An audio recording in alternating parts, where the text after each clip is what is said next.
Meng Qianqian, at the tender age of a young maiden, entered the Lu family to bring joy to the elderly matriarch. On the night of her wedding, urgent news arrived from the frontier, announcing that her husband had been summoned to war, and tragically, he fell victim to the blades of the Bei Liang army 6 months later. Lu Lingxiao remarked that Wan'er was like an eagle soaring in the heavens, while she, a delicate flower, could hardly compare to Wan'er. It was only amidst the ruins of a shattered nation and crumbling towers that she wielded her red-tasseled spear, vanquishing thousands in battle. It was then that Lu Lingxiao realized he had misjudged her. She was not merely a fragile bloom confined within the walls of a mansion, she was the fiercest west wind at the human pass. Chapter 1.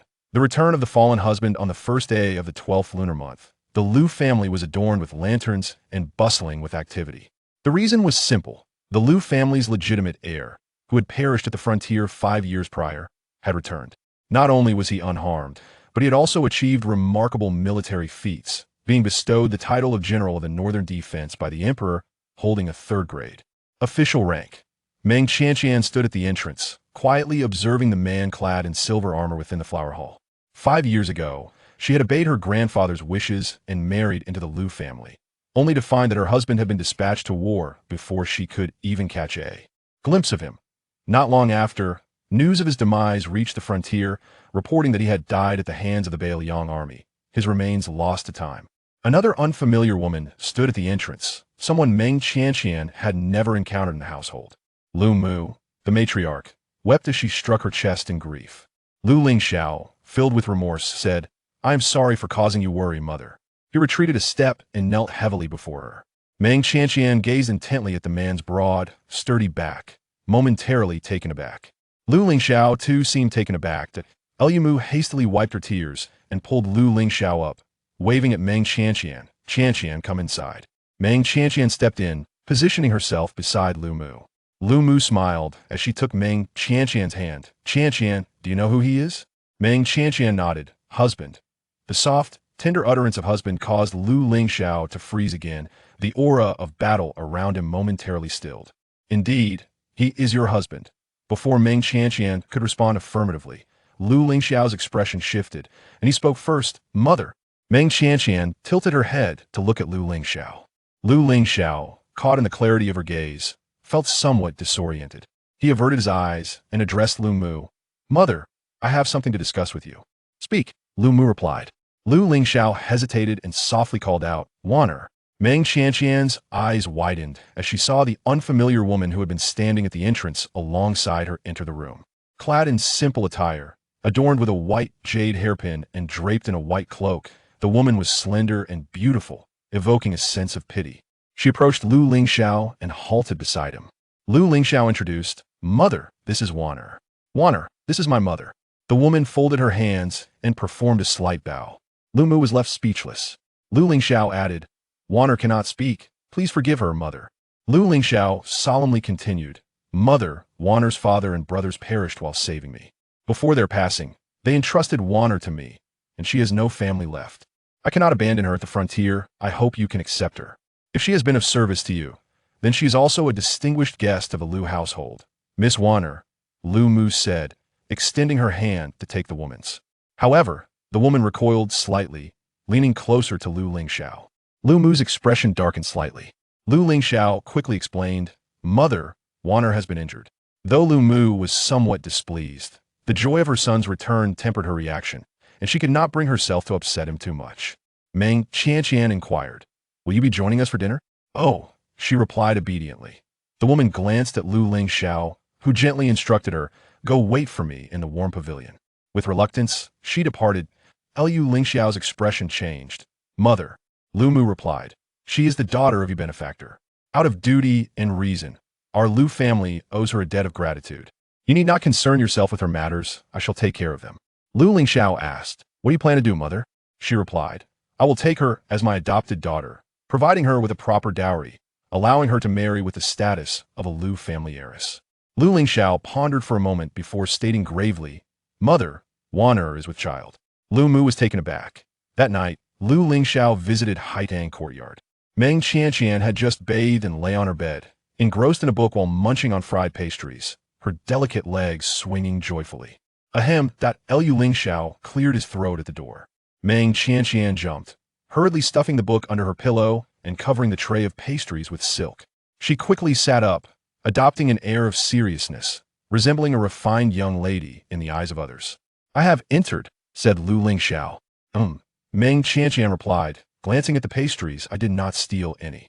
Her cheeks were puffed, and her lips glistened with grease, betraying her. Lu Lingxiao had expected to find a heartbroken wife, but instead, she appeared unaffected and even indulged in her snacks. He felt an inexplicable sensation wash over him. Frowning, he sat down beside her. I came to discuss Wan'er with you. I will leave once we finish. Meng Qianqian's expression darkened. Now this felt appropriate. Her earlier nonchalance was likely a fraud. Lu Lingxiao shook his head, resting his hands on his knees. Wan'er will reside in the Lu household from now on. I know you are unhappy about this, and I can compensate you in other ways, but this matter is non-negotiable. If you are sensible, I will treat you as my legitimate wife, and you shall forever be the esteemed Madame Lu. Rest assured, Wan'er is innocent and will not vie for your affection nor concern herself with trivial titles. I hope you can coexist peacefully with Wan'er. Chapter 2. Dining together. To his surprise, Meng Qianqian was staring intently at his posterior. Lu Lingxiao furrowed his brow and shifted slightly, glancing at the spot he had just vacated. Is there something unsightly there? Meng Qianqian paused. Husband, do not speak of yourself in such a manner. Lu Lingxiao, suppressing his anger, he said, Fine, you are young. I shall not hold this against you. While it is tolerable for you to act improperly in my presence, do not ever disrespect my mother. Meng Qianqian replied, Mother treats me very well. Why would I disrespect her? Lu Lingxiao was once again left speechless by Meng Qianqian. He looked at her and earnestly said, As long as you remain well-behaved, I will treat you well in the future. Oh, Meng Qianqian replied nonchalantly. Her reactions were entirely different from what Lu Lingxiao had envisioned. He had prepared himself for tears and complaints, yet now, he felt as if he were punching a pillow. Lu Lingxiao felt somewhat awkward and glanced around, noticing several yellowed letters on the bedside table. He recognized them as the letters he had written to her years ago. 1 letter each month, totaling 6. They contained little more than wishes for her well-being and reminders to eat well and respect her parents and grandparents. With Wan'er in his life, he experienced love for the first time and swore he would never love another woman again, not even his own lawful wife.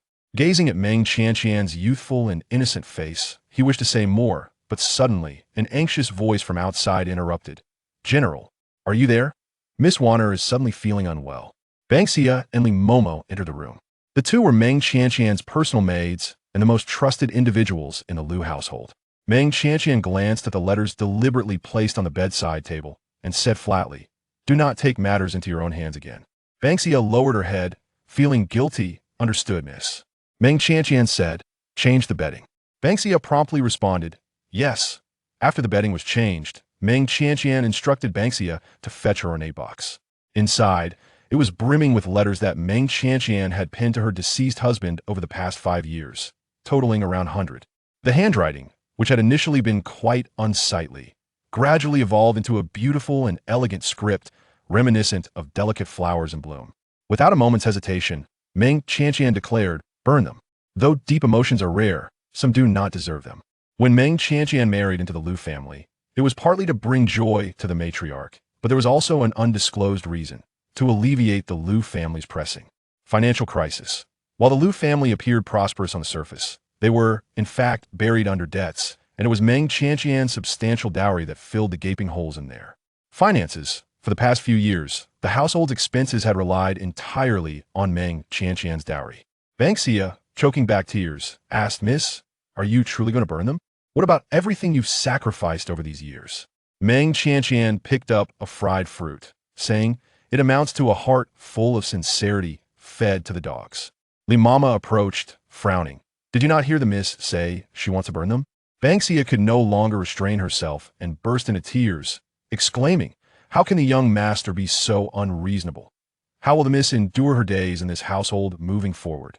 Indeed, the miss came from humble beginnings, lacking family support, and when wronged, she had no one to confide in, let alone seek backing. How would this allow her to find her footing in the Lu household in the future? Suddenly, Li Mama thought of someone. Miss, what if, Mama? Meng Qianqian interjected, Mississippi, I wish to sleep. Now, please remember to close the door when you leave, and do not wake me in the morning. Also, 5 of today's fried fruits are missing. Li Mama was taken aback. Meng Qianqian settled on her bed, drawing the curtains down. The next day, Meng Qianqian awoke naturally. Upon waking, she was informed that Lu Lingxiao had arrived early and was waiting for her in the warm pavilion. This rekindled a flicker of hope in Banksia and Li Mama, who had long since given up. They chose a vibrant, pale pink waist-cinching skirt for Meng Qianqian and paired it with a pink and white fur cloak. Meng Qianqian, naturally beautiful, radiated with a freshness and vitality unique to her age, her brows like distant mountains, her nose delicate, and her lips naturally rosy, resembling blooming peach blossoms even without makeup. The once tearful girl had blossomed into a graceful young woman. Lu Lingxiao paused for a moment. Meng Qianqian inquired, "What brings you here?" Lu Lingxiao sensed that this girl seemed to possess 2 personas. She was obedient before his mother. Yet ever since he had mentioned Wan'er to her the previous night, she had not shown him a favorable countenance. He averted his gaze and replied coolly, "Mother sent me to invite you for breakfast. I've been waiting for over half an hour. Do you usually rise this late?" Meng Qianqian typically rose earlier than the rooster, but these past few days, with the matriarch and the old lady absent from the household, Lu Mu had allowed her to rest a bit longer. Meng Qianqian did not argue that if a man's heart is already biased, no amount of explanation would suffice. The two proceeded to Lu Mu's courtyard. In Lu Lingxiao's memory, when his grandmother died, his mother always stood by to serve. However, Lu Mu did not treat Meng Qianqian in the same manner. She took Meng Qianqian's hand and seated her, piling delicious food before her. Looking at the empty plate before him, and then at Lu Mu, who was continuously serving Meng Qianqian, Lu Lingxiao found himself questioning who was truly the favored one. "Osmanthus cake," Meng Qianqian remarked. Lu Mu chuckled, patting her hand. "Very well, osmanthus cake." Chun Tao, hurry to the kitchen. Chun Tao displayed a hesitant expression. "What is it?" Lu Mu inquired. Chun Tao sheepishly replied, "The osmanthus cake has been sent to Miss Lin." Lu Mu frowned. "Did I not specify it was for the eldest young lady?" Chun Tao glanced furtively at Lu Lingxiao. "You did?" Lu Lingxiao set down his chopsticks. "I instructed the kitchen to send it over. Wan'er also wished to have osmanthus cake." As he spoke, he turned his gaze to Meng Qianqian, seated beside Lu Mu. "Surely you wouldn't begrudge even a portion of cake from Wan'er?" Chapter 3. Entangled with a great villain, madam. Lu Guanshi is looking for you. The voice of a maid echoed from outside the door. The Lu family adhered strictly to etiquette. Unless there was an urgent matter, they would not easily disturb their masters during meals. Lu Mu turned to the two and said, "Qianqian, you and Ling Xiao eat first. I have something to attend to." After Lu Mu departed with Chun Tao, only Meng Qianqian and Lu Lingxiao remained at the dining table. An oppressive silence enveloped the room. "What if I were to take offense?" Meng Qianqian suddenly spoke. He frowned and replied, "You are the esteemed wife of the Lu family, living a life of opulence, free to indulge in as many osmanthus cakes as you desire. Do you know how much hardship one heir has endured growing up at the frontier?" Meng Qianqian looked at him, puzzled, and asked, "Am I the cause of her suffering? If not, why should I have to accommodate her?" Lu Lingxiao's expression darkened as he set down his chopsticks and said, "It is merely a piece of osmanthus cake. If you do not wish to part with yours, the kitchen can prepare another batch. Why must you be so relentless?" Meng Qianqian replied, "If she can seize my osmanthus cake today, what prevents her from taking my horsehoof cake tomorrow? If this continues daily, will I forever be left to eat what she discards?" Lu Lingxiao stated, "The position of the principal wife has already been bestowed upon you. One heir merely wishes for a piece of osmanthus cake. Must it always be contingent upon your approval?" Meng Qianqian said, "I appreciate that you still remember I am the principal wife. Historically, concubines have had to seek the favor of the principal wife, who does not have to consider her disposition." Lu Lingxiao's brow furrowed deeper. "Do not phrase it so harshly." Meng Qianqian looked at him earnestly. "Which part is harsh? Is it not true that she is a concubine, or that she must rely on me for her sustenance?" "One heir is not a concubine." "Then what is she? An outsider? A maid?" Lu Lingxiao slammed his chopsticks down on the table with force. Meng. At that moment, Chun Tao hurriedly entered, exclaiming, "Young master, young madam, please stop arguing. Madam has fallen." The two rushed to the outer hall, where Lu Mu usually dealt with household affairs. Lu Mu was helped to a chair by a servant. Lu Lingxiao anxiously inquired, "Mother, what happened?" Lu Mu suppressed her pain and replied, your great-grandmother and grandmother, along with your second uncle's family, went to the temple to pay respects. They were supposed to stay for several days. But I sent Lu Guan sure to inform them of your situation. They hurried home this morning, and on the way, your great-grandmother fell ill. I rushed to meet her and tripped. Meng Qianqian knelt down and gently examined Lu Mu's foot. It's a sprain, but the bones are intact. Lu Lingxiao confirmed her assessment. Mother, what illness is befalling great-grandmother? Lu Mu explained. You have been gone for 5 years. Are you still unaware? Your great-grandmother has not recognized anyone for 3 years. Lu Lingxiao understood and said to Lu Mu, Mother, I will go fetch great-grandmother. Lu Mu looked at her foot, which was throbbing with pain, and sighed. It must be done. Wait, take Qianqian with you. Lu Lingxiao glanced at Meng Qianqian, hesitated for a moment, but ultimately agreed. Lu Lingxiao expressed his dissatisfaction. Your great-grandmother is unwell, and you still have the presence of mind to gather belongings? Meng Qianqian picked up a small bundle. Lu Lingxiao did not inquire about its contents and instructed the coachman to hurry. After a short while, the horse-drawn carriage halted on the bustling main street. Lu Lingxiao lifted the curtain and stepped down, contemplating whether to assist Meng Qianqian, only to see her grasping her bundle, nimbly jumping down from the other side. Meng Qianqian ascended the stairs with great haste. The second wife, looking disheveled, paced in the corridor. Upon seeing Meng Qianqian, she immediately expressed her grievances. Why did you take so long? Look what your great-grandmother has done to me. Truly a madwoman. Meng Qianqian shot her a cold glance. Second aunt, where is great-grandmother? Second aunt. Lu Lingxiao also climbed the stairs. Lingxiao, your great-grandmother suddenly demanded to eat the osmanthus cake from Zhouji. Your grandfather and second uncle, fearing she might fall ill, brought her here. There is only 1 pound left, and the person has already paid. Your great-grandmother, in her days, did not understand reason, seized the osmanthus cake, and even assaulted the seller. In ordinary families, even those of officials, they would give the Lu family a semblance of respect. But that individual is from the governor's residence. We cannot afford to offend the Lu family.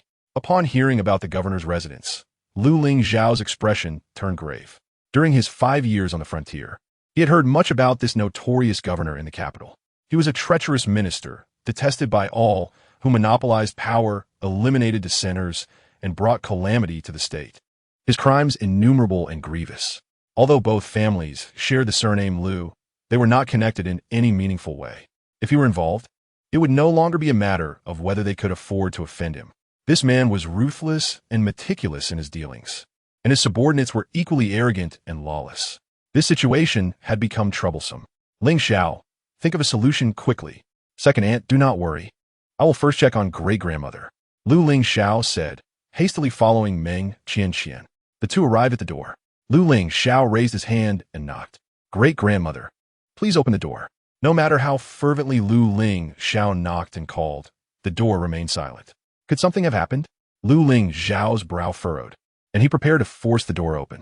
Meng Qianqian gently spoke, Great-grandmother. The door creaked, opened slightly. The elderly lady peered through the crack, glancing furtively outside. Upon seeing Meng Qianqian, she swiftly pulled her inside and slammed the door shut without a word. Lu Lingxiao exclaimed, Great-grandmother.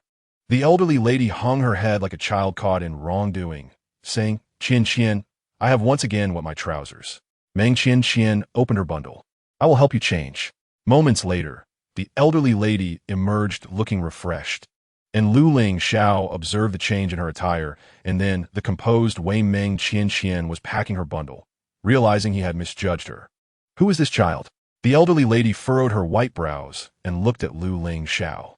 Lu Lingxiao quickly replied, Great-grandmother, I am your great-grandson, Lingxiao. The elderly lady said, Did you not die? Great-grandmother still remembers me. Lu Lingxiao felt a surge of joy. It is a long story. The elderly lady made a gesture to decline further conversation. Then do not speak of it. Qianqian, let us go. The elderly lady grasped Meng Qianqian's hand and moved forward. Just then, the matriarch, accompanied by Lu Eryi, exited from the farthest side room. The matriarch rushed towards Lu Lingxiao without even glancing at the elderly lady and Meng Qianqian, enveloping Lu Lingxiao in a tight embrace, sobbing uncontrollably.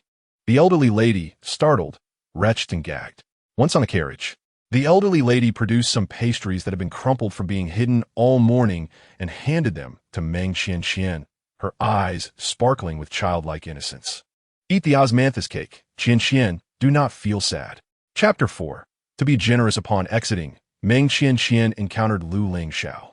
He had come to seek her out, feeling somewhat guilty for having misjudged her earlier.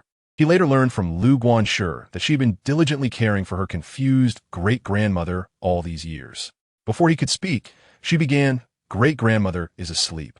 You may visit her tomorrow, but do come later. She goes to bed early." Lu Lingxiao replied, "I came to find you." "To find me?" Meng Qianqian pondered. The osmanthus cake was gone. Lu Lingxiao was taken aback, finding her fixation on food amusing and perplexing. Was he truly the type to compete with her for pastries? No, this morning he had taken her osmanthus cake to give to someone else.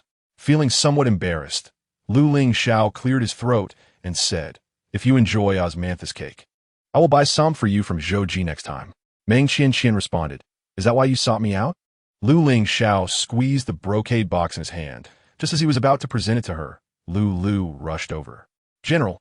She respectfully bowed to Lu Lingxiao and then turned to Meng Qianqian, offering a cautious nod. "Young madam." Meng Qianqian ignored her. Lu Lingxiao inquired, "What is it?" Luo glanced at Meng Qianqian's expression and softly inquired, "Miss Lin is asking if you will join her for dinner at Fengyuan tonight. She has yet to eat, having been waiting for the general." "What nonsense!" Lu Lingxiao frowned and strode toward Fengyuan, with Luo following closely behind. Li Mama shot a glare at Banksia, saying, "Can't you see the young lady is already troubled enough? Speak less." Although Li Mama did not appreciate Banksia's indiscreet manner, the sentiment expressed struck a chord with her. In the family, a son is the sole reliance for a matriarch throughout her life. At the break of dawn, Meng Qianqian rose. Li Mama brought hot water into the room and hung up the curtains. Noticing beads of sweat on Meng Qianqian's forehead and her nightgown soaked, she hurriedly asked, "Miss, did you have another nightmare last night?" 6 months prior, the young lady had fallen ill after being pushed into the water by the second branch's Miss Lu. Since then, she had suffered from headaches and nightmares. "Perhaps we should consult a doctor," Li Mama advised. Meng Qianqian replied calmly, "That is unnecessary." When the old matriarch was at home, Meng Qianqian would join Lu Mu for morning and evening rituals. If she did not attend, the old matriarch would not directly reprimand her, but would scold Lu Mu for her poor guidance. Upon arriving at Fusho Courtyard, Meng Qianqian found Lu Mu already attending to her mother-in-law's hair. Likely due to Lu Lingxiao's miraculous return to life, the old matriarch was in high spirits, dressed in vibrant attire and insisting that Lu Mu style her hair more elegantly. "You're hurting me." The old matriarch frowned. Lu Mu quickly replied, "Daughter-in-law will be gentler." After completing the hairstyle, Lu Mu personally assisted her mother-in-law with washing up. Everything was prepared, and just as the final application of snowflake cream was about to be done, the second lady cheerfully entered. "Elder sister, let me do it." She rushed into the room, heedless of Lu Mu's consent, and pushed Lu Mu aside. While applying the cream, she gazed into the mirror and exclaimed, "Oh dear, is this truly my mother?" The old matriarch furrowed her brow. "What is it?" She chuckled at the second lady's antics. Lu Mu, accustomed to this, remained silent and turned to prepare the dishes, with Meng Qianqian assisting her. In the Lu household, it was the first lady who toiled tirelessly, while the second lady reaped the benefits. Despite the fact that the second master was a son of the concubine, the first lady was the matriarch's true daughter-in-law. "Where's Ling Long?" the old matriarch inquired. The second lady continued to apply the cream. "She has gone to find Xiao Ger. You know she holds great respect for her elder brother. Xiao Ger has truly achieved great success, making significant contributions at the border. I hear he has been promoted to 3rd rank, surpassing even his father. He was raised by you. Had I known, I would have sent the 2nd and 3rd sons to you for nurturing. I regret it immensely." Lu Mu tightened her grip on the chopsticks. The second lady clung to the old matriarch's arm, playfully saying, "Mother, I have my eye on a beautiful headpiece from Baolinji, but I lack sufficient silver." The old matriarch dismissively replied, "Such trivial matters can be resolved with a word to your elder sister. If it's a matter of silver, let the treasury cover the difference." Lu Mu interjected, "Baolinji is quite expensive." The old matriarch sternly retorted, "What do you mean? Is the Lu family now incapable of purchasing even a headpiece?" "Mother, we have always used Qianqian's resources. The old matriarch interrupted her daughter-in-law, beckoning Meng Qianqian over. Meng Qianqian set down her bowl and walked over. The second lady insightfully vacated her seat for Meng Qianqian. Qianqian, this is where you are mistaken. As a merchant girl from Yuzhou, marrying into our Lu family is a fortune you have accrued over 8 generations. Your status is now mismatched in social dealings. Do not embarrass your husband. Do you understand? Chapter 5. Qianqian lost her temper. The second lady smiled. Indeed, Qianqian, that Miss Lin is a descendant of loyalists. Should you neglect her, it may spread that you are jealous. What if it is said that our Lu family lacks decorum and cannot even educate a daughter-in-law? That would be laughable. As wives and daughters-in-law, we must be magnanimous. Hasten to buy her a headpiece. Lu Mu frowned slightly, addressing the old matriarch. Mother, had it not been for Qianqian, our family might not have weathered that crisis. The old matriarch shot a fierce glare at her daughter-in-law. What crisis are you talking about? How many people have sought to marry into our Lu family? Does Xiao Gur not have his pick of distinguished ladies?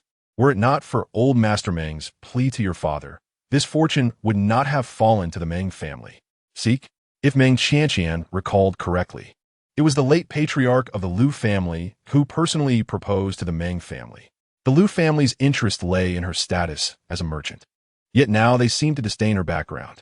With a serene expression, Meng Qianqian addressed the old matriarch. Since you say so, perhaps I am indeed unworthy. This fortune might as well be bestowed upon Miss Lin. The old matriarch pondered the implication of her words when she heard Meng Qianqian continue. I shall abdicate, allowing Miss Lin to take charge of this household. Naturally, if she desires the position of the first lady, I have no objection. I shall relinquish it to her. You. The old matriarch was momentarily taken aback. She never anticipated that her typically compliant and somewhat timid granddaughter-in-law would publicly make such a declaration. Lin Wan'er was an enfant. With nothing but her modest means, the thought of her managing the household was beyond the old matriarch's imagination. With the late patriarch gone, the Lu family had only Lu Lingxiao in official service. His salary was insufficient to support a family. Many shops under the Lu name had been sold off or mortgaged. And in recent years, natural disasters had further diminished the harvest. Meng Qianqian turned to the second lady, and from now on, for the expenses of the second branch, including the new clothes and accessories for my sister-in-law, as well as the allowances for the 2 younger brothers, I ask that you consult Miss Lin for the funds. The second lady's complexion shifted. Qianqian, do not act impulsively. You are the legitimate wife. Why quarrel with a woman of no status? I will support you. All the osmanthus cakes in the household will be yours. No one can take them from you. Meng Qianqian replied. Did you not say that Miss Lin is a descendant of loyalists? Her words left the second lady speechless. Grandmother and aunt, please enjoy your meal. I shall go and visit the old matriarch first, Meng Qianqian stated, and with a serene demeanor. She departed amidst the astonished gazes of the old matriarch and the second lady. Lu Mu remained silent. The old matriarch despised this sullen demeanor, exclaiming, It's all your fault.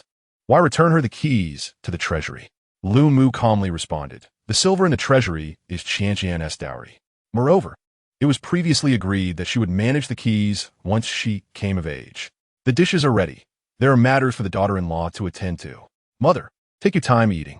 It has indeed turned the world upside down.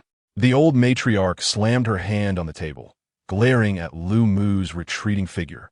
A woman must be virtuous. Only then will a man stay home. Lu Mu tightened her grip on her handkerchief. The second lady, feeling wronged, remarked, Mother, what about my headpiece? The old matriarch unleashed a torrent of reproach. Headpiece, headpiece. All you think about is headpieces. If it weren't for your incessant demands from the start, would things have turned out this way? You spendthrift woman, have you lost your mind? The second lady dared not voice her anger, grumbling internally. What does it have to do with me? Did you not provoke that girl yourself? Suddenly, an idea struck her, and she said, Mother, I believe Qianqian is merely upset with Miss Lin. To be fair, this matter has indeed caused her distress. Perhaps we should first address Miss Lin. The old matriarch coldly interjected, What do you intend to do? Send her away? Do not even think about it. She carries my great-grandson. Even if I were to expel that girl, I shall never allow my great-grandson to be wronged. Having only Lu Lingxiao as her son, and he having only one child. Lu Lingxiao, the old matriarch held high hopes for Lin Wan'er as pregnancy. She scoffed, That girl looks so frail. It is evident she cannot bear children. Meng Qianqian arrived at the old matriarch's quarters. The old matriarch had already awakened, but refused to leave her bed. Great-grandmother, it is I. Upon hearing Meng Qianqian's voice, the old matriarch peeked out from behind the curtain. Qianqian. Meng Qianqian smiled and said, "The weather is delightful today. Would you like to take a stroll, great-grandmother?" The old lady does not wish to walk. She is feeling lazy. Meng Qianqian replied, "I shall catch some sparrows for you." Promptly, the old lady got out of bed. After breakfast, Meng Qianqian accompanied her to wander in the small garden. The recent days in the capital had been blessed with rare good weather. The winter sun was high in the sky, warming the hearts of the people. "Qianqian, I cannot see you," came the voice of the old lady from behind the rockery. Meng Qianqian chuckled and feigned surprise, saying, "Great-grandmother, where have you hidden? I cannot find you."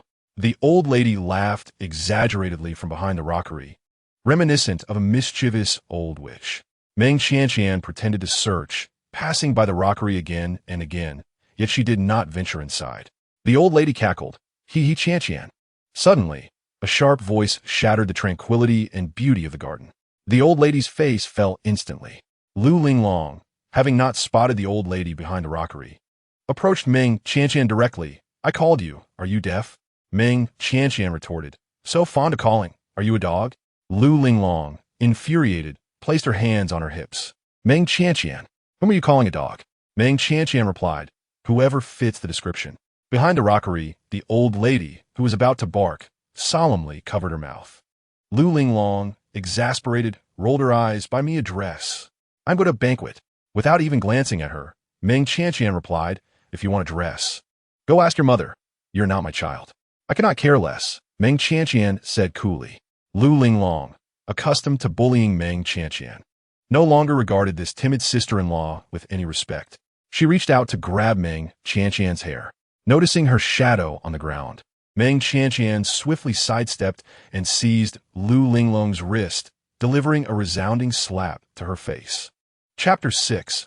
The Daughter Zhuazhou Ceremony. Lu Lingxiao had never been touched by a finger in her life, let alone slapped. Her left cheek instantly burned with pain, more so from shock. "You hit me?" She immediately raised her arm to retaliate. Slap! Meng Qianqian struck her right cheek once more. Lu Lingxiao was thoroughly stunned. Is this truly the timid sister-in-law she had bullied into silence?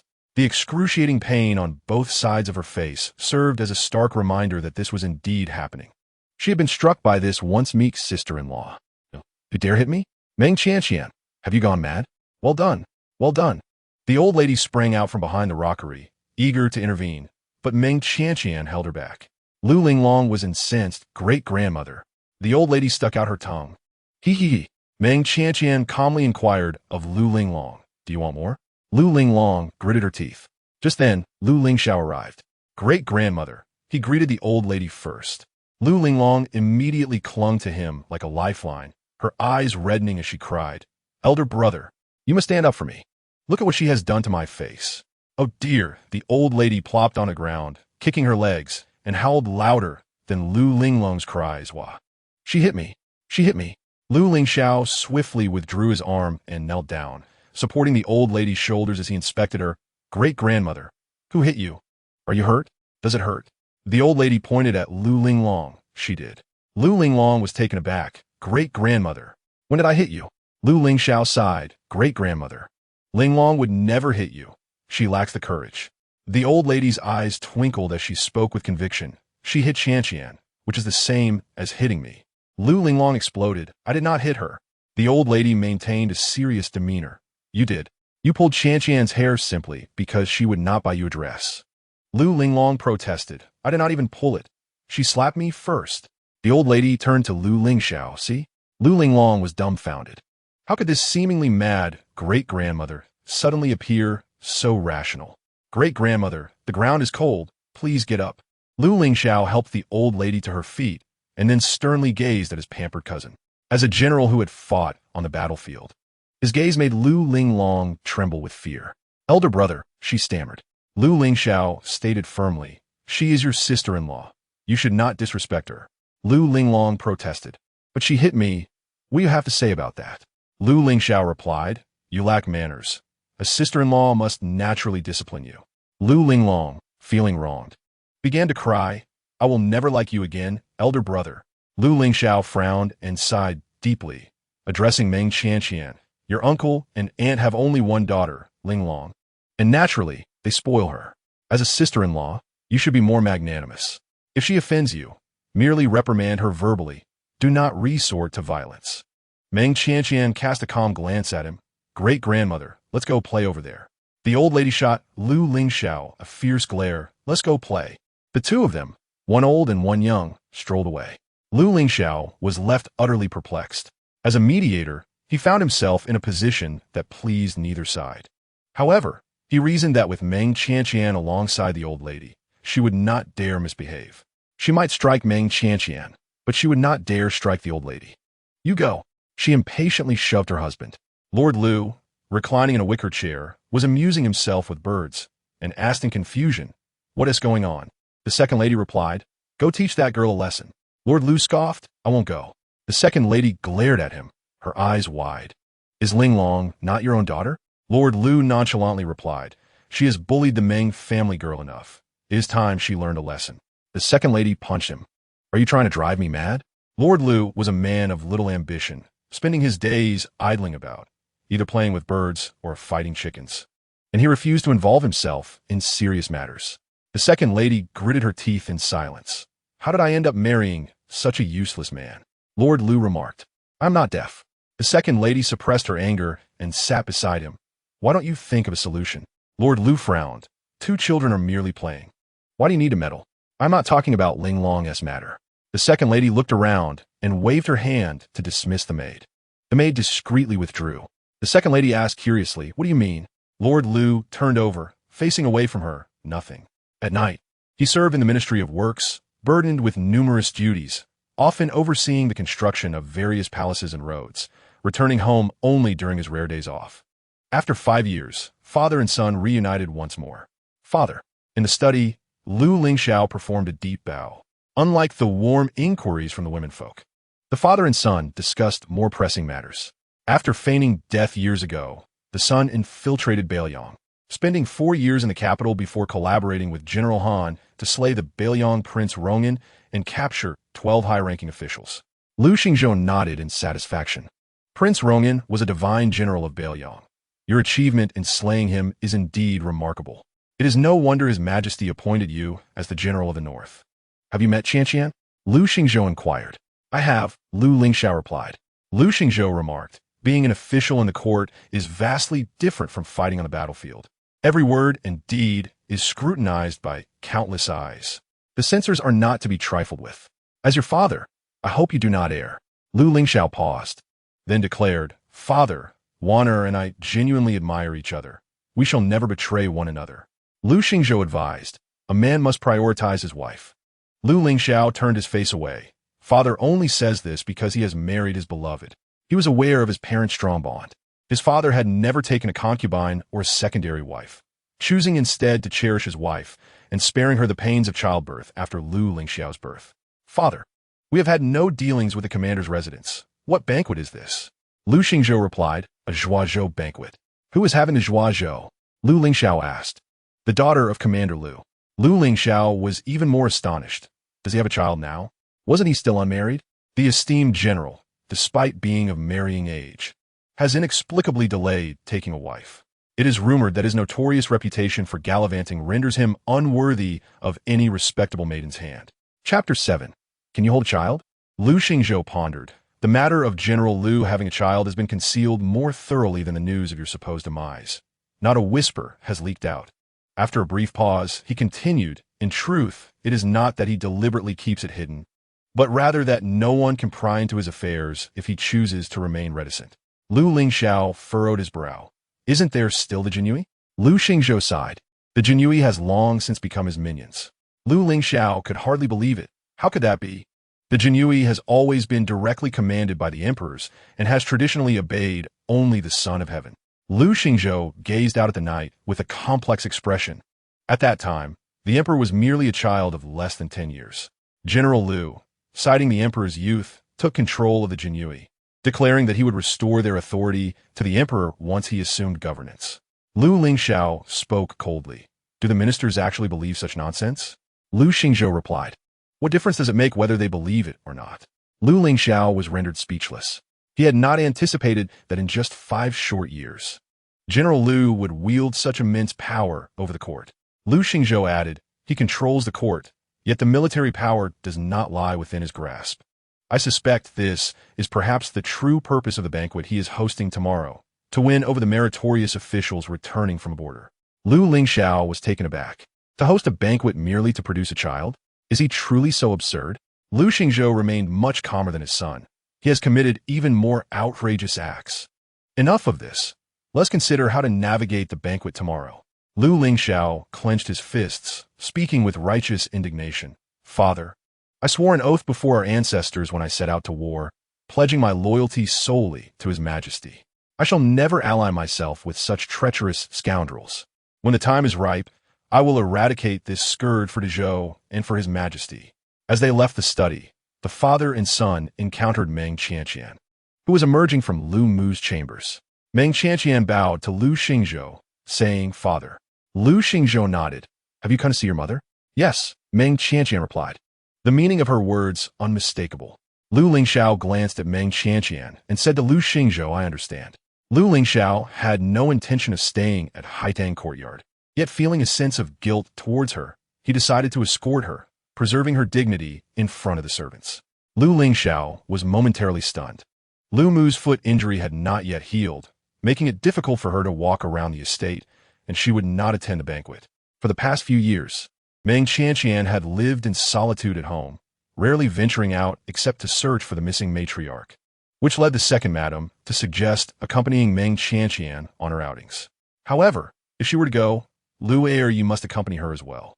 Unfortunately, Lu Lingxiao despised social gatherings and made a hasty retreat with his birdcage, nearly driving the second madam to despair.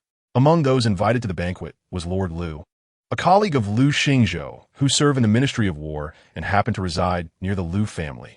Lu Lingxiao decided to ride in his carriage, allowing them to discuss strategies along the way. Meng Qianqian shared a carriage with Lu Lingxiao.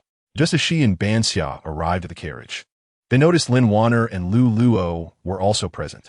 Lu Lingxiao coughed lightly and said, Wan'er wishes to purchase some fabric for the child's clothing along the way. Lin Wan'er, dressed in simple attire, exuded a graceful elegance, her dark hair fashioned into a single bun secured with a jade hairpin, with a few strands cascading down. She sat beside Lu Lingxiao, her gaze lowered, emanating an air of delicate vulnerability. Meng Qianqian observed coldly. Ban Xia's expression darkened.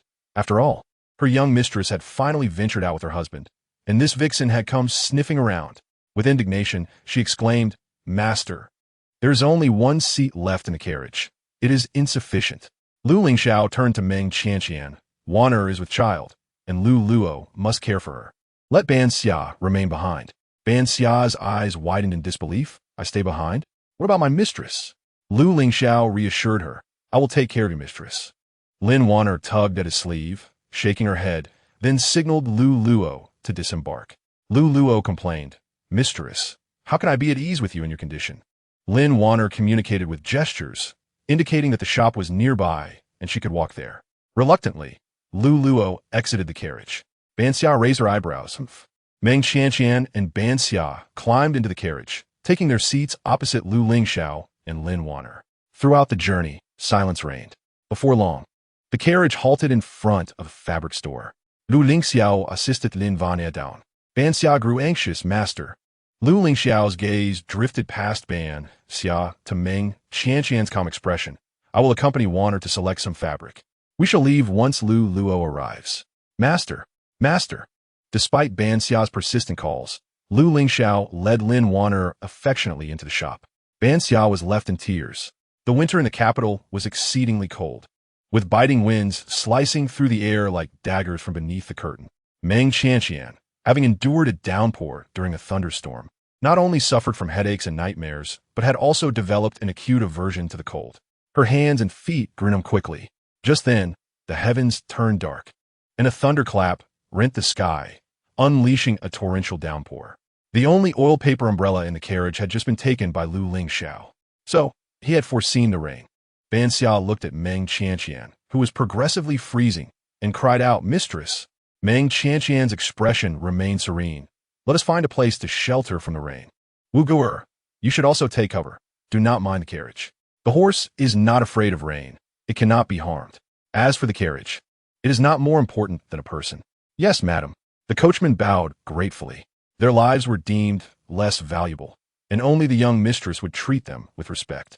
The two entered the fabric store, where Lu Lingxiao and Lin Wan'er had already vanished. Ban Xia and the coachman borrowed an umbrella from the shopkeeper and split up to search for Lu Lingxiao. The shopkeeper, smiling, inquired, "Miss, who were those two just now? They seem quite affectionate." Meng Qianqian replied, "My husband and his concubine." The shopkeeper fell silent. As the rain intensified, the number of pedestrians on the street dwindled. Suddenly, Meng Qianqian heard a heart-wrenching wail. "Shopkeeper, do you have children here?" "No," he replied. Meng Qianqian rose, placing a piece of silver on the counter. "I would like to borrow an umbrella." She opened an oil paper umbrella and resolutely stepped into the rain through the back door. In the rain-soaked alley, bodies lay strewn about in disarray. A few burly guards, exuding an aura of menace, stood amidst the downpour, blood from their blades mingling with the rain, forming a winding river of crimson on the ground. Clad in flying fish attire, wielding spring knives, they were the Jinyui. The only Jinyui who had not drawn his weapon stood rigidly, cradling a howling infant, his expression more pain than one receiving a fatal blow. Not far off, a man in purple, his gauntlet hand gripping a young woman's throat with no mercy, pinned her against the cracked wall. "You cannot kill me. I am with child," the woman pleaded, but her words were cut short as the man twisted her neck, silencing her forever. "I will kill whoever I choose, regardless of your status," came a melodious voice, imbued with an intrinsic coldness, danger, and arrogance. The man in purple withdrew a pristine white handkerchief, wiped his gauntlet clean, and cast it into the muddy, bloodied water. At that moment, the Jinyui holding the child spoke. "My lord, what shall we do with the child?" A torrent of murderous intent enveloped her. He pushed aside her oil paper umbrella, smirking. "What did you see?" The Jinyui immediately grew alert. Had someone approached? How had they not noticed? The imposing figure of the man in purple shielded Meng Qianqian completely. Meng Qianqian, holding her slightly slanted oil paper umbrella, replied, "I saw nothing." The man in purple raised an eyebrow. "Oh." The Jin Iwei tightened their grip on the embroidered spring knives. "Silence her," the man in purple asked with a smile. "Can you hold child?" Meng Qianqian replied, "I can." The Jin Iwei understood and promptly handed the weeping infant, whose face had turned purple, to Meng Qianqian. Strangely, the little one ceased crying as soon as she was in Meng Qianqian's arms. Chapter 8. The well-behaved little bundle of joy. The man in purple maintained his smile, stepping past Meng Qianqian and walking straight ahead. With one hand holding the umbrella and the other cradling the child, Meng Qianqian obediently followed behind him. The two exited the alleyway, where a horse-drawn carriage awaited them in the rain. The driver jumped down, not to retrieve a seat, but knelt in the cold, muddy ground, using his back as a bench, steadfast as a rock. The man in purple stepped onto the carriage, using the driver's back as a step. The driver remained motionless. Meng Qianqian hesitated for a moment before also stepping onto the carriage using his back. She neatly folded the umbrella and placed it outside the door curtain. The exterior of the carriage appeared quite ordinary, yet the interior was extravagantly luxurious, adorned with golden walls and pearls for illumination, featuring a fragrant sandalwood couch, pillows covered in golden silk brocade, and even the floor was laid with an exceedingly rare white tiger skin. Unlike the drafty Lu family's carriage, every plank of this one fit snugly together, and the charcoal supply was plentiful. The icy chill of her body was instantly warmed. The man in purple lounged languidly on the main couch facing the door curtain. His face was breathtakingly beautiful, with a pallor so pale it evoked thoughts of chilling bones. Thick, long eyebrows that slanted into his temples, and a pair of captivating phoenix eyes that sparkled with mirth. His lips, more alluring than any woman's, curled slightly at the corners. Yet the smile did not reach his eyes, sending a shiver down the spine. Meng Qianqian settled onto the bench beside him, cradling the child. The man in purple gazed at her with a smile, teasingly asking, "Do you have anything to say?" Meng Qianqian glanced at the incense burner beside him, which exuded a faint fragrance, and replied, "The child cannot smell this incense." The man in purple remained unfazed. Is that all? Meng Qianqian pondered for a moment. Is there food? I'm hungry. The man in purple scoffed, tossing a bundle onto her bench. Change your clothes. Meng Qianqian rolled up her rain-soaked sleeves, revealing her slender, pale wrists. Her frozen fingers slowly and clumsily unraveled the infant's swaddling. The man in purple remarked coolly, I meant you. You're soaked with rain. Do you wish to freeze her? Meng Qianqian remained silent, placing the child on the couch and retrieving a set of adult clothing from a bundle. Noticing that the man in purple not only did not leave, but also stared fixedly at her, she kept quiet, silently raising her hands to slowly pull off the sash at her waist. As she removed her white inner garment, the man in purple scoffed and stepped down from the carriage, taking the fragrant incense burner with him. If she cries, kill her. After giving orders to the genie Wei, he vanished into the torrential rain. The first she referred to the child, and the second she was Meng Qianqian. Once she had changed her clothes, Meng Qianqian dressed the child as well. The little one appeared to be only 8 or 9 months old, with tender, fair skin, a soft face, rosy lips, elongated eyebrows, and long eyelashes, a veritable darling of exquisite beauty. Perhaps feeling comfortable after changing clothes, the little one lifted her chin and fell asleep soundly in Meng Qianqian's embrace. The carriage stopped outside the back gate of a mansion. The sound of silk and bamboo instruments penetrated the thick rain, faint yet discernible. Meng Qianqian lifted the curtain. A waiting matron, holding an oiled paper umbrella, was already there. Meng Qianqian handed the sleeping child to her and reached for the umbrella just beneath the curtain, only to find it was no longer there. Meng Qianqian addressed the genie Wei. Excuse me, may I borrow an umbrella? One Jin Wei inquired. Are we truly letting her go? No need to silence her? Another Jin Wei remarked. The Lord said if the young lady cries, she'll be killed, but she hasn't cried. The gathering at the Tsiyu Pavilion in the governor's mansion was already in full swing, with guests seated, toasting and exchanging cups, light songs and graceful dances filling the air, accompanied by the resounding beat of drums, creating a lively spectacle. Lu Lingxiao sat at his designated place, watching the sky grow darker, and glancing at the empty seat beside him, could not help but frown. Wu Qi, he called. Chang Sui bowed and responded, My lord. Go check if the young master has arrived. Yes. Lu Lingxiao's frown deepened. What is this lad up to? Has he forgotten the way to the governor's mansion? Lu Lingxiao shook his head. His son was a military general, familiar with the city's defense layout. How could he not know the route to the governor's mansion?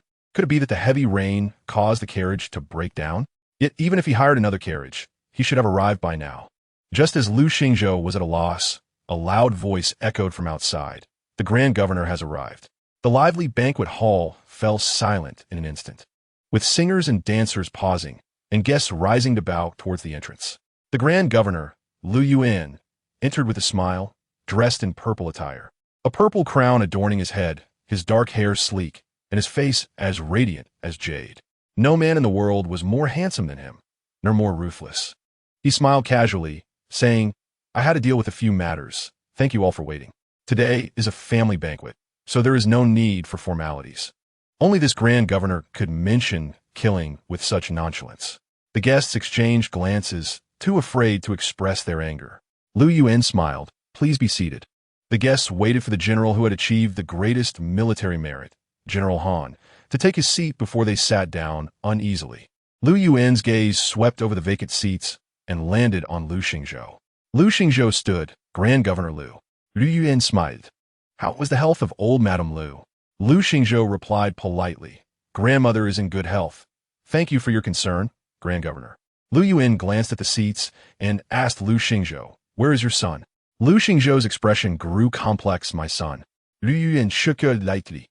Could it be that your son looks down on me and refuses to grace me with his presence? Lu Lingxiao hurriedly replied, Grand Governor, you flatter me.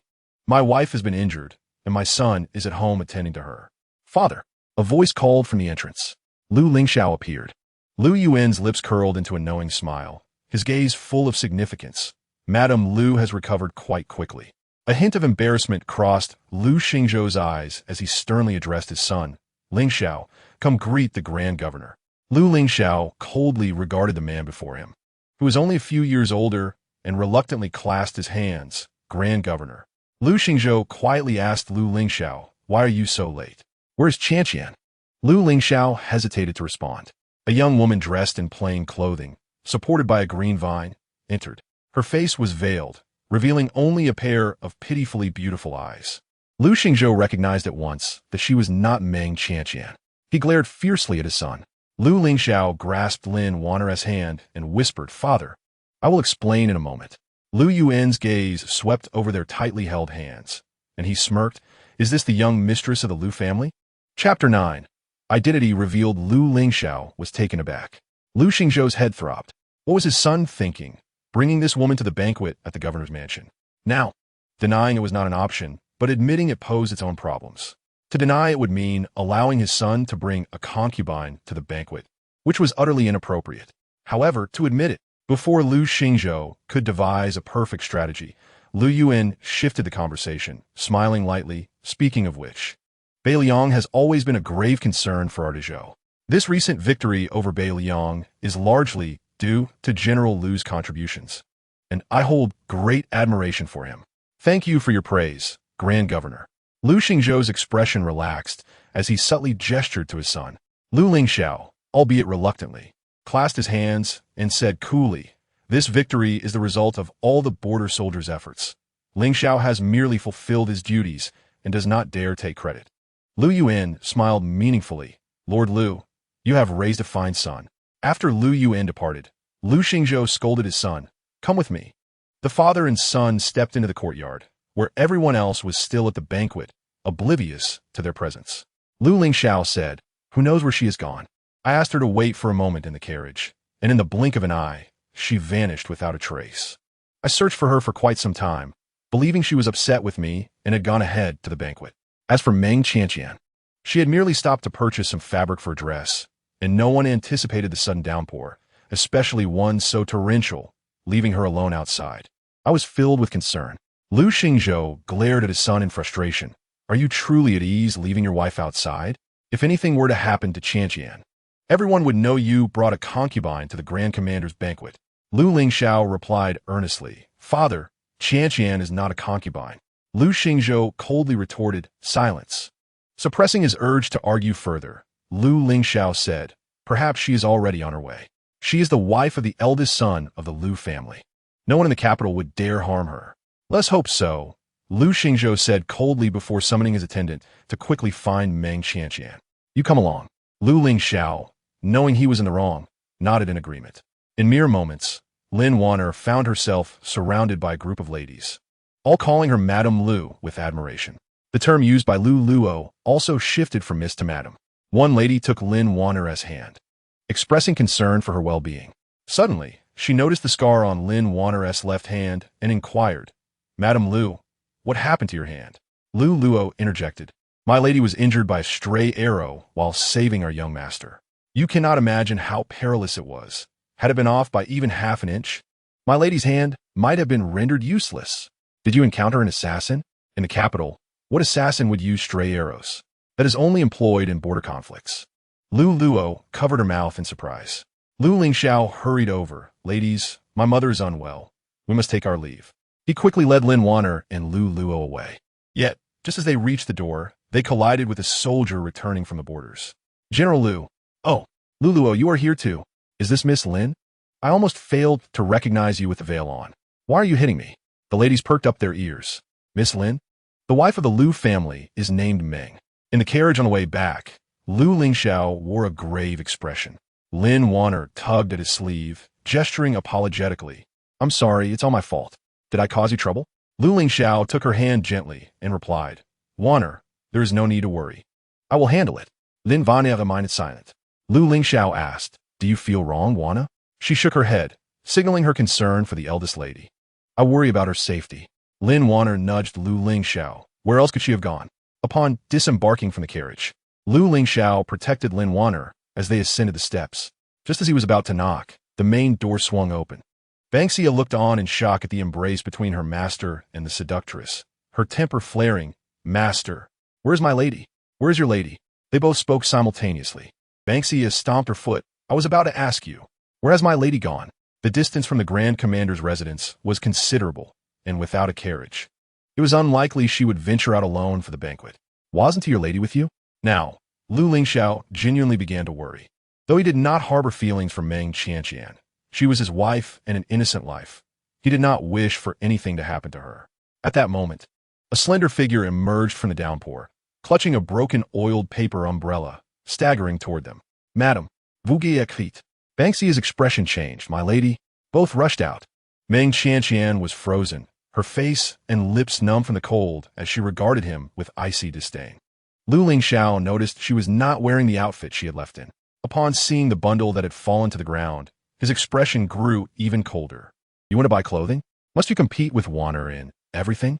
It is one thing to be thoughtless in daily matters, but to act petulantly at such a critical time is unacceptable." Chapter 10. The Grand Commander arrives, acting petulantly, competing with Lin Wan'er. Did he truly forget his own actions? She had never competed with Lin Wan'er. They had both desired the same things. Lu Lingxiao frowned. "Why do you look at me like that? Am I wrong? Wan'er worried about you all the way and urged me to find you quickly." Meng Qianqian's cold gaze held no warmth. After his words, her piercing stare struck him like a sword to the heart. He suddenly froze. "Master, please stop." Banxia could not bear to listen any longer.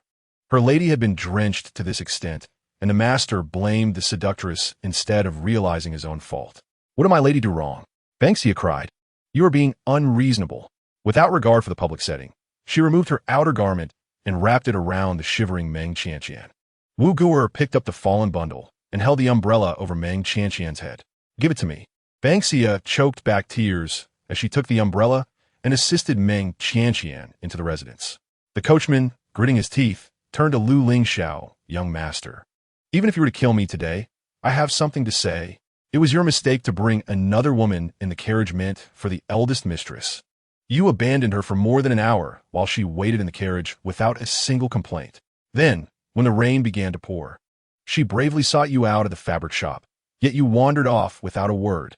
The last statement was Wu Guer's personal opinion. After all, he was already destined to be expelled from the residence, so a few more words would not matter. In such heavy rain, it is only natural that you would want to buy a new outfit. You have wronged the eldest mistress. Lu Lingxiao was rendered speechless by the coachman's words. He gazed at Meng Qianqian, who was disappearing into the rain, a complex emotion flashing in his eyes. "Lady Li." Banxia nearly burst through the door with her shoulder. Lady Li was startled, seeing Meng Qianqian, drenched and nearly unconscious. She hurriedly rushed over to embrace her. "What happened, my lady?" "I don't know," Banxia sobbed, unable to contain her emotions. Lady Li's eyes quickly turned red. The Meng family was prominent in Qingzhou, though they were merchants. Meng Qianqian had been raised with utmost care, never having endured such hardship. "Where is the master?" "The master is with the seductress. He has gone too far." Banxia cried. Breathless, Lady Li said, "Stop crying. Quickly call the kitchen to boil hot water, prepare ginger soup, and bring over several hot water bottles and coal." Banxia, still weeping, hurried off. Meng Qianqian's hands were numb from gripping the umbrella the entire way. Lady Li spent a long time gently prying her stiff fingers apart. When Lady Li finally removed Meng Qianqian's blood-soaked shoes, she could no longer control her tears and turn away to cry. "Lady Li," Meng Qianqian called softly. Lady Li wiped her tears and looked up, her eyes red. "Yes, my lady." Meng Qianqian calmly stated, "Starting tomorrow, suspend the monthly allowances for Songzhu Xian and Feng Yuan." Lady Li replied, "Feng Yuan is Miss Lin's courtyard. Stopping her allowance is inconsequential, but Songzhu Xian belongs to the master. Do you intend to suspend his allowance as well?" Without hesitation, Meng Qianqian replied, "Suspend it." After taking a hot bath and changing into dry clothes, Meng Qianqian cuddled a hot water bottle, lying on the soft bed. When Lady Li brought in a bowl of ginger soup, Meng Qianqian was already asleep. Banxia sat at the head of the bed, watching over her. Lady Li handed the ginger soup to Banxia, whispering, "You should drink a bowl too, so you don't catch a cold." The lady's confidants were few, and she could not afford to fall ill again. She sniffled and accepted the ginger soup to drink. Li Momo gazed at the pastries on the plate and inquired, "Has the lady eaten nothing?" She shook her head. The lady said she couldn't eat. The two were unaware of Meng Qianqian's misfortunes along the way, believing instead that she had gone astray in search of Lu Lingxiao. Who could possibly eat under such circumstances? Li Momo sighed and suggested to Shi, "You are tired as well. Go rest for a while. I shall keep watch." She was reluctant to leave. "Quickly now." Li Momo urged her away. After a brief moment, She replaced Meng Qianqian's hot water bottle and tucked the blankets snugly around her. Meng Qianqian did not sleep soundly. She was plagued by nightmares. In an instant, she plunged into an icy lake, only to awaken engulfed in searing flames, the fire raging towards the heavens. Accompanied by anguished cries outside, she found herself hidden in a water vat, a tall figure shielding her from the encroaching flames. Meng Qianqian Jade Gate Pass, discovering someone seated on the stool beside her. Clad in purple garments and adorned with a matching crown, his skin was pale as bone, and his elongated eyes sparkled with a languid smile, the corners of his lips slightly curled. A flicker of surprise flashed in Meng Qianqian's eyes, but it was merely a momentary lapse before she regained her composure. "Are you afraid of this, Commander?" The Grand Commander instills fear throughout the realm. How could a mere woman not be afraid? I wonder what brings the Grand Commander to visit at this late hour. Lun was not surprised by Meng Qianqian's recognition of his identity, just as he could ascertain his lineage from the elf family. It was expected. If he lacked such abilities, he would not be the Grand Commander who manipulated the court with ease. As for intruding into her chamber at such an hour, for this unconventional Grand Commander, it likely did not seem absurd at all. Lun spoke with a hint of amusement. "You clung to my sleeve all night, calling me father. I almost felt compelled to investigate when I fathered a daughter of your age." Meng Qianqian glanced down and quickly released her grasp on his purple sleeve. With a flick of his wide sleeve, Lun produced a basket from behind and placed it on her lap. Inside lay a tiny infant girl, her large, dark eyes staring wide, munching on her fingers. Utterly adorable. Meng Qianqian blinked in bewilderment. "Feed her," Lun instructed. "I have no milk," Meng Qianqian replied.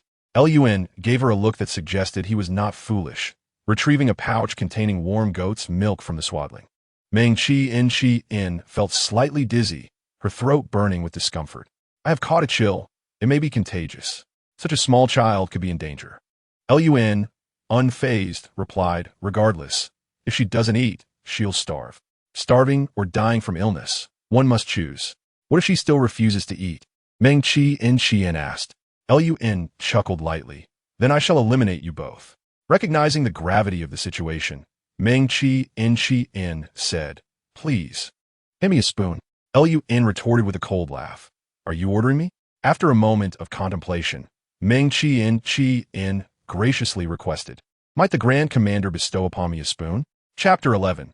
Reduced to pauperhood ultimately. The Grand Commander did retrieve a clean spoon from the 8 Immortals' table and granted it to her. Meng Qianqian cradled the little one in her arms, placing a clean cloth beneath the baby's chin, and slowly fed her with the handle of the porcelain spoon. The infant eagerly opened her mouth, ready to suckle. Lun, observing the child actually consuming the milk, narrowed his eyes slightly, appearing somewhat surprised. "Have you cared for children before?" he asked nonchalantly. "I have a younger brother at home," Meng Qianqian replied. Lun leaned back, arms crossed, lazily watching her. "Your younger brother, Meng Qianqian, is but a year younger than you." The fact that he accurately recalled her brother's name suggested that perhaps her husband, Lu Lingxiao, did not know her family as well as he did. It was not surprising, considering that within a day, this ruthless man had likely investigated her entire lineage. "Cousin," Meng Qianqian said, "does he fall under your jurisdiction as well?" "If I wish," he replied. The little one babbled, glancing from Lun to Meng Qianqian, seemingly listening to their conversation. Meng Qianqian met the child's sparkling eyes and remarked, "This child appears to be under a year old." Lun smirked, defiantly stating, "If I say she is 1 year old, then she is 1 year old." Indeed, who else could assert such authority? Meng Qianqian ceased her banter and focused on feeding the child. Lun sat uncomfortably on the bare stool, lacking both back support and a footrest, emanating an air of coldness and irritation. It was evident he was struggling to maintain composure. No one in the capital could have anticipated that the imposing Grand Commander would find himself rendered speechless by an infant. After an indeterminate amount of time, the little one finally finished her meal, burped twice, and proudly dozed off. Throughout their interaction, neither Meng Qianqian nor the Grand Commander mentioned the elf family's upcoming celebration. One was indifferent, while the other remained unconcerned. Meng Qianqian was uncertain when she had fallen asleep, but upon waking, it was already the next morning. and both the Grand Commander and the infant had departed. Were it not for the lingering scent of milk in her embrace, she might have doubted their visit altogether. Having caught a chill, she refrained from visiting the matriarch and remained in the Haidang courtyard to recuperate. Li Momo prepared bird's nest soup for her. While she was enjoying it, the stewardess from the Feng courtyard arrived, bringing word that Lin W. and R had selected several bolts of fabric the previous day, which had been sent to the estate. They were now awaiting payment. Meng Qianqian remarked, "Let her settle it herself. What do I have to do with it? I did not purchase the fabric." Money Momo was utterly astonished. When she did not leave, Meng Qianqian inquired, "Is there something else?" As she spoke, she cast a deliberate glance at Li Momo, suspecting that she was creating difficulties for the Feng courtyard. After all, the eldest lady had been a pushover in the estate for years and was well known for her generosity, making her easy to manipulate. Meng Qianqian set down her spoon and wiped her mouth with a cloth. "It is my intention. If Miss Lin wishes to indulge, let her use her own silver. Bird's nest is precious, transported from afar, fetching a high price of 30 taels per pound in the capital, not to mention blood nests, which are worth hundreds of taels. The matriarch consumed a bowl daily, and sometimes the second lady and Ling would also partake. Not to mention that the matriarch often sent some to her family. By the end of the month, the expenditure on bird's nest alone would amount to several hundred taels." Meng Qianqian had previously been unwilling to indulge, but after years of selflessness, she had nourished a group of ungrateful wretches. Money Momo observed the large bowl of blood nest remaining on Meng Qianqian's table and awkwardly smiled.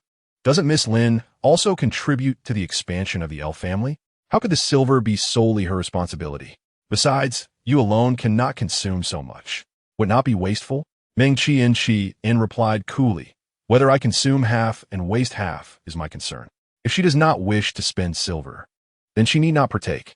Money Momo had not anticipated the eldest lady's unwavering stance and hurried to report to the matriarch. The matriarch was infuriated and dispatched a maid to admonish Meng Qianqian, urging her not to be ungrateful, as the materials were intended for her future great-grandson, and the bird's nest was for him as well. Meng Qianqian retorted, "If grandmother dotes on her precious great-grandson so much, why not pay from Feng Courtyard's funds? It would reflect the great-grandmother's goodwill. It is not expensive, merely 700 or 800 taels." Had she truly said that? "Indeed, matriarch, I would not dare to speak falsely." The matriarch gritted her teeth in anger. This girl has gone too far. 700 or 800 taels. She would not part with that. The maid inquired, "I heard that the eldest young master took Miss Lin to the banquet yesterday. Could that be the reason?" The matriarch snapped, "Is it not she who ran off on her own?" Someone intervened on her behalf, yet she showed no gratitude and severed their resources. I had warned against marrying such a woman of humble origins, perpetually consumed by jealousy. It is no wonder that she refrains from entering her quarters. In Hing Yuan, Meng Qianqian finished her bird's nest soup and addressed Li M. "Once this batch is consumed, I shall purchase no more." Li M hesitated, saying, "If that is the case, does that not mean the old lady will have nothing to eat?" Meng Qianqian replied, "As I have said, one must procure their own sustenance. After enduring such great humiliation yesterday, I believe any decision made by the young lady today is understandable to you, Li M. However, while venting anger is permissible, one must not breach principles. The old lady represents the principles of the L family." Li M closed the door. "Young lady, would you confide in me your true intentions? Do you wish to exert pressure on the L family and manipulate Miss Ln, or?" Meng Qianqian shook her head. "What do I need to manipulate her for? As long as she does not provoke me, I can easily ignore her." Li M remarked, "Then what is the purpose of your actions?" Meng Qianqian replied earnestly, "It was the L family that sought my hand in marriage. My grandfather was reluctant to let me marry far away at such a young age, and the old master repeatedly assured that he would treat his granddaughter well, ensuring she would not suffer even the slightest grievance in the L household. Over these years, I have fulfilled my duties as a wife, as well as the filial obligations of a daughter-in-law and granddaughter-in-law. I have given what was due and what was not due, yet what have I received in return? A husband who does not love me and a family that drains me dry. I no longer wish to endure this." He furrowed his brow. "First, let us settle matters in Sngzhun." A servant spoke, The resources for SNGZHUN have also been exhausted. Young master, from this day forth, you are a pauper. Chi os body tremblet. Chapter 12. Nxio's frustration. What is the meaning of this? How have I become a pauper? Is there no one who can articulate this? Nxio shot a cold glare at the servant. Who is responsible for this? The servant replied, somewhat disgruntled, it was the young madam. Certainly, if Meng Qianqian is also indifferent.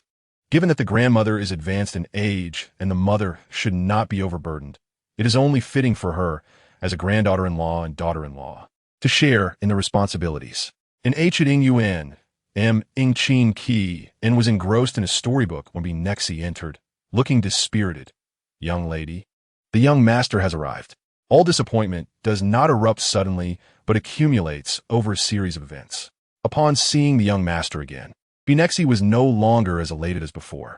Nxio did not engage with his servant. Upon entering, he was met by a wave of warmth. Outside, the world was frigid, yet here it was as warm as spring. Even the old lady's quarters were not this cozy. Grandmother only uses 2 braziers, yet you, at such a tender age, require 3. Are you so sensitive to the cold? He snorted coldly, intending to take a seat, but found the chair beside Meng Qianqian cluttered with items. He glanced at Nexi, who turned her head away, frowning. He had no choice but to sit on an uncomfortable stool. Meng Qianqian ignored him and continued reading. Nxio stole a glance at her, suppressing his displeasure, and spoke. I know you are angry with me, but it has already been a night. Surely you should have calmed down by now. Meng Qianqian's enthusiasm for reading was interrupted, and a flicker of cold irritation crossed her brow. What does it mean that, after a night, one should have calmed down?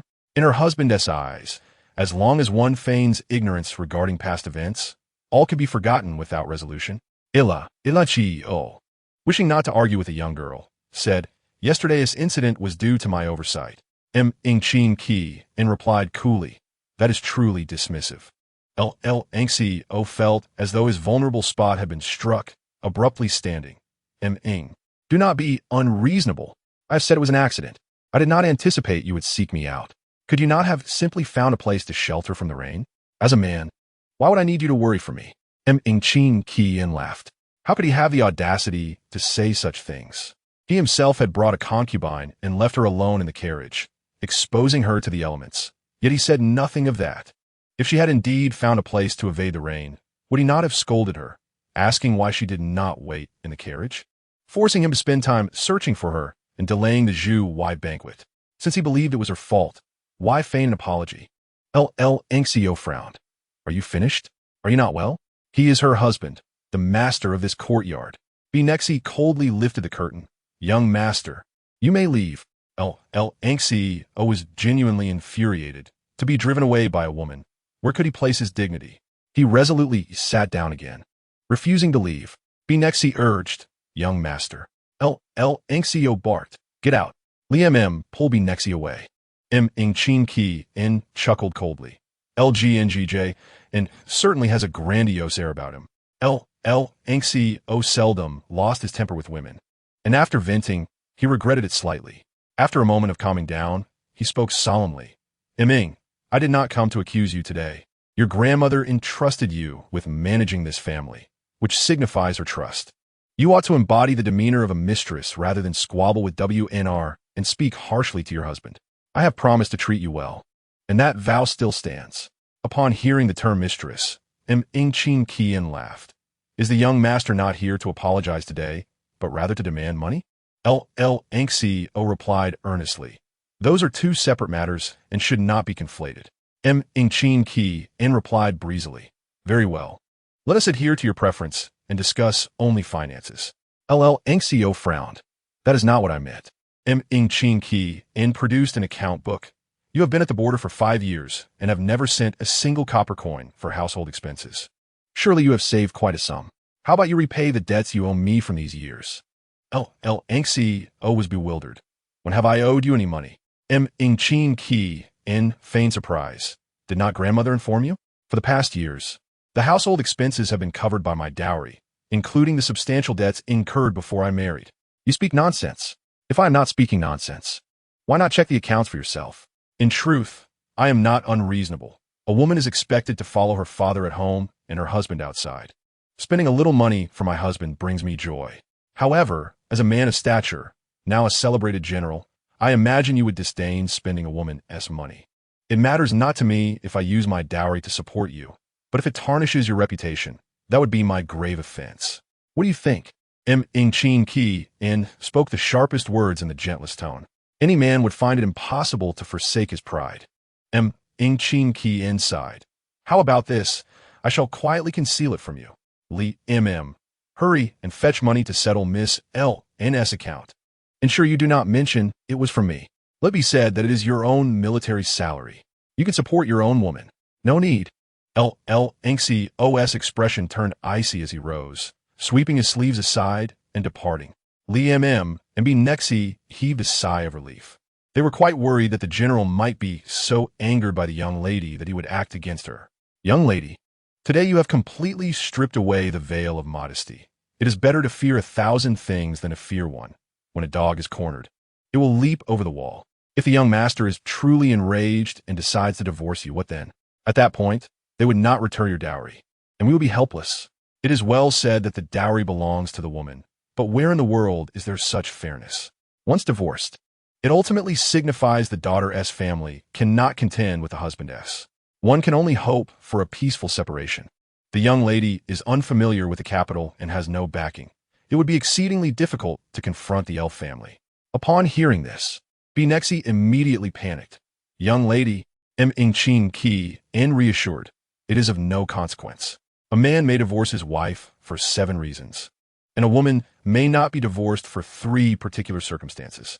If one has something to marry but nowhere to return, if one is in mourning for 3 years for the husband's family, or if one was poor before marrying and later became wealthy, one cannot be divorced.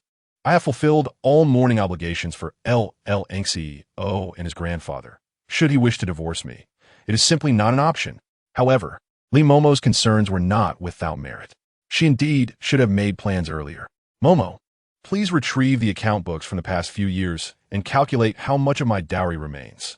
Chapter 13.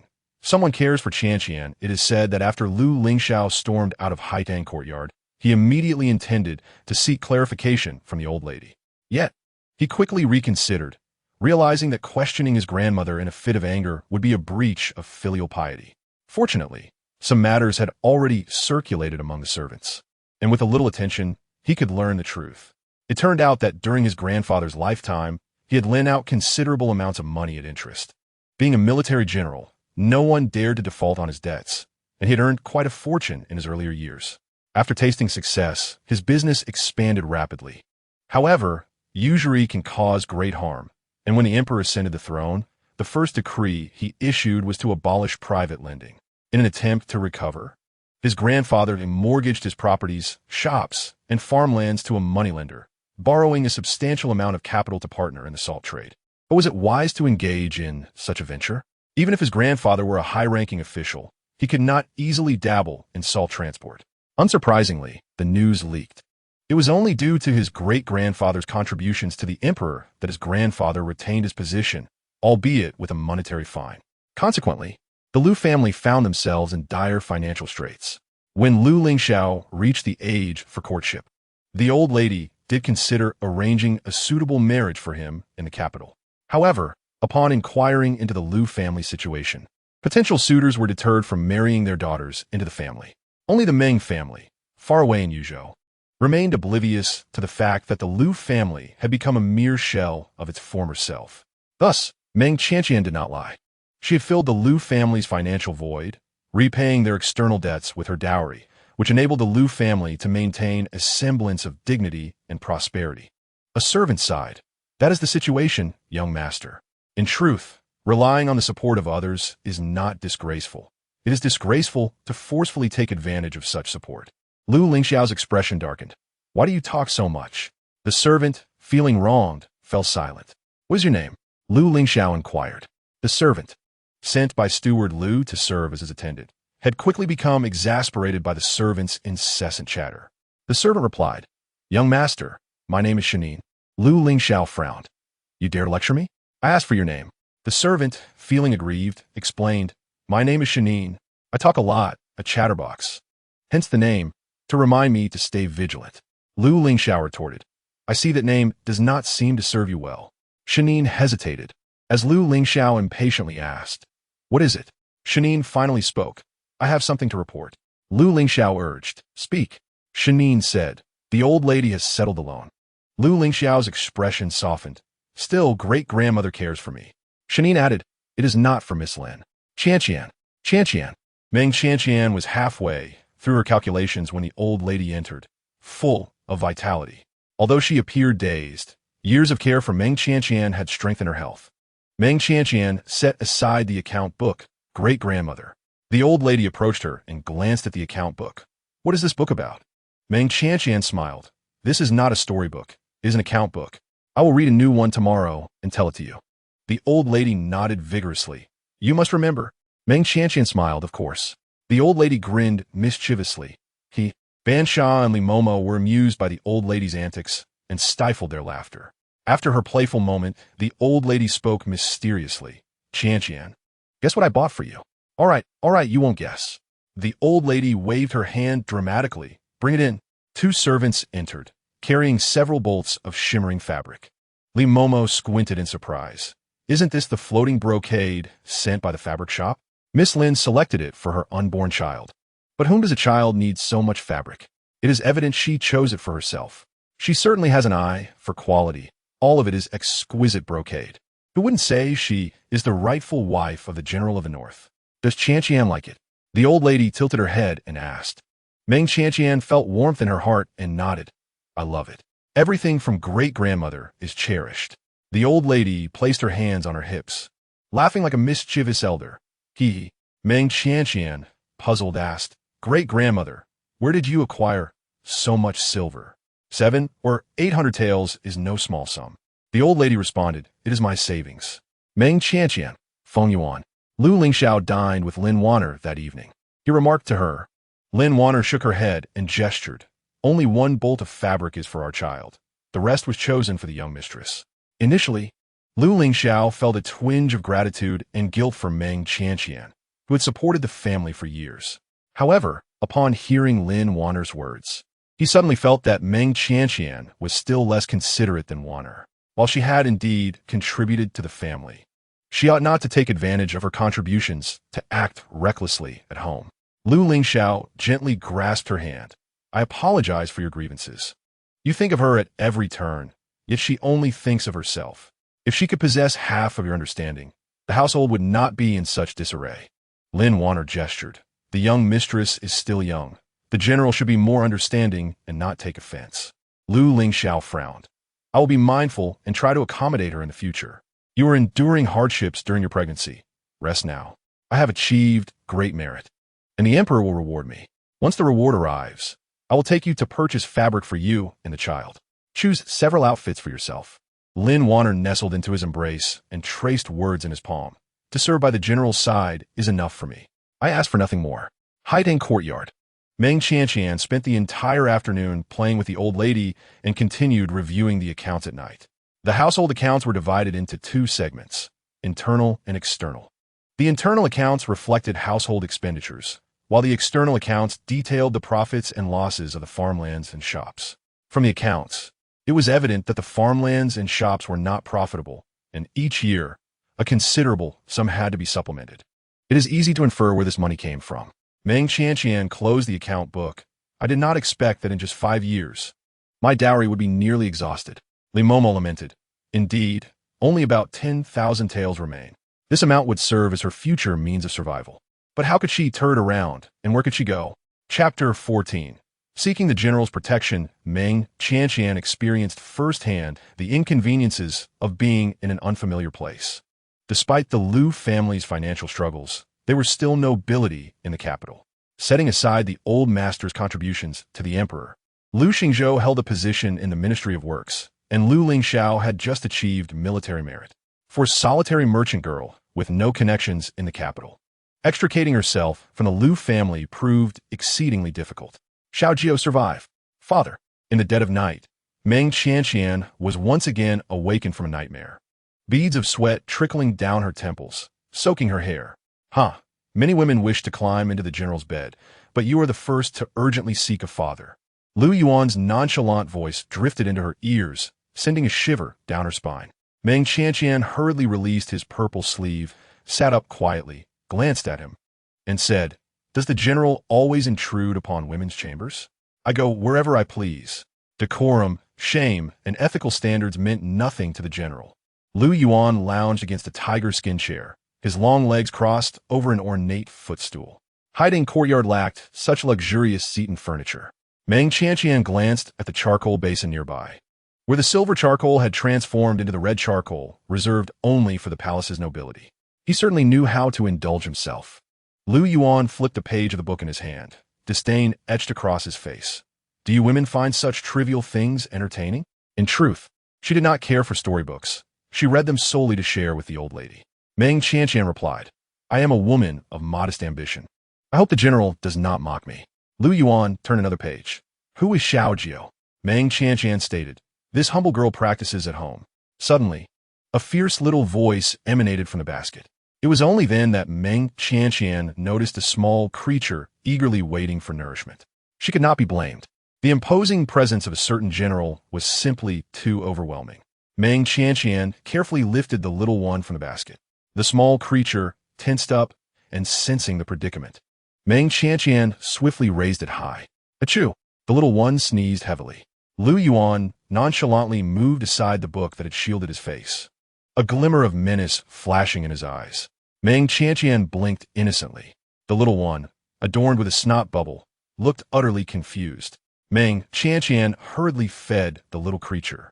Wiping its nose clean, the little one, undeterred, feasted heartily, soon breaking into a sweat, its cheeks turning a rosy hue.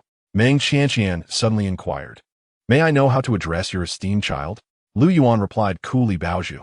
The little one seemed to comprehend the mockery from Lu Yuan, and with a fierce cry, exclaimed, "Wow!"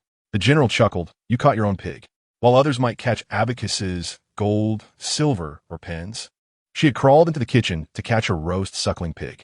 Meng Qianqian pondered for a moment and earnestly replied, "Do you wish to eat meat? At such a young age, you cannot eat meat." The little one opened its tiny mouth, showcasing its little teeth. Meng Qianqian remarked, "Even with teeth, you still cannot eat." The little one protested, "Wow." Just as Meng Qianqian thought Lu Yuan would remain silent about the little one's true name, he turned a page of the book and casually stated, "Bao Shu," with the nickname Zhao Zhao. After being well fed, Bao Shu played with her little feet and soon fell asleep. Meng Qianqian discreetly cast a glance at Lu Yuan. With only a few pages left in his book, he glanced at it and spoke blandly, "You've been stealing glances at me all night. If you have something to say, just say it." This man was exceedingly perceptive, whether in the alley discovering her or at this moment seeing through her. With no better options at hand, she decided to gamble. Meng Qianqian replied with measured composure, "This humble girl wishes to make a transaction with the esteemed general." Lu Yuan turned another page of the book, responding nonchalantly, "Do not presume that because you have fed my daughter a few times, you are qualified to transact with me." Meng Qianqian cut to the chase. "The spies from Bailiang have entered the capital." "I am aware," he replied. "However, the Jinyui has not uncovered their whereabouts, nor will they." Oh, Lu Yuan's interest was piqued at last. He closed the book and fixed his captivating phoenix eyes upon her, a smile laced with boundless malice in his gaze. Meng Qianqian met his gaze. "The spies from Bailiang are hiding in Wan'er Tower." Lu Yuan smirked. "Did Lu Lingxiao inform you?" Meng Qianqian replied, without a change in expression, "I overheard it by chance. He is uncertain and dares not investigate, but I believe the esteemed general would dare to do so. After all, there is no place in the world that the Jinyui under the esteemed general would not dare to venture. Do you know the consequences of deceiving me? This humble girl does not dare. You have yet to secure a transaction with me, yet you have already informed me. Are you not afraid that I might kill you and deny our agreement? The esteemed general may not be a good man, but he is certainly not a petty one." Lu Yuan smiled meaningfully. "What do you desire?" In the ensuing days, several heavy snowfalls blanketed the capital. Meng Qianqian, citing illness, remained in Haidang courtyard to review the accounts. She ceased indulging the household, stopping the old madam's bird's nest soup and cutting back on several extravagant expenditures. The old madam was infuriated, demanding Meng Qianqian come for a reprimand, but Meng Qianqian refused to comply. The heavy snowfall also meant that the old madam was too wary of slipping to come in person to chastise her. The old madam wished to have Lu Lingxiao discipline his wife, but alas, Lu Lingxiao was absent. The Jinui discovered the spies from Bailiang at Wanhua Tower, capturing 3 on the spot, while 2 managed to escape. The old madam, filled with rage, had nowhere to vent her frustration, resulting in several blisters forming on her lips. Finally, when the snow ceased, visitors arrived from the old madam's natal family. "Miss, the old madam requests your presence." Meng Qianqian entered the room. Meng Qianqian had just finished reviewing the last of the flawed accounts, marking errors with a red cinnabar pen. "Miss, shall we go?" asked Li Momo with concern. Having heard the Zhao family was visiting, likely to take advantage of the situation. The old madam's behavior of supporting her natal family was too disgraceful. Even Li Momo could not bear to witness it. Meng Qianqian closed the account book. "This is good. Some accounts need to be settled. After years of feeding them, it was time for them to repay their dues." The Zhao family that came this time consisted of the old madam's sister-in-law and her grandnephew. As soon as Meng Qianqian reached the door, she heard the old Madame Zhao, tearful and distraught, pleading, "Sister, you must help Hunger. He's your own grandnephew. Please save him." The second madam scoffed. "Why did he provoke the Jinui commander? What do we do?" Old Madame Zhao lamented. "What if we let Xiao Gu'er speak on his behalf?" The old madam replied, "Xiao Gu'er has been away these past few days." "What do you mean he is away? He clearly lacks familiarity with the Jinui and cannot speak on the matter." Old Madame Zhao cried.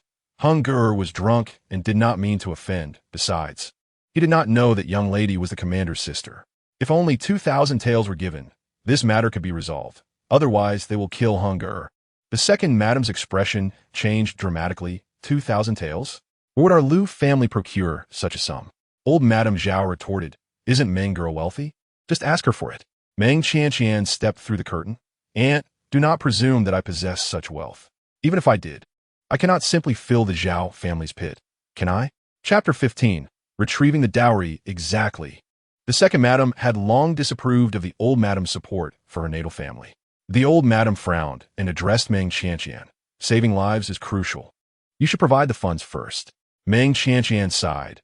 "Unfortunately, this granddaughter only has 1,000 taels remaining." Old Madame Zhao was astonished. "You mean to say you only have 1,000 taels left of your dowry? How has the Lu family spent so much?" Meng Qianqian sighed again. "I do not know. In the past few years, I have merely handled the payments. How the funds were spent was determined by grandmother." Fortunately, the old madam did not trust her, as all the household managers were the old madam's confidants. Otherwise, she would be at a loss for words. The old madam's face turned somewhat awkward, and she cleared her throat. "Let's not discuss that for now. Just take out 1,000 taels to help your aunt." Meng Qianqian smiled. "Assisting is fine, but let it be clear that this sum is a loan to the Zhao family, with interest and a written agreement." Upon hearing this, the old madam was displeased. "Why must we establish such terms amongst family? Are you afraid we would default on your funds?" Old Madame Zhao interjected. "Yes, Qianqian, you are being overly formal." Ignoring their back and forth, Meng Qianqian turned to the second madam. "What do you think, second aunt?" The second madam was well aware of the Zhao family's character. "Write a promissory note. Formalize it. Otherwise, do not expect any funds." "Elder sister, you agree, right?" Lu Mu nodded. "Even among siblings, it is best to keep accounts clear. A promissory note is necessary." Meng Qianqian looked at the old madam, grandmother. "The promissory note will remain with you. Whenever it is to be repaid, I shall not pressure you." Although the old madam supported her natal family, she also worried about the repayment of these funds, concerned that the Lu family might not survive otherwise. Moreover, with the promissory note in her possession, if the natal family truly could not repay or fell short, it would be her decision. Old Madame Zhao was well aware of how biased her sister was towards her natal family. If the promissory note were in her hands, it would be as good as non-existent. Old Madame Zhao readily agreed. The old madam looked skeptically at Meng Qianqian. "Are you truly left with only 1,000 taels?" Meng Qianqian produced a key from her purse. "Grandmother, this is the key to the storeroom. If you do not believe me, feel free to verify it yourself." The old madam accepted the key to the storeroom. The second madam's eyes flickered, and she linked arms with Lu Mu. "Elder sister, we should go too." She must personally oversee the matter, ensuring that the old matriarch and the Zhao family do not abscond with any excess. The group marched towards the storeroom with great determination. Although the key was in Meng Qianqian's possession, skilled guards appointed by Lu Lingxiao stood watch outside. These guards were fully aware of whether Meng Qianqian had ever taken anything from the storeroom without permission. Thus, when they counted the silver and confirmed that only 10,000 taels remained, they were all left dumbfounded. How could so much have been spent? The second madam gritted her teeth in silence, and the old matriarch felt equally perturbed. Meng Qianqian observed their astonishment, bemused by the realization that their funds were nearly depleted. In truth, even in the capital, 10,000 taels was a considerable sum. However, compared to the substantial dowry Meng Qianqian had brought with her, what remained was insignificant. Unfortunately, the parties involved did not share this perspective. The old matriarch suspected that the second house had pilfered a considerable amount, while the second madam believed the old matriarch had excessively subsidized her maternal family. Meng Qianqian feigned confusion, asking, "Grandmother, second aunt, your expressions seem rather grim. Is something amiss? Shall we summon the stewards to audit the accounts together?" "No need," the old matriarch and the second madam exclaimed in unison. Meng Qianqian, perceptive yet silent, continued, "In fact, I have recently reviewed some accounts and believe there are significant discrepancies." The old matriarch's expression darkened. "What accounts do you understand?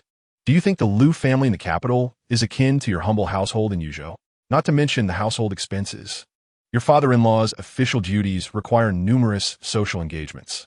As a merchant's daughter, you naturally lack understanding of the intricacies of officialdom." Lady Zhao looked anxiously at the old matriarch. "Elder sister, what shall we do about the shortfall of 10,000 taels?" The old matriarch cast a sweeping glance.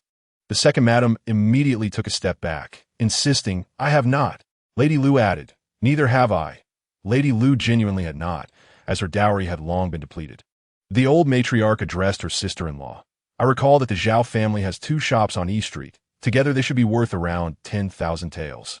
Lady Zhao's complexion shifted. "Elder sister." The old matriarch waved her hand dismissively. "This matter is settled."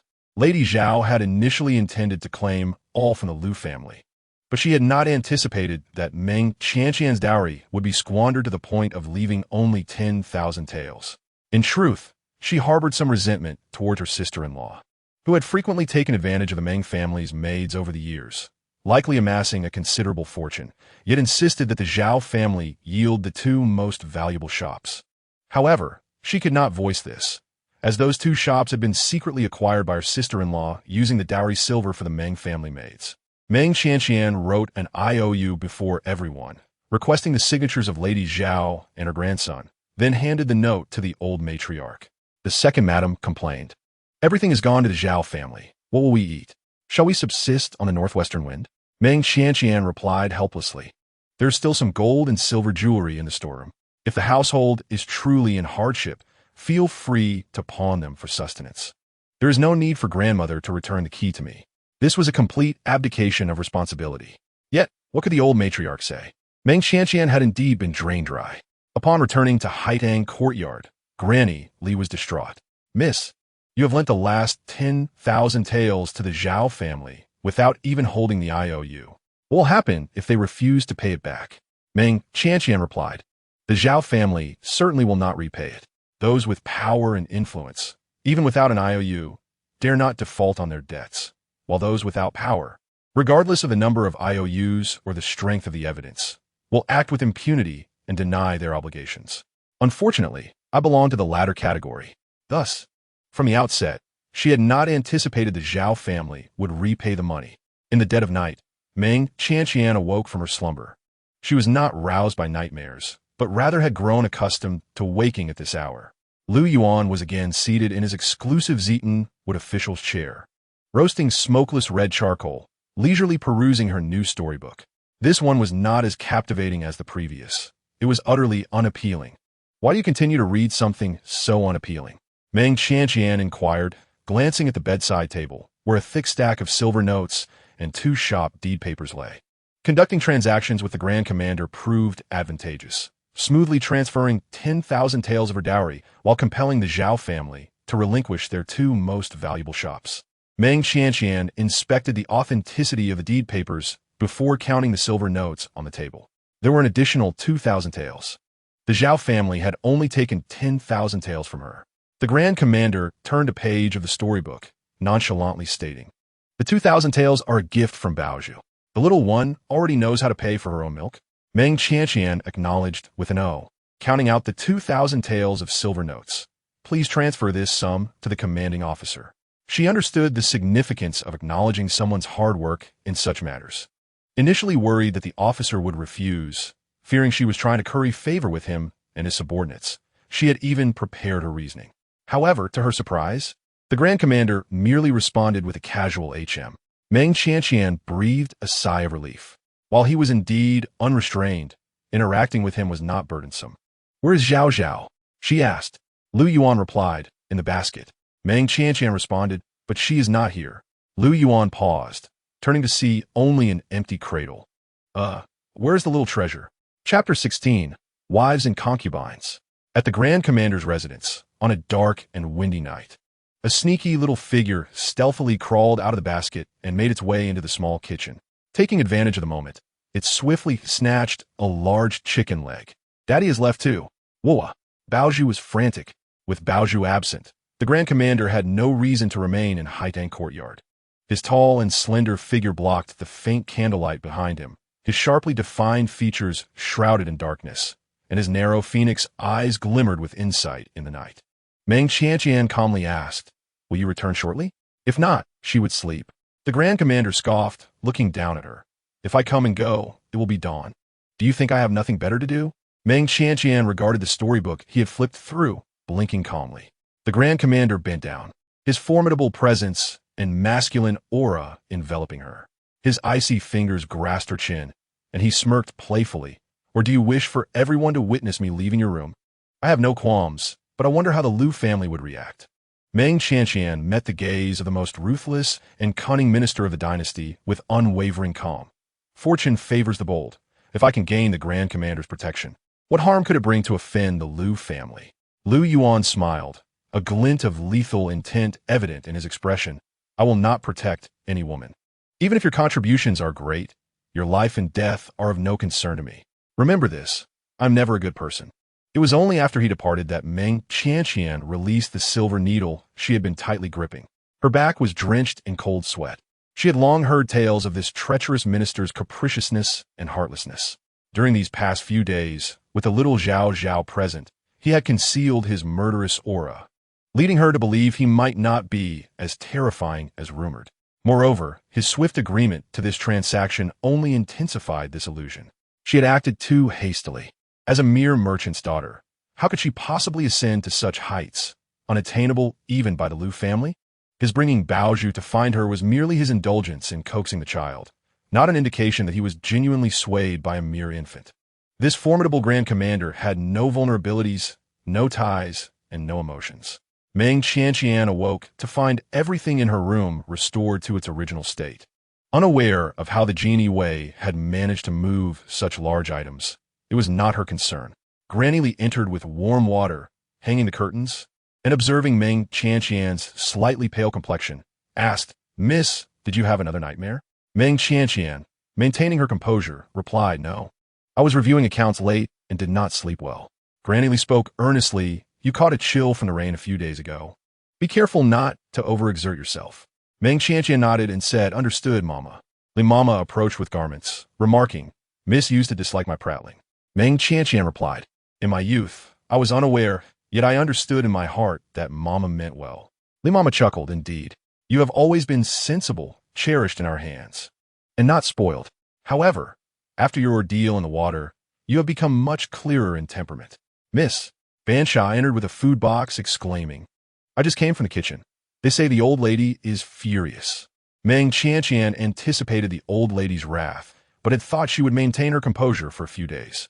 Alas, she had spoiled her too much over the years, and now that she could no longer dip into someone else's purse, she was immediately unsettled. Early that morning, she had sent someone to pawn the gold and silver jewelry from a storeroom, but those pieces were of poor quality and outdated, worth little. Consequently, the old lady sought silver from a second household, but the second lady feigned illness and refused to contribute. The old lady was livid, reportedly shattering several dishes in a rage. "Serve her right," Bansha exclaimed. Li Mama quickly cautioned, "Lower your voice. Be careful not to be overheard." Bansha playfully replied. Yang meanful, Mama. Bansha did not comprehend, but Li Mama's eyes brightened. Mississippi Meng Qianqian smiled gently. Mama, we shall not rush this account. We will settle it slowly. After breakfast, Meng Qianqian and Bansha stepped outside. It was well known among the Lu family that the old matriarch adored storybooks, dismissing those bought by others. Thus, every couple of months, Meng Qianqian personally selected new ones. Since her last visit to the study, a month and a half had passed. Miss, why are there so many officials on the street? Perhaps they are patrolling as the new year approaches. This commotion likely indicated that the two scouts from Wan'er Tower had yet to be captured. It was not surprising. To escape the grasp of the genie Wei was no small feat. Madame Lu, back again to select storybooks for the old matriarch? The book boy greeted Meng Qianqian with a smile. Do you have any new storybooks? She inquired. The book boy replied, indeed. With many candidates arriving in the capital for the spring examination, we have a plethora of new storybooks. Bansha pondered. Aren't these candidates supposed to be focused on their studies? The two young masters of the Lu family barely have time to return home. Understanding dawned upon Bansha. Meng Qianqian chose 5 books and instructed Bansha to settle the payment. To Dongjia, she declared, intending to collect from her 2 shops there. It was not far from Dongjia. They would arrive by walking through an alley and turning a corner. To avoid recognition, both Meng Qianqian and Bansha donned veils. Upon reaching the first shop, Bansha clutched her mistress's arm and pointed inside. Miss, look, it's Miss Lin. This shop sold spices and cosmetics. Lin Wan'er was inspecting various boxes of rouge. Accompanied by her maid, Lu Lingxiao, also veiled, yet recognizable to those familiar with her. Bansha scoffed, wearing rouge while pregnant. What a vixen. Miss, shall we go inside? Meng Qianqian smiled lightly. Why not? I am the legitimate wife. If anyone should hide, it should be her. Bansha puffed out her chest. Indeed. They entered the shop. Madame Lu? An excited female voice called from behind. Meng Qianqian paused, curious who it was, only to see a splendidly attired lady in her 30s, adorned with jewels. Pass by and pat Lin Wan'er on the shoulder. Lin Wan'er turned around, and at that moment, several other ladies entered the shop with her. One of them asked, Madame Wang, who is this? Madame Wang took Lin Wan'er's hand and introduced her to the others. She is the wife of General Jinbei, Madame Lu. Shopta Ziventian, exposing Lin Wan'er. Lu Lingxiao had achieved great merit at the border and was favored by the emperor, who wouldn't want to curry favor with his wife. The ladies immediately surrounded her with radiant smiles. Some had dined at the governor's residence, but had not spoken to Lin Wan'er, while others had missed the opportunity to attend the Zhou banquet and were keen to approach Lu Lingxiao's wife. Lu Lingxiao, noticing the situation, quickly said to Madame Wang, Madame Wang, my mistress remembers you. Since the last time at the governor's residence, she has often mentioned you. Madame Wang was utterly flabbergasted. Despite her husband's high position and status, nothing could compare to the renowned General Lu. Madame Lu, I have long wished to visit your household. Bansha was infuriated. Her mistress was the true general's wife. Yet a throng of ladies surrounded a vixen, calling her Madame Lu. Was there no justice? The affair of Lu Lingxiao taking Lin Wan'er to the banquet was kept very secret. Only Meng Qianqian and Li Mama were aware, while even Bansha remained in the dark. Miss, Bansha exclaimed in shock, looking at Meng Qianqian. Meng Qianqian calmly replied with a slight nod. Gaining confidence, Bansha linked arms with her mistress and declared loudly, Ladies, you have mistaken. The true general's wife is right here. All eyes turned toward them. Lin Wan'er and Luolua's expression shifted. The ladies had never seen Meng Qianqian. They had only a fleeting acquaintance with Lin Wan'er at the banquet. Madame Wang glanced at Lu Lingxiao and then at Lin Wan'er's hand, which she held. I did not mistake. She is Lu Lingxiao, the maid beside the general's wife. The general's wife has an arrow wound on her left hand from saving General Lu. Which general's wife are you? Bansha confidently asserted. My mistress is naturally the wife of General Jinbei, Lu Lingxiao. 2 Madame Lu's? Both wore veils. Meng Qianqian, clad in a soft pink fur coat. Her beauty, reminiscent of the gentle spring sun, exuded calmness and grace. Lin Wan'er, in plain attire, was slender and delicate, like a chrysanthemum, though she was also beautiful. After seeing Meng Qianqian, she appeared somewhat lackluster. Madame Wang addressed Meng Qianqian. You claim to be Madame Lu, but last time, it was clearly her who attended the banquet with General Lu at the governor's residence. Meng Qianqian did not rush to refute, but calmly approached Lin Wan'er and said softly, Miss Lin, Do you dare to publicly acknowledge that you are my husband's legally wedded wife, with all the formalities? Lin Wan'er tightened her grip on her handkerchief. Meng Qianqian, with a commanding presence, stated, "If you acknowledge it, I shall grant you that identity." The ladies exchanged glances, intrigued.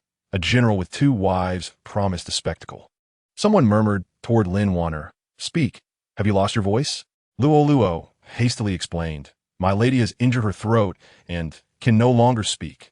Bansha, hands on her hips, scoffed, unable to speak. How then did she chatter about Madame Wang at home? Did she use her feet? Luo's face flushed. Moreover, my mistress hasn't even sipped from her cup of concubine's tea. Calling herself a wife is utterly presumptuous. I shall teach you some manners today. Bansha was no pushover. Previously, Meng Qianqian had tolerated them, but now that the mask was off, what was there to endure? She raised her hand and slapped Luo. Liing Vene, witnessingly, retaliated with a slap to Bansha. Meng Qianqian swiftly returned the gesture with 2 resounding slaps, leaving Lin Wan'er momentarily stunned. Gasps echoed from the crowd. Oh my, how intense!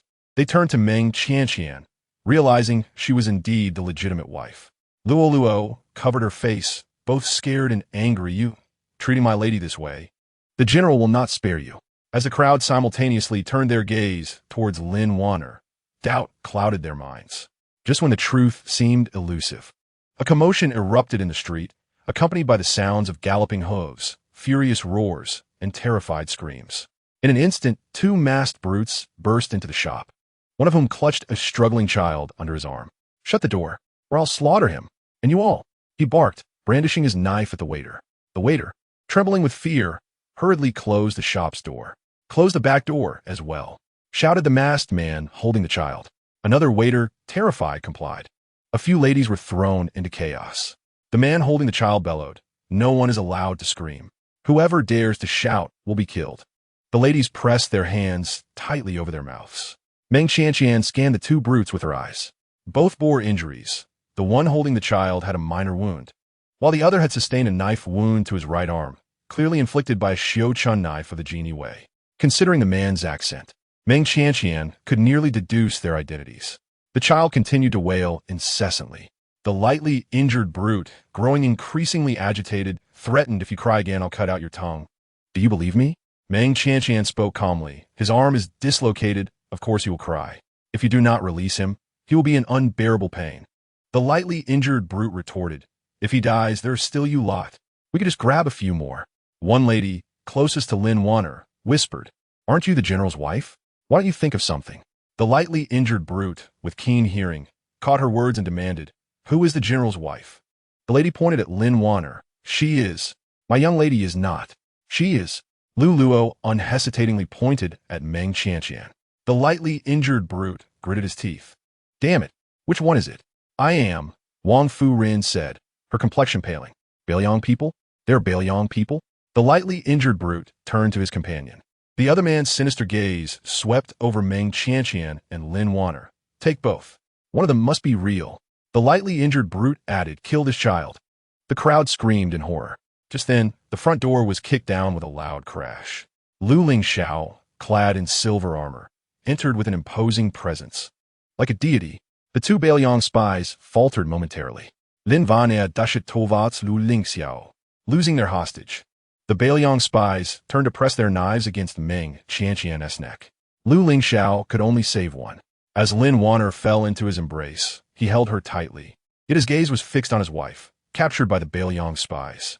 Meng Qianqian remained silent, neither pleading for help nor screaming. Lu Lingxiao's eyes narrowed, gripping the hilt of his sword tightly. Chapter 18. Would you be willing to be this officer's wife? Miss! Banksia cried as she chased after them. A young woman brushed past her, stumbling into the shop and rushing towards the wailing child, who was being gently comforted by Wang Fu-rin. The woman fell to her knees before Wang Fu-rin, exclaiming, "Thank you, madam, for saving my son." Wang Fu-rin quickly replied, "It was not I, but the general's wife who saved your son." The woman embraced her child and, upon surveying the surroundings, spotted Lu Lingxiao in armor and Lin Wan'er, veiled.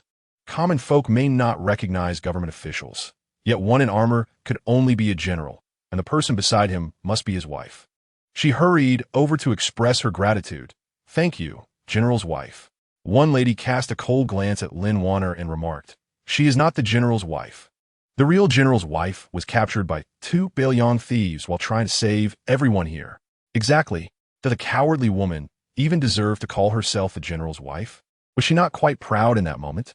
At a critical time, why did she not assert that she is the true general's wife? Once Meng Qianqian stepped forward, no one doubted her identity anymore. This statement was not only directed at the woman and Wan'er, but also aimed at Lu Lingxiao. Your wife risked herself, yet you chose to save another woman before your own. Lu Lingxiao, unaware of the events that had transpired, was astonished to hear the lady say that Meng Qianqian had saved the child and all of them. How could that timid girl, who barely managed to protect herself, have the audacity to confront the Bailiang people? Had there been some mistake? Without further ado, Lu Lingxiao turned to leave. Wan'er reached out to stop him, but failed. As Lu Lingxiao reached the street, he encountered Banksia, who had fallen and was bleeding from her head. He quickly helped her up. Banksia pushed him away, crying, "Get away. You let my young lady be captured. You saved a vixen instead of my young lady. I hate you, son-in-law. I hate you." Lu Lingxiao frowned, but did not argue. Meanwhile, after the Bailiang spies captured Meng Qianqian, they swiftly commandeered a carriage. The lightly injured Bailiang spy drove, while Meng Qianqian and another individual sat inside, with a long knife pressed against their throats. "Brother, the woman Lu Lingxiao saved was someone else. That one must be the real one. This girl holds no value to us. She is a burden we should rather eliminate. It is impossible to let her go. Bailiang and Dazhou have harbored a deep-seated enmity for 10 years, and they would show no mercy to the people of Dazhou." He hastily urged the carriage onward. "Brother, why aren't you speaking? Something feels off," the wounded Bailiang spy declared. "What feels off, brother?" The injured man lifted the carriage curtain and gazed down the empty street. It had never been this silent before. Hearing his brother's words, the lightly injured Bailiang spy sensed something amiss. Moreover, under the bright sunlight, an eerie sensation crept up his spine as if danger was looming nearby. "Stop the carriage," the wounded man shouted. The lightly injured spy pulled on the reins with all his strength, bringing the carriage to a halt, just inches from his nose. A thin wire glimmered in the sunlight. This was a unique hidden weapon of the Jin Yi, capable of slicing through iron. Had they recklessly charged forward, they would have been severed in two along with the carriage. Cold sweat broke out all over him.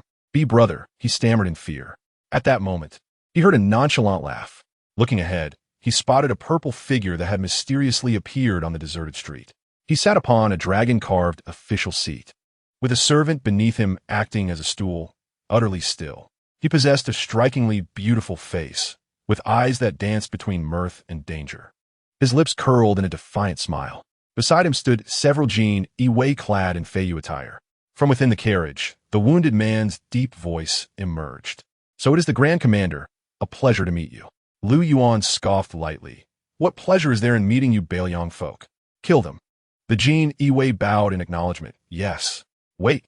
The person inside the carriage lifted the curtain, shoving Meng Qianqian forward and threatening. "If the Grand Commander dares to lay a finger on either of us, I will take her down with me." Lu Yuan laughed. "What do I care for a woman's life or death?" The Bailiang spy pressed the knife closer. "She is the wife of General Lu Lingxiao." "You just said she is Lu Lingxiao's wife, not mine," Lu Yuan replied, his gaze landing on Meng Qianqian's calm face. "Why not ask her if she would be willing to be this officer's wife? If she agrees, I will let you both go today in consideration of her." "I do not wish to," Meng Qianqian replied coolly. Lu Yuan turned to the knife-wielding man, spreading his hands in a gesture of resignation, his smile widening. "Did you hear that?" The lightly injured spy discarded the reins and drew his sword from his waist. "Brother, stop wasting time with this brat. I'll hold them off. You escape first." The person inside the carriage cast a deep glance at Lu Yuan. "I want to see if you truly do not care for the lives of the people of Dazhou." He aimed for Meng Qianqian's hand and struck down fiercely. Meng Qianqian did not flinch, remaining quietly seated within the carriage. Whoosh! An arrow pierced the air, striking through his temple and entering his brain. His body stiffened, eyes wide in disbelief, and he fell straight down from the carriage. The lightly injured scout was furious. "Brother, I will fight you to the end." He leapt into the air, dodging the hidden wires, and with all his might, lunged at Lu Yuan with his sword. The archer hidden on the rooftop drew back his bow, releasing 3 arrows simultaneously. Clang! A barely audible sound of collision resonated in the air. One arrow, aimed perfectly, deviated by the tiniest margin. The Northern Liang scout was shot away, crashing heavily to the ground, spewing forth a pool of blood. The commander of the Jade Wei approached, collected the hidden wires, and knelt to examine the injured man. Smiling at the archer, "I didn't expect you to make a mistake as well. Fortunately, your error allowed us to keep this one alive." The archer frowned strangely. He made a mistake? Chapter 19. The Grand Commander takes action. "I cannot possibly err." The archer leaped down from the rooftop. The commander of the Jade Wei called over his subordinates to handle the body, taking away the Northern Liang scout who still clung to life. The archer personally inspected the arrow lodged in the scout's chest. "How could this be?" The commander of the Jade Wei remarked. "Very well. Your archery has improved to the point where you nearly fooled me. I almost believed you had truly killed him. I forgot to mention that the Grand Commander actually desired a live capture." The archer had not considered that the fatal blow could potentially harm the Grand Commander, and thus, he had never intended to let him live. "Did you intervene? Did you deflect my arrow?" The commander of the Jade Wei replied. "Your arrow moves so swiftly. How could I possibly intercept it? Admitting a mistake is not disgraceful. You are merely 16. Why be so prideful?" 17. The young archer corrected. Fine, 17. The commander of the Jade Wei dismissed him as one would child. The boy, clad in blue and bearing a great bow, approached Lu Yuan. Expressing his grievance, "I did not miss." Lu Yuan chuckled, tossing him a box of osmanthus cake. The boy sat by the roadside, opened the box to count, and frowned slightly. One piece was missing. Lu Yuan tossed him another box, which just happened to contain an extra piece. The boy redistributed the surplus piece into the first box, his tightly knitted brow finally relaxing. The commander of the Jade Wei arrived at the carriage. Politely addressing Meng Qianqian, "Madam Lu, are you injured?" Meng Qianqian replied, "No." The Northern Liang scout had bled on her during the abduction, staining her clothing. The commander nodded. "The carriage is damaged. Please, Madam Lu, step this way." Under his guidance, Meng Qianqian entered another carriage. Lu Yuan was there too, maintaining his languid and carefree demeanor, a slight smirk gracing his lips, though the mirth did not reach his eyes. Meng Qianqian sat far away, wishing she could tumble out. Lu Yuan chuckled. "Are you so afraid of this commander?" Meng Qianqian replied calmly. "I nearly died at the hands of the Grand Commander. I cannot afford not to be afraid." Lu Yuan coldly smiled, offering no rebuttal, nor inquiring how she had been captured by the Northern Liang. The journey was silent. The carriage drove into the governor's residence. Lu Yuan's pristine, expensive shoes rested upon the driver's sturdy back as he issued a command. "Take her to Tinglan Courtyard." The servants of the governor's residence, well-trained and surprised, displayed no sign of their astonishment. "Miss, please enter." The maid, unaware of her status and seeing her youth, addressed her as Mississippi Meng Qianqian entered the side chamber. "The maid will fetch water. Please wait a moment." No sooner had the maid left than a small, stout figure scrambled over. Dressed in tiger head shoes, a tiger head hat, and a vividly patterned tiger-striped cotton jacket, the child moved nimbly. With a determined leap, she stumbled over the high threshold. Meng Qianqian turned to look. "Zhao Zhao? What?" The little one immediately appeared aggrieved, sitting on the ground with a pout, her round, dark eyes glistening with tears. She seemed on the verge of crying. The child pointed outside, wailing in protest, her expression fierce. Although Meng Qianqian could not comprehend her words, she felt as if the little one was scolding someone, not knowing whom, but it sounded quite harsh. Meng Qianqian washed her face, changed into clean clothes, and fed the child. Bao Shu, having had her fill, stretched her little feet in satisfaction. "Wah!" She lay in Meng Qianqian's arms, pointing outside. "Want to go out and play?" "Wah!" Meng Qianqian sighed. "Your father is too cruel. I dare not wander about, lest I meet an untimely end." Just as she reached the door, Lu Yuan entered. The two eventually went to the garden. Lu Yuan despised noise, and the servants in the residence dared not speak loudly. The governor's residence had been as still as a stagnant pool for years. However, that afternoon, the entire garden was filled with Bao Shu's laughter and joy. As dusk fell, Lu Lingxiao came knocking. Lu Yuan met him in the flower hall. "Grand Commander." Lu Lingxiao bowed. Having heard that the Grand Commander personally led the Jade Wei to capture the Northern Liang traders and had brought his wife to the governor's residence for interrogation. "My wife has nothing to do with this matter. Please, Grand Commander, discern clearly. Lu Lingxiao suppressed his displeasure and stated earnestly, I did not expect the Grand Commander to personally handle this matter. I thought it was being managed by the genie Wei. Lu Yuan smiled. You arrived just in time to interrogate this live captive with me. Lu Lingxiao had no choice but to agree. Yes. The two proceeded to the dungeon of the governor's residence, where a pungent smell of blood assailed their senses. Lu Lingxiao, a battle-hardened warrior, had witnessed the most horrific scenes, yet upon entering this place, he felt an overwhelming discomfort. The sounds of anguished cries echoed from a secret chamber, making it easy to surmise that the person inside was experiencing unimaginable torture and torment. General Lu? Lu Lingxiao steadied himself, stepping forward into the chamber. The scout was bound and suspended high upon a pillar, his body covered in lash marks and burn scars, the scent of charred flesh causing Lu Lingxiao to grimace. Lu Yuan waved his hand, and the torturing guards stepped aside. Lu Yuan smiled, gazing at the scout. Who let you into the pass? What was your purpose? The man, weak yet sardonic, replied. The purpose, of course, is to kill your emperor of the Dezhou. Lu Yuan chuckled. I see, had I known, I would not have stopped you. Lu Lingxiao trembled, shock coursing through him as he looked at Lu Yuan. Lu Yuan pointed at Lu Lingxiao. You recognize this General Lu beside me, do you not? The Northern Liang spy mockingly regarded Lu Lingxiao. Of course I know him. Lu Yuan raised an eyebrow. Oh. The Northern Liang spy addressed Lu Yuan. Did you not ask me who let us into the pass? Surely, Grand Commander Lu is clever enough to deduce it? Lu Yuan laughed. Are you implying that General Lu was the one who facilitated your entry into the human pass? Lu Lingxiao's expression changed. Do not speak carelessly. I have never seen you before. Lu Yuan, intrigued, said, General Lu, do not rush. Let him finish his words. Lu Lingxiao clenched his fists. How could he be so kind as to bring himself along to interrogate the spies? It seemed he had been waiting for him here. The Northern Liang spy laughed maniacally. Today, I fortuitously captured his wife as a hostage. This was originally part of the plan. Lu Yuan's amusement deepened. So you mean to say that Madame Lu is also your accomplice? The Northern Liang spy replied. Precisely. They are both part of our Northern Liang's infiltration into Dezhou. A sudden thrust of a blade pierced through the body.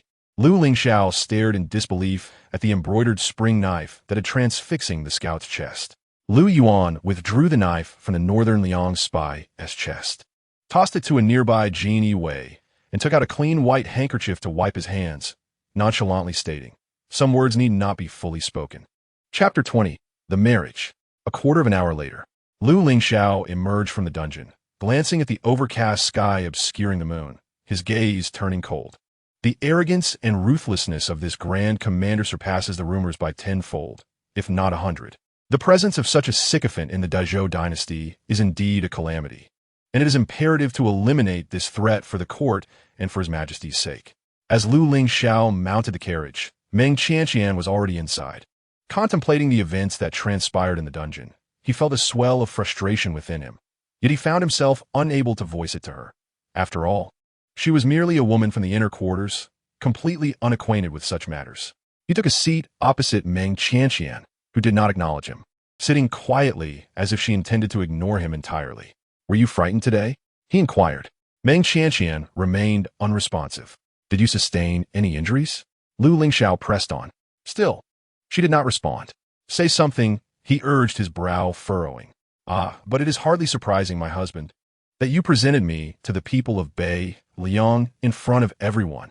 It would indeed be a pity if I do not perish. And you cannot share your life with your beloved, can it not? Meng.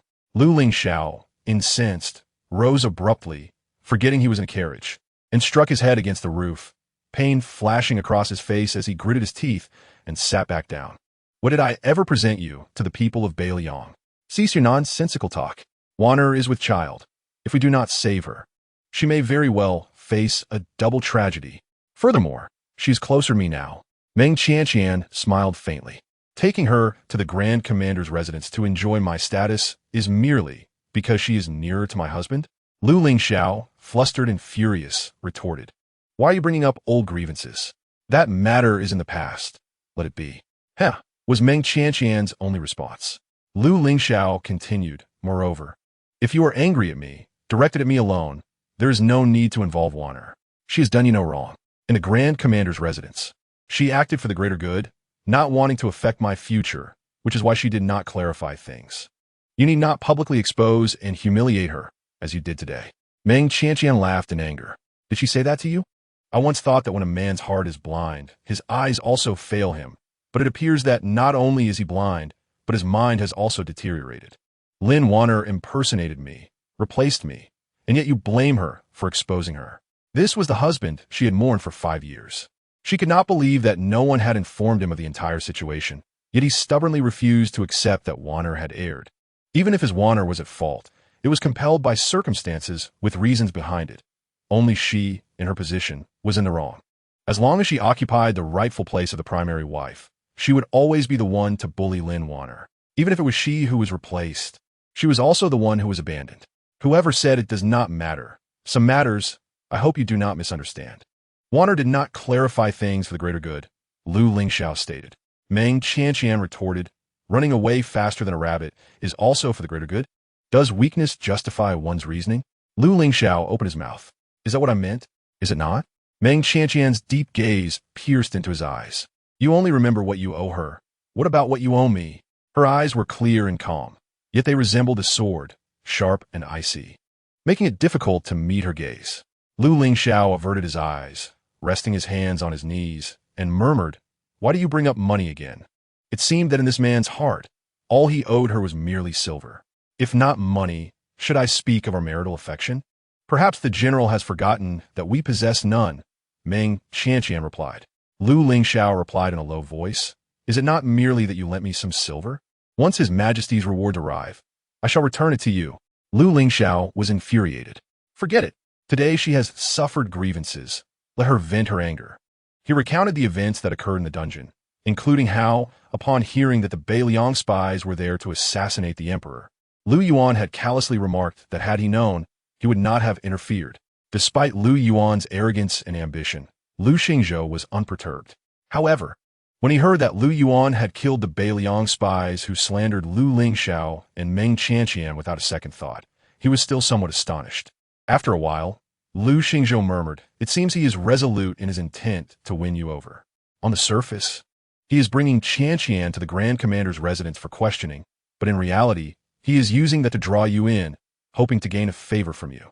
By eliminating the spies who tarnished your reputation, he is making his stance clear. He trusts you." He referred to the spies as those who sullied your name, not as a collective. In Lu Xingzhou's view, everything the Grand Commander did was to win over his son, with no relation to Meng Qianqian. Lu Lingxiao found his father's reasoning sound. "Father, what should we do?" Lu Xingzhou advised, "Do not offend him openly. Observe the situation for now." "Understood, Father," Lu Lingxiao replied, his expression shifting. "Father," Lu Xingzhou sternly declared, "if you cannot manage it, then expel that woman surnamed Lin." Exiting the study, Lu Lingxiao summoned a servant from the courtyard. "Who just came by?" The servant pondered for a moment and replied, "The eldest lady." Lu Lingxiao's fists clenched tightly. That night, snow began to fall, the cold wind biting. Just as Banxia was about to close the door, Lu Lingxiao appeared, his expression frigid. She turned her face away, no longer calling him husband. Lu Lingxiao strode into the room. Meng Qianqian was enjoying fried fruit while reading a novel. Noticing the shadow on the ground, she inquired, "Have you come to return the money so soon?" Meng Qianqian acknowledged him with a hum. Lu Lingxiao's fists tightened. "So, it is you. I initially thought you had suffered grievances today, and that venting your anger on me was justified. I never anticipated you to be so scheming, using my father and Wan'er to pressure me." Lu Lingxiao seized her wrist, forcibly pulling her up and roughly tossing her onto the bed, his tone icy as he declared, "Is it not what you desire to consummate the marriage? This general shall fulfill your wish." Chapter 21. A vicious beating for Lu Lingxiao. Meng Qianqian's novel fell to the foot of the bed. Lu Lingxiao leaned over, one knee on the bed beside Meng Qianqian, gripping her wrist and pinning her down, his gaze unwaveringly fixed upon her. Meng Qianqian lay beneath him, composed and serene, gazing at him without a hint of resistance or struggle. Lu Lingxiao coldly remarked, "You are truly obedient. In winter, clothing is heavy, and she always wore a cloak when going out. At first glance, she did not appear as delicate as Wan'er. Yet at this moment, as he grasped her slender wrist, he felt that he could easily break it with a careless grip. When she first arrived at the Lu household, he had caught a distant glimpse of her. She was a chubby little girl, and 5 years had passed, yet she had become so slender. Lu Lingxiao tightened his grip on her wrist, a flicker of hesitation crossing his intoxicated gaze. No matter how roughly he treated her, it was of her own making. Just as Lu Lingxiao raised his hand to tear at her clothing, he suddenly sensed something amiss. He halted his movements and slowly lifted his head, only to find a figure sitting cross-legged on the inner side of the bed, arms crossed, staring directly at him. He was startled, the alcohol instantly fading. Great-grandmother? What on earth? How could you be here? The elderly matriarch narrowed her eyes. Are you bullying Qianqian? Lu Lingxiao hurriedly replied, I did not. The matriarch aimed a slap at his head, her voice ringing. Do you take me for blind? I saw everything. Lu Lingxiao's head buzzed from the blow. How dare you throw Qianqian? I'll make you pay for that. The elderly matriarch unleashed a flurry of slaps. Lu Lingxiao quickly released Meng Qianqian and ducked under the bed. Great-grandmother is not as you think. You have misunderstood. Still dare to argue. The matriarch leaped off the bed, seizing a washing stick from the table and relentlessly striking Lu Lingxiao. He dared not retaliate, fleeing throughout the small room. But where could he escape? Do not dirty the table. Well, climbing onto the table was out of the question. Get down. He could not hide on the beams. Running so fast. Do you wish to exhaust me? In the blink of an eye, Lu Lingxiao endured several strikes from the matriarch. Grandmother has become considerably sturdier than 5 years ago, and her strikes truly hurt. He is a martial general, having endured far greater pain. Yet being injured on the battlefield pales in comparison to being chastised by his grandmother, which is quite shameful. While he cowered and fled, he gritted his teeth and cast a glance at Meng Qianqian, who was sitting up and enjoying some fried snacks, tilting her head as she watched him endure the beating. Lu Lingxiao clenched his jaw. This woman, in a moment of distraction, the matriarch seized him and delivered a sudden blow. Lu Lingxiao. A quarter of an hour later, the matriarch dragged the thoroughly beaten Lu Lingxiao to Lu Xingzhou's study. Upon seeing the two, Lu Xingzhou was taken aback. Grandmother, this is... The matriarch sternly exclaimed, manage your son properly. If a child is not taught, it is the parent's fault. If this rascal dares to lay a hand on Qianqian again, I will punish you alongside him. After the matriarch departed, Lu Xingzhou coldly regarded his son, who was flushed and reeking of alcohol, clearly having overindulged. Lu Xingzhou, filled with disappointment, said, I instructed you to move into Qianqian's courtyard, not to indulge in drunken revelry. Lu Lingxiao had no defense. He had indeed been a bit rude. However, had she not resorted to cunning tricks, would he have reacted so angrily? Lu Lingxiao left. Lu Xingzhou watched his departing figure, sweeping his sleeves. Incorrigible. A servant awkwardly inquired, Master, are you referring to the young master or the young mistress as being incorrigible? Lu Xingzhou replied, both are incorrigible. After a pause, Lu Xingzhou proceeded to visit Lu Mu. Lu Mu had twisted her ankle last time, and, after being summoned by the matriarch to busy herself all morning, had yet to fully recover. Lu Xingzhou spoke to her about his son. You should also advise Qianqian not to indulge in her whims. After all, Xiao Gu'er is her husband. How can one push their husband away? Today's incident was indeed inappropriate on my son's part, but it is also quite unreasonable for the daughter-in-law to repeatedly call upon the matriarch as a rescuer.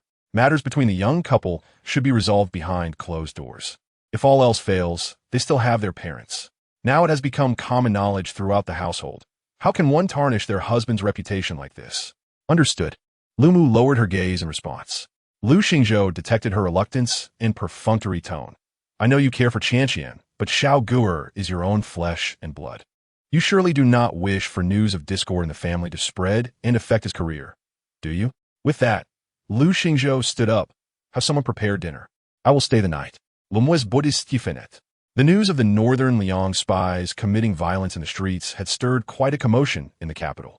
Simultaneously, tales of the northern general's wife sacrificing herself to save others began circulating widely. Many praised the valor of women from military families, and Lu Lingxiao's reputation soared as a result. However, just as the Lu family reveled in their good fortune, Inspector Wang submitted a memorial accusing Lu Lingxiao. He claimed that Lu Lingxiao favored his concubine over his wife, defying the principles of propriety, lacking virtue, and unfit to hold the esteemed position of general of the Northern Front. Furthermore, his knowledge of the law and his transgressions warranted severe punishment. When questioned about evidence, Inspector Wang stood tall. "Humph, my humble wife witnessed it firsthand." Lu Lingxiao took his mistress to the governor's residence for a banquet, referring to her as Lu Foreign. And even on the day he was abducted by assassins, he disregarded his wife's life to save his mistress. Such a man of corrupt morals. I implore your majesty to dismiss him from his office. The youthful emperor turned to glance at the empty chair behind the curtain and said to Inspector Wang, "I understand." After the court session, Lu Xingzhou caught up with Inspector Wang and clasped his hands. "Master Wang, there has been much misunderstanding regarding this matter. My son..." Inspector Wang turned his nose up and swept away. "Father." At the palace gates, Lu Lingxiao rushed forward, his head still adorned with several swollen bumps, concealed beneath a broad-brimmed hat. He had learned from the officials who exited earlier about the memorial submitted against him. "Look what you have done," Lu Xingzhou reproached. "Father." Lu Xingzhou replied, "Fortunately, the Grand Governor did not attend court today, and His Majesty has yet to make a decision. You must come with me to the governor's residence at once." Lu Lingxiao clenched his fists. "Are you sending me to plead with that treacherous minister?" Lu Xingzhou asserted. "Right now, there is no other choice." Lu Lingxiao frowned. "Can he stop Inspector Wang?" Inspector Wang is incorruptible, impervious to persuasion. Half the court has been denounced by him, including the Grand Governor. Lu Xingzhou stated, "Whether he can stop him is irrelevant. Do not forget, he is also a witness. As long as he firmly asserts that you and Qianqian attended the banquet at the governor's residence, Wang Foreign's testimony will collapse. In this world, it ultimately favors men, especially a man of high status." Chapter 22. The Lu family faces calamity. The father and son hasten to the governor's residence, only to find that Lu Yuan was also absent. Lu Lingxiao frowned. "Father, where has the Grand Governor gone?" Lu Xingzhou shook his head. "I do not know, my son." "Father, could it be that he is deliberately avoiding us?" Lu Lingxiao held no fondness for this Grand Governor, who was only a few years his senior, yet wielded immense power. Lu Xingzhou did not believe Lu Yuan would intentionally evade them, yet he too was perplexed. Lu Yuan could be overbearing, but he was diligent. Where could he be? What could be more important than attending court? In a meditation room, clad in purple robes, Lu Yuan sat cross-legged on a cold mat, while the little tiger cub, Bao Shu, crawled around behind him. Opposite him sat an elderly monk in gray robes. The monk sat quietly, fingering a string of prayer beads, his gaze distant. Bao Shu reached out to grab the beads, but Lu Yuan intervened. Lu Yuan said, "I have heard you have been ill. Are you feeling better?" The monk remained silent. Lu Yuan chuckled. "Northern Liang has sent spies, 5 in total. None survived." The monk continued to say nothing and did not partake of the tea Lu Yuan poured for him, merely methodically turning the beads in his hand. Lu Yuan poured himself a cup of tea. Since 5 years ago, when the great Marshal Chu was slain by his wife, Yumen Pass fell, and 200,000 troops were nearly annihilated. The 10,000 black armor guards loyal to Marshal Chu have gone missing. Without the Chu family's defense, the borders are as fragile as eggshells, easily shattered. Speaking of this, he raised his cup and took a sip. "Fortunately, after 5 years of struggle, we have finally prevailed. What do you think of this battle?" The monk continued to methodically turn the prayer beads. Bao Shu, captivated by the beads, crawled over eagerly and reached out to grab them. Seeing the little one's eyes gleaming, the monk released his grip, his expression softening. "Since you find them so appealing, little benefactor, I shall gift you these prayer beads." Bao Shu's eyes widened. "Wow." Lu Yuan interjected, "They are not for eating." Bao Shu promptly shook his head and rejected the offer. Meanwhile, Meng Qianqian claimed she had been frightened at the shop and needed to rest in bed for a while, thus not paying her respects to the matriarch. The matriarch was furious. Meng Qianqian paid no mind to her anger and busied herself with accounts in her room. That day, she had intended to collect from the shop, but upon learning of the Northern Liang spies, the situation was grave and the officials from Jingzhou Prefecture were cautious, conducting thorough inspections over the past few days.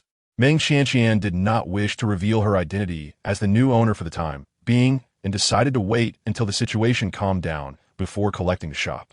Li Mama inquired, "Miss, have you not already reviewed this account?" Meng Qianqian wrote down the figures. "Previously, I only glanced over it. Now I must record which are our expenses and which are reimbursements." Noticing Li Mama hesitating to speak, Meng Qianqian asked, "Mama, what is it?"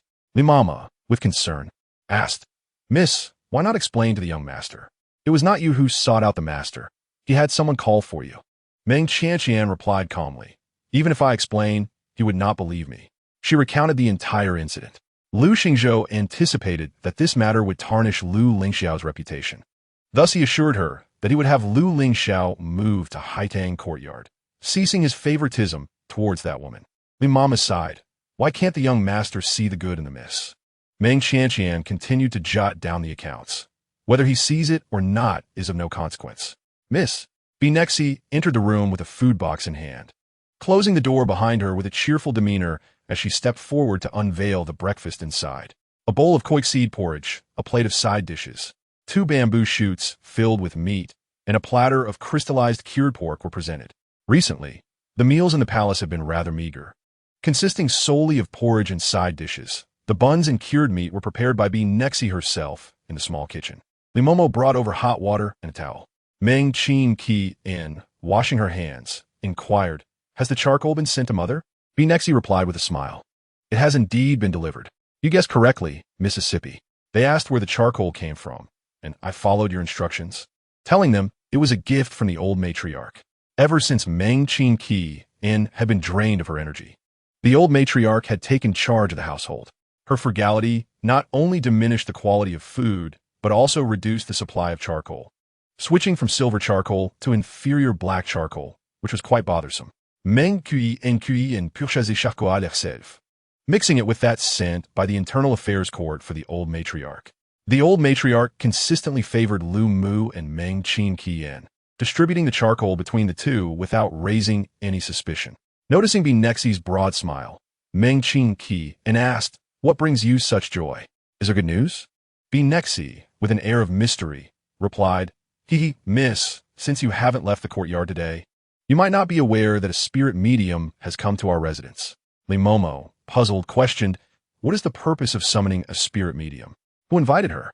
Binexi placed her hands on her hips, declaring, The old matriarch. She mentioned that our household is facing some unrest today, suggesting that we have attracted some malevolent spirits. Hence the invitation for the medium to perform a ritual. Upon her arrival, she pointed to our Haitang courtyard, claiming it was shrouded in dark energy, indicating that the troublesome spirits resided here. Meng Qianqian smiled faintly. She must be seeking revenge for her grandson being beaten in the Haitang courtyard. Li Mumu, with concern, asked what happened next. Binexi animatedly recounted. Later, the medium brought a large basin of dog blood to exorcise the evil spirits from our courtyard. However, after taking just a few steps, the old matriarch snatched the basin and dumped it all over her head. Limomo, usually composed, couldn't help but laugh. Meng Qianqian, listening in, felt a sense of relief. Binexi added, given the chill in the air, I reckon she will spend the entire day washing off the dog blood. Meng Qianqian nodded in agreement. The mere thought of the scene was utterly delightful. Since the master brought a woman home, Limomo felt as though a heavy stone weighed on her heart. In recent days, the oppressive atmosphere had undeniably lightened. Limomo added more charcoal, reflecting on the approaching new year. In previous years, the miss had generously distributed silver, with the chief stewards each receiving 10 taels and the minor stewards 5. Even the rough servant girls responsible for cleaning received a handful of coins, leading everyone to praise the miss for her capable management. However, this year, with the old matriarch personally taking charge, one wondered how the new year would unfold. Binexi scoffed. I doubt she can spare even a single coin. As for how the Lu family would fare during the new year, Meng Qianqian was indifferent. Her only concern was when Lu Lingxiao would return her silver. Lu Lingxiao hurriedly bowed and stated his purpose. Lu Yuan smirked. Lord Lu, this is a crime against the emperor, a capital offense. Lu Lingxiao's expression shifted. Lu Lingxiao stepped forward, solemnly declaring, This matter is solely my doing and has nothing to do with my father. Lu Yuan's smile deepened. General Lu, you possess quite the audacity. I greatly admire that. Sees General Lu. Chapter 23. Living as a widow is more comfortable. Lu Lingxiao was utterly stunned. The Grand Commander had always maintained a very supportive attitude toward them, and he had expected that this time his plea would be easily fulfilled. Yet, he unexpectedly turned the tables and arrested the members of the Lu family. Grand Commander Lu Yuan remarked, Do you believe you're also an accomplice, wishing to share a cell with your son? Lu Lingxiao immediately fell silent.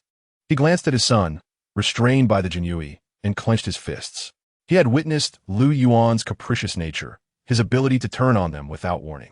No one could accurately gauge the thoughts and temperament of this grand commander. Lu Lingxiao could not be detained. He needed to devise a plan to rescue his son swiftly.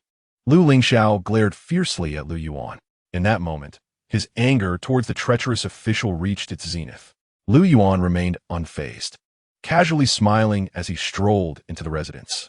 In the carriage, Bao Shu was in a frenzy, seemingly lamenting that someone had forgotten her once again. The old matriarch, having spent the day washing off dog blood, was still irate when her grandson was arrested. How could she endure this? She shouted furiously. The maid, unable to conceal the truth, reported what she had learned from the outer courtyard. It's all the fault of the eldest young mistress, who insisted on exposing Miss Lin. Now, the eldest young master faces accusations of both favoritism toward a concubine and treason against the emperor, having been detained by the Jinyui. Who knows how he will be treated? The reputation of the Jinyui in the capital was not particularly favorable. They were known for severe beatings, surveillance, and assassinations, engaging in both visible and covert actions. Who could expect a pleasant outcome after being taken by the Jinyui? The old matriarch was distraught. She certainly did not believe her grandson was at fault. Any blame lay squarely on that girl. If she had not publicly exposed Lin Wan'er, causing such a stir, her grandson would not have been implicated by the censors and would not have to bear the charge of treason. The maid conveyed the news to Haitang courtyard. Li Momo felt a sense of injustice for her young mistress. If the old master knew that his cherished granddaughter had been pushed into such a predicament, he would undoubtedly regret his earlier decision. Miss, should we go to the Grand Commander's residence to plead for leniency? No need. Meng Qianqian replied without hesitation as she calculated the accounts. Li Momo sighed. Perhaps it's for the best. I've heard that the Grand Commander is not a benevolent man, and going there would likely result in humiliation. The old matriarch did not intend for the miss to plead for mercy. She clearly wished to torment her. Since her grandson was suffering, she would ensure the miss did not fare any better. Li Momo advised Binexi, when the old matriarch sent someone over, to say that the miss is too heartbroken and has fainted. Binexi nodded earnestly. Understood, Momo. The old matriarch was nearly beside herself with rage. Had she not been exhausted from washing dog blood, she would have personally gone to Haidang courtyard to slap Meng Qianqian a few times. Lu Lingxiao had spent the entire night seeking help from numerous colleagues, but upon learning that it was the Grand Commander's order to arrest them, they all made excuses to decline. In the borders, it might have been one thing, but this was the capital, where the Grand Commander held immense power. Who would dare to plead for Lu Lingxiao? There were indeed those unafraid of Lu Yuan, but those were nobles of the highest status, and Lu Lingxiao could not reach them. Helpless, Lu Lingxiao steeled himself and went to the old matriarch's courtyard. The old matriarch had just awakened. Upon catching sight of him in such a disheveled state, she was startled. Grandmother, Lu Lingxiao hurriedly bowed in greeting. The old matriarch, irritable, asked, "What is it?" Lu Lingxiao replied, "Xiao Ge is in trouble. I implore you, grandmother, to intercede on his behalf." The old matriarch, being of noble rank and advanced in years, knew that even Lu Yuan, no matter how arrogant, would not dare to trouble an elderly woman like herself. The old matriarch tossed her head, gazing heavenward. "I want he go.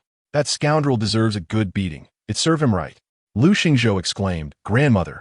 The old matriarch, in her stubbornness, would not be swayed by reason. She had no understanding of what it meant to be taken by the Jinyui. However, forcing her could provoke her illness, and then there would be no hope of persuading her, nor would she even remember who she was. Lu Lingxiao left the courtyard, feeling a headache coming on.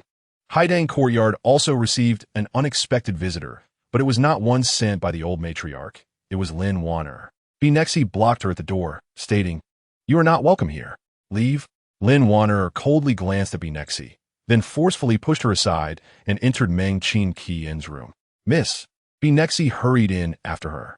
Meng Qianqian said to Binexi, "Please check if the chicken noodle soup is ready and tell Momo that I like it spicy, with 2 spoonfuls of chili oil." Binexi shot a glare at Lin Wan'er before huffing off to the small kitchen. Meng Qianqian was enjoying bird's nest soup. Dressed in a delicate pink jacket, she appeared vibrant and radiant, like a flower bud in early spring. Lin Wan'er approached Meng Qianqian, her gaze sweeping across the table where the ink and brush lay, reaching for them. Meng Qianqian coolly remarked, Do not touch my belongings. If you have something to say, just say it. I can understand.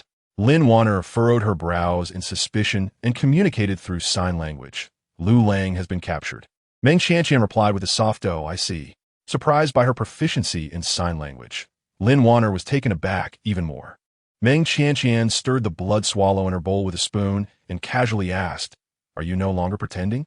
Lin Wan'er coldly turned her face away, took a moment to steady her emotions, and signed, "Aren't you at all worried about Lu Lang?" Meng Qianqian responded, "Why should I be concerned?" Lin Wan'er insisted, "He's your husband." Meng Qianqian smiled. "Now you remember he is my husband, but you conveniently forgot when it suited you?" She signed, "If he dies, are you not afraid of truly becoming a widow?"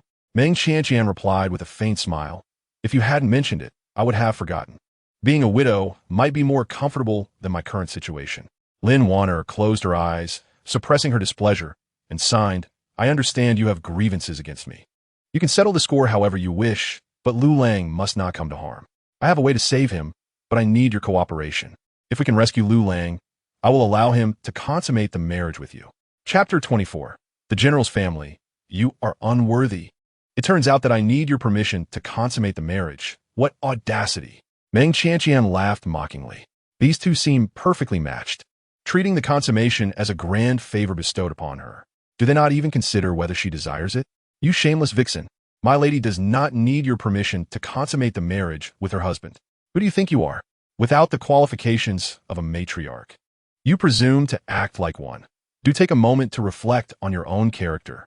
Banksia burst through the curtain, hurling a barrage of insults at Lin Wan'er, who had wronged her lady to deserve such treatment from the family. Now even a concubine wants to impose herself upon her lady. It is utterly disgraceful.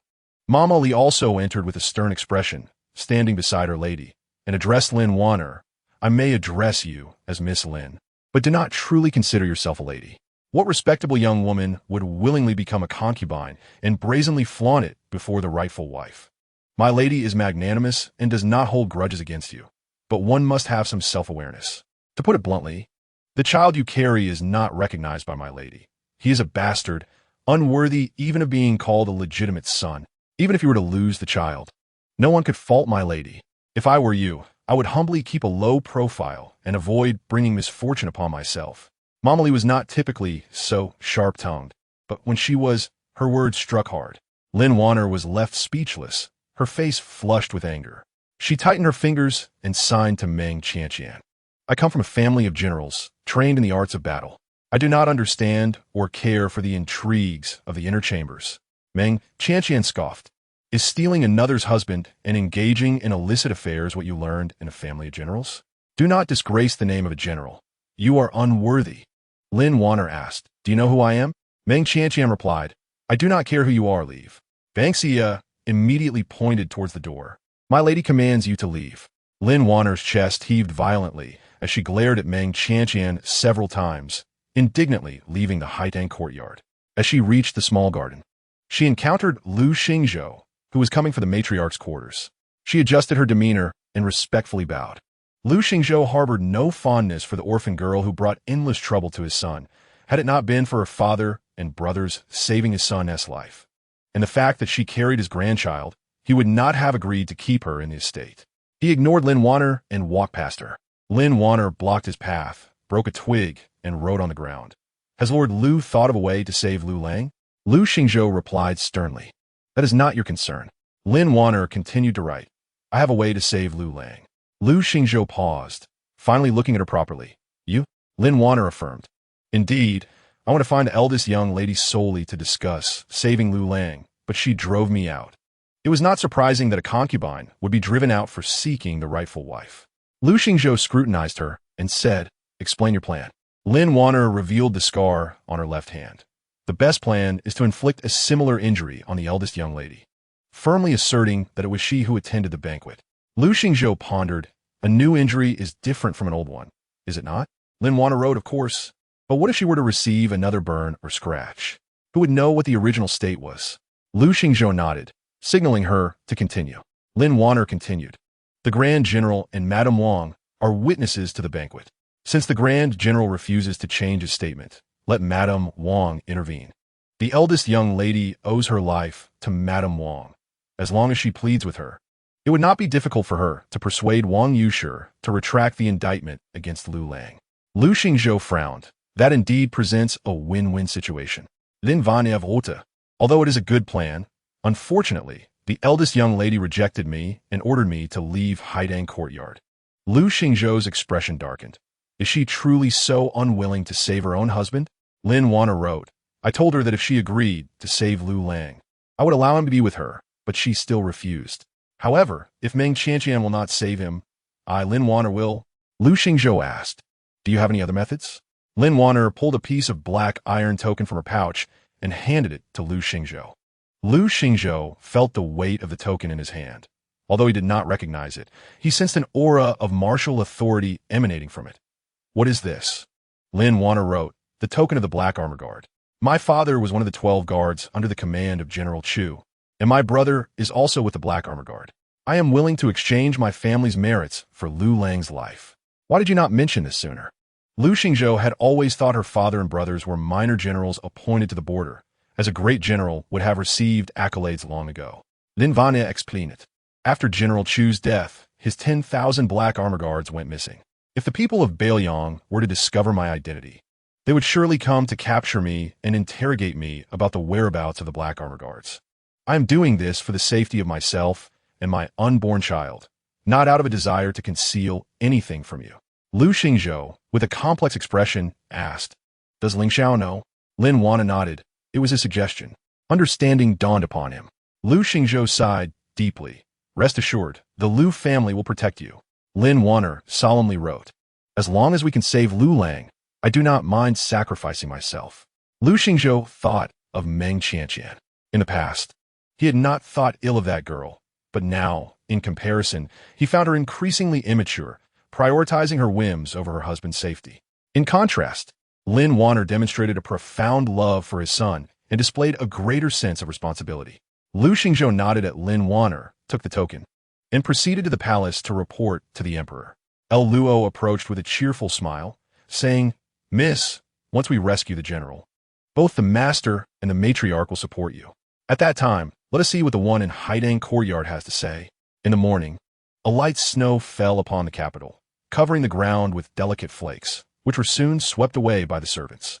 Meng Qianqian brought the prepared medicinal soup to the residence of Lu Mu. The matriarch was also present. Lu Mu's condition was dire. She had not slept all night and had coughed up blood that morning, barely managing to fall asleep. The matriarch looked at Lu Mu's pale face and sighed heavily. Meng Qianqian gazed intently at Lu Mu. In this household, the only ones who treated her well were the matriarch and Lu Mu. As they exited the main courtyard, Bangxia quietly remarked, the eldest lady is truly pitiful. Bangxia did not sympathize with the husband, but felt a pang of compassion for the eldest lady, who was genuinely a good person, and seeing her in such distress stirred her conscience. Miss, should we go to the governor's residence to plead for leniency? Chapter 25, Military Law Enforcement. That night, the capital experienced another snowfall, the sky darkening and the world falling silent. The crimson charcoal in the room blazed with a vigorous flame, while a figure clad in purple languidly reclined on a tiger skin upholstered official's chair. The stern contours of his brow softened by the flickering warmth of the fire. Meng Qianqian turned over and, opening her eyes, beheld the man seated across from her, his expression as tranquil as a placid pond. She slowly sat up. Lu Yuan flipped through the book in his hand, muttering, this is utterly atrocious.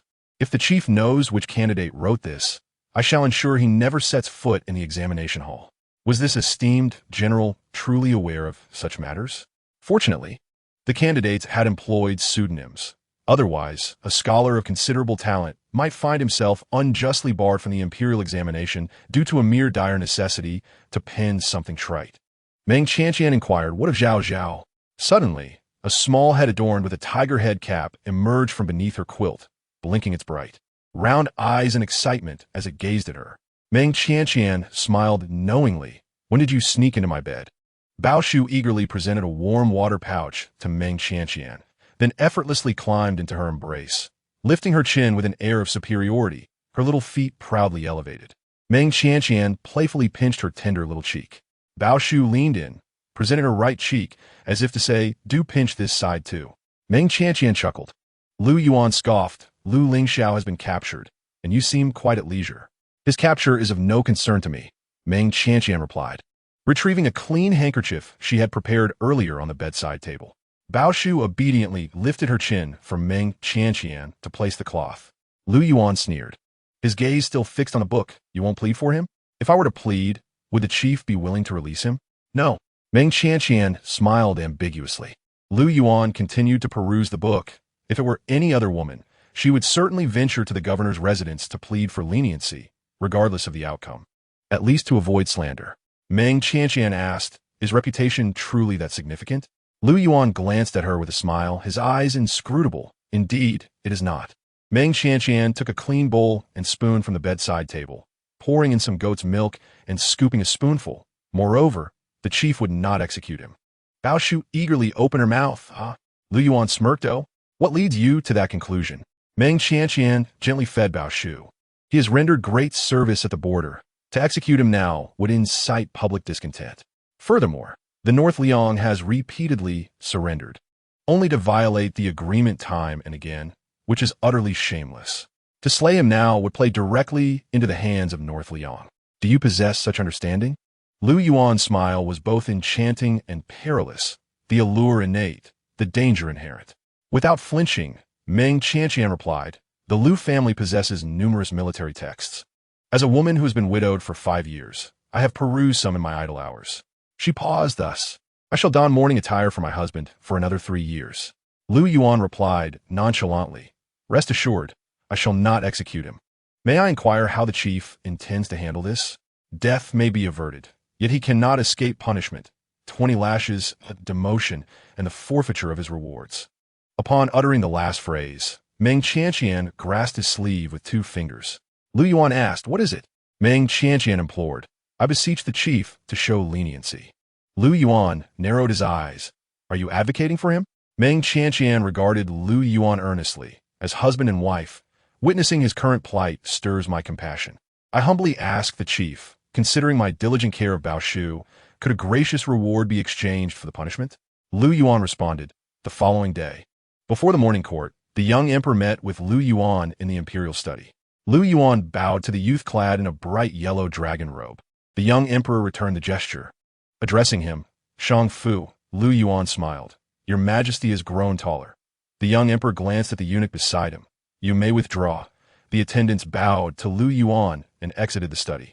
Lu Yuan, with a smile, inquired, how fares your recent study, Your Majesty?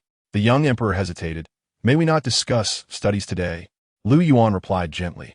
As the emperor, you may speak of whatever you desire. Mustering his courage, the young emperor said, last night, Minister Lu sought an audience with me regarding General Lu. Lu Yuan replied unhurriedly. General Lu intended for me to deceive Your Majesty in court, committing the grave sin of deceiving the sovereign. I had him apprehended. Do you believe I acted improperly? The young emperor tightened his grip on the black armored guard's token. All that the minister has done is for me, for the common folk of Dezhou. Yet Lu Yuan approached him, his towering figure casting a shadow over him. Yet what, Your Majesty? 2 days passed, and news of Lu Lingxiao's capture spread like wildfire throughout the city. Luo anxiously asked, how could this happen, miss? Was the token ineffective? Lin Wan'er gestured. That cannot be. The person the emperor holds in highest esteem is General Chu, and he will surely compel the chief to release him. There was one thing Lin Wan'er did not say. Lu Yuan held sway over the court, disrupting governance, and hesitated to allow the young emperor to assume authority. The young emperor must have felt discontent toward Lu Yuan long ago. The emperor needed the loyalty of the black armored guards to eliminate Lu Yuan. For 3 days, Lu's mother had not consumed a single grain of rice. The matriarch could no longer bear to witness this, and weary, made her way to Haitang courtyard. Why not visit that young man? Meng Qianqian smiled, listening to great-grandmother. The two took a carriage to the governor's residence. Everyone assumed that the matriarch and the eldest lady would be met with closed doors. After all, they were dealing with a scoundrel who dared to disregard even the emperor's face. To their surprise, the steward of the governor's residence respectfully welcomed them inside. Matriarch, Lady Lu, please take a seat. I recognize you, the matriarch exclaimed. I have struck you before. Indeed, the steward replied. The matriarch proudly raised her head, indicating that she had forgiven him. Lu Yuan entered the flower hall, casting a smiling glance at the two, and bowed to the matriarch. I was unaware of your arrival, and I apologize for not welcoming you properly. The matriarch sternly stated, so it was you who captured that wretched boy. I am here to take him back. Release him at once. The onlookers broke into a cold sweat. Speaking to the chief in such a manner was tantamount to courting death. The principles of respecting the elderly and cherishing the young held no weight with the chief. However, what astonished them further was that the chief did not fly into a rage. Lu Yuan replied with a smile. General Lu has violated military discipline and incurred the emperor's ire. According to the law, he is to be demoted by 1 rank and receive 300 lashes, which are currently being administered. How many have been delivered thus far? The last sentence was directed at the guards outside. The matriarch counted on her fingers. It seems there are still quite a few left. How long must this continue? Lu Yuan's meaningful gaze fell upon Meng Qianqian's face. Naturally, it can be halted, provided Lady Lu is willing to kneel and plead for General Lu. The matriarch gestured for him to continue. You may proceed with the punishment. Waved his hand lightly, saying enough. Those who deserve punishment have been punished, and those who merit rewards should also be duly rewarded. Our emperor is indeed one who distinguishes between merit and demerit, governing the realm with wisdom. The Jin Yiwei knelt on one knee, paying his respects. Yes, my lord. The news of Lu Lingxiao quickly spread throughout the capital. Some claimed to have witnessed him being carried out on a stretcher, drenched in blood, barely clinging to life. Since Lu Yuan assumed power, the governor's office had transformed into a realm of torment. How many who entered came out unscathed? Lu Yuan faced yet another wave of condemnation from the populace. However, he remained indifferent, for who would not prefer to be a fearsome figure, a living Yama, rather than a mere loyal soul? This was a complete disregard for the grand governor, who would surely not let this slide without imparting a lesson. Moreover, the scandal of Lu Lingxiao abandoning his wife to rescue his concubine from the hands of the Northern Liang had already circulated among the people. Initially met with skepticism, the uproar only solidified Lu Lingxiao's reputation for favoring his concubines over his wife. If I were Lu Foreign, I would not plead for this heartless man. Within a tea house, a young woman defended Meng Qianqian. Most women in the capital sided with her, as no one wished to be wronged in their marriage. A curious young man asked. Lu Foreign pleaded for him. The young woman replied, otherwise, do you think the grand governor would easily let him go? A nearby young gentleman chimed in. Indeed, I witnessed it myself. Old Madame Lu and Lu Foreign visited the governor's office at dusk and left with him in the dead of night. Another added, I heard that Lu Foreign knelt there for half the night before she managed to sway the grand governor. A middle-aged man in his 40s sighed. Lu Foreign is virtuous and graceful. To have such a wife, what more could a man desire? Bah, what virtue and grace. Feng Yuan fumed, wishing to tear the handkerchief in her grasp. She didn't kneel at all. If kneeling could have spared the general so many lashes, she is truly a venomous woman. Lin Wan'er waved off the little maid who brought the news. The maid, trembling, retreated. Green Lo, gritting her teeth, said, Miss, it is clearly you who saved the general. Yet now the credit falls to the eldest madam. Everyone in the capital praises her. Lin Wan'er lowered her gaze, signaling, go check on the general.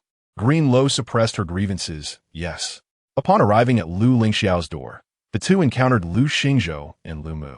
They sidestepped to let them pass and bowed. Lu Mu ignored Lin Wan'er and entered the room with the maid's assistance. Lu Lingxiao was gravely injured. The doctor was tending to his wounds, and buckets of blood were carried out, the pungent scent causing Lu Mu to feel faint. The maid quickly supported her, madam. Lu Xingzhou's expression shifted slightly as he addressed Lin Wan'er. What are you doing here? Old Madam Lu's voice interrupted him. Lin Wan'er turned, her gaze sweeping over Old Madam Lu and Meng Qianqian, her fingers tightening. Green Lo spoke on behalf of her mistress. Old Madam, my lady saved the general and came to check on his condition. Old Madam Lu snapped. Are you blind?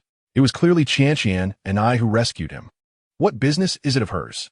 Green Lo trembled at the harsh reprimand, muttering, it was my lady who Old Madam Lu dismissed her with a wave, pulling Meng Qianqian inside. As the main wife, Meng Qianqian did not need permission to go anywhere, even to Lu Lingxiao's residence. Her absence had been a matter of choice, not a lack of entitlement. Lin Wan'er, however, was different. While Lu Lingxiao could grant her access, any master of the Lu household could easily revoke it. Lu Xingzhou said nothing, following old Madame Lu into the house.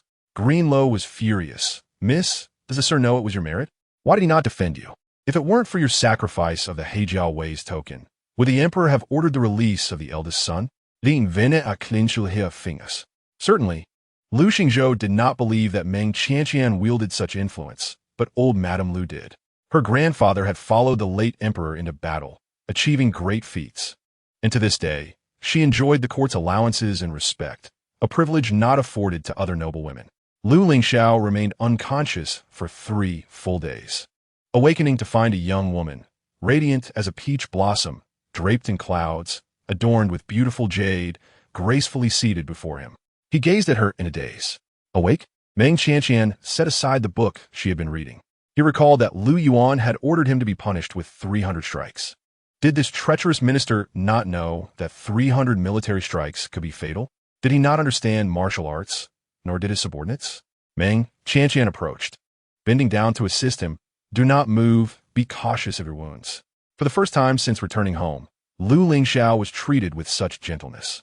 He looked at her face, so near that even the fine hairs were visible, and inexplicably felt a sense of domestic intimacy.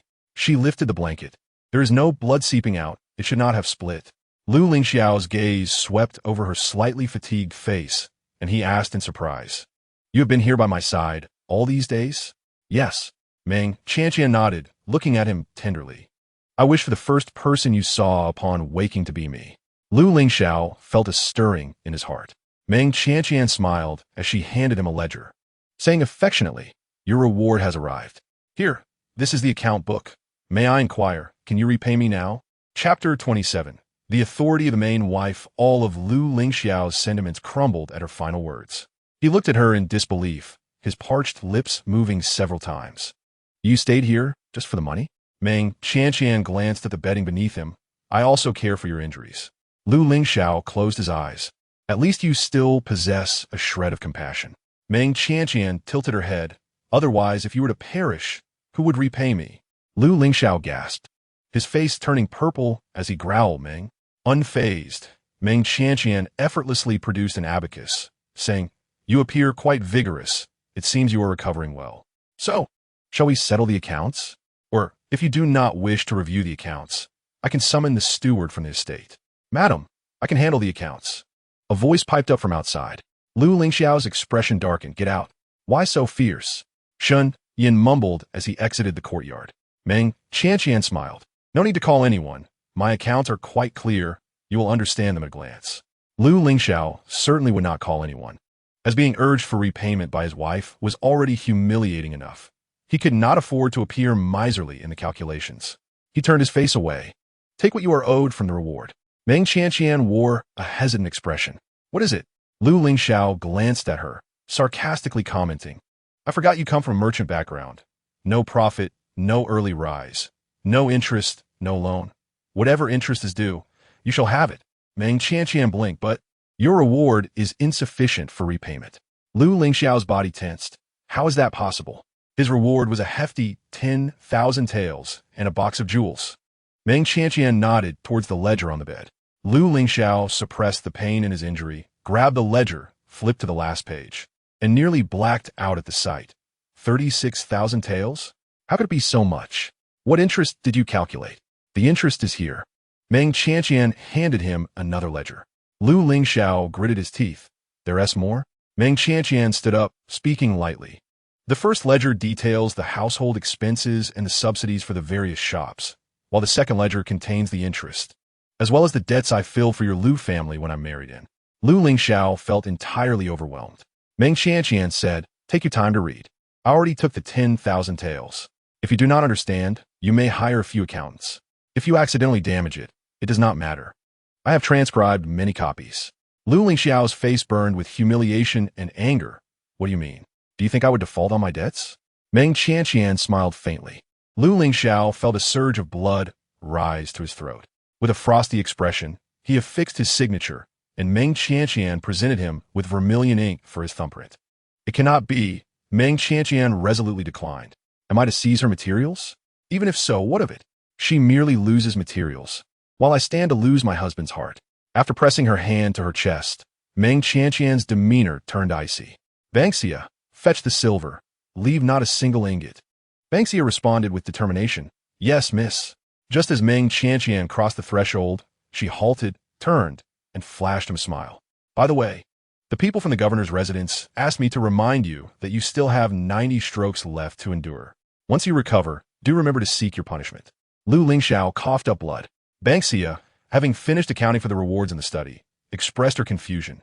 Miss, several pieces of jewelry are missing. I distinctly remember there were a pair of blood jade bracelets, a pair of sheep fat jade earrings, and a sheep fat jade flower. Meng Qianqian summoned the young servant guarding the study. Who took them? The young servant lowered his head. It was LVLV. She said Miss Lin had no jewelry left. So, she came to pick some. That vixen again, Banksia exclaimed, hands on her hips. Has she even consulted the young master or our miss? The young servant whispered. The eldest young master has decreed that Miss Lin may take anything of his. Banksia retorted, Miss. Meng Qianqian commanded, let us go to Fengyuan. In Fengyuan, LVLV was arranging Lin Wan'er's hair, adorning her with a white magnolia flower. Such exquisite jade is worthy of the young lady. What we wore before was mere trinkets. Look, you are as beautiful as a celestial being from a painting. Should the general see you, who knows how enchanted he would be? Lin Wan'er gazed into the bronze mirror, visibly pleased, but soon her eyes were drawn to a pair of blood jade bracelets on the table. Crimson red, fit only for a legitimate wife. LVLV's eyes flickered as she picked up one of the blood jade bracelets. My lady, let me put this on for you. Lin Wan'er ahiste, slowly lifting her wrist. Suddenly, the half-closed door was kicked open by Banksia. Startled, both Lin Wan'er and LVLV turned to see Meng Qianqian entering. Draped in a tender pink fur coat, the soft white fox fur danced gently in the cold wind, caressing her fair visage. Her opulent attire and noble demeanor instantly rendered Lin Wan'er's lavish appearance somewhat shabby in comparison. Meng Qianqian cast a sweeping glance and commanded lightly, take them. Banksia and several course servants from Haitang courtyard immediately entered the room. LVLV protested, what are you doing? She reached out to snatch the bracelet. This was a gift from the general to my lady. A coarse servant blocked her path and slapped her. With your belly full, you still dare to call her lady? Have you no shame? Banksia scoffed in agreement. The other two coarse servants restrained Lin Wan'er, not wasting a moment on words, forcing her to kneel and stripping her of her earrings and flower. Lin Wan'er glared coldly at Meng Qianqian. How dare she glare at the young mistress? Lin Wan'er, struck and turned away, found her hair disheveled, strands sticking to her lips, looking as if she had been condemned. She struggled, but the two coarse servants held her firmly, causing her knees to throb with pain. Meng Qianqian regarded her expressionlessly, her fists clenched tightly, resentment roiling in her eyes. Banksia approached with the retrieved jewelry. Miss, they're all here. Complete. Meng Qianqian stated coolly, let us depart. After Meng Qianqian's group left, the room lay in disarray. LVLV, tears streaming, helped Lin Wan'er to her feet, lamenting, how could they treat the young lady this way? She is, after all, the general's wife, and with child. Do they not fear the general awakening and driving them from the residence? In my view, the young mistress is deliberately tormenting the young lady while the general lies unconscious. Her heart is truly malicious. Lin Wan'er sat in a chair, her chest heaving violently, nails digging deeply into her palm. Until now, Meng Qianqian had always maintained an indifferent stance towards Fengyuan. Even when she cut off its resources, she had never openly humiliated Lin Wan'er. Although Meng Qianqian had slapped Lin Wan'er in public, that was outside. Thus, even LVLV believed Meng Qianqian would never dare to act so brazenly within the residence. Today's actions unmistakably conveyed to Lin Wan'er that Meng Qianqian's restraint was not out of fear, but rather disdain. Upon returning to Haitang courtyard, Meng Qianqian instructed Banksia to bring 3 pouches of coins, rewarding the 3 course servants from Songyuan and Fengyuan. The trio, clutching the heavy pouches, were overjoyed. Banksia remarked, as long as you diligently serve the young mistress, you shall not suffer losses. Old Madame Wan, beaming with joy, replied, why, Miss Banksia, even without rewards, we must serve the young mistress wholeheartedly. Old Madame who added, indeed, who does not envy the servants in Haitang courtyard these days? I must confess, my husband wishes to come and pledge his loyalty to the young mistress. Old Madam Lu chimed in, yes. Young mistress, should you have any orders in the future, do not hesitate to command us. Their words were sincere.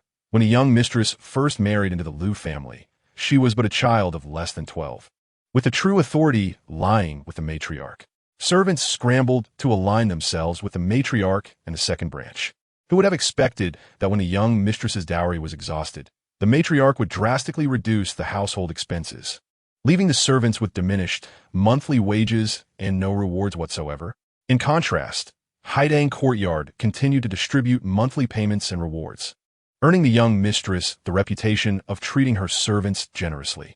Meng Qianqian regarded the three and calmly stated, "Let me lay down the rules in serving me. You must solely heed my commands." The trio eagerly agreed. Meng Qianqian continued, "Old Madam Wan, you will come to the inner courtyard from now on." Calling her Madam elevated her status beyond that of a coarse servant. Old Madam Wan was taken aback, exclaiming, "Thank you, young mistress. Thank you." Those 2 slaps delivered to that vixen were not in vain. Meng Qianqian instructed, "I will step out for a while. Ensure that no one is permitted to touch anything in my room." Old Madam Wan patted her chest, assuring, "Rest assured, young mistress, even if the matriarch comes." Meng Qianqian interjected, "Great-grandmother may do as she pleases." Old Madam Wan awkwardly replied, Yes, yes." Meng Qianqian, accompanied by Banksia, exited the courtyard. "Bring Wu Gu'er here." "Yes, miss." As the previous driver was not Wu Gu'er, Meng Qianqian harbored reservations, opting to slip away with Banksia from the study to East Street. "Young mistress." Wu Gu'er arrived with the carriage, setting up the wooden stool. Meng Qianqian nodded slightly and boarded the carriage with Banksia. "To East Street." "Yes, young mistress." Upon reaching the Rouge shop, Meng Qianqian instructed Wu Gu'er to halt the carriage, and she and Banksia donned the veil and face covering from their bundles. Wu Gu'er recognized this as the shop the Zhao family had used to settle debts, and where the young mistress had been abducted by spies from Beilyong. Though curious about the young mistress's purpose here, he understood that as a servant, it was best not to pry. Meng Qianqian and Banksia concealed themselves well, and the shop's patrons failed to recognize them. Meng Qianqian remained in the shop for an hour. "Let's go. Miss, are we not taking over the shop?" She had already learned about the shop's situation. Meng Qianqian replied, "Not yet." Banksia was puzzled. "Then why are we here?" The Four Directions Pavilion was originally a place for the nobility to recruit talent, but had been sealed off by Lu Yuan's Jinyui after spies from various nations infiltrated it under the guise of advisors. However, the nearby market remained active, bustling with small traders and those engaging in unsavory dealings. Meng Qianqian entered a pawn shop. Though she was well covered, the pawnbroker, seasoned in reading people, immediately discerned her as a wealthy patron and warmly invited Meng Qianqian to sit, serving her a pot of fine tea. Meng Qianqian, straightforward, inquired, "Do you have anyone skilled in accounts?" "Indeed. What sort of arrangements does the noble lady desire? The elderly, the younger ones? Or perhaps it is Meng Qianqian who places a ledger on the table. Find someone capable of deciphering this account, and their monthly allowance shall be at their discretion. I will return in 3 days." This is indeed a significant patron. The matron, suppressing her excitement, cleared her throat and said, "Our establishment." Banksia placed a gold ingot on the table. The matron smiled broadly, her eyes nearly disappearing. "Rest assured, esteemed guest, I shall find you 10 or 8 to choose from." Meng Qianqian inquired further, "Are there any maidservants available?" The matron replied with a grin, "Do you prefer living contracts or dead ones?" Meng Qianqian stated, "Either will do." The matron stood up, waving her handkerchief, and called out to the courtyard, "Ladies, how to greet the guest?" "Huh?" Meng Qianqian tilted her head to look at her. The matron chuckled awkwardly. They were previously employed in the pleasure quarters. Indeed, the ladies were strikingly beautiful, each more delicate than the last, clearly not suited for labor. Meng Qianqian rose from her seat. The matron hurriedly grasped her sleeve. "Esteemed guest, what type do you desire? I will procure them for you within 3 days." Meng Qianqian pointed towards the courtyard. "No need, I want her."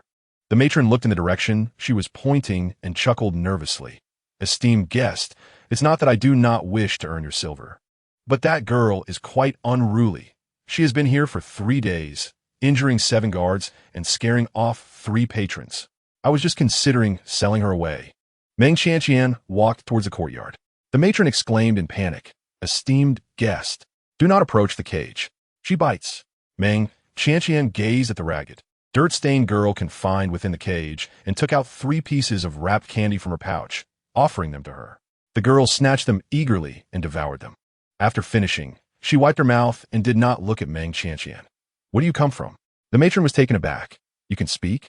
This girl had been silent since arriving at the establishment, not uttering a word when she was beaten or when she beat others. They had assumed she was mute. Yet her accent. Meng Qianqian said, "Come with me." The girl asked, "Will there be food?" Meng Qianqian replied, "There will be plenty." Only then did the girl lift her head, revealing a pair of exceptionally beautiful eyes. "Good. I will follow you, but be sure to treat me well, or I shall not serve you." Meng Qianqian smiled. "Very well." The girl feigned innocence. "She is just talking nonsense. I am quite obedient." Ban Xia also felt that a girl of 12 or 13 could not possibly be so fierce. What concerned her was another matter. "Miss, what if she defaults?" The girl grasped the bars of the cage and looked at Meng Qianqian with utmost sincerity. "Sister, I would never default. I never lie." Chapter 29. The mask is torn off. Esteemed guest, please walk slowly. The matron personally saw Meng Qianqian's carriage off. Beside her, one girl asked, "Only sold for 10 taels. Isn't that too little? That girl cost us no less than 100 taels. Another girl remarked, "Indeed. Do we not say we would sell her for at least 50 taels? The girl may be small, but some men prefer this type." The matron responded, "Do you not understand? With my decades of experience in the pleasure quarters, that girl is no ordinary catch. Today, let us consider it a favor to sell her. It is also her fate that she has been saved by a patron. Otherwise, how many survive in such places without being tortured to death?" In the carriage, Ban Xia asked the girl, "What is your name?" The girl played with the tassels of her clothing. "Tanner." Ban Xia continued, "Your accent does not seem to be from the capital. Where are you from? Who else is in your family? How did you end up in the matroness hands?" Tanner hugged herself. "Why are you asking so many questions? Are you afraid I will run away? If I run, you cannot catch me." Ban Xia was taken aback, muttering, "No need to argue with a little maid." Upon arriving at the Lu residence, Meng Qianqian gave a few instructions to Wu Gu and, along with Ban Xia, led Tanner towards the Haitang courtyard. Tanner exclaimed, "Zista, the place you live is so grand." Meng Qianqian pointed ahead. "That courtyard is mine, the others are not." Tanner gazed at the Haitang courtyard, which was not as large as the establishment. However, the little maid was wrapped in the young lady's luxurious fur coat, and the servants dared not neglect her. Tanner curiously surveyed her surroundings, occasionally reaching out to touch the flowers and trees. "It is a bit shabby, but quite charming." Ban Xia was stunned. "Shabby? What is shabby? Did a flower pot break?" Tanner explained, "Just a little small." Ban Xia nodded. "Oh, wait a moment. Who are you calling small? You are just a maid, and yet you complain." Tanner made a face at Ban Xia. "Just a little." Li Momo, who valued cleanliness, came out to welcome Meng Qianqian, only to nearly faint upon seeing the little beggar. "Momo, is there hot water?" "Yes." Li Momo, familiar with Meng Qianqian's habits, had already instructed the kitchen to prepare hot water for her return. Tanner, having explored the flowers and plants in the courtyard, approached Meng Qianqian with a smile, asking, "Sister, when is dinner?" Meng Qianqian gestured towards the adjacent kitchen, where she had remodeled the bathing area for winter use. "First, take a bath." "I won't. No bath, no food." "I will go." Tanner suddenly dashed into the bathing area, plunging headfirst into a tub filled with cold water. Momo had just brought a bucket of hot water to the door when several pieces of filthy clothing flew through the air and landed on her head. Taking a deep breath, she gagged, "Ugh." Tanner sat in the cold water, hugging her arms and shivering. "I'm freezing. I'm freezing." After the tub was filled with hot water, Tanner stood up abruptly. "I'm done washing." Momo stared in disbelief. "You haven't even washed. You went in and came out. Do you think this is a meat wash?" Momo called upon Hu Posey and Lu Posey, and the 3 of them held Tanner down, washing her from head to toe repeatedly, while the kitchen prepared more hot water. An hour later, they finally got the little maid clean, and the 3 women collapsed in exhaustion. Meng Qianqian was reading a book in the room. Li Momo and Ban Xia sat around the charcoal basin, engaging in embroidery work. When Tanner, now dressed in a pale green garment, entered the room, Li Momo and Ban Xia were utterly astonished. Her fair complexion, exquisite features, high nose, and red lips contrasted sharply with her previous appearance as a dirty little girl.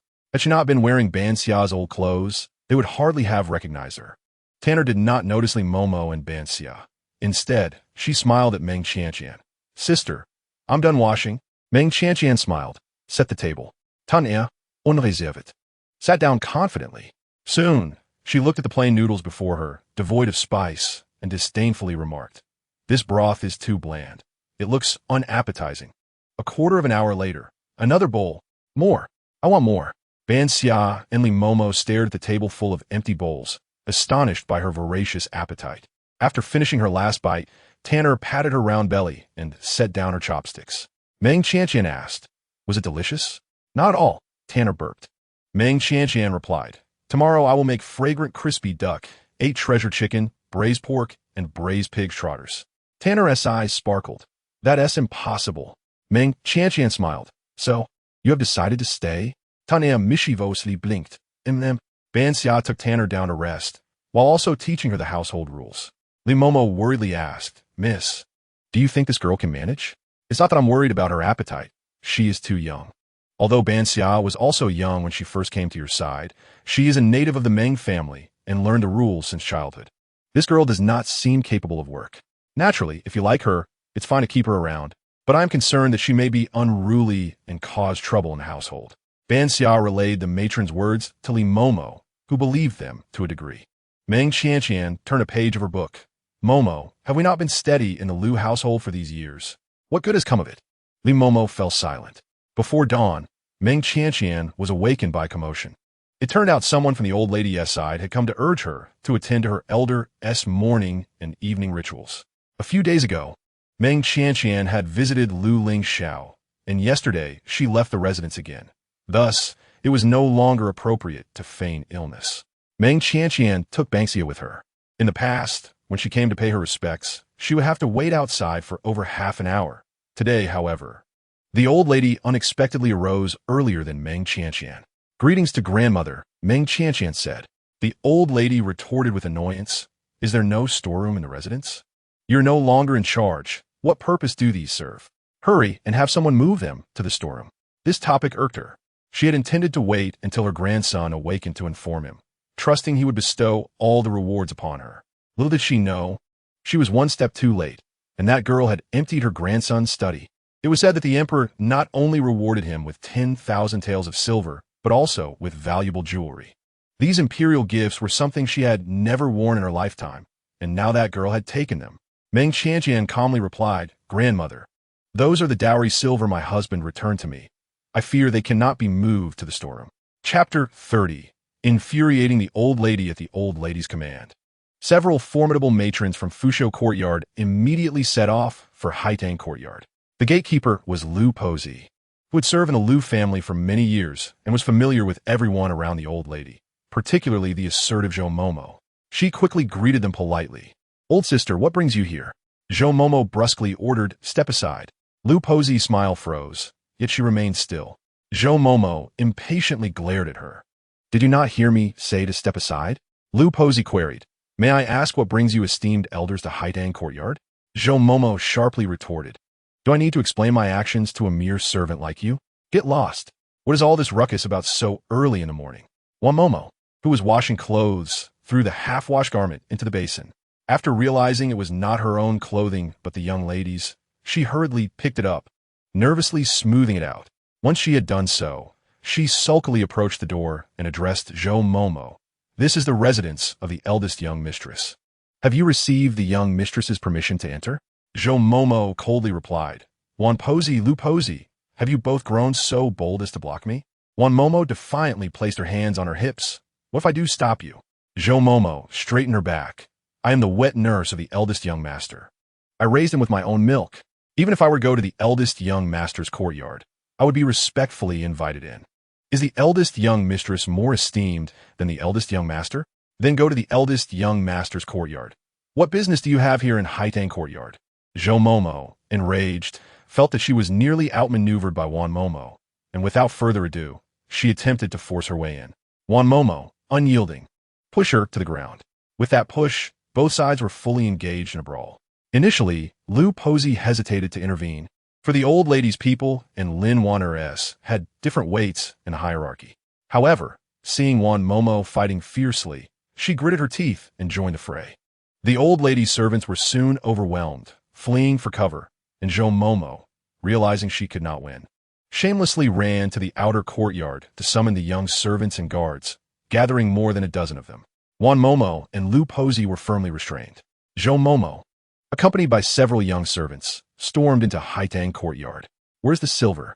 Zhou Momo waved her hand. Search. What is all this noise? Is it time for breakfast? Tana yawned as she emerged from the room, stretching her arms.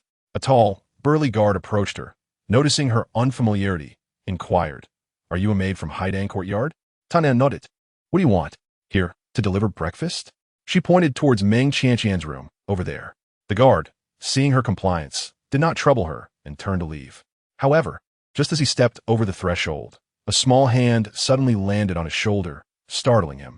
Let go, Tana exclaimed. The guard, incredulous, glanced back at the spot 3 feet away where Tanner had just stood. When had she gotten so close without him noticing? Release your grip. Tanner complied. In the next moment, she pivoted and kicked the guard, sending him flying over the tall courtyard wall. The onlookers were utterly bewildered, having failed to comprehend what had transpired. Only perceiving a shadow soaring overhead, devoid of any screams, as birds took flight in fright from the tree above. Tanner asked earnestly, Did anyone come by to deliver breakfast? Is this girl perhaps a fool? The crowd exchanged glances, and 2 young servants nearest to Tanner approached her. Tanner's gaze swept over the last servant's empty hands, her expression turning cold as she clenched her fists. None of you came to deliver breakfast, yet you woke me up. I am quite angry. With that, she swung her fists, landing solid blows on the 2 young servants, who had no strength to retaliate, and sent them sprawling. All present were taken aback. Zhou Momo took a step back. What are you all doing? Hurry and capture this girl. It was over. Wan Momo closed her eyes, unable to bear the sight. Bang! A person fell heavily beside her. Thanet exclaimed, Oh, no. Bang! Another person was thrown out. Tana gasped, not again. Wan Momo, bound, lay calmly on the ground, exchanging wide-eyed glances with the young servants and guards piled before her. Finally, only Zhou Momo remained. Zhou Momo turned and fled. Stop! With a low, commanding voice. Lu Lingxiao appeared at the entrance of Haitang courtyard. Zhou Momo clung to him as if grasping a lifeline, crying out in distress. She embellished the story about coming to collect the silver. Lu Posey quickly interjected, Young master, it was Zhou Momo who initiated the violence. Tana steppet forward, asking Lu Lingxiao, What brings you here? Wan Momo quietly interjected, He is the father-in-law of the eldest young mistress. Father-in-law? Tanner assessed Lu Lingxiao from head to toe, noting his handsome stature, and wondered what had prompted him to come here. Lu Lingxiao's expression darkened. Wan Momo felt as if she were on the brink of despair. Not that kind of father-in-law, but the father-in-law of your father-in-law. Grandfather. Tanner admonished Wan Momo, Speak a bit louder. I can hardly hear you. At that moment, Meng Qianqian arrived with Banksia. Tanner's eyes brightened. Sister. The old lady also arrived. Upon witnessing the scene before her, she could hardly believe her eyes. Although 2 of the matrons from Haitang courtyard lay bound on the ground, Zhou Momo and her companions were not in a better state, each sporting bruises and torn garments. Their hair disheveled. Who did this? The old lady demanded fiercely. I did. Tana declared. The old lady was taken aback. You? Lu Lingxiao's doubtful gaze fell upon Tanner. Meng Qianqian explained to Lu Lingxiao, Ever since I was abducted, I have been plagued by nightmares. I felt it prudent to have a capable maid by my side for protection. Thus, I purchased Tanner from the brokerage yesterday. The old lady scoffed. That does not give you the right to harm others in the residence. Meng Qianqian replied calmly, Grandmother, Zhou Momo disregarded my reputation and brazenly led more than a dozen men into my courtyard. Had it not been for Tan driving them out, my reputation would have been tarnished. While my own honor may be of little consequence, should it implicate my husband, my father, and the entire Lu family, who will be held accountable, Zhou Momo or the one who commanded her, Grandmother? The old lady was rendered speechless. She turned to Lu Lingxiao. Lu Lingxiao did not immediately reprimand Tanner. Meng Qianqian understood her father-in-law well. He was a self-serving man who would sacrifice anything for his reputation. Lu Lingxiao declared, Zhou Momo, you have worked hard, but you are now of advanced age. It is unwise to continue exerting yourself. Zhou M's expression changed dramatically. My lord, the old madam is furious. She pointed at Tian'er and exclaimed, "This girl has beaten someone, and instead of driving her away, you intend to chase away she Ogier's nurse? Are you trying to drive me to my grave?" Lxngzh replied, "Mother." The old madam pounded her chest in frustration. "You simply resent my old age and ineffectiveness." Tian'er pouted, crossing her arms. "Want to be young again? It's simple enough. Isn't there a great general in the capital? Go find him, and I guarantee you'll be treated like a grandchild in no time." You. The old madam was utterly infuriated. Chapter 31. Bearing a child. Lxngzh cast a profound glance at the Tian'er beside Meng Qianqian. Tian'er stubbornly ignored him, gazing up at the sky. He turned to Meng Qianqian and said, "If she is yours, then manage her well. Quickly find someone to teach her the rules of the household." Meng Qianqian bowed slightly. "Your daughter-in-law understands. Please take care, father." Lxngzh cast one last glance at the 10 or so men on the ground, waved his sleeves, and left coldly. Tian'er asked Meng Qianqian, "Does he feel embarrassed?" Meng Qianqian inquired, "Is anyone hurt?" Tian'er clapped her hands. "Of course not. A few cowards, how could they hurt me?" Meng Qianqian smiled and turned to the 10 or so angry yet silent young servants, saying casually, "Aren't you leaving yet? Go. We're leaving right now." The servants, having regained some strength, endured their pain, helped each other up, and fled as if escaping. Tian'er, untie them. All right. Tian'er swiftly severed the ropes binding WNMM and Li PZ. Both women only sustained minor injuries.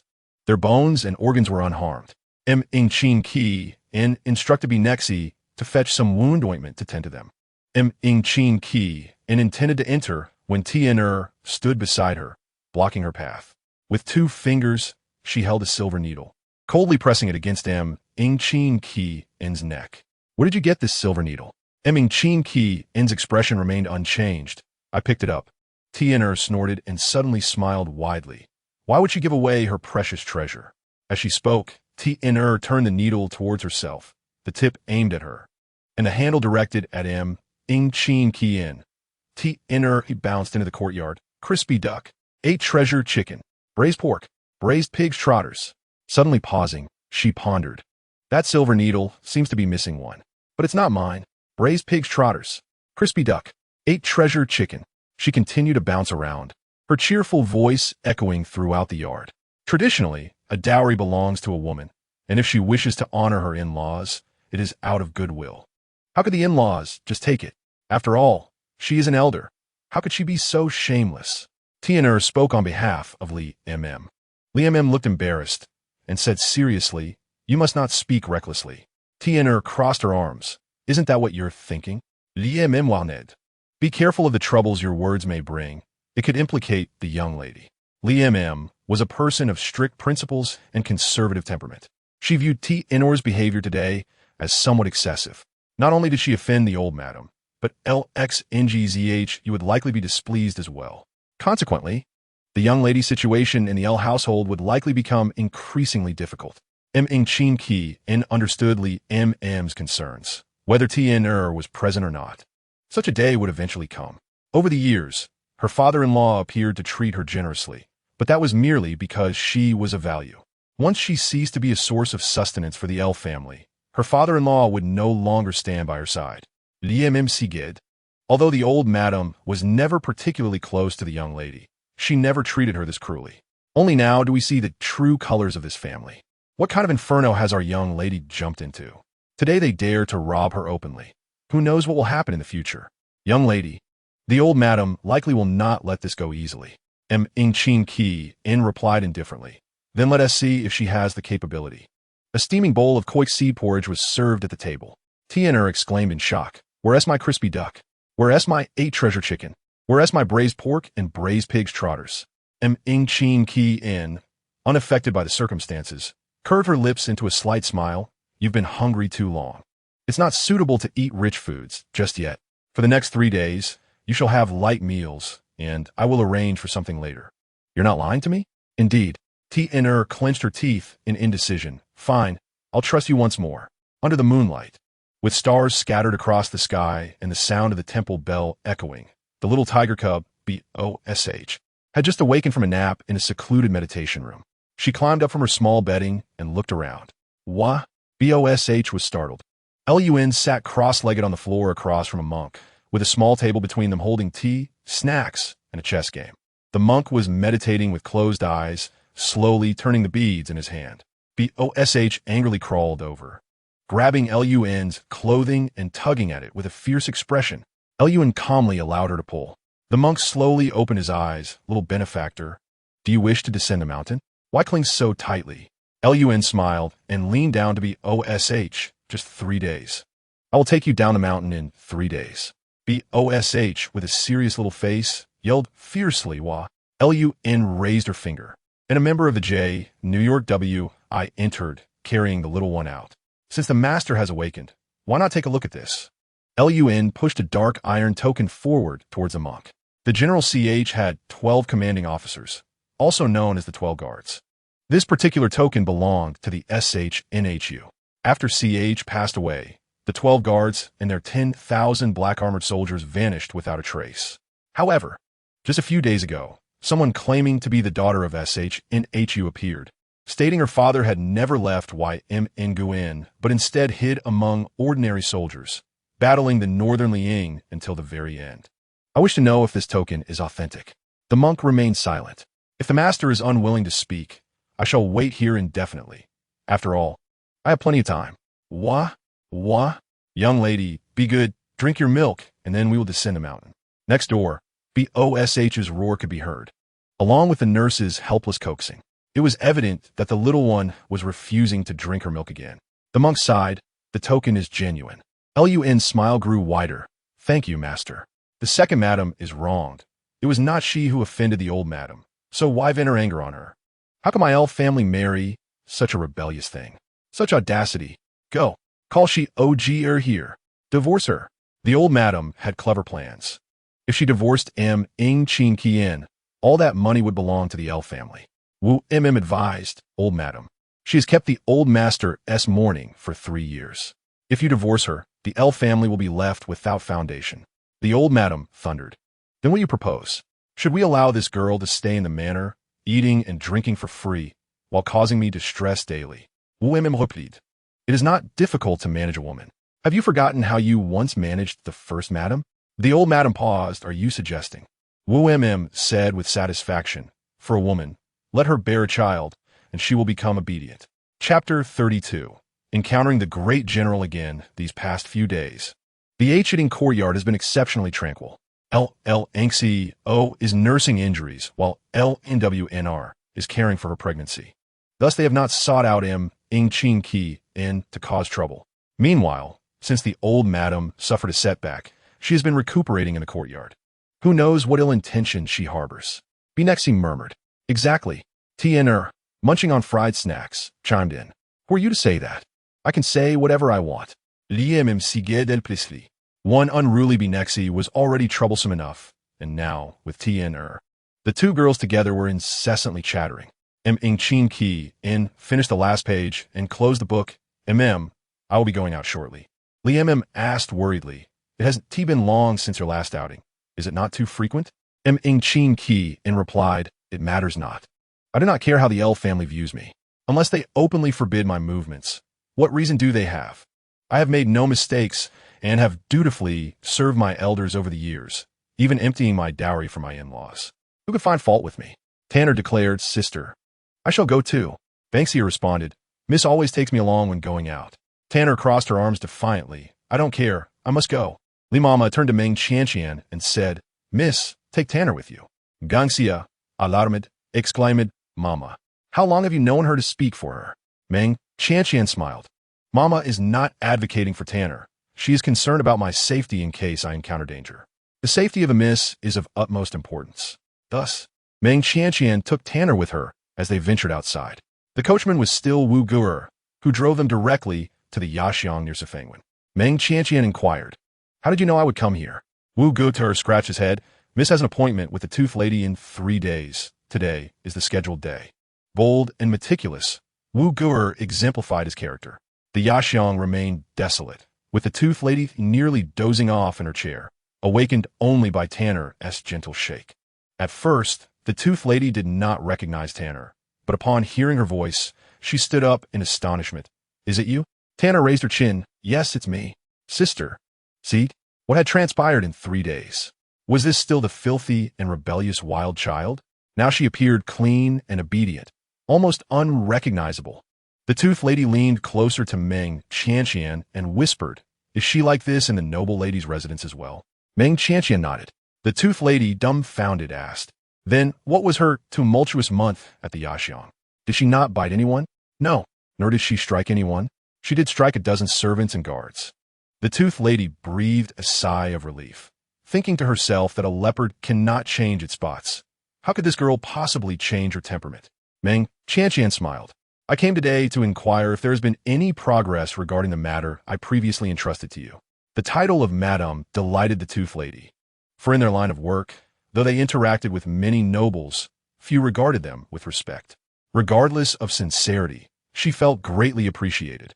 The Tooth Lady quickly summoned someone to brew a pot of exquisite De Hong Pao tea and politely said, "Your kind words overwhelm me.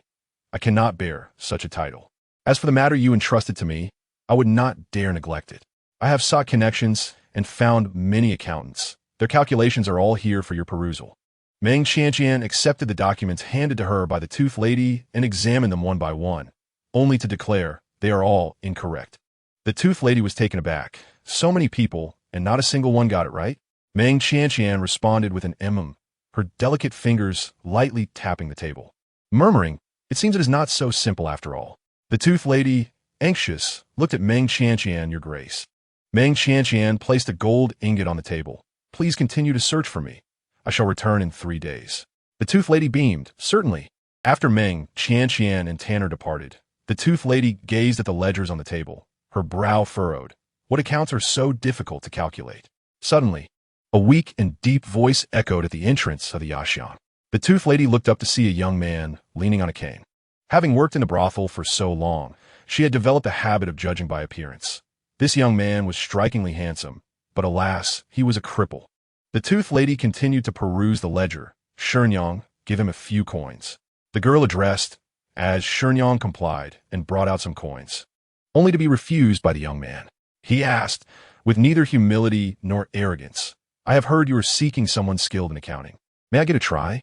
After leaving the Yaxiang, Meng Qianqian went to the study to buy several storybooks for the old matriarch. Tanner tugged at Meng Qianqian's sleeve. "Sister, I want to buy Tong Hulu." Meng Qianqian settled the bill and asked, "Wu Guer, where can we find Tong Hulu?" "Allelicht." Meng Qianqian nodded, "Instructing Wu Guer." "Wait for us here. We need to cross a small alley. The carriage cannot pass through. Besides, the vendor's shouts are not too far away."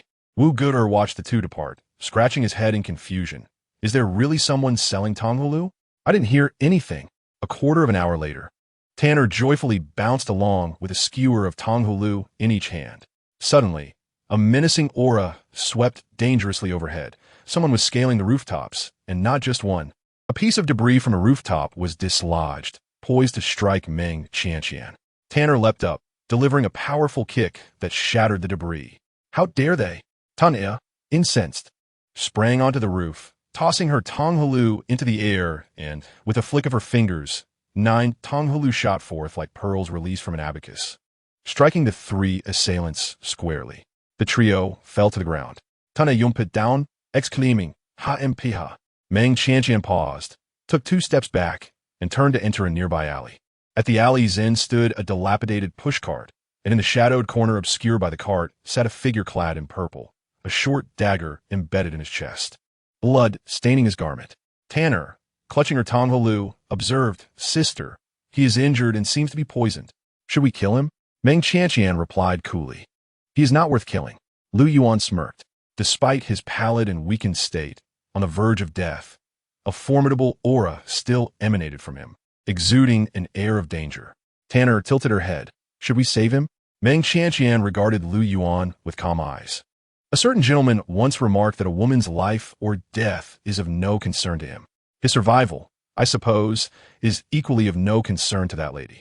Tanya, puzzled, asked, "Then that means?" Meng Qianqian stated firmly, "Do not save him."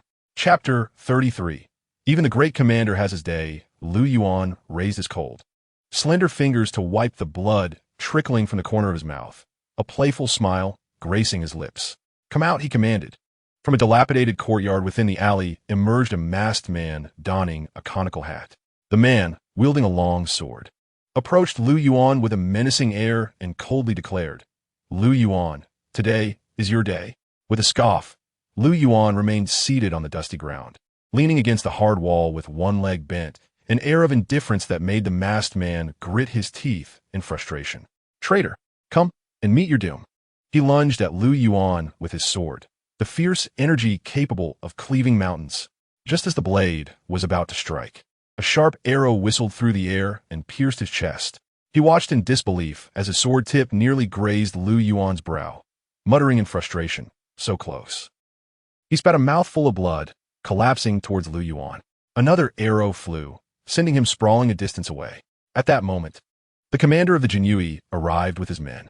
He glanced at the fallen masked man and hurried to Lu Yuan's side, kneeling on one knee. "I apologize for my tardiness. Please forgive me, my lord." A young man clad in green descended from the rooftop using lightness skills and addressed Lu Yuan. "Why didn't she save you?" The commander of the Jinyui, puzzled, asked the young man. "Who?" "The lady of the Lu family."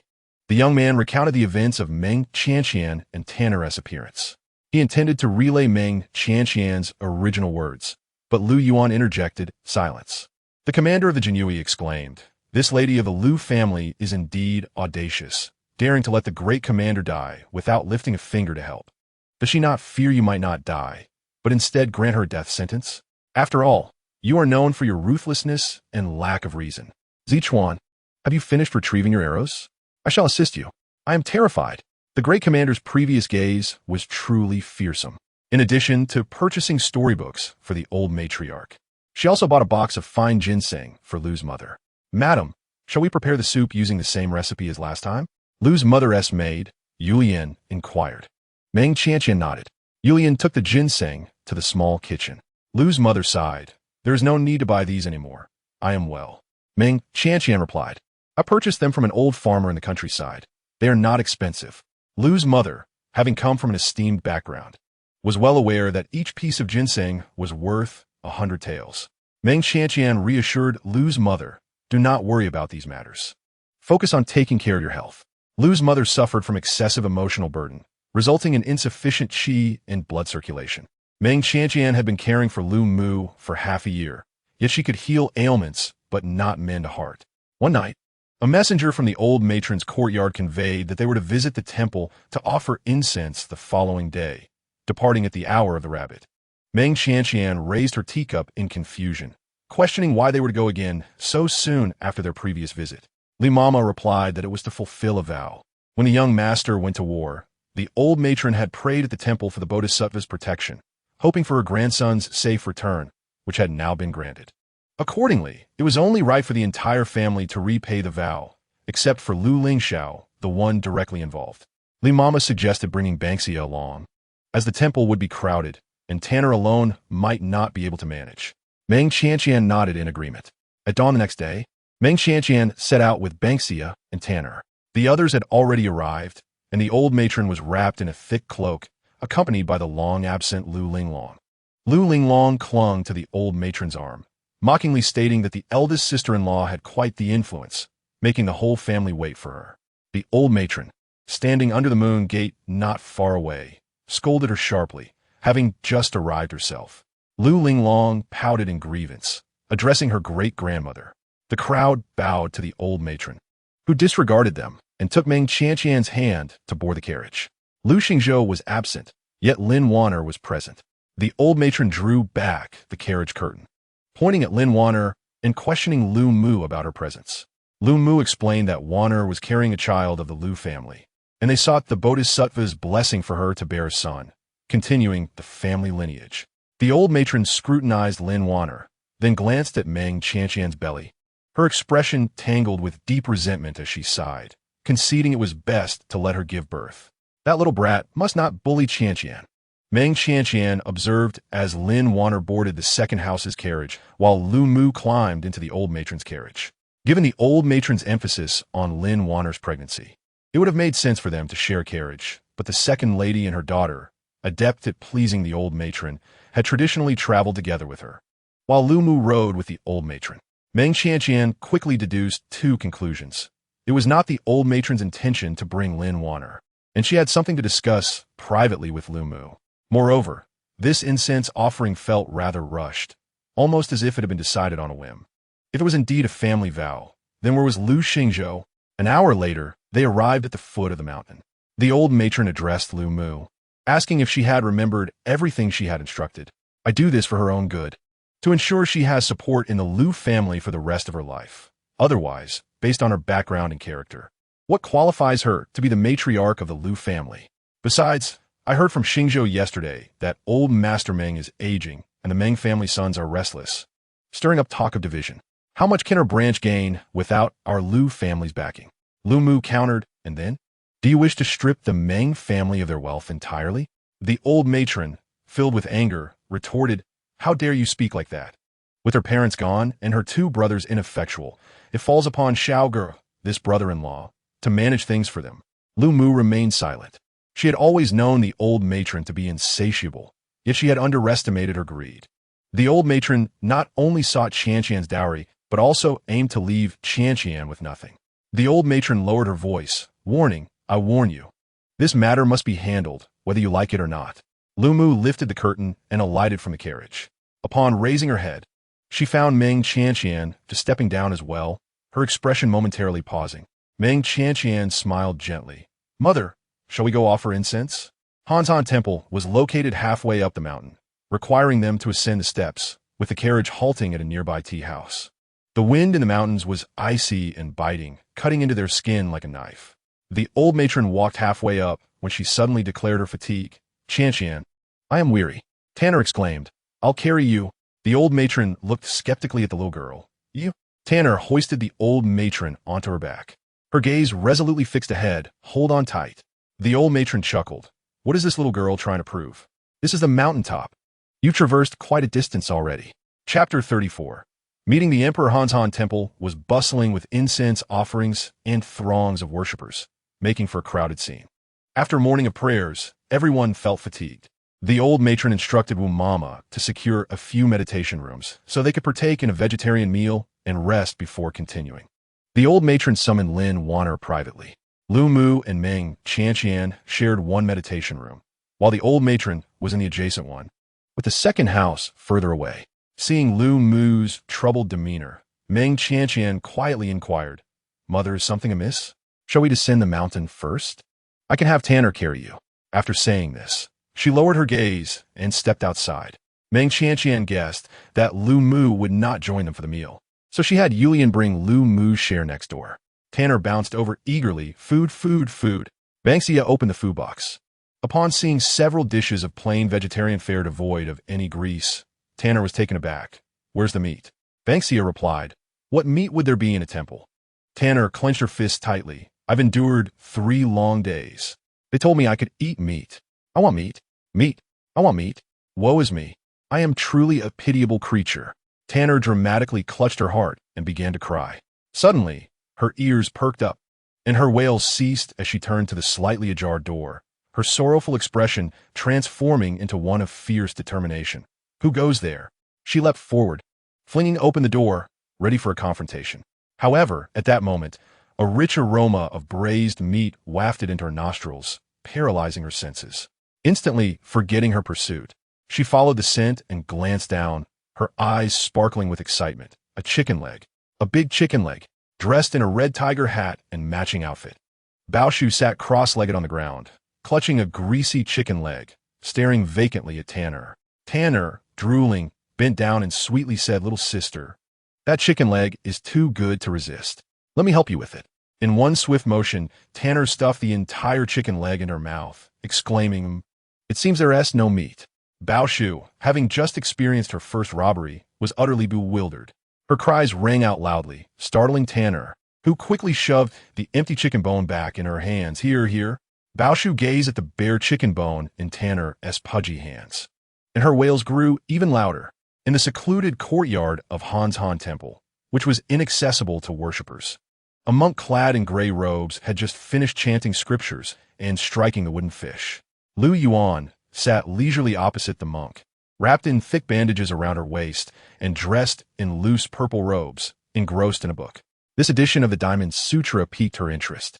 The monk spoke calmly. The Buddhist realm is a place of purity. You, bearing grave injuries, ought not to be here. Lu Yuan smiled slightly. It is precisely because it is pure that I have come. The governor's residence has sent a substitute. The next few days should be quite lively. The monk paused before responding. If she is here, there will be vulnerabilities at the governor's residence. Lu Yuan replied nonchalantly. Even a substitute has its uses. The monk gazed at Lu Yuan. Do you truly regard human life as mere straw, even sparing no thought for a child? Lu Yuan completed his thought. This governor is indeed ruthless. In another meditation room, Bao Shu sat charmingly in Meng Qianqian's embrace. Lu Mu and the old matron had also arrived. They had never seen Bao Shu before and inquired about her origins. Meng Qianqian, who had not attended the banquet at the governor's residence that day, thus should not be acquainted with Bao Shu, remarked. She crawled over by herself. Banksia, go find out which meditation room is missing a child. Okay. Banksia went off. Bao Shu, a little rascal at the governor's residence, was exceptionally well-behaved with Meng Qianqian, her big, glossy eyes blinking adorably, laughing easily, thus earning the favor of the old matron and Lu Mu. The commander of the nearby Imperial Guard was left questioning his own perception. Heaven knows how difficult this little ancestor was to manage. Laugh. It would be a miracle if she didn't wail. Meng Qianqian playfully teased Bao Shu, causing her to burst into laughter, which resonated throughout the room. However, mid-laughter, Bao Shu noticed the commander of the Jin, Yi Wei, perched in a tree, mimicking Meng Qianqian by covering his face with his hands and then slowly revealing a smile. Bao Su She Lauta Fai. The Jin Yi Wei commander remarked that in the meditation room of the second residence, Lu Eryi lay asleep on a wooden bed, while the second madam, feeling fatigued, glared at her husband, chiding him for sleeping after eating. Lu Eryi simply turned away, leaving his wife fuming. Lu Lingxiao covered her ears, exclaiming about the noise from the children. However, the second madam countered that the children's laughter was not loud. Rather, it was the voices of the worshippers that were. This was an unavoidable situation, as Hanshan Temple was teeming with visitors. Lu Lingxiao's discontent stemmed not from the noise of the children, but from her disdain for Meng Qianqian, unable to bear seeing her joyful. The second madam told Lu Lingxiao that if she found it too noisy, she could take a walk outside. Sulking, Lu Lingxiao left. The second madam waved her hand, instructing a maid to stand guard outside, then nudged Lu Eryi and inquired, "Pray tell, what is our true purpose for visiting the temple today?" Lu Eryi nonchalantly replied, "To pay respects and fulfill vows." The second madam smacked him on the waist. Startled by the sudden pain, Lu Eryi turned to glare at her. "You dare strike a man's waist?" The second madam playfully massaged it, smiling as she queried, "Am I foolish? Is there a day when we cannot fulfill our vows? Why must it be today? Has the elder brother commanded this? What are his intentions?" Lu Eryi continued to feign sleep. "Mind your own business regarding my elder brother." The second madam, infuriated, retorted, "Our son's inheritance is lost, and you tell me to mind my own business. Is this how a father ought to behave?" The old lady instructed Lin Wan'er. "You may accompany Wu Mama." "Yes, Grand Mutter," Lin Wan'er replied. Adorned with a veil, she, alongside Lu Luo, followed Wu Mama out of the meditation room and into a pavilion within the temple. The pavilion was surrounded by beaded curtains, obscuring the view inside. A few expertly dressed guards stood watch, hinting at the esteemed identity of those within. Upon delivering Lin Wan'er, Wu Mama did not proceed further. Lin Wan'er entered the pavilion with Lu Luo, and her gaze fell upon Lu Lingxiao, standing by a stone table. She bowed respectfully, addressing him, "My lord." She then turned her attention to another figure seated on a stone bench, a young man clad in splendid garments. The young man's gaze fixed on Lin Wan'er, questioning, "Is she the one?" Lu Lingxiao prompted Lin Wan'er, "Wan'er, have you not yet greeted His Majesty?" Chapter 35, The Initiative of the Grand Commander, Part 1. Lin Wan'er hastily knelt, performing a respectful bow. Lu Luo, upon hearing the title Your Majesty, was left in a state of shock, trembling as she attempted to bow. She had never dreamed they would meet the emperor. In the capital, how many noble ladies lack the privilege to meet the emperor? Lin Wan'er, veering à délicate ville, was perceived by the young emperor merely as one who sought to conceal her appearance while out. The young emperor solemnly addressed her.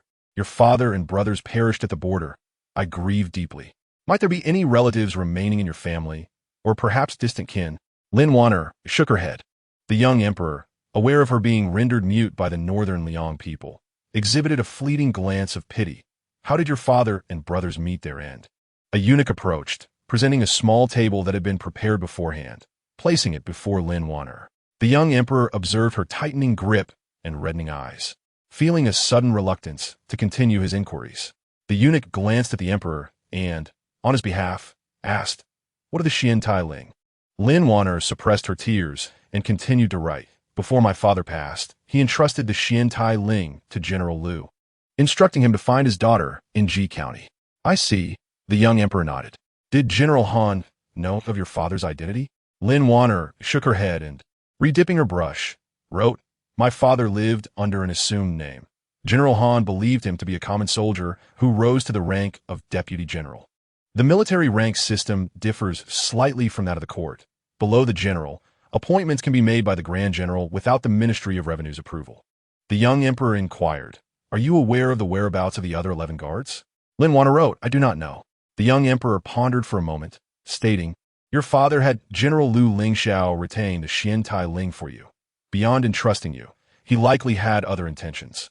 If it were merely a matter of guardianship, there would be no need to reveal his identity. The debt of gratitude for saving your life should suffice for General Lu Lingxiao to care for you for a lifetime. Lu Lingxiao comprehended the young emperor's insinuation and, with a flicker of insight, interjected, Wan'er, during your time at home, did the 11 guards ever visit your father? This was the crux of the matter. Lu Lingxiao gazed eagerly at the young emperor, though unaware of the 11 guards' current location. He felt that perhaps one day, they would take the initiative to contact Wan'er. Wan'er, if the 11 guards come seeking you, you shall inform His Majesty, correct? The young emperor's piercing gaze remained fixed on Lin Wan'er. She nodded slowly. Lu Lingxiao breathed a sigh of relief. The young emperor then asked, How do you fare at the Lu household? Lin Wan'er wrote, I am quite well. Lu Luo knelt on the ground, leaning slightly forward, hesitating to speak. Upon closer inspection, something seemed amiss. Lin Wan'er touched her face, adjusting her slightly drooping veil, and wrote, It is nothing. The young emperor furrowed his brow. The eunuch swiftly approached, pulling down her veil, revealing a face marred with fingerprints and bruises to the astonishment of all present. Not only the young emperor, but even Lu Lingxiao was taken aback. The young emperor exclaimed in anger, Who harmed you? Lin Wan'er remained silent. The young emperor coldly glared at Lu Luo beside her, demanding, Speak. If you dare to deceive, you'll be charged with treason. Lu Luo trembled. It was the eldest madam. The young emperor clenched his fists. How outrageous. Lu Lingxiao shot a fierce glare at Lu Luo, lifted his robe, knelt, and declared, I have not been strict in managing my household. I am guilty. Just as the young emperor was about to erupt, a guard entered, whispering several words into his ear. His expression shifted slightly, his fists tightening before he gradually relaxed. Lu Lingxiao, perceptive to the situation, tactfully suggested, Your Majesty, Wan'er and I have been away for some time. The old lady and my mother may be worried. I shall take my leave. Following Lu Lingxiao and Lu Luo out, the young emperor exited the pavilion, gazing at the towering mountains before striding toward a small courtyard behind the temple. Lu Yuan sat on the floor of an opulent yet elegant meditation room, furnished sparsely with a screen, a small table, 2 cushions of differing sizes, and a stove warming tea. The physician had just changed his bandages. He fidgeted, as his wound was not healing well. The physician had advised him against confinement, leaving his upper body draped in a thick purple robe. Upon entering, the young emperor found him injured, seated against the wall, reading Buddhist scriptures. This disheveled appearance was indeed inappropriate before the emperor. Shangfu, the young emperor addressed. Lu Yuan paused in his reading, turning his head with a smile, Your Majesty. What brings you here? I am gravely injured and unable to pay my respects. Please forgive me. The young emperor settled onto the floor opposite him. You are too humble. I have heard you are recuperating at the Grand Commander's residence. Lu Yuan, with an air of indifference, replied, Just a pretense. The young emperor inquired, Do you know who is responsible? Lu Yuan chuckled. Investigations are ongoing. Once I discover the culprit, I shall inform your majesty at the first opportunity. The young emperor lowered his gaze, nervously fiddling with the tassel on his waist. Lu Yuan resumed his reading. The young emperor broke the sudden silence. I visited Han Shan Temple today to see Lin Wan'er. Lu Yuan paused. The daughter of the monkey? The young emperor nodded. Indeed. Lu Yuan smiled. Your majesty may see whomever you wish. There is no need to inform me. The young emperor fell silent, awkwardly fidgeting with the tassel, as if wishing to twist it into a braid. Lu Yin languidly turned a page of the Buddhist scripture. Master Liao Kong is next door. Since your majesty is here, you ought to pay him a visit. The young emperor rose and turned to exit the meditation room. At that moment, Nai Mama appeared an opportune moment. So, Miss is here. I apologize for the disturbance. She reached out to embrace Bao Shu, who swiftly shook her small head and dove into Meng Qianqian's arms. Chapter 36. The Proactive Grand Commander. Part 2. Nai Mama felt a twinge of awkwardness. Meng Qianqian remarked, "Where is your master? Allow me to carry her over." Without leaving a trace, Nai Mama sought approval from the commander of the Jinyui concealed within the great tree. The commander nodded. Nai Mama smiled and said, "I appreciate your assistance, madam. Please follow me." The two proceeded to a small courtyard. As they passed a tiny garden, they were spotted by Lu Lingxiao, who was wandering about. Meng family? Where's she taking that child? And who is that person? Something seems amiss. Lu Lingxiao followed closely behind. Nai Mama guided them to the meditation room and discreetly slipped away. Meng Qianqian had no choice but to personally carry Bao Shu inside. She approached with unwavering focus, settling cross-legged before Lu Yin while cradling the drowsy child. "I pay my respects to the Grand Commander." Lu Yin bent one leg, his well-defined arm casually draped over his knee. Such a nonchalant posture exuded a unique charm befitting a mature man of authority. A playful smile danced on his lips. "You still have the audacity to appear before me? Do you truly fear that I might take your life?" Meng Qianqian demonstrated both humility and resilience. "This humble woman has erred." Lu Yin regarded her coldly. Meng Qianqian lowered her voice. "What must the Grand Commander do to forgive this humble woman?" Suddenly, Lu Yin laughed again, his tone laden with significance.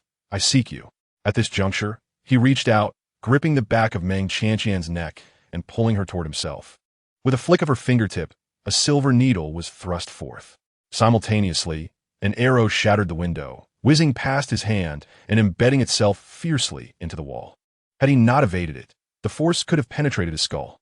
Meng Qianqian's expression momentarily faltered. Lu Yin had not fully embraced her, but maintained a respectful distance, giving the illusion of intimacy without actual contact. "You Zichuan, are you dead?" Lu Yin scolded quietly. On the roof, the young man in the green attire, who had just counted the arrows with utmost seriousness, leapt up, drawing a great bow and extracting an arrow from the quiver at his side, shooting it towards a large tree in the southeast. A muffled grunt was heard as someone toppled from the tree. Yu Zichuan employed his lightness skill to pursue. Simultaneously, the commander of the Jinyui arrived at the meditation room. There stood the Grand Commander, one hand supporting Bao Shu, the other shielding Meng Qianqian's head, his hand wounded and blood streaming down. Meanwhile, Meng Qianqian also cradled Bao Shu with one hand, while her other hand had plunged a concealed weapon into the Grand Commander's chest. The Jinyui commander furrowed his brow, swiftly drawing his knife. "So, you're also an assassin. Prepare to meet your end." Before he could finish, a nimble figure soared through the air, kicking his wrist and forcing him back a few steps. Tan Air confidently blocked the entrance to the meditation room, clapping her hands and declaring, "Dare to harm my sister, and I shall kill you." The Jinyui commander glanced at his slightly numb arm, a flicker of doubt crossing his mind. This girl possesses immense strength. No wonder she could injure 3 assassins pursuing a master. However, he would not treat her with courtesy. Those who harmed the Grand Commander must face dire consequences. The Jinyui commander swung his blade at Tan Air. She sidestepped, and he retaliated with a palm strike. Their encounter was brief, with Tan Air retreating further, her feet carving deep grooves in the ground. "You have some skill. Come again." Lu Lingxiao, having been rendered speechless, momentarily forgot her intention to pry into Meng Qianqian's secrets, realizing her life was at stake. Just as she turned, she was struck unconscious by a swift blow. Inside the meditation room, Lu Yin coldly regarded Meng Qianqian. "That needle has been a long time coming, hasn't it?" He released Meng Qianqian's head pinching the silver needle between his fingers, extracting it with a cold demeanor. You did not manage to kill me. Are you not disappointed? Meng Qianqian refrained from arguing. During their first encounter, she had indeed intended to use the silver needle to take his life, believing she had hidden it well, unaware that he had already detected it. However, this time, she held no murderous intent. She had merely misunderstood his intentions. When she heard the sound of the arrow slicing through the air, her silver needle had already pierced his chest. She exerted all her strength to retract it, narrowly missing his heart. Next time, do remember to speak first. What if you fail to hold back and I truly die? Lu Yin narrowed his eyes dangerously. You still wish for a next time? Meng Qianqian tightened her hold on the sleeping Bao Shu, obsequiously proclaiming, May the Grand Commander enjoy boundless fortune and longevity. Oomph. Lu Yin scoffed dismissively, inspecting the silver needle in his hand. He wore only a robe, his upper body toned and devoid of excess flesh, wrapped in white gauze, which was now soaked with blood due to his earlier exertions, indicating that the wound had likely reopened. Meng Qianqian's gaze fell not higher, but rather on the back of his hand, now stained with dark blood. The arrow is poisoned. Lu Yin casually acknowledged her observation with a nonchalant, as if indifferent to his own poisoning, still fixated on the silver needle. I have heard that the great General Chu was slain by several silver needles. Meng Qianqian said, I shall fetch a physician. Just as she gently placed Bao Shu on a small cushion, Lu Yin collapsed with a thud behind her. She grasped Lu Yin's icy wrist, observing the darkening veins on his hand, her brow furrowing. His life or death was indeed of no concern to her. However, she did not relish being indebted to anyone. Release me, release me. In the courtyard, Tan Er was bound and suspended beneath a large tree, resembling a flailing, disheveled cocoon. Meng Qianqian hurried inside. There lay Lu Yin, sprawled on the clean floor, his attire intact, breathing steadily, the blood from his hand seemingly stemmed, and his wounds bandaged. Meng Qianqian sat beside him, cradling the murmuring Bao Shu. The Jinui commander cast a complex look at Meng Qianqian. At that moment, the Jinui operatives concealed within the temple returned to report.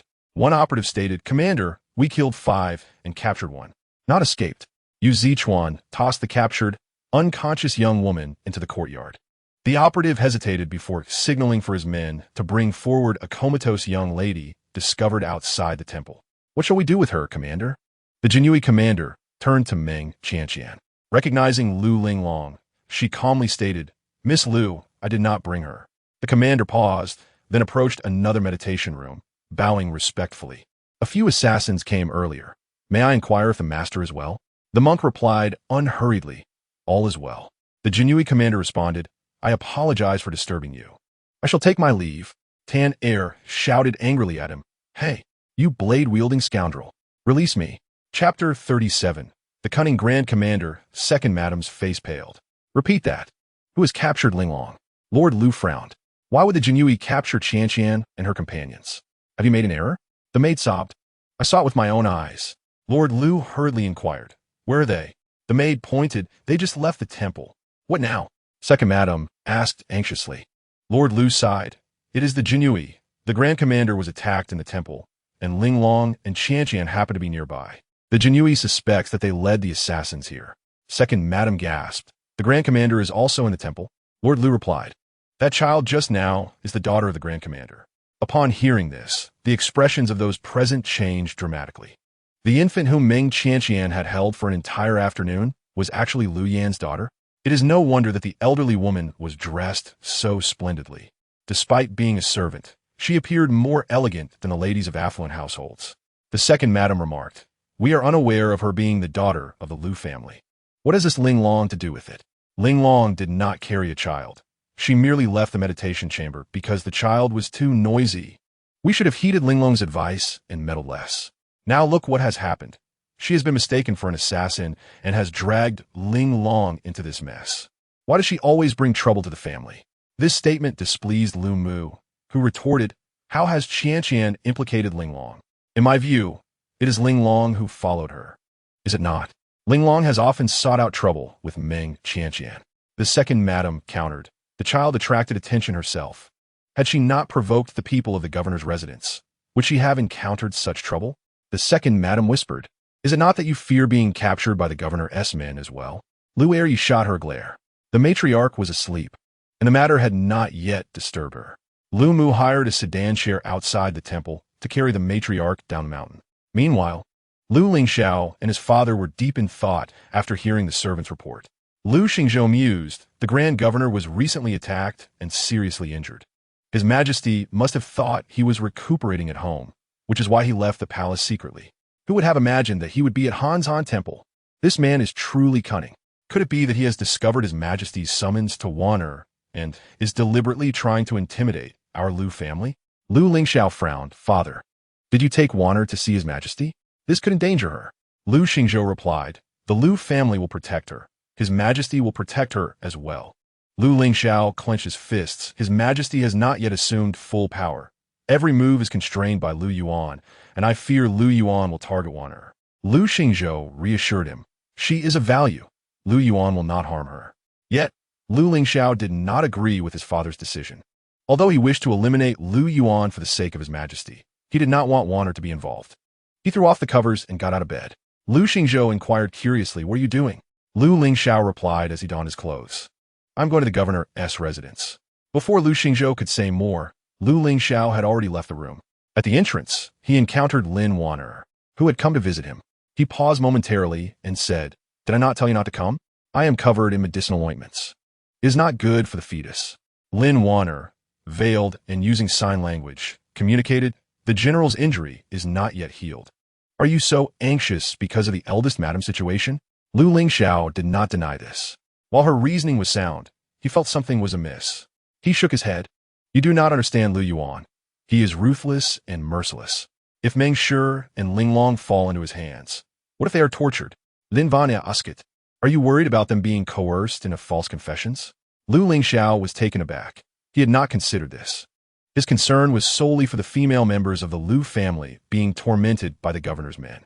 Lin Wan'er gazed into his eyes and gestured. If Lu Yuan forces her to slander you, will you blame her? She was, of course, referring to Meng Qianqian. Lu Lingxiao finally sensed the inconsistency. Although two individuals have been captured, she consistently mentioned only Meng Qianqian. Taking a deep breath, he said earnestly, Wan'er, my desire to rescue her stems from my responsibility as her husband. Lin Wan'er's eyes reddened. When you were unconscious, she watched over you for 3 days and nights. Do you truly feel no affection for her? The thought of her vigil made Lu Lingxiao feel deeply conflicted. However, he could not explain himself, as he was also concerned about maintaining his dignity. He took Lin Wan'er's hand and assured her, rest assured, I harbor feelings only for you and will not fall for another woman. Lin Wan'er gently nestled into his embrace, inscribing in his palm, General, I am devoted only to you. In the governor's residence, at Tinglan Courtyard, Lu Yuan had awakened and languidly sat in an exquisite and luxurious official chair. The physician was redressing the wound on Lu Yuan's hand and, upon seeing the bloodstains on the white cloth, informed him, Grand Governor, this is one of the 3 deadly poisons from Yaojiang, known as Lulan Sha. It is extremely toxic. If the antidote is not administered within 3 hours, the poison will attack the heart and lead to death. The commander of the Jin Yi Wei turned pale. What about the Grand Governor? The physician replied, fortunately, the Grand Governor was treated with silver needles to seal the acupoints, which protected the heart and expelled some of the poison. Otherwise, even with my antidote, it would have been too late. Lu Yuan absent-mindedly toyed with the silver needle in his hand and said, you may leave. The physician withdrew, and the commander of the Jin Yi Wei puzzledly asked, does Lu Xiao Madam possess medical knowledge? Is Lu Lingxiao aware of his wife's hidden talents? Furthermore, why did you save her? She entered uninvited. If she had been mistakenly killed, it would have been her own fault. Lu Yuan raised his gaze indifferently. Have the assassins been apprehended? Has the mastermind been uncovered? Are you still alive? The commander of the Jin Yi Wei rushed out. Yu Zichuan, where have you been? Interrogate the prisoners. In the side room, Tanner lay sprawled on a bench, fast asleep. Lu Linglong awakened once, and, upon learning she had been captured and taken to the governor's residence, fainted again. It was no surprise that Lu Yuan had been attacked. Too many wished him dead, and it was merely her misfortune to cross paths with such events. Lu Yuan's decision to save her likely stemmed from his regard for Bao Shu. Yet he could have easily pushed her away, saving her while avoiding his own injury. Was he testing her? Testing her martial skills? Even risking poison to gauge her medical prowess? Meng Qianqian clenched her fingers tightly. Did he not fear being mistaken? What a madman. Suddenly, a rather labored knocking sounded at the door. Meng Qianqian's gaze flickered, and she quickly opened the door. There stood Bao Shu, dressed adorably like a little tiger and sitting cross-legged on the floor, striking an impressively charming pose, her cherubic face enhanced by a flower in her mouth. She seemed to ask, "Isn't this baby beautiful tonight?" Chapter 38. Bao Shu's mischief. Meng Qianqian scooped up the little one and, naturally, retrieved the flower as well. Bao Shu's hair was too short to style into pigtails, so Meng Qianqian pinned the flower onto her little tiger hat. Bao Shu eagerly pointed at the copper mirror. Meng Qianqian smiled and carried her over to see their reflection. Bao Shu, with her big, glistening eyes, stared entranced at the little beauty in the mirror, lost in her own charm. Seeing the little one so enchanted by her own beauty, Meng Qianqian couldn't help but pinch her chubby cheeks and tease. How could your father have such an adorable daughter? Lady Lu, the wet nurse, entered with Bao Shu's dinner. Upon seeing the bowl filled with something other than milk, Bao Shu immediately turned her head away, refusing to look. The wet nurse, looking troubled, remarked, "Mrs. Growing up, she cannot survive on milk alone. She must eat some solid food." Yet, despite her gluttony, she was a handful when it came to actually eating. Meng Qianqian chuckled, "But you love meat, don't you? There's fish and meat in the bowl." Bao Shu displayed a face of refusal. Meng Qianqian quickly grasped the situation. The little one craved the hearty meals of adults, not the bland mush of infants. Meng Qianqian sat down at the table with the little one in her arms, and the wet nurse followed with the food. To avoid eating, Bao Shu buried her head in Meng Qianqian's embrace. Meng Qianqian softly encouraged, "Zhao Zhao, be good, just try a bite." Bao Shu remained still. Meng Qianqian persisted. "Just one bite. If you don't like it, you needn't eat anymore." Bao Shu still did not move. Finally, Meng Qianqian pulled out a piece of sweet candy wrapped in oiled paper from her pocket. "Finish this, and I will give you this." Bao Shu turned her head slightly, peeking at the candy with her big eyes, saliva uncontrollably flowing. In the study, Lu Yuan was poring over an ancient military text. A servant announced that the general from the north sought an audience. Lu Yuan finished reading his book before replying mildly, "Let him in." Lu Lingxiao, wounded and shivering in the cold wind, waited outside for nearly half an hour before being admitted into the residence. He understood that the Grand Commander was attempting to assert his dominance, and an intense anger welled up within him.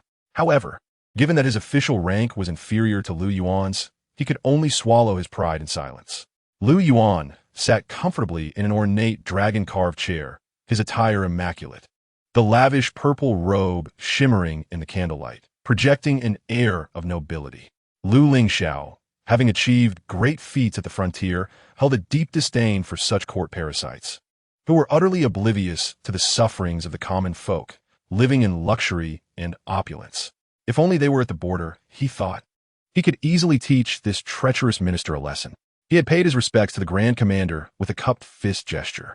Lu Yuan, lifting a steaming teapot from the stand, poured himself a cup of tea with a smirk and said, "General Lu, have you come today to accept your punishment? Have your injuries healed so swiftly?" He replied, suppressing his emotions, "I am here to request the Grand Commander to show mercy." Lu Yuan chuckled. "Has General Lu been frightened?" Lu Lingxiao took a deep breath, calming his rising fury, and replied earnestly, "Once my injuries are fully healed, I shall return to accept my punishment, without hesitation. But I implore the Grand Commander not to extend your wrath to my family. My wife and younger sister are innocent. Whatever grievances you have with me should not involve them." Lu Yuan dismissed him outright, ignoring his plea. Growing desperate, Lu Lingxiao insisted, "Grand Commander, my wife and sister are mere sheltered women, never stepping beyond the threshold of our home. They are in no way connected to the assassins. I beg you to spare them." Lu Yuan sneered. "What if I choose not to?" Clenching his fists, Lu Lingxiao retorted, "Aren't you afraid?" Lu Yuan laughed arrogantly. "What do I have to fear? You, the Lu family, or the barely matured emperor? Such arrogance." Lu Lingxiao's heart trembled, his fists cracking from the pressure. At that moment, the commander of the Jinui entered, cupping his fists in greeting. Although he and Lu Lingxiao shared the same rank, the commander wielded more power within the court and was a trusted confidant of Lu Yuan, thus holding greater prestige in the capital. General Lu is also present. He acknowledged with a casual nod. "Have you completed the interrogation?" Lu Yuan inquired coolly. "Yes, The Jinui commander glanced at Lu Lingxiao, indicating it was not convenient to share details with him. Lu Yuan smiled. Does it concern Lady Lu or Miss Lu? What a perplexing situation. Is it related or not? Lu Lingxiao thought, yearning for some clarity. He stated resolutely, I am willing to guarantee with my life that it is unrelated. Lu Lingxiao's expression changed. Lu Yuan chuckled. What was it you just said? You are willing to stake your life to assure that your sister is innocent. Lu Lingxiao had already lost all hope. Lu Yuan continued, since you have made such a claim, I shall not pursue the suspicious actions of Miss Lu at the temple. Lu Lingxiao was taken aback, unable to believe that this treacherous minister had suddenly changed his stance. Had he misjudged the situation? Regardless, he needed to act quickly and retrieve his family before circumstances changed unfavorably. He clasped his fists in gratitude. Thank you, Grand Commander. Furrowing his brow, Lu Lingxiao asked, what is your intention? Inside the room, Bao Shu was wailing loudly. Oh dear, don't cry. Was it just for a piece of candy? Next time, I'll buy you 2.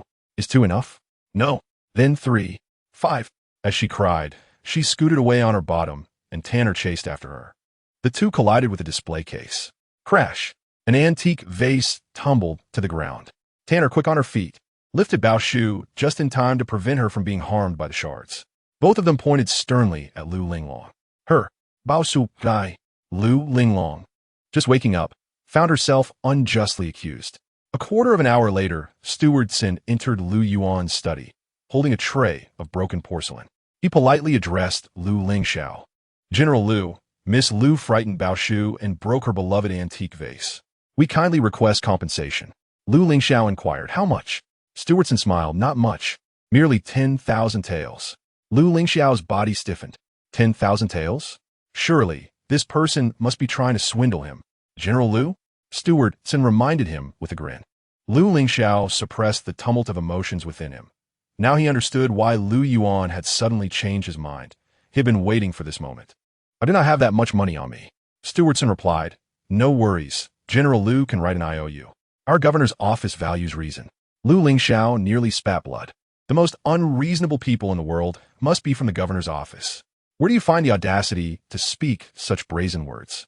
If General Lu refuses, then we have no choice. Lu Lingxiao gritted his teeth. Bring me paper and pen.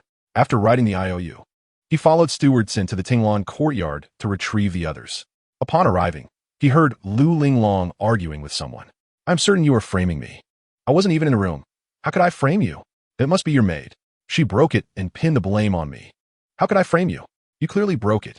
You were rolling around in your sleep and knocked it over. Even a child saw it.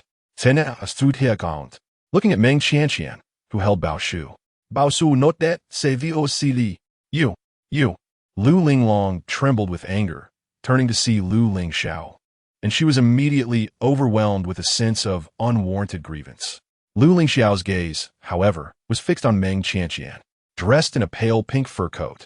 Without a trace of makeup, she resembled the budding flowers of early spring, exuding youthful vibrancy, yet her demeanor was calm, focusing on the infant in her arms with a gaze that was both attentive and serene.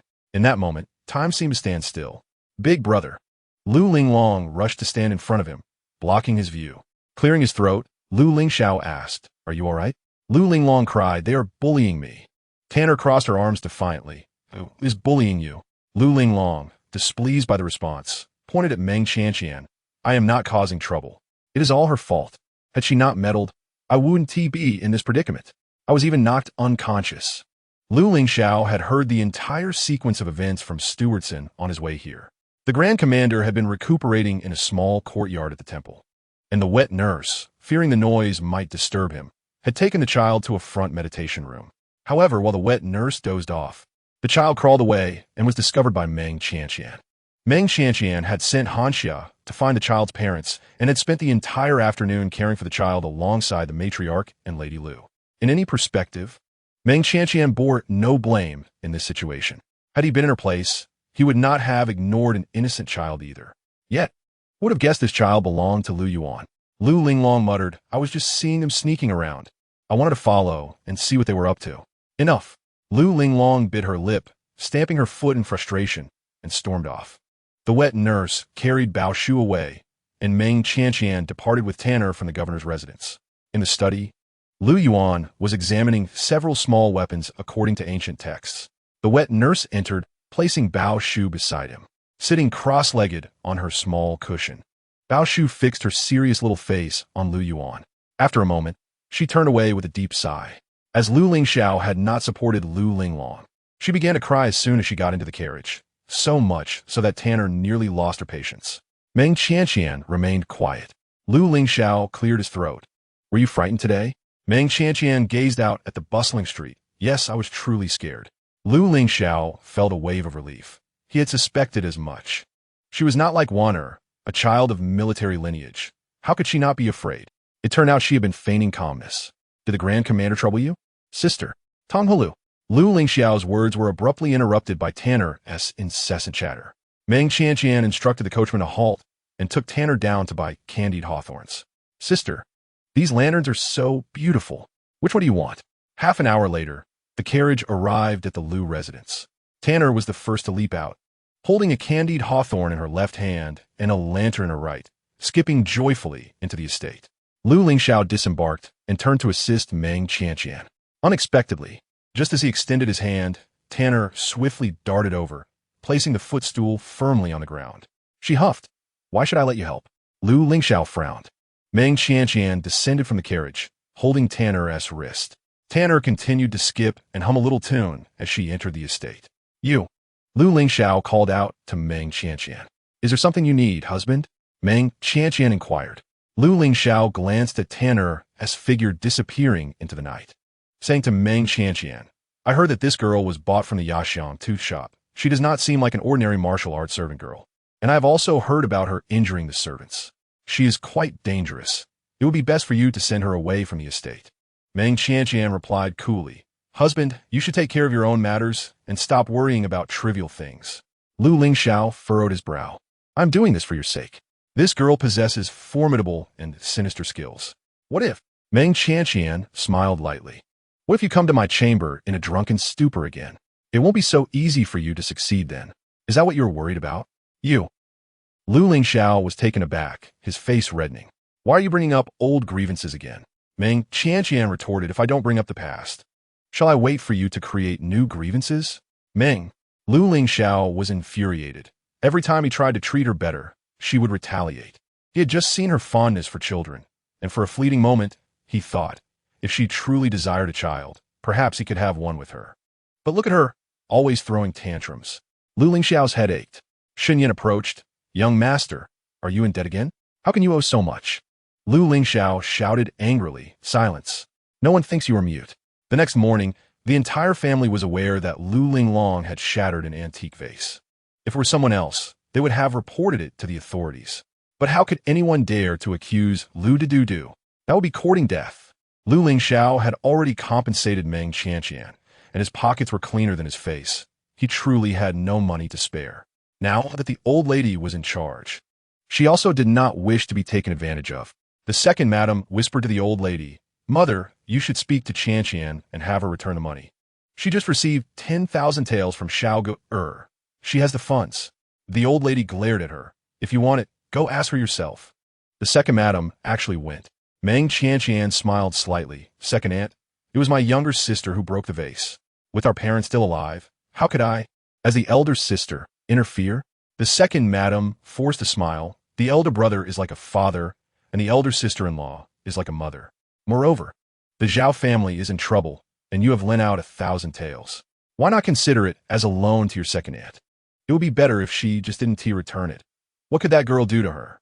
Meng Qianqian could easily see through her little scheme, smiled, and replied, Second aunt, do you truly have no money? How coincidental. I recently reviewed the estate accounts and noticed several discrepancies in the second branch's accounts. Would it not be prudent to summon Manager Yang for clarification? Upon hearing this, the second madam's face changed instantly. The old lady was certainly aware that the second branch had embezzled some funds, but she did not know the specifics. This was because one of the old lady's trusted managers, surnamed Yang, had been bribed by the second madam, who believed she was hiding it well, only to be exposed by Meng Qianqian. The second madam felt a wave of guilt. Meng Qianqian innocently asked, Will you still borrow this money, second aunt? The second madam hurriedly waved her hands. No more borrowing. You have it tough as it is. I will think of another way. After exiting Haidang courtyard, the second madam gritted her teeth. That wretched girl has changed completely. No wonder even mother has fallen in her trap. The second madam then sought out Lu Mu, who claimed to be ill and refused to see her. She eventually found her way to the old matriarch's quarters. The old matriarch directly brandished her cane, driving her out. Lu Yi could no longer bear to watch. You should take it from your own resources. You have not been without money for these past years. Can you not produce even 1,000 taels? The second madam replied gloomily, well, you know, that 1,000 taels was meant for Linglong's dowry. Lu Yi retorted. What use is a dowry if your life is lost? He impatiently added, you have taken so much from Qianqian, and mother and elder brother have turned a blind eye. Do you dare to target Xiao Gu? Are you not afraid of them killing you? The second madam nearly tore her handkerchief apart. I know. I believe mother would kill me, but elder brother would not. He is such a good person. Lu Yi hesitated, then waved his hand. Let us not discuss this. Hurry and return the money to the governor's residence. Reluctantly, the second madam went. She repaid with banknotes. Manager Xin cheerfully delivered the notes to Lu Yuan. Great general. Lu Yuan nonchalantly acknowledged, not raising his eyelids. Manager Xin placed the banknotes on the small table and bowed to withdraw. Bao Shu swiftly crawled over, using all her limbs to reach for the banknotes on the table, attempting to stuff them into her little pocket. Lu Yuan scoffed. Who allowed you to take that? Bao Shu cried out fiercely, wah, as if to say, I earned it. At the Lu residence, Lu Mu claimed illness and remained in the courtyard to recuperate. And it was not entirely feigned. She was indeed feeling unwell. The eldest lady, Yu Lian, entered with a curtain drawn, hesitating to speak. Musaid. She has come again? Yu Lian hesitated. It is not the second madam. It is Granny Wu. Should I tell her that you are resting? Lu Mu shook her head. Let her in. Yes. Yu Lian led Granny Wu into the room. Granny Wu first bowed to Lu Mu, then took out a medicine bottle from her bosom. Placing it on the table with an air of authority, the eldest son can now walk. He will surely recover soon. Madam, choose a day for the eldest daughter-in-law to take the medicine, so that the Lu family can have a legitimate heir. Seeing that Lu Mu remained silent, Granny Wu smiled. I know you care for the eldest daughter-in-law, and the old lady is doing this for her good. The eldest daughter-in-law is not as favored by the eldest son as Miss Lin is. If she does not bear a son, how will she fare in the latter part of her life? Having a legitimate son makes all the difference, no matter how Miss Lin stirs trouble. The family business will ultimately belong to the son. Lu Mu replied, Qianqian is still young. There is no rush for her to bear children. Granny Wu insisted. The eldest lady was already pregnant with the eldest son at this age.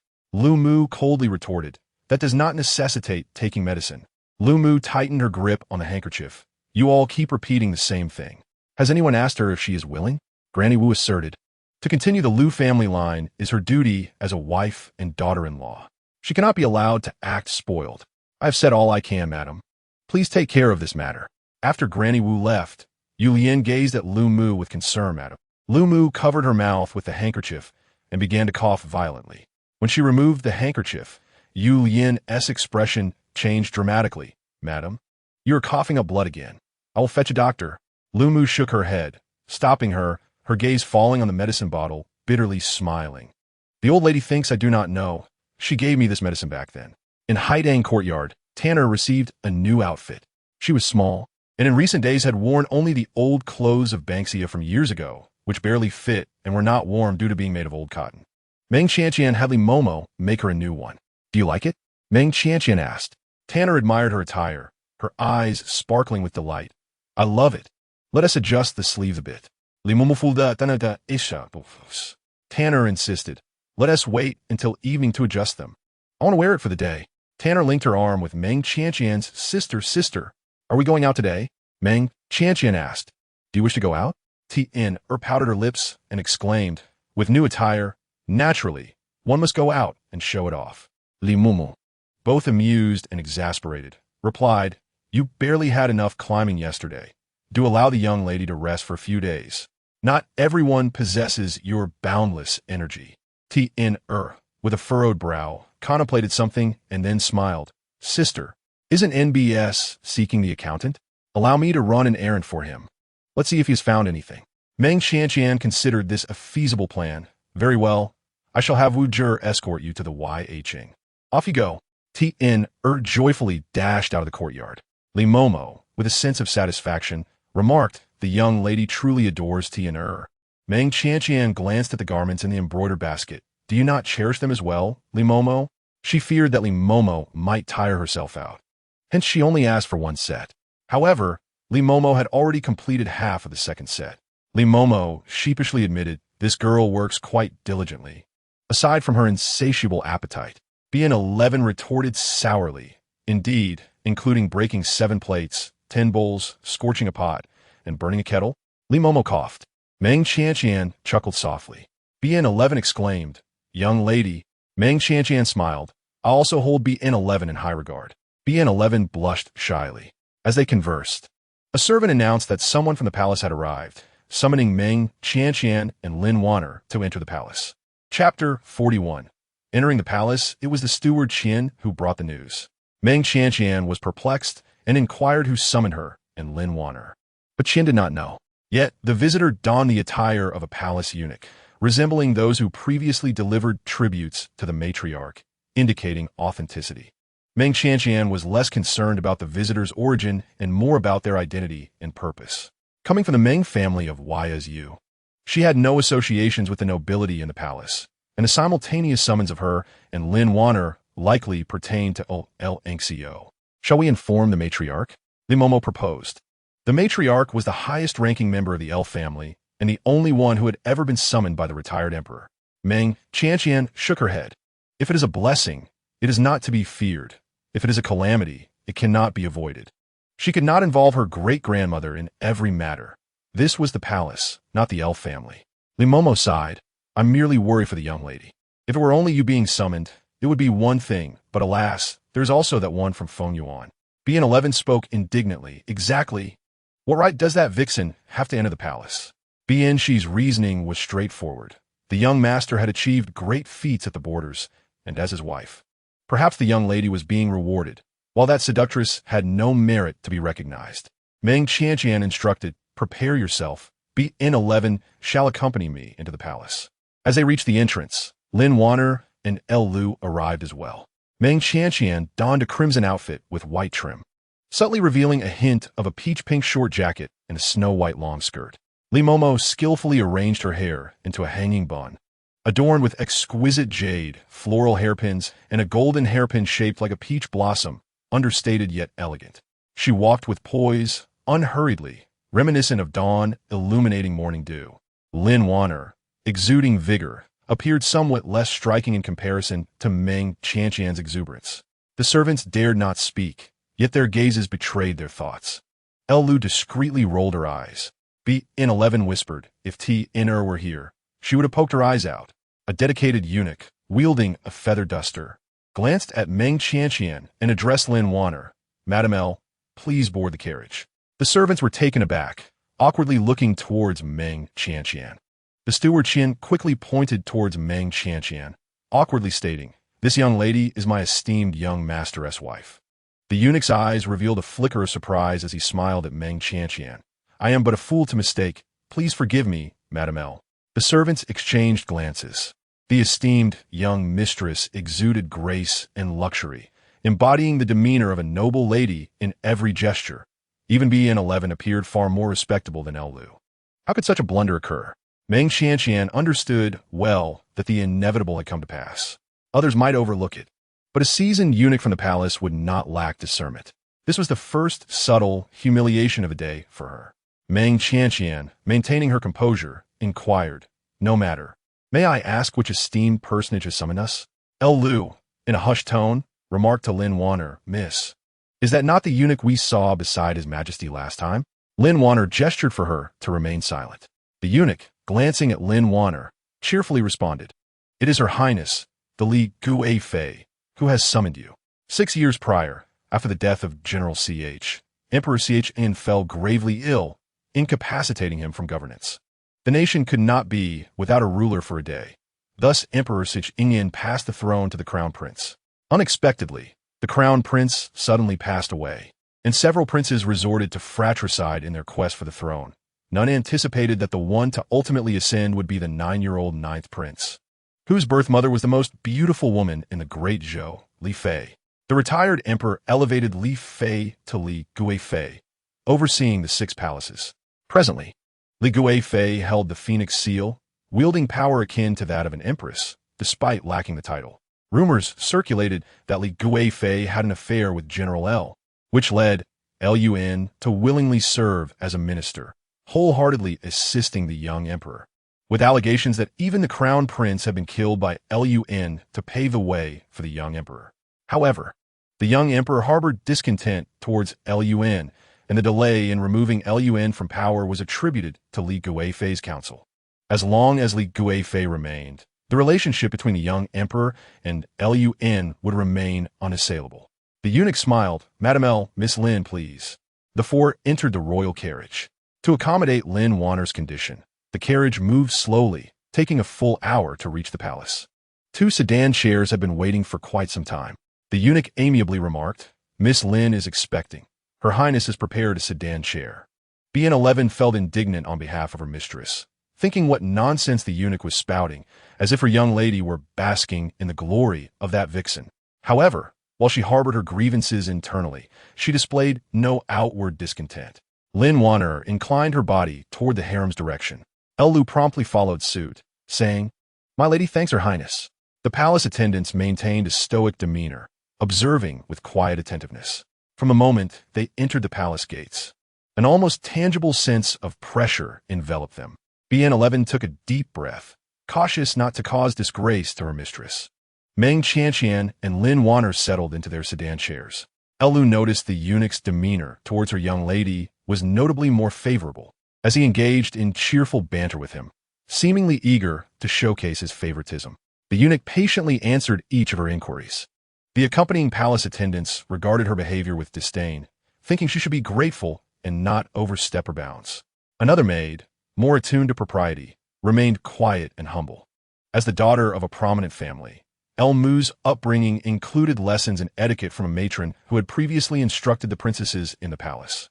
After Meng Qianqian married into the family, Mu invited the matron back to ensure Meng Qianqian received proper instruction as well. BN11 had also been educated by the matron, albeit with a few reprimands. When it came time to disembark, the contrast became even more pronounced. Meng Qianqian, as the mistress, had yet to exit her sedan, while Lu had already lifted the curtain of Lin Wan'er's sedan, swinging it wide open, nearly striking the face of an accompanying palace attendant. "My lady, we have arrived," Lu exclaimed with a grin. Lin Wan'er grasped her hand and stepped down. Meng Qianqian remained seated in the sedan, while BN11 stood by, motionless. A palace attendant gently lifted the curtain. "Mademoiselle, please alight." Only then did BN11 step forward to assist her mistress. Meng Qianqian gracefully raised her delicate wrist, her fingers resembling slender green shoots. As she elegantly descended from the sedan, the golden tassels of her hairpin shimmering brightly, hardly swaying at all. The palace attendants exchanged discreet nods, acknowledging her as a model of a noble lady. Chapter 42. A wife does not tolerate a concubine within the Changchun Palace. Meng Qianqian encountered the Empress Dowager Li Guifei. Li Guifei was clad in a pale yellow palace gown, adorned with an 8-tailed red gold phoenix hairpin, a sartorial choice that brought her almost to the rank of empress. Meng Qianqian lowered her gaze, refraining from directly meeting the beauty of the Guifei, as she performed the ceremonial bow alongside Banksia. Couldn't he help but exclaim, "Guifei Nyang, you are so beautiful." This was not mere flattery. She was genuinely captivated by the Guifei's striking beauty. Even having given birth to a princess and a young emperor, time had left little trace upon her visage. Her beauty was indescribable, capable of bewitching a city with a single glance, and it would not be an exaggeration to call her celestial beauty. Upon hearing LL's words, Lin Wan'er instinctively looked up at the Guifei. "Bold," admonished the lady-in-waiting beside the Guifei. Lin Wan'er's expression shifted slightly, while LL, unaware of her misstep, turned pale with fright. The head eunuch sighed silently. A girl from the frontier was less knowledgeable of etiquette than a mere merchant girl. Was the Guifei's beauty something they could profane? Lin Wan'er cast a glance at Meng Qianqian, who remained composed and unruffled on the ground, and hurriedly knelt to perform the bowing ceremony as well. Although she attempted to mimic Meng, Qianqian's grace, she ultimately fell short of the decorum required. Strangely enough, despite being of merchant lineage, Meng Qianqian's every gesture exuded the elegance of a true noblewoman, inadvertently overshadowing Lin Wan'er. Not to mention the Gui Fei's earlier remarks that seemed to elevate Lin Wan'er. Yet, how appropriate could it be? In the palace, it was not actions or words that mattered, but the esteem granted by the Gui Fei. Suddenly, Lin Wan'er felt a surge of confidence. Meng Qianqian said, "Thank you, Gui Fei Nyang." She clasped her hands before her forehead and performed another bow before rising with Banxia's assistance. Lin Wan'er was likewise helped to her feet by LL. "Please sit," the Gui Fei smiled. Meng Qianqian took her place at the lower seat without hesitation, while Lin Wan'er settled beside her. Elle discrètement glanced at Banxia. Mirroring her position, Meng Qianqian remained silent. Noticing her reticence, Lin Wan'er also averted her gaze and fell silent. Lin Wan'er's eyes flickered, and she gestured in sign language. LL quickly interjected, "My lady says it is up to the Nyang to decide." The Gui Fei turned her gaze to Meng Qianqian with a smile. "Madame Lu, I trust you have no objections?" Meng Qianqian inquired. "What status does Gui Fei Nyang intend to bestow upon Miss Lin? Is it as a favored concubine, a legitimate wife, or a lowly concubine?" The Gui Fei's smile faded. "Naturally, it is as a secondary wife." Meng Qianqian replied, "A secondary wife holds the same rank as a primary wife. Does Gui Fei Nyang intend to arrange a marriage?" The Gui Fei questioned, "And if so, what of it?" Meng Qianqian stood, speaking with dignity. "If Gui Fei Nyang wishes to grant me this, any number of Miss Lins would suffice. However, traditionally only an empress can arrange marriages. Should Miss Lin desire to become my husband as secondary wife, it must be with my consent and through formal engagement. Otherwise, I request the empress to issue an edict personally." The Gui Fei slammed her palm on the table. "You are audacious. Who gave you the courage to speak to me in such a manner?" Meng Qianqian's words struck a nerve, as the Gui Fei loathed being compared unfavorably to the empress. The Gui Fei coldly remarked, "The empress has no children. The current emperor is my son. Do you think I would not be able to obtain a marriage edict?" Meng Qianqian replied, "I request the edict from His Majesty." The Gui Fei retorted, "You are absurd. How could the emperor possibly issue such an edict? Wouldn't he be inviting scorn from the world?" The Gui Fei glared at Meng Qianqian. "The plum blossoms in my palace have bloomed, planted by the command of the late emperor, when I was conferred as a consort in Wei. Your servant is here," responded a maid. "Take Madame Lu to admire the plum blossoms, and kneel while doing so." "Yes." Meng Qianqian knelt upon the cold, hard blue stone. Banxia knelt beside her. The Gui Fei, cradling a warming pot, reclined leisurely on her couch, casually observing her lacquered nails, opened the door. "I wish to savor the fragrance of these plum blossoms." The palace doors swung open, allowing the frigid winds of the 12th lunar month to rush in. Before long, snowflakes began to fall heavily from the sky, settling upon Meng Qianqian's hair, shoulders, and brow, soon dusting her long lashes as well. Meng Qianqian knelt upright in the snow, her spine straight, embodying the spirit of a proud pine or bamboo. The Gui Fei snorted coldly. Let's see how long she could be obstinate. In the courtyard, a girl named Shenyang prepared to leap outside to play in the snow, but was swiftly pulled back by a fair hand, dragging her to the back courtyard. "Shenyang, why the disobedience?" Tian'er questioned, hands on her hips. "Hush, keep your voice down." Shenyang pulled her to hide behind a pillar, peeking at a group passing by outside the main hall. "You must leave through the back door. Do not let those people see you." "Which people?" "The ones from Wan'er." Shenyang replied. Tian'er frowned. "Those ruffians? I want to teach them a lesson." Shenyang covered her mouth. "The people from Wan'er want to buy you. If they discover that Mama Chun sold you to someone else, we might as well close up shop. It is not easy for us sisters to live respectably. I beg you, leave through the back door." Tian'er was not one to yield to force. Pushing Shenyang's hand away, "All right." Upon returning to the Lu family, Tian'er heard from Li Mama that Meng Qianqian had entered the palace. She turned on her heel. "I will go find my sister." Tian'er had already dashed away. Li Mama sighed, "This girl." Wu Gu was summoned by steward Lu to work, leaving Tian'er without a carriage. "Do you know where the palace is?" "How do you get to the palace?" "Have you been to the palace?" Tian'er trudged through the heavy snow, asking incessantly. encountering numerous disdainful glances and falling from many tricks. But at last, she reached the palace. She bent over, resting her hands on her knees, gasping for breath. I am exhausted. Chapter 43. A ruckus in the palace. Outside the palace, a patrol of guards passed by, the leader bellowing, "Who goes there?" Wiping the sweat from her forehead with her sleeve, breathlessly asking, "Is this the palace?" The chief guard scrutinized Tian, noting that she was just a little girl, and frowned. The palace is a sacred ground. No idle persons are allowed to approach. Upon hearing that she was not mistaken, Tian sighed in relief. "I am not an idle person. I am just looking for someone and will leave once I find them." Just as the chief guard prepared to shoo her away, another guard approached, kindly asking Tian, "Little girl, who are you looking for?" Tian replied, "I am looking for my sister. She has entered the palace." The guard inquired, "Is she a maid?" Or Tian asserted, "My sister is neither a maid nor a consort." The guard chuckled. "Then do you have any acquaintances in the palace?" Tian pondered seriously. "What is my sister's father-in-law called?" "I do not know his name." Just then, the guard suddenly turned in unison and bowed, "Commandant." Tian looked up to see a figure on horseback, clad in a flowing fish-scale robe. The chief guard coldly warned, "Do not be disrespectful to the commandant." The commandant of the Jinui cast a cold glance, causing the chief guard's expression to change as he respectfully stepped aside. Tian dashed up to the commandant, gazing up at him. "You have changed your clothes. So handsome." The commandant of the Jinui raised an eyebrow, looking dashing. "What are you doing here?" he asked. Tian stroked the horse's mane. "I am looking for my sister. A certain Guifei summoned her into the palace." The commandant of the Jinui stroked his chin contemplatively, murmuring, "Guifei Li? Why has she summoned Madame Lu?" Tian looked up. "Commandant, can you take me in?" The commandant replied, "I cannot. The palace is a sacred place.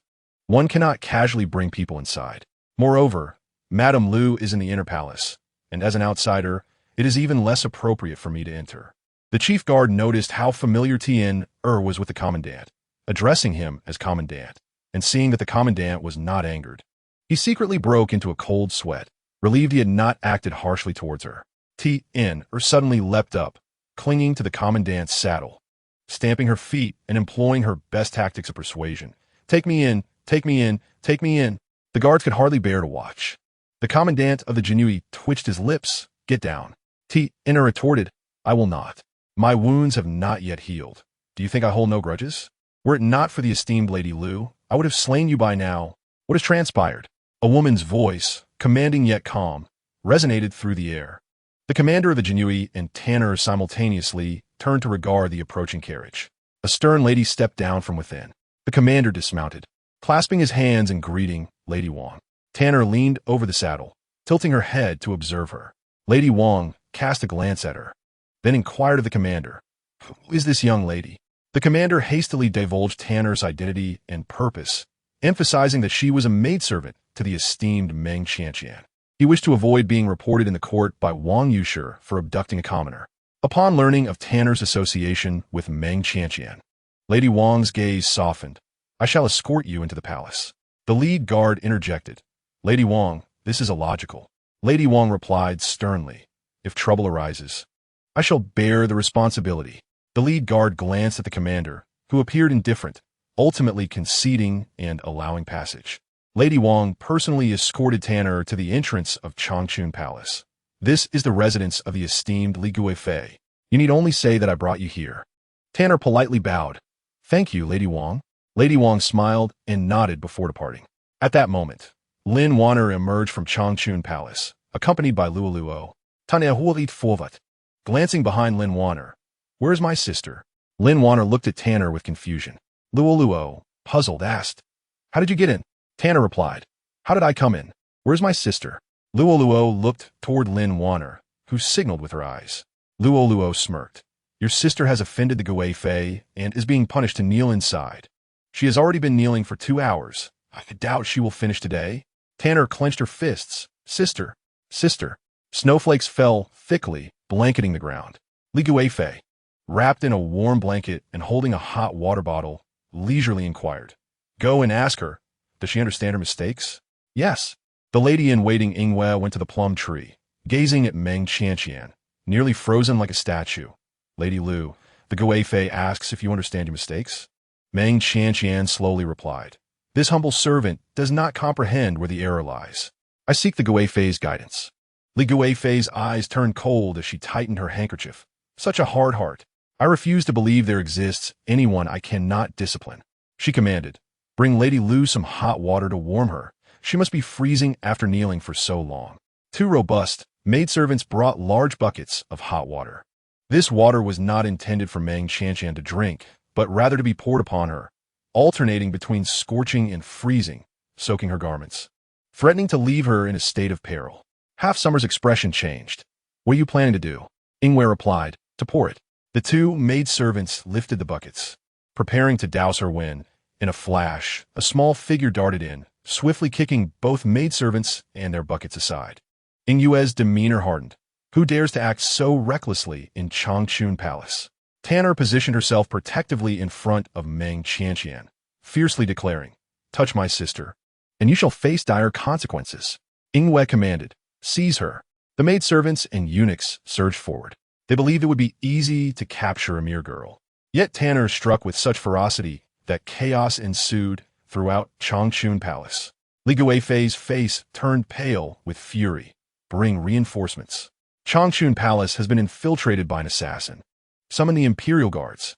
The Imperial Guards stormed into Changchun Palace, a sword soaring toward Tanner. With a flicker of her fingers, Meng Qianqian redirected the blade into the grass. Tanner leapt into action, capturing the attacker from the roof and thrusting him heavily into the snow. This scene left everyone in stunned silence. The deputy commander of the Imperial Guards furrowed his brow. Archers.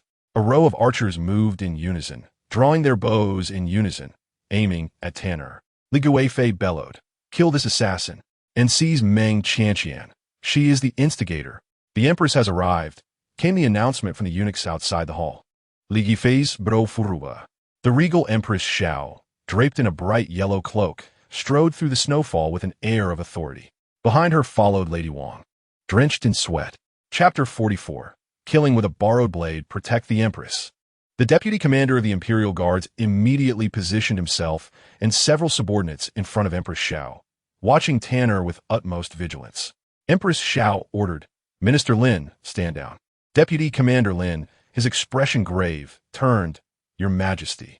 Empress Xiao replied softly, it is of no concern. Deputy Commander Lin knelt.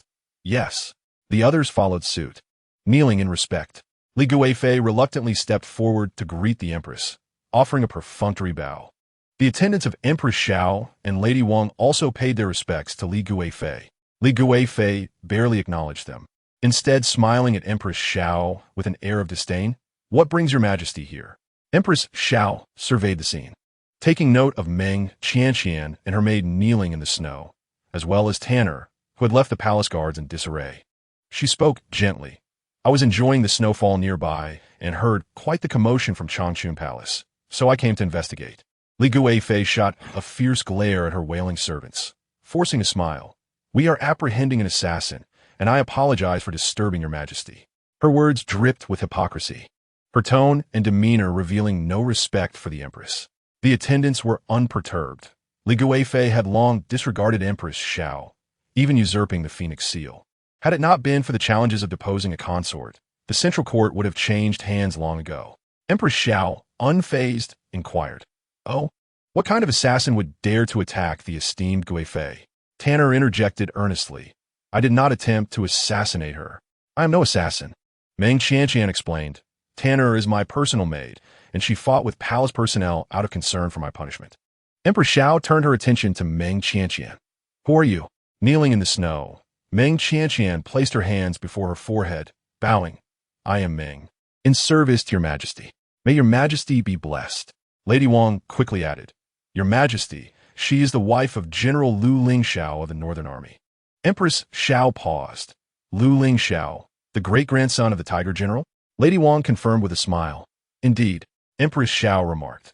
The Tiger General fought valiantly under the late emperor, achieving countless victories, and is undoubtedly a pillar of the nation.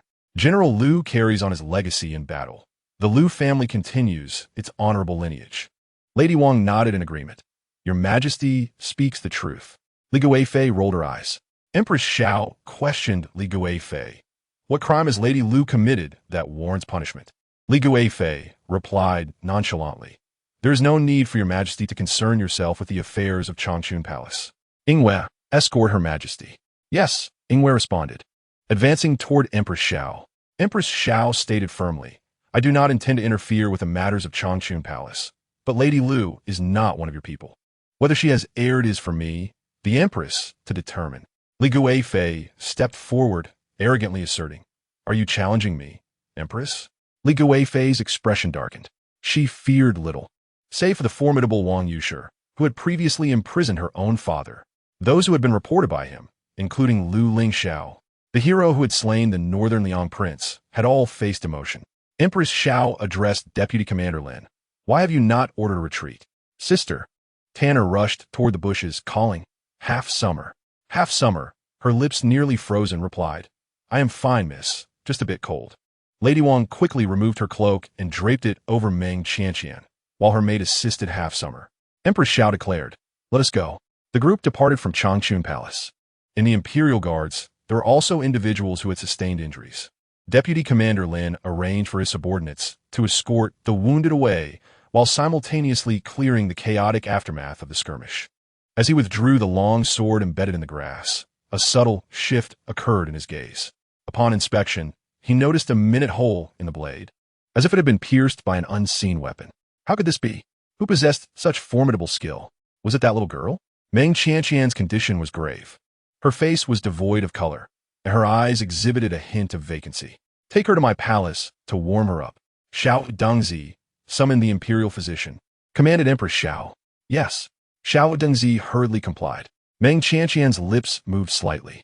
Tanner, what did sister say? Lady Wang inquired. Where are you going? Lady Wang urged Tanner to stay, but Tanner, swift as a galloping horse, carried Meng Qianqian and vanished into the heavy snow in the blink of an eye. Lady Wang sighed deeply. Lady Wang nodded and bowed deeply to Empress Xiao, expressing her gratitude. Thank you immensely today, Your Majesty. Lady Lu has been kind to me, and I cannot stand idly by, even if it implicates you. She was unaware of the severity of the situation, initially perceiving it as a mere misunderstanding. Upon reflection, it dawned on her that the woman named Lin Wan'er likely anticipated Tanner's capabilities and temperament, intentionally provoking her maid to escalate matters, thereby intensifying the discord between Lady Lu and concubine Li. Such cunning was truly remarkable. Empress Xiao replied gently, The conflict between concubine Li and me does not hinge on this matter, dear cousin, so there is no need for concern. What court lady? She hasn't even been conferred the title of noble woman. Concubine Li retorted angrily, shattering a cup in frustration. Let the Imperial Guards capture them. Claim they are apprehending assassins. Once outside the palace, we shall see if Xiao Lanyi can still intervene. In the icy expanse of the snow-laden road, the silence was profound. Sister, hold on. Tanner sensed Meng Qianqian's breath growing weaker, and she pushed her speed to the utmost, feeling as if her internal organs were ablaze. Tanner, take a break. No, I want to rest. You cannot rest. You must not sleep. Tanner pressed on with desperate fervor, sweat streaming down her face, her clothes thoroughly drenched. At last, she spotted a carriage. She leaped onto it while carrying Meng Qianqian and tossed her hairpin to the driver, commanding to Changyang Street, Lu's residence, or I shall kill you. The frightened driver hastily seized the reins, urging the horse to gallop towards the Lu residence. However, they had barely traveled 2 paces when the cavalry of the Imperial Guards caught up, surrounding the carriage from both sides of the alley. Chapter 45. Who dares to touch the people of the governor's mansion? The driver, terrified, waved his hands. It has nothing to do with me. Tanner cast a piercing gaze around, addressing the approaching Imperial Guards. Step aside. I do not wish to fight right now. The leading cavalryman, a cavalry officer named Zhou, had not been present in Changchun Palace. Seeing that it was a mere girl of 12 or 13, he skeptically inquired of his subordinates. Are you certain it is them?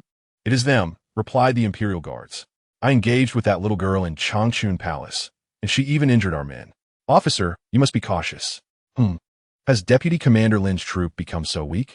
The Imperial Guards were divided into factions, and this cavalry officer, who was temporarily assigned, was from a different camp than Deputy Commander Lin. Yet upon realizing that his opponent was merely a child, he felt that concubine Li was overreacting. He dismounted and took a leisurely step forward, proclaiming, "Surrender quietly, or I shall kill you. I will ask once more, step aside." Tanner's fierce gaze evoked an unexplainable memory of a ferocious wolf cub. Before he could finish his sentence, Tanner stomped her heel, leaping high with Meng Qianqian on her back. Soaring like an arrow released from its bow, disappearing onto the rooftops amidst the swirling snow. The cavalry officer was taken aback. His earlier mockery of Deputy Commander Lin felt like a resounding slap across his face. Few could match such prowess within the elite ranks of the Imperial Guards. "Pursue," he commanded, and the well-trained Imperial Guards split into 3 formations. One pursued along the street, another took a detour, while the third abandoned their horses, utilizing their lightness of foot to leap onto the rooftops. Suddenly, a cold arrow whizzed through the air, and Tanner deftly evaded it. The pursuing cavalryman loosed a second, third, and fourth arrow. These projectiles significantly hampered Tanner's speed and drained her strength. As she ran, she shot a cold glance back at the relentless archers, realizing she needed to shake them off or eliminate them. Otherwise, at the next intersection, she would be encircled by another team of Imperial Guards. 3 arrows shot forth in rapid succession. Tanner executed a forward somersault, landing on one knee atop a roof tile, which cracked under her weight, embedding shards deep into her knee. The archers drew their bows once more. Meanwhile, the cavalry officer was closing the distance. He leaped into the air, swinging his sword toward Tanner's legs. She managed to evade one threat, but not the other. "Protect my legs. As long as I have my legs, I can carry my sister away." Tanner leaped into the air, exposing herself completely to the archers of the Imperial Guards. Just as the situation seemed dire, several sharp silver flashes cut through the air, causing the archers to tremble and fall as if struck by an invisible force, crashing beneath the hooves of their horses. Meng Qianqian felt a sharp pain in her chest and coughed up a mouthful of blood. "Sister." Tanner's expression changed. Meng Qianqian's hand, raised in midair, fell limply. "Tanner." Tanner ran with reckless abandon, unaware of how long she had been fleeing, only knowing that the Imperial Guards were closing in, her vision blurring and her hearing fading. First, she could no longer hear, and then she could no longer see. Her strength had been entirely exhausted, and she pressed on solely driven by sheer will. They caught up. They are over there. Oh no, they are headed towards. Archers, prepare. Do not let them pass. An arrow was shot towards Tanner's head. Tanner was completely oblivious. Meng Qianqian raised her frozen hand, summoning her last ounce of strength to grasp the arrow. The arrow's residual force knocked Tanner off balance, sending her crashing forward, and Meng Qianqian fell into the snow beside her. The snow fell silently, and the crimson doors remained tightly shut. The Imperial Guards exchanged glances. The cavalry officer ordered, "Seize them." "Yes." The front row of Imperial Guards advanced on horseback. Just as they drew near, several arrows suddenly shot from the sky, fiercely blocking their path. The startled horses reared, letting out terrified whinnies. The cavalry officer looked up to see a youth dressed in azure, bow in hand, standing atop the eaves. The cavalry officer hesitated, displaying his insignia, and stated with measured authority, "The Imperial Guards act on the orders of concubine Li to apprehend assassins." The youth shot an arrow that struck down his insignia. The cavalry officer's expression darkened. The Imperial Guards instinctively gripped the hilts of their swords. The cavalry officer, with a show of authority, insisted on capturing them at the governor's mansion. The commander of the Jinui rode a magnificent steed, accompanied by a formidable entourage of Jinui, advancing from the opposite end of the street with an imposing presence. The cavalry officer furrowed his brow, glancing at the unconscious duo at the governor's mansion gate, and stated earnestly, "The Imperial Guards are also acting on orders. I hope the commander will not make things difficult for us." Soon, Deputy Commander Lin arrived. Though the cavalry officer and he did not share the same agenda, they united in the face of the Jinui. Deputy Commander Lin declared, "Shangguan Ling, the affairs of the Imperial Guards do not concern you." The commander of the Jinui scoffed, "This is the territory of the governor's mansion. The Imperial Guards have no authority here." Deputy Commander Lin retorted, "They are assassins." The commander of the Jinui countered, "Once they arrive at the governor's mansion, it falls under our jurisdiction. Whether or not they are assassins is not for you to decide." Deputy Commander Lin coldly replied, "You cannot truly believe that your mere Jinui can contend with 30,000 Imperial Guards, can you?" The Crimson Gate creaked open, and a gust of murderous intent mingled with the biting wind and snow rushed forth. Surely, You do not believe that this commander has perished? The casually spoken voice, laden with an inexorable aura of death, caused every onlooker to shudder with trepidation. All the Jinui dismounted in unison and performed a solemn bow, their cries echoing like thunder. "Great commander!" The legs of the imperial guards trembled uncontrollably. Despite their numerical superiority, none dared to confront the formidable great commander. Deputy Commander Lin and the cavalry officer also dismounted, greeting with a bow. "We pay our respects to the great commander." Lu Yuan, clad in purple, stood with his hands clasped behind his back, seemingly impervious to the snowflakes that dared not touch his shoulders. His expression remained impassive as he uttered one word: "Leave." The imperial guards retreated. The Jinui commander exhaled in relief. The horses nearly ran away. "Thankfully we made it in time." Lu Yuan glanced at the unconscious Meng Qianqian and Tanner on the ground. "Is this what you call arriving in time?" The Jinui commander replied. "I was merely gauging your intentions. One moment you say their lives are of no concern to you, and the next, oh dear. Simbo, is there ginger soup? Quickly, brew some ginger soup. The great commander wishes to kill again." "How terrifying." Lu Yuan turned. Qing Shuang, a female shadow guard, leapt down, carrying the unconscious Meng Qianqian into the residence. The Jinui commander pointed at Tanner. "Hey, there's another one. Yuzi Chuan, where have you gone? Bring her." Chapter 46, The Treasured Pig. Shaken in reverence in Tinglan Garden, the physician finished checking Meng Qianqian's pulse, shaking his head with a heavy sigh. He proceeded to the next room, where Lu Yuan sat sipping tea. The Jinui commander stood by, and upon seeing the physician approach, inquired, "Dr. Zhang, what is the verdict?" The physician, with a helpless bow, responded, "I regret that I am powerless." The Jinui commander furrowed his brow. "Is it that severe?" Lu Yuan replied indifferently, "Sen, see Dr. Zhang out." Sun, standing at the door, entered, picked up the physician's medical kit, and politely said, "Dr. Zhang, please." Dr. Zhang bowed to Lu Yuan and exited. The Jinui commander wore a look of disbelief. How could it be like this? Kneeling for a while results in such a state? He was momentarily unsure whether to feel more sorrow or shock. "My lord, should I summon the imperial physician?" In truth, Dr. Zhang's medical skills were not inferior to those of the imperial physician. Otherwise, he would not have been qualified to practice in the commander's residence. However, every physician has their specialties, some inheriting ancestral secrets that might fortuitously remedy Lu's wife. Lu Yuan, however, said, "Qing Shuang." Qing Shuang swiftly entered, kneeling on one knee, "At your service." Lu Yuan gazed at the tea in his cup. "Go to Wan'er Tower." Qing Shuang responded, "Understood." The snow fell relentlessly throughout the day, blanketing the world in white. The once bustling streets had become desolate, save for the lavish Wan'er Tower. Inside, music resonated, and guests reveled in song and dance. "Come, serve this young master some tea." The elegantly dressed matron waved her fan, carrying freshly minted gold ingots, and ascended to the second floor with a smile. The heavier the snowfall, the better the business thrived. All men were the same in their depravity. She composed herself, opening her door, only to find a long sword pressed against her neck.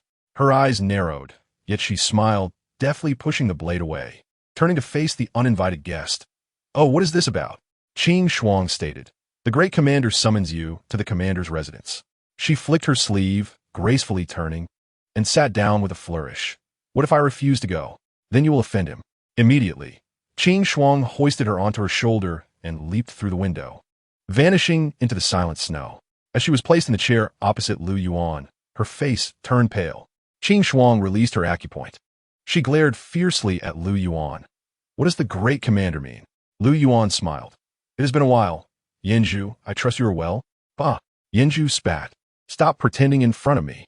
Your lackey nearly shut down my Wan'er Tower not long ago, and you don't even mention it?" Lu Yuan, unperturbed by the scolding, maintained a gentle smile. It was merely routine. Moreover, I have no unjust accusations against Wan'er Tower. Indeed, we did uncover an assassin. Yanzhu scoffed. "What? Are you insinuating that you wish to charge me with harboring a spy?" Lu Yuan replied with a smile. "You exaggerate, Yanzhu." Yanzhu rolled her eyes. "Humph. You summoned me here to abduct me." With a calm demeanor, Lu Yuan continued, "I wish to request your assistance in healing someone." "Not a chance." Yanzhu rejected without hesitation. Lu Yuan tapped his fingers on the table. Qing Shuang picked up a white handkerchief and approached, handing it to Yanju. Upon it lay a silver needle. Unlike any ordinary needle, it was heavier and longer, with unique threading on the handle. Yanju's gaze faltered slightly. "This is," Lu Yuan stated. "Haven't you always desired the Chu's Ghost Gate 13 needles? Years ago, Madame Chu used it to kill her husband, General Chu, before setting the entire Chu family ablaze, ultimately committing self-immolation out of guilt. After that, the Ghost Gate 13 needles vanished." Yanju glanced at Lu Yuan suspiciously. "Are you saying the person you want me to save is related to the Ghost Gate 13 needles?" Lu Yuan, with a knowing smile, replied, "Whether it is related or not, you'll find out once you save them." Yanju scoffed. "You think you can trick me into helping with just a needle? I can make such silver needles myself. I can produce as many as you need." Lu Yuan remained silent, lifting his teacup and slowly blowing on the steaming liquid. Yanju shot him a fierce glare. "Where is the person?" A cup of hot tea was served on the table. She picked it up, savoring a sip, and remarked, "Oh my, such exquisite beauty. No wonder the great commander looks down on the girls in my Wan'er tower. It seems you have hidden a celestial beauty at home." Lu Yuan inquired with a smile, "Is there a chance of saving her?" Yanju replied, "This girl suffers from a cold ailment. She cannot withstand even the slightest chill. Each exposure worsens her condition. The old cold hasn't dissipated, and now she's knelt in the snow for so long. She will be lucky to survive, especially since she has repeatedly overexerted herself, causing internal injuries and allowing the cold to invade her heart meridian. There is no hope. Such a pity for a promising talent." Lu Yuan casually remarked, "If you cannot treat such a minor ailment, it seems that even if you possess the Ghost Gate 13 needles, it would be of no use. Stop trying to provoke me." Yanju rolled her eyes for what seemed like the umpteenth time, clarifying, "It's not that my medical skills are lacking, but for this severity of cold, one must use red Ganoderma in the medicine, supplemented with ephedra, cinnamon twig, and perilla, employing acupuncture and external moxibustion for internal and external treatment before the illness can be cured. The other herbs are easy to find, but red Ganoderma is valuable and rare. I cannot procure it." Lu Yuan instructed Qin Shuang, "Go and fetch it." Yanju trembled slightly. "You have that too?" Yanju's gaze swept over to a little figure eavesdropping behind the door. "If you want me to save someone, then this little one must stay with me for a couple of days." Lu Yuan replied, 3 days, and I will grant you an additional day." Chapter 47. For whom does the great commander bow? In the Changchun Palace, concubine Li listened to the report from eunuch Wang, her beautiful eyes flashing with anger. "What did you say?" "She was saved by the people of the commander's residence." Eunuch Wang clarified, "It wasn't exactly a rescue. Lu's wife and her maid accidentally fainted at the entrance of the commander's residence, and the imperial guards were shouting and fighting on the commander's turf. If one did not know better, they might think the princess was making an example of someone. This could only antagonize the princess." Concubine Li, dissatisfied, tugged at her handkerchief. "A bunch of fools." As dawn broke, Yanju finally emerged from Meng Qianqian's room. She made her way next door. Despite a sleepless night, the esteemed proprietor of the Wan'er Lu, who has trained countless beauties, remains exquisitely adorned and exuding charm in all her myriad forms. She settles into her chair, fanning herself gently, and gazes with a smile at the opposite Lu Yuan. "Oh, General, you are up early. Or perhaps you have not slept at all." Lu Yuan leisurely sips his tea. "Is the person saved?" With a teasing tone, Yin Yangzi replies, "With my skills, how could there be any failure in saving a life? However, I am quite curious as to why the general is so invested in a mere maid. At first, I thought she was your woman, but upon closer inspection, she appears to be a novice. It is evident that you have not even touched her." Lu Yuan pauses in his tea drinking. "Have I been discovered?" Yin Yangzi's eyes sparkle with gossiping fervor. "What is the situation? Do share." Lu Yuan sets down his teacup. "You talk too much." Yin Yangzi retorts, "I save a life for you, and I am merely inquiring. If you choose to remain silent, then I shall no longer concern myself." "Oh, the ruthless general, bending for a woman. Is it because she holds some value to you?" Having said this, Lu Yuan rises to leave. As he opens the slightly ajar door, he encounters Meng Qianqian standing at the threshold. Behind her stand the cool-faced Qin Shuang and the somewhat perplexed commander of the Genie Wei. The commander awkwardly scratches his head, unsure whether to withdraw or remain. Lu Yuan's gaze flickers.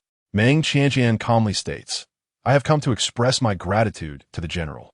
I owe you a favor for this deed, and should you require my assistance in the future, do not hesitate to ask. The commander of the Jin Yi, feeling quite embarrassed, interjects, well, Meng Qianqian bows slightly. Thank you, General, for your hospitality. I must take my leave. Qing Shuang, ahead of her, hoists Tanner onto her shoulder. Meng Qianqian pauses momentarily. Thank you, Qing Shuang. Qing Shuang replies, you may simply call me Qing Shuang, madam. The snow fell continuously for a day and night, finally ceasing as dusk approached, blanketing the ground in a thick layer, crunching beneath their feet. Watching the departing figures of the three, the commander of the Jin Yi, with a stern expression, remarks to the leisurely Yin Yangzi enjoying her tea. I say, you did that on purpose, did you not? Yin Yangzi chuckles. They abducted me, and you expect me to remain silent? Do you take me for a mere paper doll? The commander, wishing he could slice her in two, turns to Lu Yuan. My lord, should we not explain the situation? Humph. Lu Yuan walks away, his expression unchanged. A person from the kitchen approaches, asking, Commander, what shall we have for breakfast? The commander smooths his sleeves, responding nonchalantly, the mouth of a dead duck. Upon arriving at the gates of the governor's residence, Meng Qianqian finds the carriage already prepared. After she boards, Qing Shuang also lifts Tanner into the carriage. Meng Qianqian asks Qing Shuang, could we first make a stop at the Wang residence? I wish to fetch someone. Qing Shuang opens the carriage window, informing her. The Wang family has arrived. Madam, why have you brought me to the governor's residence so early? Enough chatter. Hurry down. We must save someone. Madame Wang drags Inspector Wang from the carriage, pulling him down. Madame Wang Meng Qianqian's voice calls softly from behind her. Both Madame Wang and Inspector Wang turn to see her. Madame Wang pushes her husband aside. Miss. Ban Xiao leaps from another carriage, rushing to Meng Qianqian and grasping her arm, surveying her anxiously. Miss. Meng Qianqian wipes the tears from her face. I am well. Madame Wang also inspects Meng Qianqian closely. Are you truly unharmed? No torture? Upon hearing that Empress Xiao has connections within the imperial guards, she learned that Meng Qianqian and Tanner had been taken by the governor's residence. Everyone knows that the governor's residence possesses the most fearsome torture chambers and prisons in the capital, not to mention the collusion between the general and the favored concubine Li, which caused her great concern for Meng Qianqian's well-being. Meng Qianqian smiles gently. No, do not worry, Madame Wang, seeing that she does not appear to be merely polite. Madame Wang's expression softens, and she looks around, asking, where is Tanner? Meng Qianqian replies, she is in the carriage. She was exhausted yesterday and has not yet awakened. With that, she turns to Inspector Wang, politely bowing. Greetings, Inspector Wang. Madame Wang adds, this is the Madame Lu I mentioned to you. Inspector Wang bows again. Thank you, Madame Lu, for saving my wife. Meng Qianqian hastily responds, I dare not take credit. Madame Wang inquires, and what of Tanner? The commander of the Jin Yi interjects. Though she caused a ruckus in the palace, violating protocols, considering her youth and eagerness to protect her master, and given that this is her first offense, she shall not be punished. Inspector Wang furrows his brow. Who caused a commotion in the palace? Madam, I distinctly heard you heard nothing. Indeed, madam. The coachman spurs the horses onward, driving the carriage away. Madame Wang takes Meng Qianqian's hand, leading her to another carriage from the Wang family. Meanwhile, the Lu family also received news of Meng Qianqian's capture by the governor's residence. However, what they heard was not that the imperial guards were outmatched by the Jin Yi, but rather that the former had voluntarily handed the case to the latter. After all, the imperial guards also cared about their reputation. The old matriarch was unconcerned about who handled the case. She was simply furious, causing trouble every few days. How did the Lu family end up with such a calamity bringer? Upon hearing this, everyone's expression changed. How many people from the Lu family had offended her? This wretched girl. The second matriarch anxiously exclaimed, Mother, we must quickly devise a plan. We cannot allow her to drag us down. Chapter 48. Divorce due to urgent reports from the border. Lu Lingxiao left for the military camp yesterday. Several generals debated for an entire night on how to deal with Bai Liang, and by the time Lu Lingxiao emerged from the main tent, the day had already dawned. What has happened? This little one does not dare to gossip. You should ask Miss Lin directly. Is it Wan'er who sent you? Is Wan'er in trouble? Wan'er. In the main quarters of the Feng courtyard, he encounters a weary Lin Wan'er, her expression drawn. Qing Luo, how do you care for your young lady? Qing Luo hurriedly replies, General, forgive me. Lin Wan'er uses sign language to convey, "It is not Qing Luo's fault. I simply could not sleep." Lu Lingxiao looks at her anxiously. "Is it a matter of health? Are you unwell?"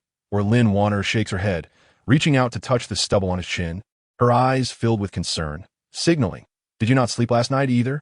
I was dealing with some military affairs." Lu Lingxiao preferred to avoid discussing border issues to spare her anxiety. "Let's talk about you. What happened last night?" Lin Wan'er lowers her head, signing, "General." Wan'er can no longer stay in the Lu family. Lu Lingxiao's brow furrows. "What do you mean by that? Has someone made you uncomfortable? Is it her again?" His first thought goes to Meng Qianqian. Qing Luo, feeling wronged, interjects, "Miss, it is not your fault." Lu Lingxiao insists, "You are making me anxious. What on earth happened?" Qing Luo explains, "General, allow me to speak. Yesterday, the favored concubine summoned Miss Lin and the eldest lady. She sympathized with Miss Lin's plight and wished to give her a name. However, the eldest lady opposed it, openly rebuking the favored concubine and asserting that she is not the empress and has no authority to meddle in the affairs of her subjects. If she has the ability, let the emperor issue a decree." "General, listen to this. Is this something one should say?" The favored concubine was immediately angered with Miss Lin's low status. Her pleas were futile. Originally, the favored concubine only intended a minor punishment, and the eldest lady could have simply apologized, but unexpectedly, she indulged that maid named Tanner, who caused a scene in Changchun Palace, nearly injuring the concubine. Lu Lingxiao's expression darkens. "What? Wan'er talks at Lu Lingxiao's sleeve," signing. Tanner only acted out of a desire to protect her master. She is young and does not understand the palace's rules. Lu Lingxiao retorts coldly. "If the maid does not understand, does she not? One should not bring a reckless and impulsive maid into the palace." Lin Wan'er gazes at him in fear. Lu Lingxiao quickly adds, "I am not scolding you. Where is she?" El Luo replied on behalf of the young lady. "The young mistress has been taken away by the governor's office." The young lady, worried for her safety, could not sleep a wink all night. Seeing the situation escalate, and with the master away from the residence, she hastily sent someone to the barracks to find you. Lin Wan'er, filled with self-reproach, communicated through sign language, "It is all my fault. If it were not for me, none of this would have happened." Lu Lingxiao grasped her hand. "What wrong have you committed? It was the Empress Dowager who wished to elevate you, not you who sought recognition for yourself. Moreover, it is indeed unfair for you to accompany me without a name or title." Lin Wan'er remained silent. Lu Lingxiao furrowed his brow and said, "You are exhausted. Rest for now. I shall step out for a while." Lin Wan'er grasped his sleeve, looking at him with deep concern. After a moment's thought, he comforted her. "Regardless, she is my wife. I cannot neglect her. Rest assured, the Grand Governor will not act against me at this time." Lin Wan'er hesitated for a moment and gestured. "The old lady is furious over this matter. Should you not first go and appease her to prevent her from becoming severely upset?" In Fusho Courtyard, the old lady truly did not sleep a wink all night. The thought that the reckless girl dared to offend even the Empress Dowager terrified her, leaving her unable to sleep. Early in the morning, she summoned the two clan elders. Their ages were similar to the old lady, but they were of the same generation as the matriarch, whom she called third uncle and fifth uncle. Fifth Old Master inquired, "Why did my niece summon me and your third uncle so early?" The old lady did not answer immediately, instead letting out a long sigh. "Second lady, please speak." Today, Lu Mu did not arrive, so the old lady only called the second lady. The second lady, clutching her handkerchief, lamented, "Without hiding anything from the two uncles, our family is in misfortune." Fifth Old Master, puzzled, asked, "How can there be misfortune when Xiao has just achieved great merit?" "It is Meng Shi." The second lady embellished the story of Meng Qianqian offending the Empress Dowager. Third Old Master, originally dozing off, was jolted awake by this revelation. With a shaky voice, he asked, "Is this true?" The second lady replied, "Indeed, it is absolutely true. She has been taken away by the Jinyui and is currently detained in the governor's office. Normally, my sister-in-law indulges her. I have warned her many times that such indulgence would spoil her, but my sister-in-law did not listen. And now she has caused a calamity that implicates the entire Lu family." Fifth Old Master frowned. "When my nephew sought a marriage in Yuzhou, I warned him, 'Do not marry a merchant girl.' The second lady dared not respond, for no matter what, he was her father-in-law. The old lady lamented, "I should have listened to third uncle. While her status does not match Xiao, since she married into the Lu family. They have never treated her poorly, treating her as their own. Even when she drove away Zhao's wet nurse, I said nothing. Fifth Old Master coldly remarked, "This is outrageous. In a large family, the wet nurse holds a high position. A well-mannered young lady would not even speak harshly to a wet nurse, let alone drive her away." The second lady incited further. Not only that, when the matriarch fell ill, she did not come to attend to her. She even struck Ling Long and Lin Girl. To the two clan elders, a mere concubine should not be tolerated. Striking a sister-in-law is even more excessive. Third Old Master interjected. However, with a legitimate son yet to be born, it is somewhat unreasonable to have a concubine first. The second lady's eyes flickered, and with feigned grievance. She said, "This is a misunderstanding. It was she who fell ill and could not bear children, which is why we allowed Lin Girl to keep this child." Third Old Master suddenly understood. So that is the case. The old lady sighed. The reason I invited the two clan elders today is to have third uncle and fifth uncle witness that our Lu family intends to divorce this daughter-in-law. Grandmother, I brought with me half of my family's wealth from Yuzhou. Is it truly appropriate to divorce me just like that? Meng Qianqian entered calmly, parting the curtain. Upon seeing her, everyone was as startled as if encountering a ghost in broad daylight. The second lady incredulously asked, "Were you not taken by the governor's office?" Meng Qianqian smiled faintly. "So, the family is aware of my predicament, yet instead of figuring out how to rescue me, you are exhausting your wits to distance yourselves from me. This is indeed the demeanor of a prestigious family. It truly opens my eyes as a mere merchant girl." The second lady was momentarily speechless, awkwardly muttering, "Who told you to cause such trouble?" Meng Qianqian greeted Third Old Master and Fifth Old Master. "Greetings, my two great uncles." Their expressions were somewhat cold. The second lady curiously asked, "How did you escape?" She was heartbroken over her grandson, lamenting the trouble caused by such a troublesome daughter-in-law. Meng Qianqian chuckled softly. The old lady, with her graying brows furrowed, asked, "What are you laughing at?" Meng Qianqian replied, "I laugh because grandmother cannot even discern the worth of her own grandson. Even if he had indeed suffered in the governor's office, he would not have enough influence to bring me out." The old lady was taken aback by her anger. The second lady scoffed. "If it was not Xiao who rescued you, who else could it be? It surely cannot be that the grand governor showed mercy and released you. Do you hold such importance?" The old lady also believed that the release from the governor's office was entirely due to Zhao's influence, and upon this reflection, she felt even more that Meng Qianqian was unworthy of her precious grandson. She constantly hindered Xiao, causing him to lose a rank and endure hundreds of lashes. And instead of showing restraint, she grew ever more unruly, even provoking the palace. "Today, I will take charge and divorce you, you bringer of misfortune." Meng Qianqian stood tall, neither servile nor overbearing. His demotion is due to his favoritism for a concubine over his wife, attempting to deceive the emperor. What does that have to do with me? Furthermore, divorce must be reasonable. It is not simply your word that can end it. The old lady, accustomed to Meng Qianqian's obedient demeanor, was somewhat taken aback by her sudden assertiveness. The second lady abruptly stood up, pointing at Meng Qianqian's nose. "Unfilial, jealous, ill-bred, childless, of the 7 reasons for divorce. You have committed 4. How can you not be divorced?" Meng Qianqian coldly smiled. "Is my second aunt referring to the fact that I caught a chill a few days ago and could not attend to grandmother? Then let the servants of the residence come forth to judge how I have shown filial piety to my elders over these years. I have provided money. I have served. I have taken care of the household. If this is considered unfilial, then what truly constitutes filial piety? As for being ill-bred and childless, are you referring to the fact that I was pushed into the water by your daughter and fell ill?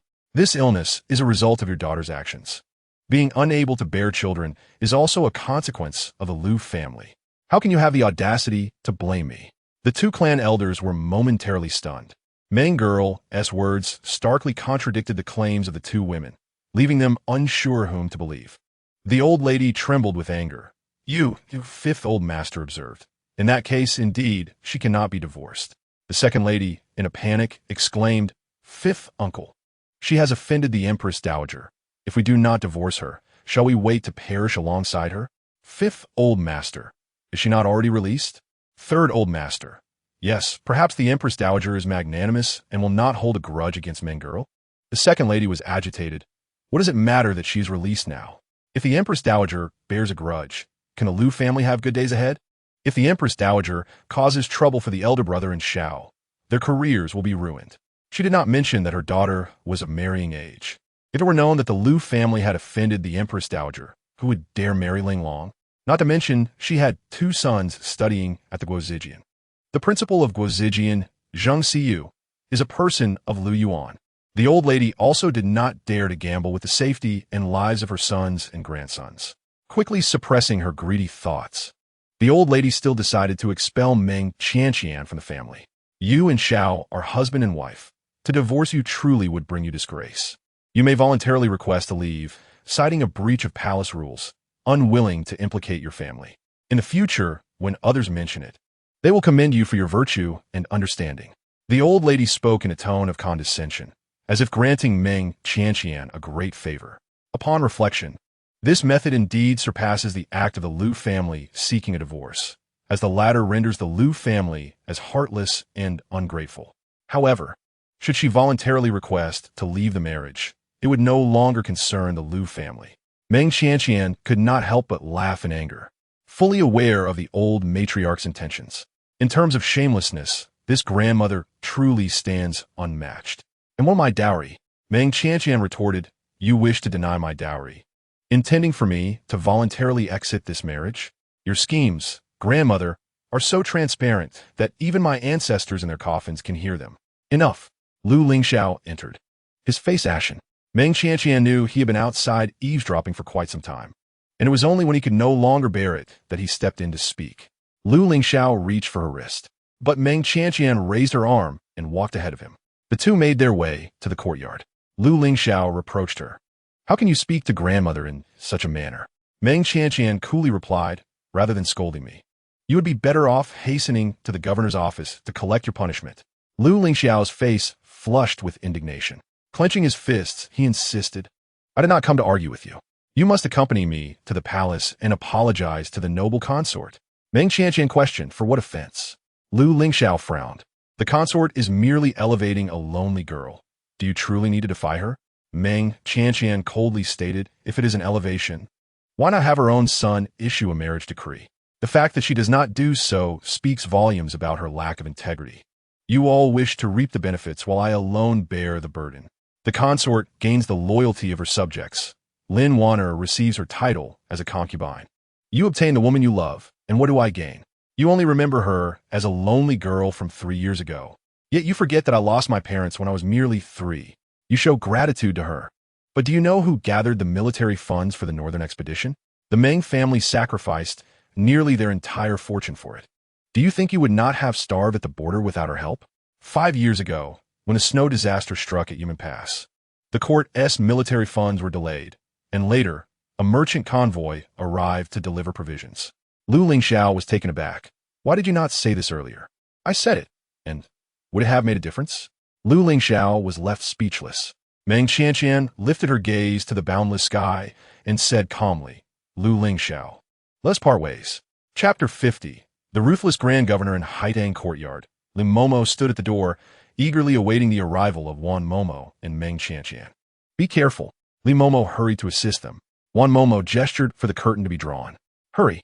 Lim Momo rushed forward to draw the curtain for the two, and Wan Momo carefully helped Meng Qianqian inside. Despite her robust physique and rough demeanor, she was exceedingly gentle with her young mistress. She gently placed Meng Qianqian on a chair. Lim Momo, filled with concern, asked, Miss, why the haste? Meng Qianqian gasped, I only lost my strength after walking halfway. How are Banksia and Tanner? Lim Momo quickly fetched a hot water bottle and a cup of freshly brewed ginger tea, saying, Tanner is sleeping soundly.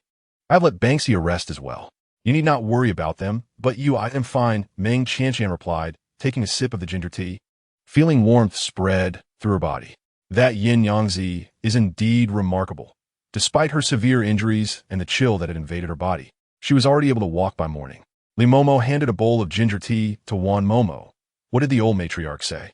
Wan Momo, with her hands on her hips, replied, that old hag. She recounted her observations from Fusho Courtyard. Lim Momo nearly fainted from indignation. How could she humiliate the young lady in such a manner? Momo gulped down a large mouthful of ginger tea and said in a rough voice, "Indeed.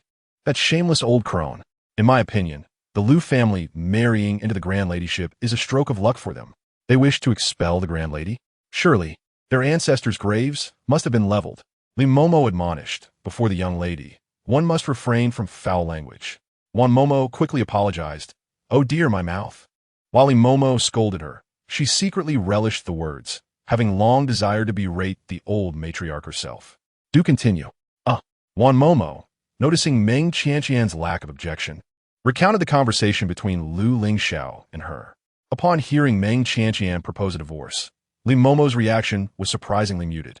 Initially, she had harbored aspirations of having the young lady reclaim her husband, but after repeated disappointments, she had lost all hope for him. However, had the Meng family truly sacrificed their fortune? Meng Qianqian smiled and shook her head. "Not at all. I merely said that to the Lu family to make them believe it. Only when I am deemed worthless will the old matriarch be more resolute in her decision to rid herself of me." Momo's face turned pale. Could she truly bear such a secret? Should she withdraw? Yet, she was so eager to hear more. No, she must possess the awareness of a servant. What should not be heard must remain unheard. Momo, hand me a pair of scissors. What does the Grand Lady wish to cut? I shall do it. Momo remained in the room, snipping cloth strips for Meng Qianqian. Li Momo prepared breakfast and served Meng Qianqian a bowl of red bean and koik seed porridge, saying, "I support your idea of divorce, but is this method perhaps too reckless?" She referred to the matter concerning Changchun Palace. She had watched the young lady grow up. Although her temperament had changed since the incident, it had become more composed and astute. Using Li Guifei to intimidate the old matriarch was a clever tactic. But what if Li Guifei, in a fit of rage, ordered the young lady's death? The mere thought sent shivers down Li Momo's spine. Meng Qianqian scooped a spoonful of porridge. Li Guifei and Lu Yuan play their respective roles, one as the villain and the other as the benevolent figure. Lu Yuan is a treacherous minister despised by all, while the consort aspires to be the paragon of motherhood in the palace. She may dare to coerce me, but she would not dare to kill me.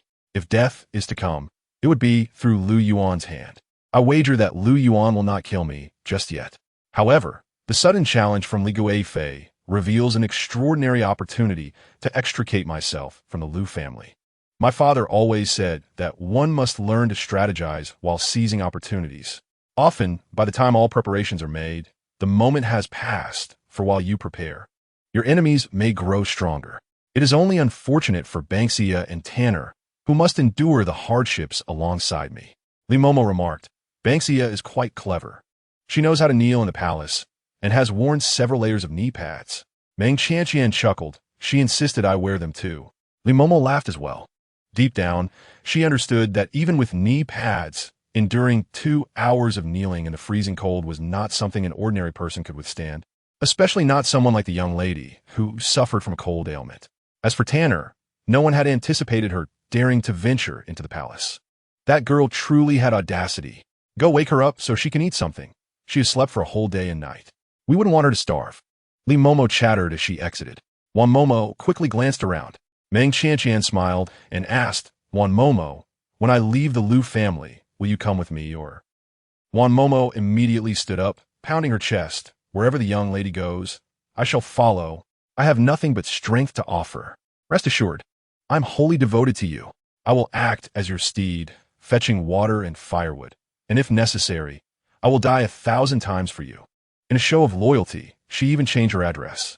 Meng Qianqian laughed until her stomach hurt. It is to be a beast of burden, plunging into boiling water and enduring fire. I will not shy away from death. Momo suddenly realized, I did not remember that. In the governor's office, the assailant captured at the temple could not withstand the torture and confessed that someone leaked Lu Yuan's whereabouts, indicating that there was a spy among them. This spy could be anyone in the residence.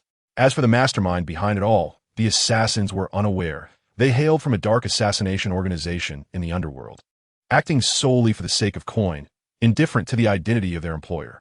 The commander of the Jinyui entered with an icy demeanor, clasping his fists in a respectful salute. My lord, we have uncovered the truth. It is a stableman named Zhao Si, who was offered 5,000 taels to divulge your whereabouts.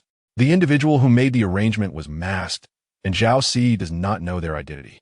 Lu Yuan casually gestured with his hand. The commander understood and turned to instruct the Jinyui outside.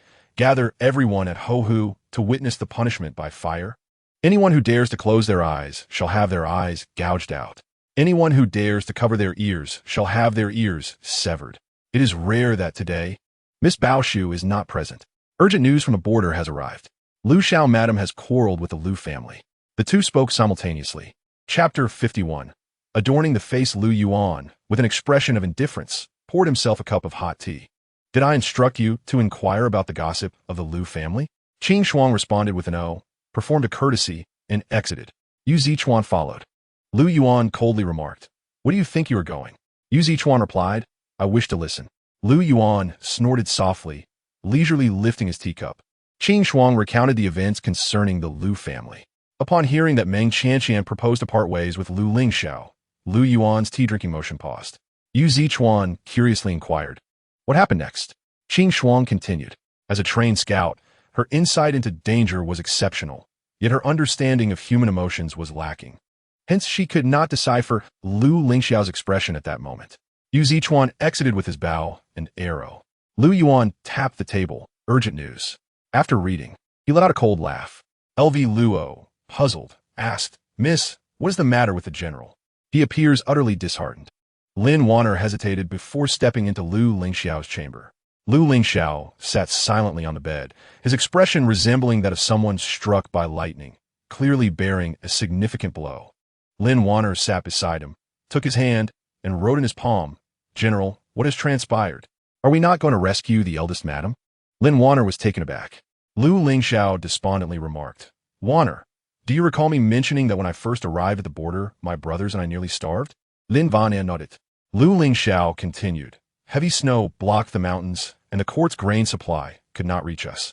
A merchant convoy took the southeastern water route, landed at Danglazhou, traversing hundreds of miles over mountains and rivers, delivering supplies to Human Pass.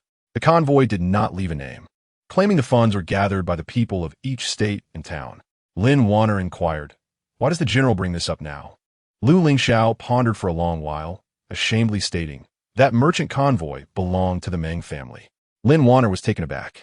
She signed. "Who did the general hear this from?" Lu Lingxiao replied, "She just told me herself. I had no prior knowledge." LV Luo muttered, "How generous of the Meng family. Why not mention it earlier? It seems the eldest madam is obstructing the general from marrying the young lady." Lu Lingxiao's expression darkened. Lin Wan'er Stanley scolded LV Luo. LV Luo stole a glance at the fury radiating from Lu Lingxiao and hurriedly exited. Lin Wan'er tugged at Lu Lingxiao's hand. "It is my failure to properly manage my servants. Do not be angry, as anger harms the body." For Lin Wan'er's sake, Lu Lingxiao suppressed his rage. Lin Wan'er lowered her gaze, signing, "The eldest madam does not wish for me to enter the household. I understand. And I do not desire what is not meant for me. I have stated that as long as I can remain by the general's side, I care for nothing else. She wishes to part ways with me." Lin Wan'er was shocked for the third time.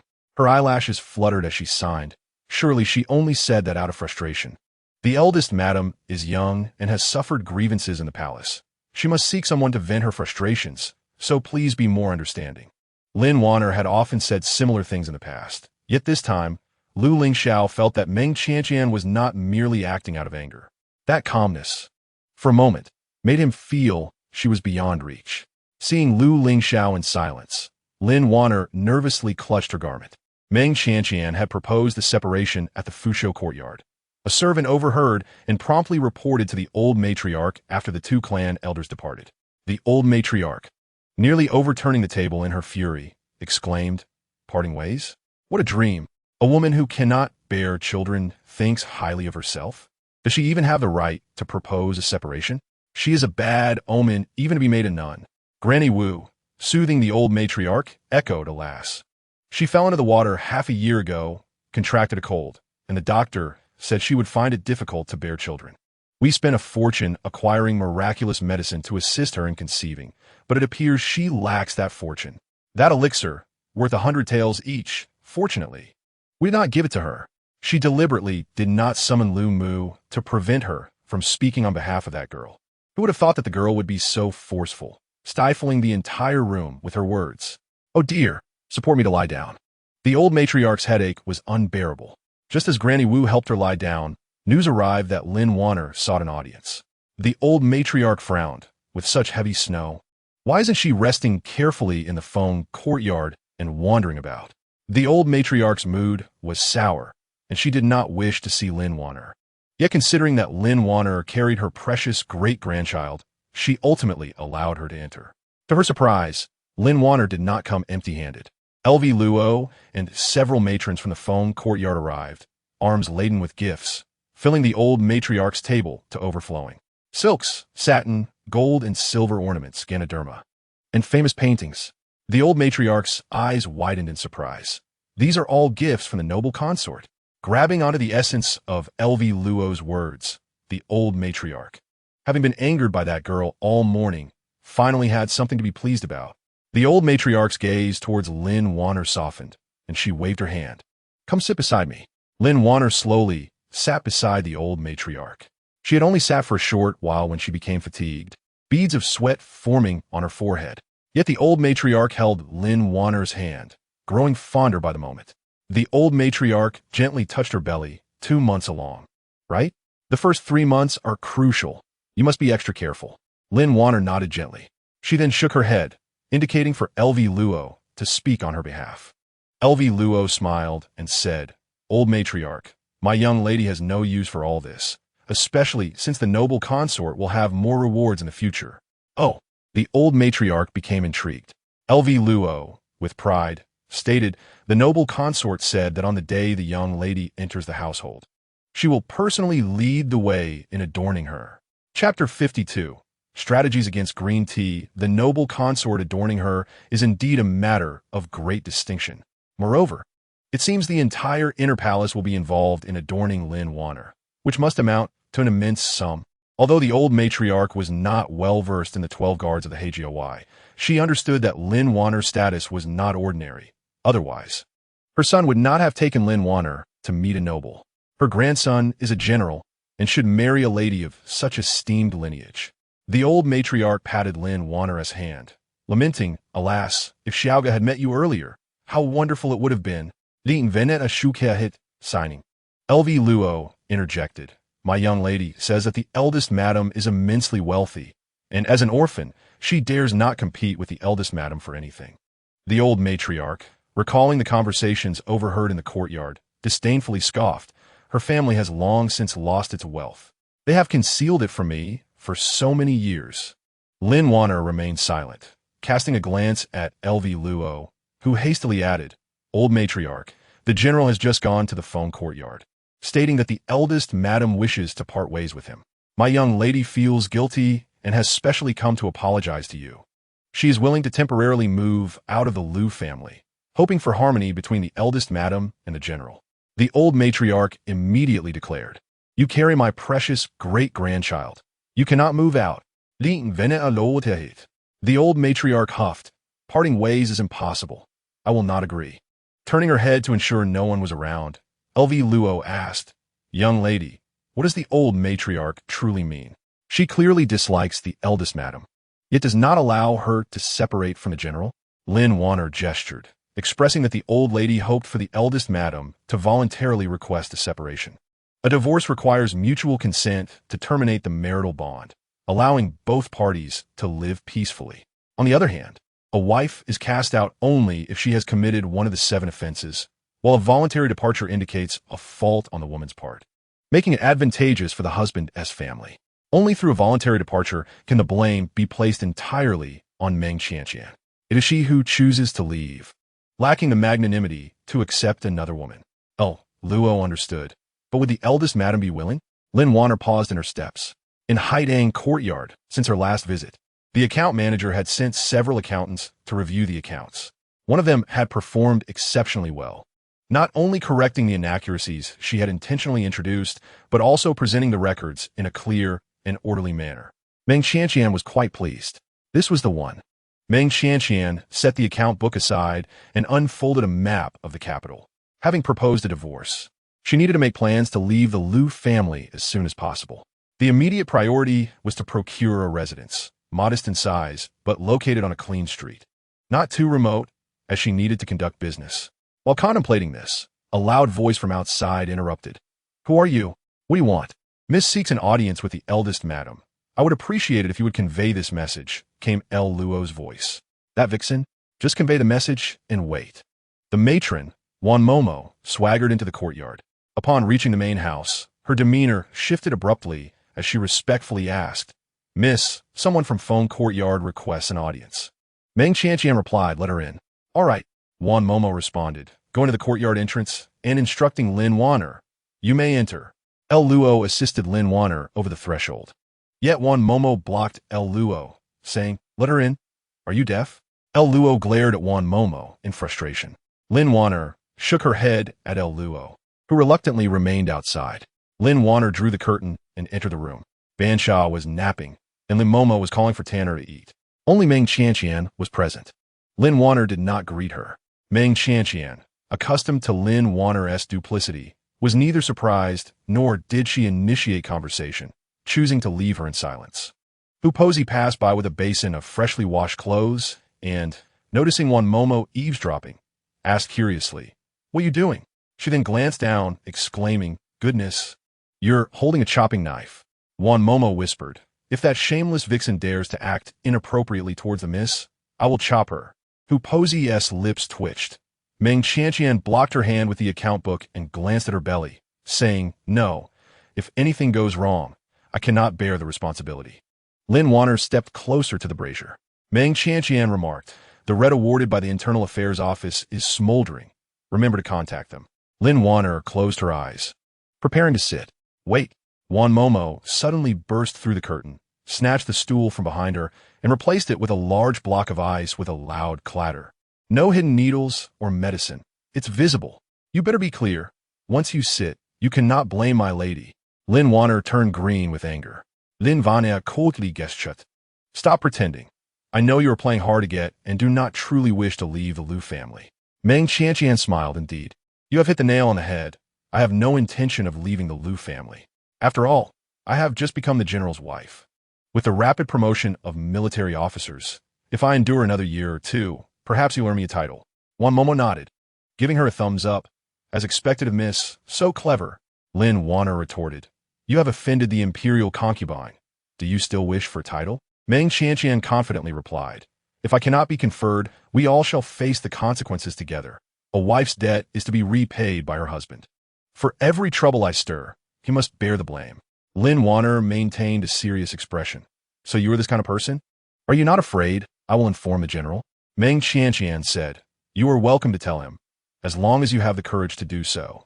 Wan Momo called out to her retreating figure, "No sending off. I have cleaned up the snow on the ground. Do not slip. Miss, outside." El Luo supported the visibly distressed Lin Wan'er. She was both angry and aggrieved, but could not voice her frustrations. Her belongings were already packed. Meng Qianqian picked up a fried fruit. "Let's go." Wan Momo scratched her head, but just now, Meng Qianqian tilted her head. "Oh, I was just vexing her." Chapter 53. Writing the divorce letter, Lu Lingxiao was already in a troubled state.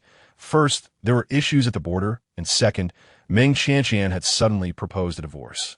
For the first time, he found himself reluctant to visit Lin Wan'er.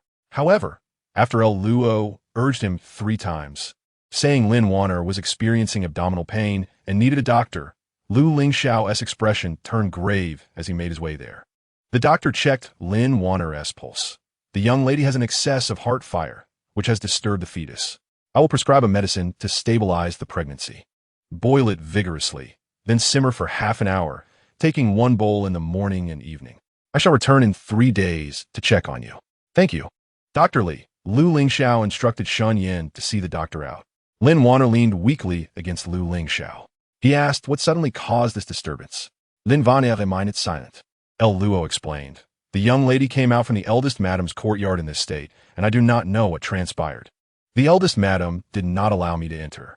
Originally, Lu Lingxiao would have blamed Meng Qianqian for deliberately targeting Lin Wan'er. Unexpectedly, he merely frowned and asked the woman in his arms, "What business do you have with her?" Lin Wan'er's eyes flickered as she straightened up, signing, "I do not wish for the eldest madam to be displeased with you because of me. If possible, I would like to move out of the Lu family. Some words may touch the heart once or twice, but grow numb when heard repeatedly. Coupled with all the recent troubles, Lu Lingxiao rarely consoled her. Seeing his silence, El Luo panicked, quickly adding, "The eldest madam would not let the young lady drink water and forbade her from sitting on her stool." Lu Lingxiao inexplicably recalled his first visit to Haitang Courtyard, where she had frowned at him. He had remarked, "She dislikes outsiders sitting randomly in her room." Lost in thought, Lu Lingxiao was suddenly startled as a hot tear fell onto his hand. He hurriedly looked at Lin Wan'er, who bit her lip, tears streaking her face. Alarmed, he stammered, "Wan'er, why are you crying?" "I'm not." Lu Lingxiao felt overwhelmed with guilt as he embraced her. "I am sorry. It is my fault." On the rooftop, 3 figures crouched on the snow-covered tiles. One tile had been removed, allowing them to see clearly into the chamber where Lu Lingxiao and Lin Wan'er were. Yu Zichuan was transfixed. Qing Shuang wore a serious expression. The commander of the Jinyui arrived last and used sign language to inquire, "What are you two doing?"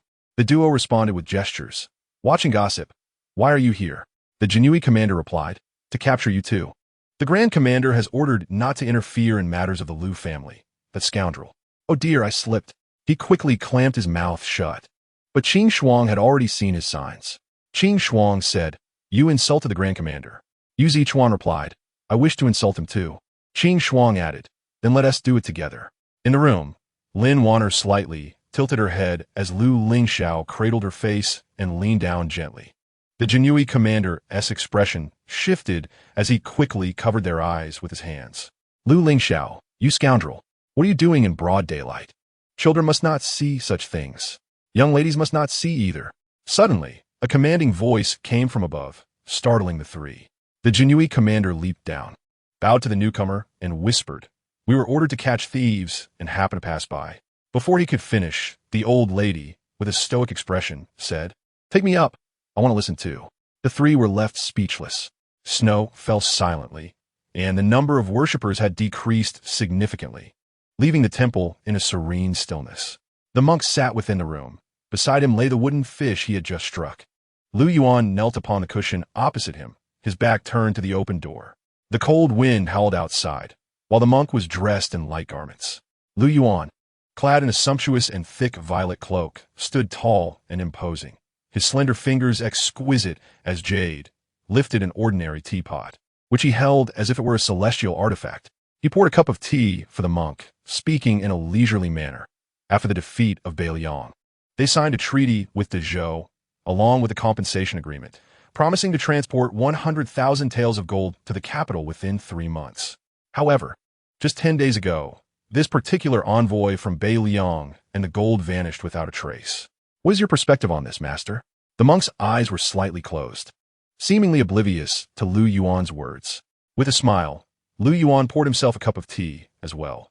Bailiang insists that De Zhou plotted for wealth and murder, while the Zhou soldiers believe it to be an act of self-pilfering by Bailiang, both sides seeking accountability. The disappearance occurred around 30 li from Feng County, which suffered the most brutal massacre at the hands of Bailiang. The citizens and defenders there harbor a profound hatred for the Bailiang army, and indeed, they would relish the chance to exact vengeance upon them. The monk paused in his manipulation of the prayer beads. Lu Yuan continued, "Not long ago, a daughter of the Shin monkey appeared in the capital, alongside someone associated with the 13 ghostly needles. Although the Chu family has been eradicated, the He Jia Wei remain. And should they emerge, would you return to the court, your majesty?" He stood, his boisterous laughter echoing in the air, hands clasped behind his back, striding out with an air of invincibility. Upon reaching the corridor, his smile vanished, his head slightly turned as he cast a cold glance behind him. "Your majesty, you remain here, accompanied only by the ancient lamp and Buddha, to conclude this wretched life." At the foot of the mountain, a carriage came to a slow stop by the roadside. "Be careful." The coachman lifted the curtain, assisting an elderly matron down. She gazed at the snow-covered mountain steps, her brow furrowed.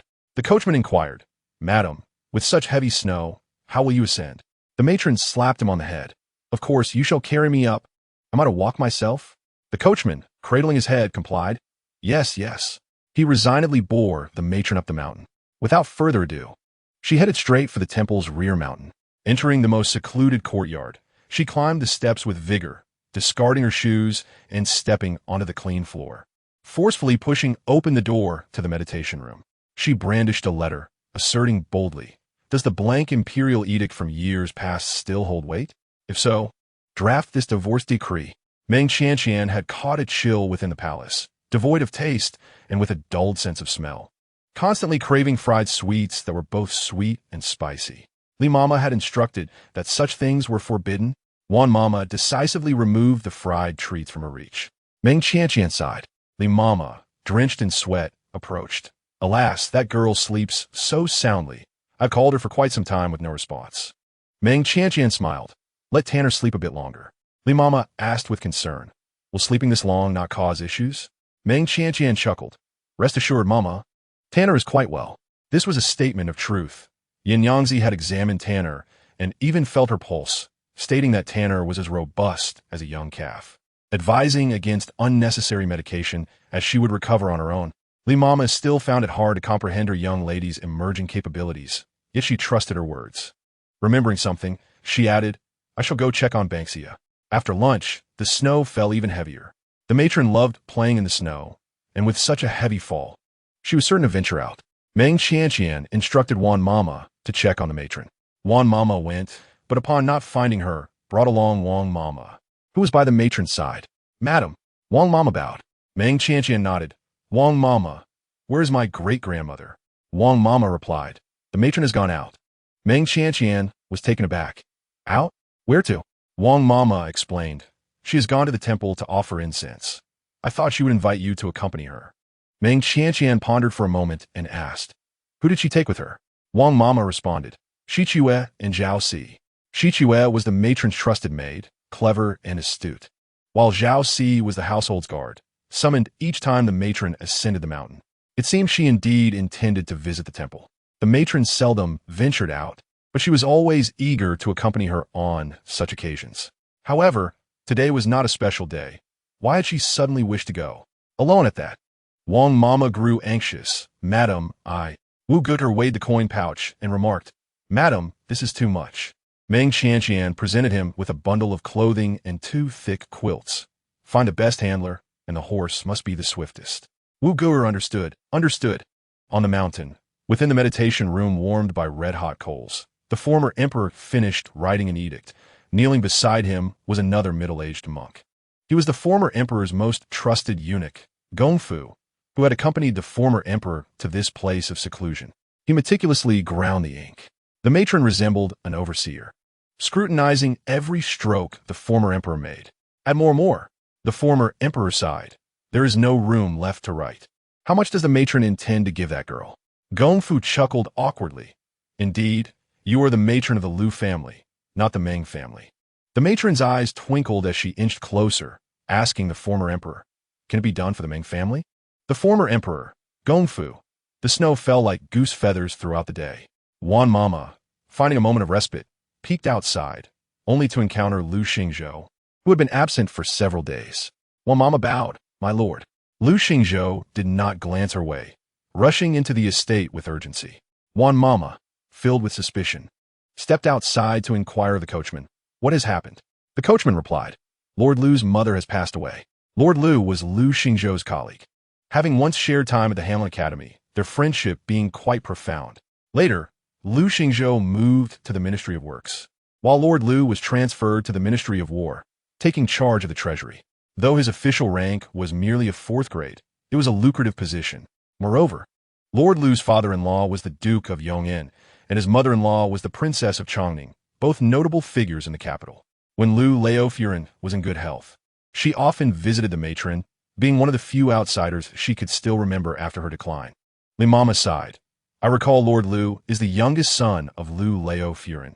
She is of similar age to the matron, making this age a fitting time for a joyous occasion." Meng Qianqian changed in a plain attire. "I shall accompany my great-grandmother to see her off." Li Mama was somewhat concerned for Meng Qianqian's health, but reasoning that the Lu family resided on this very street, and if the matron were at home, she would undoubtedly go to send Lu Laofuren off on her final journey. Li Mama nodded. "I shall accompany you, along with Wan Mama." Meng Qianqian and Lu Mu were among the first to arrive at the entrance. They boarded the same carriage. Soon, the second madam arrived, accompanied by Lu Linglong. The The current relations between the two families were exceedingly delicate. The second madam, with a forced smile, looked towards Lu Mu and Meng Qianqian. "Oh, elder sister-in-law, your beloved daughter-in-law is about to divorce your son, yet you remain so kind as to let her ride in your carriage?" Lu Mu replied sternly, "If your meal cannot keep your mouth shut, then you shall depart." This elder sister-in-law, typically compliant and hardworking, displayed an uncommon firmness. The second madam pouted. "Why are you angry with me? It is not I who incited her to seek a divorce." Lu Mu coldly retorted, "You have not instigated Qianqian's divorce, but you have certainly incited Xiao Guo to divorce. Has your brother not warned you not to scheme against Xiao Guo?" The second madam did not heed her husband's words, let alone Lu Mu's. She snorted in disdain. Lu Mu chose not to engage further. Lu Lingxiao, having boarded, could not divert her gaze from Meng Qianqian. She harbored a deep-seated jealousy towards Meng Qianqian's beauty, wishing fervently to mar the exquisite visage that outshone her by 100-fold. The old matriarch sat alone in one carriage, while Lu Lingxiao, and the second master Lu occupied another. The evening was filled with a throng of guests paying their respects. Among them were relatives, neighbors, and Lu Daren's colleagues, while the remainder comprised friends and kin of the Yongyan Ho and the Princess of Chongning. Due to the suddenness of the event, the Lu family found themselves in dire need of assistance, with the morning hall only just erected. Lu Daren knelt within the hall, his eyes swollen from weeping. After the Lu family offered their condolences to the old matriarch Lu, he bowed in gratitude. He then instructed Lu Lingxiao and the second master Lu to take the household servants to assist in erecting the mourning tent. As an official of the Ministry of Works, he was well-versed in construction, and the servants were skilled in this craft. He immediately addressed Lu Mu, instructing her to take Qianqian to the inner chamber to inquire about how they could assist Lu Foreign. Lu Lingxiao interjected, "Uncle, I wish to accompany you. Do not create disturbances," Lu Xingzhou firmly replied, well aware that among the many women in the Lu family, only Lu Mu and Meng Qianqian could be relied upon. "I will go shortly. You should take a rest in the upper chamber," Lu Mu said to Meng Qianqian. Meng Qianqian responded, "Grandmother and second aunt are watching closely. They are eagerly awaiting my mistakes. I cannot afford to give them any leverage." Lu Mu, with a pang of concern, remarked after a long night, "I fear you may not endure." As the two conversed, a clear announcement echoed from a distance. "The Grand Commander has arrived." Chapter 55. Bao Shu wants the whole family. Meng Qianqian and Lu Mu halted in their tracks. Lu Mu expressed her surprise. "I did not expect the Grand Commander to come." Though she had not appeared at the gathering, Lu Xingzhou had traveled in Lu Daren's carriage, which she had witnessed firsthand. Lu Mu, unfamiliar with court affairs, could not grasp Lu Yuan's determination to seize military power from the perspective of lineage. The Lu family did not belong to the esteemed aristocracy and had no ties to the commander's residence. Lu Mu assumed the Grand Commander was merely paying respects out of regard for the Yongyan Ho family. Contemplating something, she gazed towards the entrance. Meng Qianqian inquired, "Mother, what is it?" Lu Mu shook her head. "It is nothing. Let us proceed." Upon entering the accounting room, they encountered Lu Foreign. The old matriarch Lu was a good mother-in-law. Her passing elicited profound sorrow from Lu Foreign. "She left us peacefully in her dreams," Lu Foreign sobbed. Lu Mu offered her comfort and began assisting with the arrangements for the elders' final rites. Meanwhile, Yongyan Ho personally welcomed the Grand Commander at the main entrance, where officials bowed to Lu Yuan. "There is no need for excessive formalities. I have come today to pay my respects to the old matriarch Lu," Lu Yuan stated, leading the Jinui commander Shangguan Ling into the morning hall. Shangguan Ling cradled a plump infant in his arms. Upon exiting the morning hall, noticing Lu Yuan's intention to linger, Yongyan Ho politely urged him, "Grand Commander, please this way." Most guests who arrived tonight would accompany the family in keeping vigil for the old matriarch Lu. Yet the Grand Commander, known for his busy schedule and disregard for conventions, was an unexpected presence to stay overnight.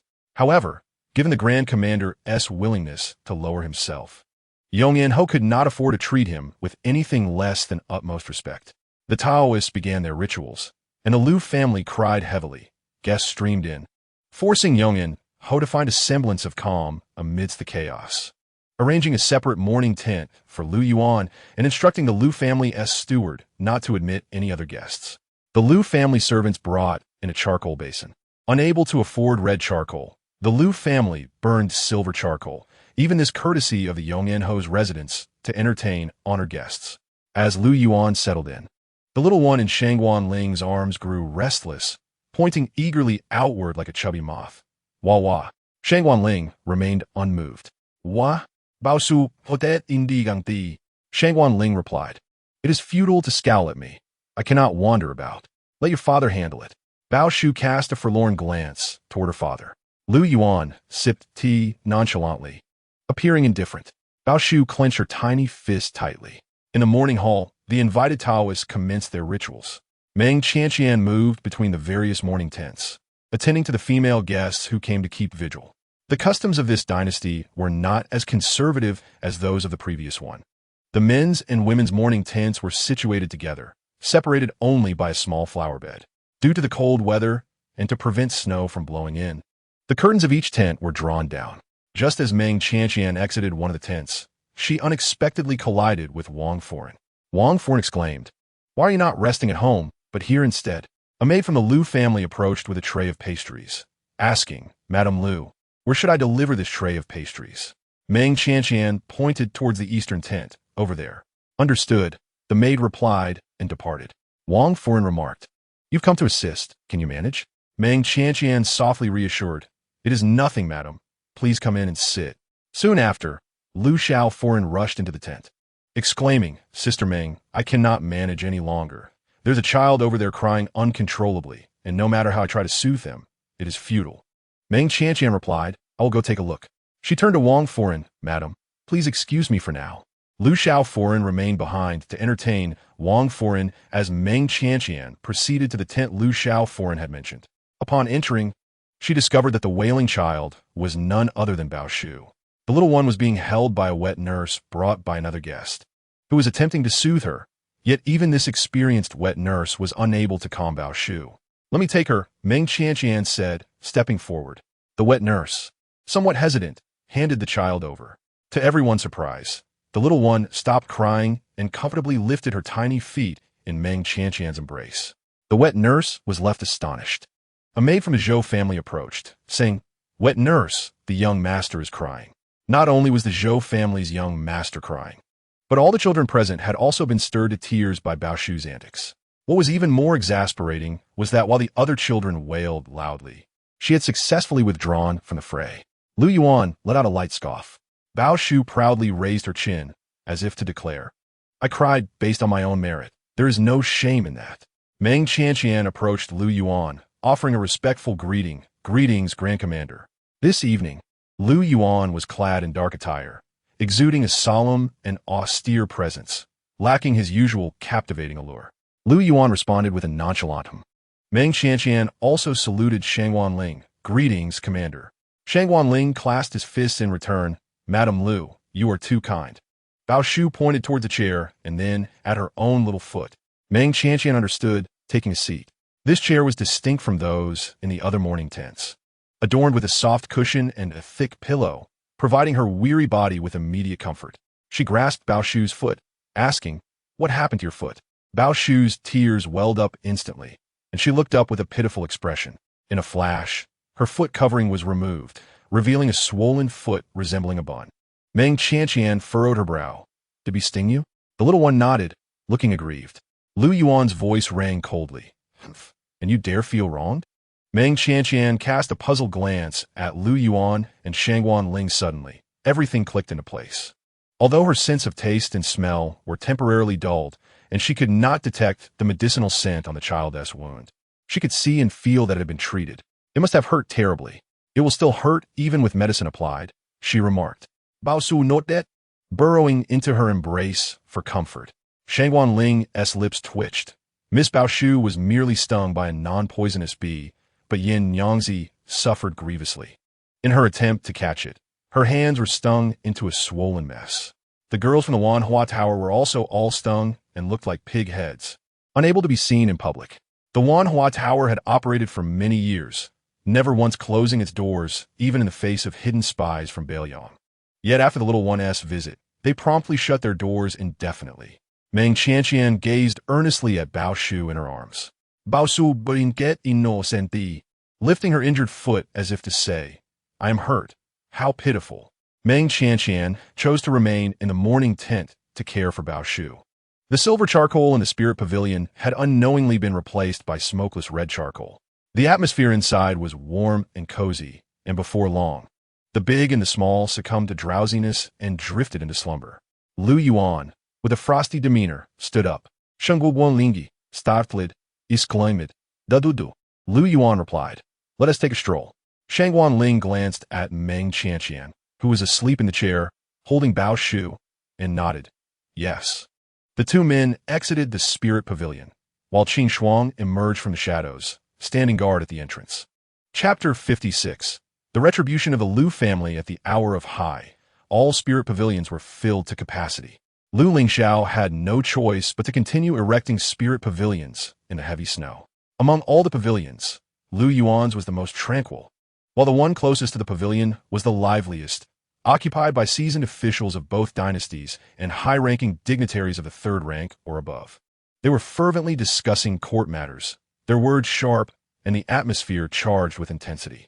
As Lu Yuan, draped in a black cloak, nonchalantly entered, the cacophony abruptly ceased, and the once boisterous pavilion fell into a profound silence. Lu Yuan scanned the room, and under the collective gaze of the astonished guests, he found an empty seat and sat down with an air of composure. The two officials beside him were immediately petrified. The officials seated at the front on either side, frightened, hastily stood and exclaimed in unison, "Dudu, please take the esteemed seat." Lu Yuan, with his hands tucked in his warm sleeves, replied calmly, "There is no need. You may continue." The crowd exchanged glances, unsure of how to proceed. Continue what? To berate him? Who would dare do so in his presence? Did he come to catch them in the act of speaking ill of him? Wouldn't it be more merciful to simply end their misery? Lu Yuan, with his eyes half closed, exuded an aura of unyielding authority as he said, "Continue." The Minister of War interjected, Li Shangshu, has your child been born?" The Minister of Works grit his teeth. "It is my wife who has given birth." Word had it that many scholars were heading to the capital to take the imperial examination this year. The spring examination next year would surely be lively again. Indeed. The crowd began to engage in awkward small talk. Officials on both sides of Lu Yuan vied for seats for Shangguan Ling. He politely declined. No need. There is space over there." No. Lord Shangguan should sit here to protect it. Dudu. The two men argued back and forth, nearly escalating to a bidding war. Ultimately, Shangguan Ling settled at the lower right side of Lu Yuan, knowing he would not dare to occupy the seat of the esteemed commander. The official who lost the dispute began to tremble in fear. Initially, everyone assumed Lu Yuan was merely making an appearance and would leave shortly. But as half an hour passed, then an hour, this ruthless commander showed no sign of departing and instead closed his eyes to rest. The others were on the verge of tears. Why did he come to crowd with them when he had his own designated spirit pavilion? A brief warning would suffice. Was it necessary to terrify them for an entire night? Not seeing Meng Qianqian, Lu Mu went to inquire with Lu Shaoforan. Lu Shaoforan pointed the way. "The guest in that spirit pavilion brought a child and did not bring a nurse. I cannot pacify them." Meng Qianqian went to assist. Knowing that the Dudu preferred tranquility, Yong Inho deliberately concealed Lu Yuan's identity to prevent disturbances. Lu Shaoforan did not recognize Lu Yuan, but was aware that he was an exceptionally important guest. Lu Mu approached. Upon seeing Lu Mu, Qin Shuang performed a respectful gesture and lifted the curtain for her. Although Lu Mu did not recognize Qin Shuang, the latter seemed to know her, and Lu Mu thought little of it as she stepped into the pavilion. It was considerably warmer here than in other pavilions. The charcoal was smokeless, and Meng Qianqian was cradling the sleeping Bao Shu, comfortably supported by a plush cushion, sleeping soundly. Lu Mu gently touched Meng Qianqian's forehead. It was not hot, and then she felt the back of the little one, who was also cool. Upon hearing of the Dudu's arrival, she had pondered whether Bao Shu would come. Lu Mu did not wake Meng Qianqian, but stepped outside, hesitating for a moment before asking Qin Shuang, "May I ask, which family spirit pavilion is this?" Qin Shuang replied, "It belongs to Miss Bao Shu. Rest assured. Tonight, it will only be Lady Lu and Miss Bao Shu here." However, Lu Mu remained somewhat uneasy and instructed Yu Lian to fetch Wan Momo. Qin Shuang, having experienced the Lu family's ways, knew that Wan Momo was a loyal servant and allowed her to enter. Lu Mu intended to return to the account room, to continue her tally. On her way, she was intercepted by the second madam, who spoke with a sarcastic tone. "Oh, big sister, you are so busy, yet where is Qianqian? She isn't off hiding to shirk her duties, is she?" Brother made it clear that she was to work, not to slack off. "You are becoming increasingly impolite to her, big sister." The second madam was indignant, yet she could not deny that her words held some truth. She had indeed not seen Ling Long for quite some time. Where has that girl gone again? In truth, Lu Lingxiao had gone to seek out her good friend, but upon hearing that she had previously been captured and taken to the Dudu's residence, the other young ladies were wary and did not wish to associate too closely with her, leaving her feeling disheartened and departing in a huff. The old matriarch could not withstand it any longer and took a rest. Granny Wu remained in the room to guard her. "Granny Wu, is there anything to eat? I am hungry." Granny Wu, who had been dozing, was startled awake and, in her panic, knocked over a bottle that fortuitously rolled to Lu Lingxiao's feet. Lu Lingxiao picked up the bottle, opened it, and sniffed. "What is this? Can it be eaten? Oh, my little ancestor, it cannot be eaten." Granny Wu hurriedly snatched the bottle back. It smelled sweet. Lu Lingxiao was tempted. Granny Wu could not disclose that the bottle contained medicine for pregnant women, which would be harmful. She awkwardly explained, "This old servant is feeling overheated. This is a laxative. If the young lady consumes it, she will have an upset stomach." "A laxative?" Lu Lingxiao's eyes brightened. She was troubled by how to deal with Meng Qianqian. If she could slip her some medicine to embarrass her in front of everyone, perhaps she would think twice before flaunting herself in her presence again. Taking advantage of Granny Wu's moment of drowsiness, Lu Lingxiao stealthily took the medicine. She went to the kitchen, fetched a plate of osmanthus cake, and evenly sprinkled the crushed medicine over the delicacy. A smug smile crept on her face. "Let us see how you embarrass yourself today, Meng." Two maidservants hurriedly rushed off. Lu Lingxiao gazed at the pastries, waiting, and eventually fell asleep with her head resting on the table. The second madam, drenched in sweat, entered the room, exclaiming irately, "I've been searching for you all night. It turns out you were here." Out of breath, she sat down and, upon seeing the osmanthus cake on the table, suddenly felt a pang of hunger. The osmanthus cake smelled delightful. The second madam took a bite. "Where did the Lu family find such a marvelous cook? This osmanthus cake is delicious." The cacophony of drums and gongs in the morning hall roused the old matriarch from her slumber. Upon opening her eyes, she saw the second madam indulging in the treats. The old matriarch had eaten little that night, and after a restless night, she was now famished. Seeing the second madam enjoying her meal, her face darkened. "You arrive and do not even greet me? Mother, mother, you are awake?" The second madam quickly wiped her mouth and rushed to assist the old matriarch in sitting up. "Are you hungry? There are some snacks on the table to tide you over." The old matriarch finished off the remaining 3 pieces of cake. Chapter 57. Public humiliation. The old matriarch and the second madam erupted into conflict during the early hours of the morning. Although it was already late at night, many guests, especially male guests, remained in the spirit pavilion keeping watch. Lu Lingxiao was also present. When Granny Wu, her face pale, found him and reported that the old matriarch and the second madam were suddenly experiencing unbearable abdominal pain, he wasted no time and immediately called upon Hu Yuanpan, who was also keeping watch in the same spirit pavilion. In the past, Lu Lingxiao would have found it difficult to summon this esteemed official, but today was a fortuitous occasion. He had come to assist the Lu family in Yong and Ho, and Hu Yuanpan, out of respect for Yong and Ho, accompanied Lu Lingxiao to the quarters where the women and children were resting. Lu Foren and Lu Mu also set aside their pressing matters and hurried over. The current dynasty emphasized the separation of genders, yet it was not as strict as in previous dynasties, especially in cases of illness requiring medical attention. Madame Lu arranged for several maids to guard the courtyard and corridors, instructing them to inform her if any female relatives emerged. Those who felt uneasy could remain in their chambers to avoid any disturbances. The old matriarch and the second madam lay in bed, writhing in pain and lamenting their plight. Hu Yuanpan, drawing from his years of medical experience, surmised that both were likely suffering from food poisoning. He first inquired about their evening meal. The second madam, clutching her abdomen, replied that they had merely consumed the household's fare. The old matriarch had a separate kitchen, thus it was improbable they had the same meal. Yet she often shared her food with Wu Momo, who seemed unaffected, suggesting the meal was not to blame. Madame Lu asked, "Sister-in-law, what else did you eat later?" The second madam, suppressing her discomfort, recalled osmanthus cake, the plate of osmanthus cake on the table. At this revelation, Madame Lu's expression shifted dramatically. Could it be that the household's food had caused their ailment? The plate was now devoid of any cake, save for a few crumbs. Madame Lu approached Hu Yuanpan with the plate in hand, seeking his opinion. Father, mother, brother, sister-in-law, Lu Lingxiao and Lu Yiri also arrived. Lu Xingzhou queried his son. Where have you been? Why have you taken so long? Lu Lingxiao hesitated, reluctant to admit he had been searching for Meng Qianqian, only to find her absent. Lingxiao, come here and assist Hu Yuanpan with the lamp. Madame Lu called her son over from Lu Xingzhou.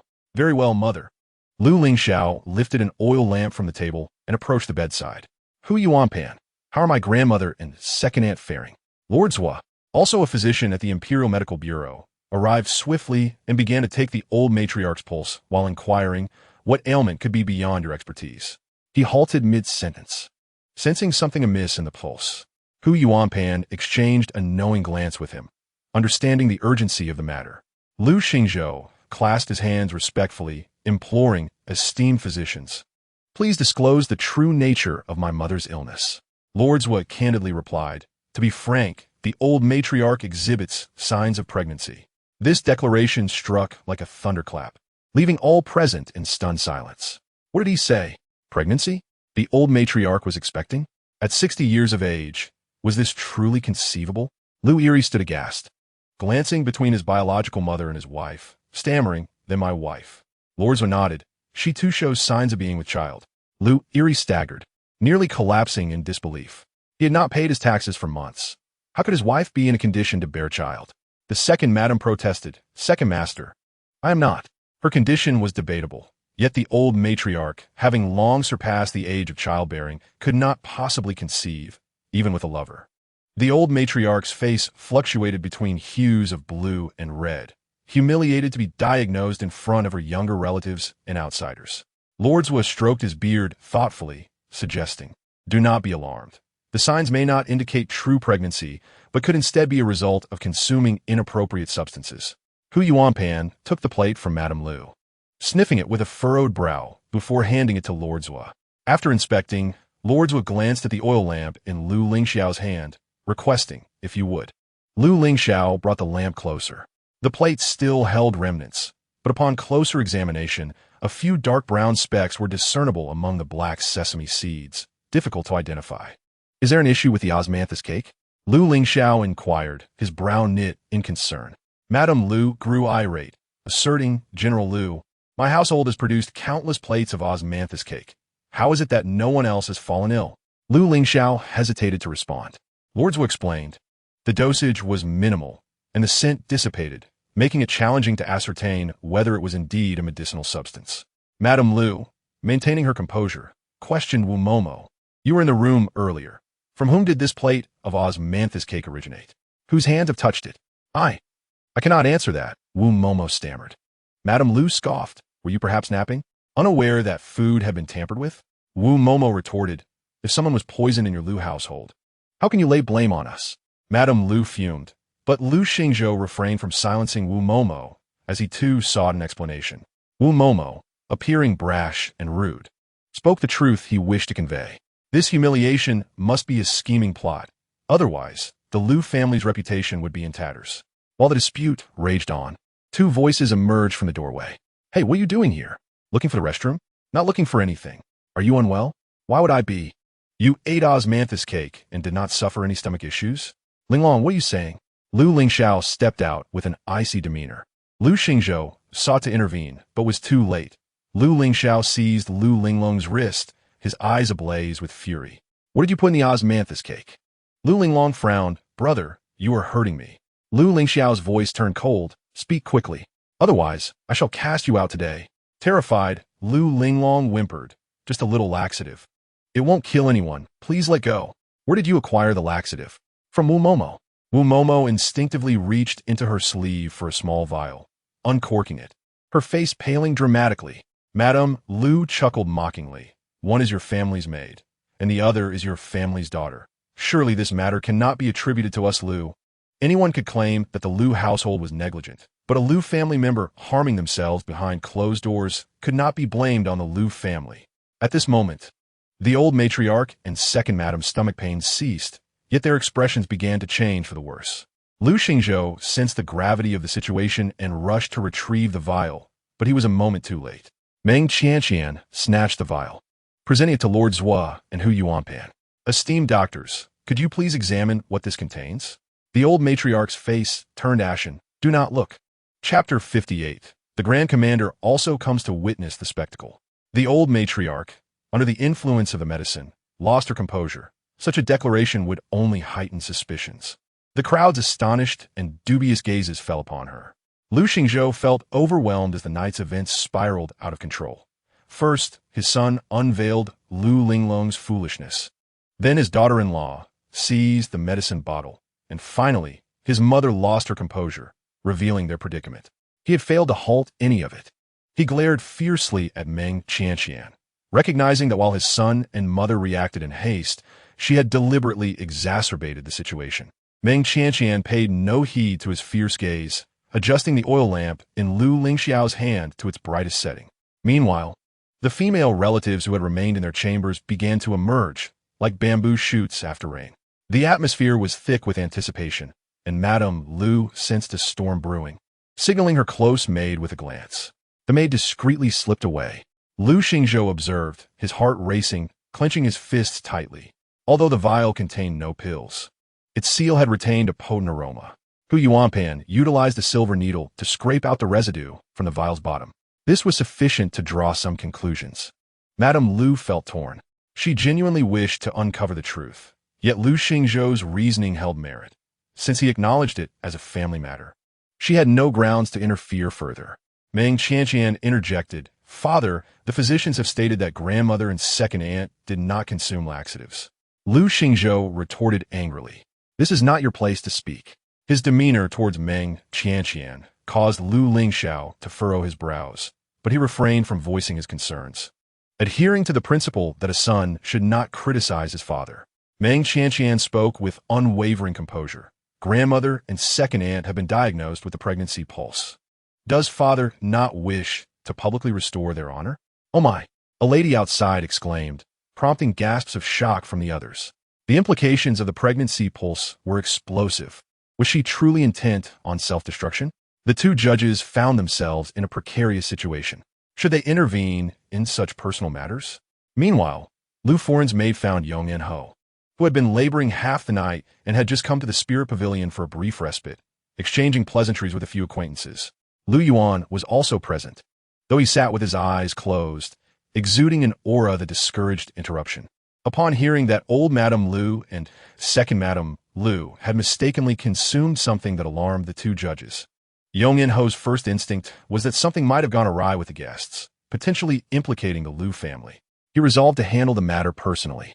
Several officials rose to accompany him. Once outside the spirit pavilion, everyone let out a collective sigh of relief. At last, they had a suitable excuse to escape from under the watchful eye of the Grand Commander. Lingering there would surely invite trouble. Although such behavior was not entirely honorable, several officials straightened their backs and strode confidently, barely suppressing their amusement. How much further? The Minister of Rights asked, patting the young man on the shoulder. We're almost there. Why the hurry? Do you see that artificial hill? Just around it is Lu's residence. Upon realizing who he was addressing, the Minister of Rights jumped 3 feet high and fell to his knees, exclaiming, I beg your pardon, Grand Commander. Lu Yuan, with his hands tucked into his warm sleeves, lazily remarked, let us proceed more swiftly. It is quite cold. Indeed, the Minister of Rights lamented, almost in tears. 2 ladies are in distress. Why are you following us? The officials internally lamented their fate, questioning whom they had offended to warrant the persistent presence of such a formidable figure. As they entered the courtyard, the 2 judges emerged from the building. Yongyan Ho hurried to inquire, esteemed judges, how are old Madame Lu and second Madame Lu? Is it serious? What medicine do they require?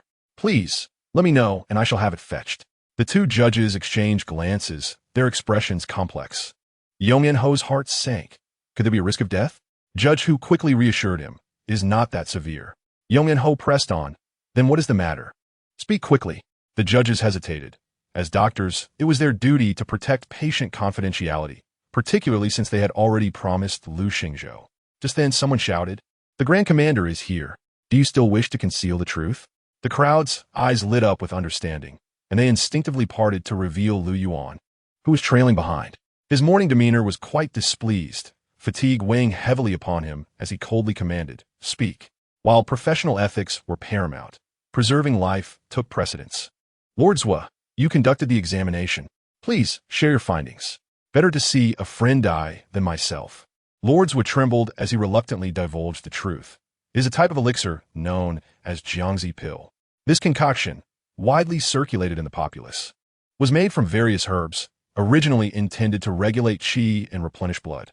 However, due to the inclusion of a small amount of rong and yin-yang-hua, it also possessed some aphrodisiac properties. Moreover, the pill contained a significant amount of cinnabar and mandrake, which could induce a false pregnancy state without actual conception. The deputy minister of rights interjected, "So this Jiangzi pill is nothing but a fake medicine." Lord Zhua nodded in affirmation. "Indeed, this potion is quite harmful. Only those who seek illicit paths would fall victim to its deception." Lu Yuan raised an eyebrow slightly. "Lord Zhua, your knowledge is quite profound." Lord Zhua hurried to explain, "I have encountered several patients afflicted by this potion. In mild cases, they fail to conceive, while in severe cases, they are left with chronic deficiencies." Lu Yuan cast a cool glance at the tightly shut door. "Lu Lingxiao, you hold yourself in high regard. I've been waiting here for quite some time." Lu Lingxiao emerged with the Lu family members to meet him, bowing as he said, "I beg your pardon. I was tending to my mother and was remiss." "Please forgive me, Grand Commander." Lu Yuan indifferently remarked, "Your filial piety is lacking. How could you administer such a drug to your mother? Are you so inept that you wish for her to bear you another sibling?" The crowd murmured in shock, recognizing the Grand Commander's sharp tongue. But why had Lu Lingxiao given such a drug to his own mother? Flushed with indignation, Lu Lingxiao protested, "Grand Commander, you misunderstand. My mother and sister-in-law merely took it by mistake. There was no intention of malice." Chapter 59. The imperial edict arrives. Lu Yuan raised an eyebrow. "Is that so? You Zichuan, did you mishear?" "I did not mishear." A voice from above echoed, prompting everyone to look up and discover a young man in green seated on the roof. Yu Zichuan leapt down, pointing at Lu Lingxiao. It was she who administered the drug. The deputy minister of rights, puzzled, inquired, "Miss Lu, why would you drug your own grandmother and mother? Such a crime warrants execution." Hearing the mention of execution sent chills through Lu Lingxiao. "I never intended to drug grandmother and mother. I meant to give it to my sister-in-law. I thought it was just a laxative. I merely wanted to tease her." As she spoke, she turned to grasp Wu Momo's arm. "Momo, you must tell them it was your suggestion. You said you were feeling unwell, and that the bottle contained a laxative. Giving your sister-in-law a laxative? Is this how the Lu family conducts itself?" Madame Wang and Inspector Wang also entered the courtyard, with Madame Wang leading the inquiry. "Where is the young Madame Lu?" Yu Zichuan pointed at the Lu family members. They feared she would speak out, so they bound her. What? They actually bound her? The crowd turned their gazes toward Lu Lingxiao. This seemed rather excessive. After all, it was not the young Madame Lu who had administered the drug. Lu Lingxiao asserted sternly, "This is a matter of the Lu family. It does not concern you all." Madame Wang retorted coldly, "Whether it concerns us or not is not yours to decide. Cui Lu, come with me. We must rescue the young Madame Lu." The word rescue was emphasized.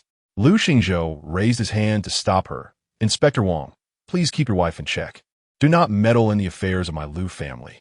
Inspector Wang replied unabashedly, "I fear my wife." Lu Lingxiao's lips twitched. "Are you not afraid of being reported by the inspector?" "I am the inspector." Lu Lingxiao was left speechless. Madame Wang, accompanied by her maid, entered the house. Upon seeing Meng Qianqian bound to a chair, she nearly shouted in outrage. The shameless Lu family had so brutally mistreated their daughter-in-law. She hurried to untie the bindings. In the biting cold, her fingers were numb, each knot bringing pain to her fingertips. Old Madame Lu and second Madame Lu's bellies began to ache again, the effects of the drug appearing in waves, tormenting them to the brink of death. Madame Wang, unable to contain her anger, exclaimed, "They deserve it." She supported Meng Qianqian as they exited the house. At this moment, Lu Lingxiao's expression had turned exceedingly grim, and Lu Lingxiao's was no better. though his feelings were more complicated. Regardless of the sudden turn of events or his father's seemingly altered demeanor, he could not shake the memory of the cold, murderous gaze his father had cast when he ordered Meng Qianqian to be bound. Yet, he could not disobey his father, could he? As Meng Qianqian brushed past him with Madame Wang's assistance, she did not spare him a glance. A sudden wave of discomfort washed over him. The officials and ladies observed Meng Qianqian's pale complexion and weary appearance, feeling a surge of sympathy. In the center of the courtyard, Meng Qianqian slowly knelt and bowed deeply to the crowd. I implore all the esteemed officials and ladies to stand for me. Madame Wang urged, please rise and speak. Lu Foran also stepped forward to support her. Young Madame Lu, please stand. Speak your grievances. My father is here, and he will advocate for you. Do not be afraid. Humph. Lu Yuan let out a cold snort. Yong In-ho broke into a cold sweat and hurriedly said, do not speak recklessly. The Grand General has his own judgments. When has it been our place to comment? The Grand General was known for his capricious temperament. In moments of joy, he might champion the cause of a mere commoner. Yet in moments of ire, he would regard innocent lives as mere fodder. The so-called justice was but a fleeting thought in his mind. Madame Wang, who had always held Lu Yuan in disdain, pulled Meng Qianqian up, saying, forget about the Grand General. Why did the Lu family imprison you? Speak freely. The crowd gasped in shock, casting sympathetic glances at Wang Yushi. Standing tall, Wang Yushi declared, my wife fears no power. Do you envy her? The crowd responded, not a family, not a household. You've won this round. Steadying herself, Meng Qianqian solemnly replied, the Lu family has confined me because I sought to uncover the truth, and also because that contraceptive medicine was intended for me. Lu Lingxiao cried out, I thought it was a laxative. Besides, you didn't take it either, did you? Why are you being so unreasonable? With unwavering determination, Meng Qianqian retorted, why should I be lenient when I am in the right? Lu Lingxiao was momentarily speechless. Meng Qianqian turned to Wu Momo, who looked as if she wished to dig a hole and hide. Wu Momo, do you agree with me? Wu Momo's gaze faltered. The eldest lady should not involve herself in the servants' affairs. Meng Qianqian fixed her gaze on her. Where did the medicine come from? Who was it bought for? Wu Momo. Unable to meet Meng Qianqian's eyes, stammered I. Madame Wang interjected. I know this well. Strike her down. Wu Momo fell to her knees, pleading, please spare me. Eldest lady, I was merely following orders. It was the old lady who sent me to buy the medicine. It was the old lady who meant to harm you. Meng Qianqian's voice turned cold. You lie. Why will my grandmother wish me harm? Wu Momo lamented. Is it not because you refused to hand over your dowry? The old lady intended to use a child to manipulate you, hence the purchase of the contraceptive medicine, hoping you would soon share a bed with the eldest son and bear a legitimate heir. The crowd was dumbfounded. Such a vile act as seizing a granddaughter-in-law as dowry, utilizing such insidious means, was truly malicious. Wait, what did this servant just say? That the young couple had not consummated their marriage in 5 years? Meng Qianqian asked, do you know the consequences of slandering your master? Wu Momo, in a panic, replied, every word I speak is the truth. I swear to heaven. If you don't believe me, you can investigate. This is not the first time the old lady. You deceitful servant. Lu Lingxiao kicked Wu Momo in the chest, sending her sprawling to the ground, blood spilling from her mouth as she lost consciousness. Madame Wang frowned. Lu Darren, are you killing to silence her? After speaking, he bowed apologetically to the crowd. He then turned to Lu Foran and the arriving Lu Darren, bowing, Lu Xiong, sister-in-law. I apologize for the disturbance caused to the Lu family. Lu Darren observed the servant lying in the snow, his brow furrowed. Lu Yuan scoffed, Lu Lingxiao. I thought I was shameless enough, yet you surpass even me. Lu Lingxiao's expression darkened, ready to confront Lu Lingxiao, only to be restrained. Lu Lingxiao said, domestic matters have disturbed the Grand General. I acknowledge my fault. Lu Yuan smirked at Meng Qianqian. What does the young mistress say? Meng Qianqian took 2 steps forward. Since my marriage into the Lu family 5 years ago, my husband left for war on our wedding night, presumed dead at the frontier with no word since. I have remained virtuous, serving my in-laws and honoring my ancestors, with my dowry of over 100,000 taels fully supporting the Lu family. I have dedicated myself to the Lu family. Yet how has my husband treated me? And how has my father-in-law coerced me? Everyone here has witnessed it. As for the matter of the medicine, with no evidence left, I shall not speak further. I only ask the Minister of Justice one question. Are the actions of my father-in-law and sister-in-law towards me tonight permissible under the law? The Minister of Justice sighed. According to our laws, a husband may not kill or harm his wife, nor may uncles, fathers, brothers, or sisters do so. Otherwise, they may be estranged. Meng Qianqian once again bowed. Minister of Justice, esteemed officials, today, I, Meng Qianqian, shall sever ties with Lu Lingxiao. A martial official exclaimed, "Oh my, this is a divorce." When a woman declares severance, it signifies a divorce, does it not? Lu Lingxiao's face flushed red. Meng Qianqian. Madame Wang exclaimed, "You bound her, and yet you say you did not touch her?" The old lady clutched her stomach, staggering to the door. "I did not bind her. We can testify." The second wife, forcing herself to speak, added, "Yes, we can testify." The Minister of Justice hesitantly remarked, "If evidence is insufficient, the Ministry of Justice may find it difficult to proceed." The chief of the Court of Judicature sighed. "It is not that it is difficult. It is that it cannot be processed." The outspoken martial official asked, "What do you mean?" The chief of the Court of Judicature explained, "Though our laws exist, there is no precedent.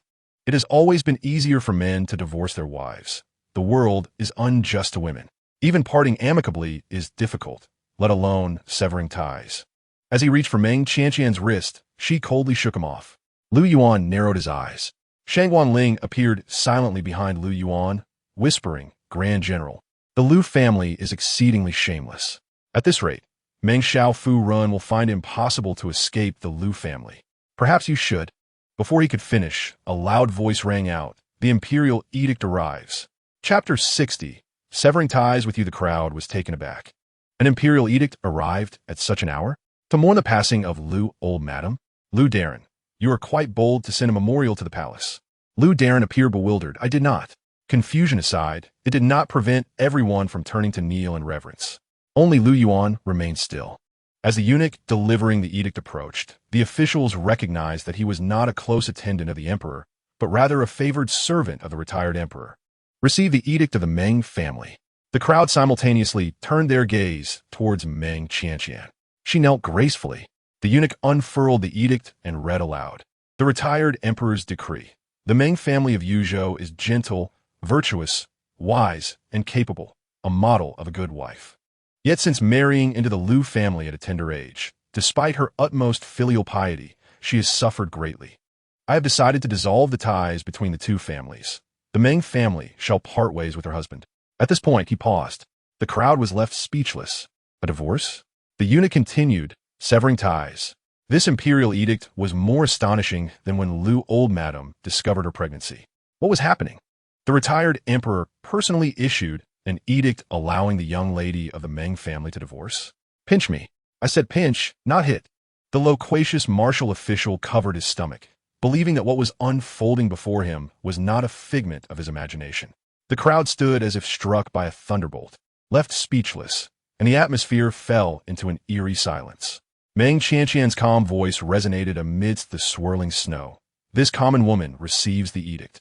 She raised her hands above her head, firmly accepting the imperial decree. The eunuch addressed the Minister of Justice. "The document for severing ties will be entrusted to you, Minister.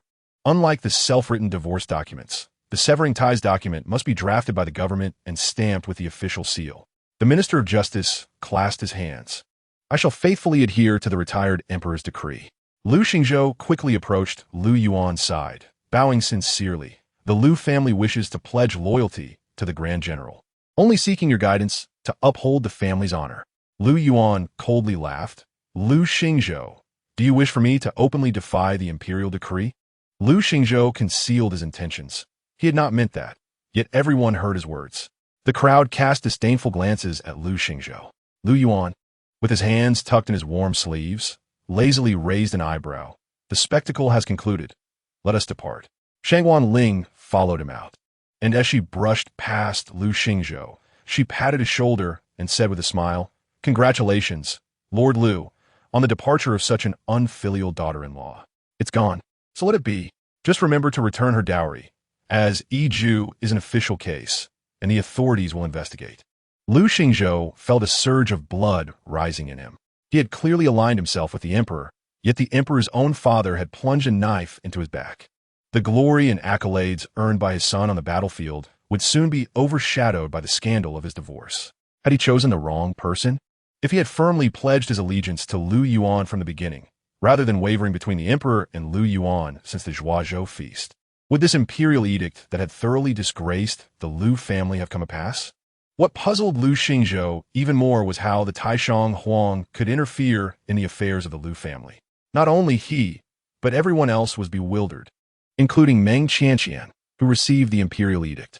To her knowledge, the Taishang Huang had been gravely ill, secluded in the palace for recuperation, and had long ceased to concern himself with matters in the capital. Moreover, the Taishang Huang did not even know her. Even if he were to inquire, it would not pertain to her. Had someone interceded on her behalf before the Taishang Huang? Could be Lu Yuan? No. She was merely of some utilitarian value to him. It wouldn't warrant his plea to the Taishang Huang. What about Madame Wang? The reaction of her counterpart upon hearing the edict was even more astonished than her own, and besides, she had never mentioned her desire to sever ties with the Lu family to Madame Wang. Thus, it cannot be her. Who then could it be? In her contemplation, a tall figure suddenly approached. Meng Qianqian swiftly positioned her fingers together and hurled a silver needle at him. Not for Lu Yuan's sake, but for her own life. What do you want? Lu Lingxiao clenched his fists and spoke with piercing intensity. Let me see the edict. I must verify its authenticity. Meng Qianqian handed the edict to him. Lu Lingxiao gripped it tightly, and with every word he read, his expression grew colder. It was real. How could this be? His gaze nearly ignited with fury, wishing to obliterate this humiliating edict. Meng Qianqian turned to Gong Fu and asked, "May I inquire if the edict were to be destroyed? Would the Taishang Huang's decree still hold?" Gong Fu chuckled. "I doubt anyone would dare to destroy the edict. That would be a capital offense." "Oh, what is this?" "It's quite intriguing." Tanner suddenly appeared beside Lu Lingxiao and snatched the edict from his hands. With a forceful movement, she tore it in half. The crowd gasped in shock.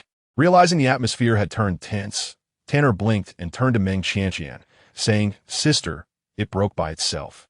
The officials exchanged bewildered glances, some gazing at the sky, others scratching their heads. "Oh dear, it's time for the night watch. Let's go." The crowd dispersed in a flurry. Gong Fu chuckled to sew it back together. Lu Lingxiao retorted, "You didn't say that earlier." Mama Li and Mama Wan hurried over, with Mama Li presenting a bag of silver ingots to Gong Fu. Meng Qianqian personally escorted them to the courtyard gate and pondered for a moment before asking, "May I inquire, Gong Fu, who requested this edict?"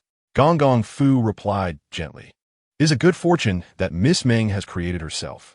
Meng Qianqian murmured, "A good fortune I have created?" Meng Qianqian. Lu Lingxiao could no longer contain his rage and advanced towards her, fury radiating from him. Tanner swiftly stepped in front of Meng Qianqian and kicked him back several paces. "Be more fierce, sister, I won't hold back." Lu Lingxiao had just blocked Tanner's kick, and now his arms felt somewhat numb. He frowned, both astonished and furious. Glaring at Tanner, Meng Qianqian said coolly, "Lu Lingxiao, we are no longer husband and wife. Do not flaunt your husbandly authority before me."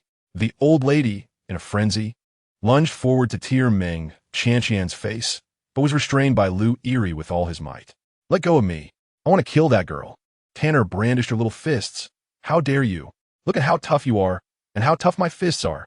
The old lady glared at Meng Qianqian, furiously cursing. "I should never have allowed you to enter when you were 3 years old, causing your own parents' deaths. After entering, you also caused Xiao Ge's grandfather to die.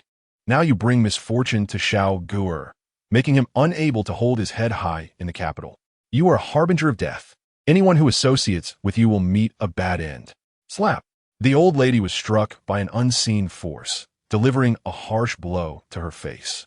Tanner's eyes widened in astonishment. Wow. The old lady, mistakenly believing it was Tanner who struck her, covered her face and glared at her. "You dare hit me?" Tanner crossed her arms defiantly. "What if I do? If you keep talking nonsense, I might just kill you."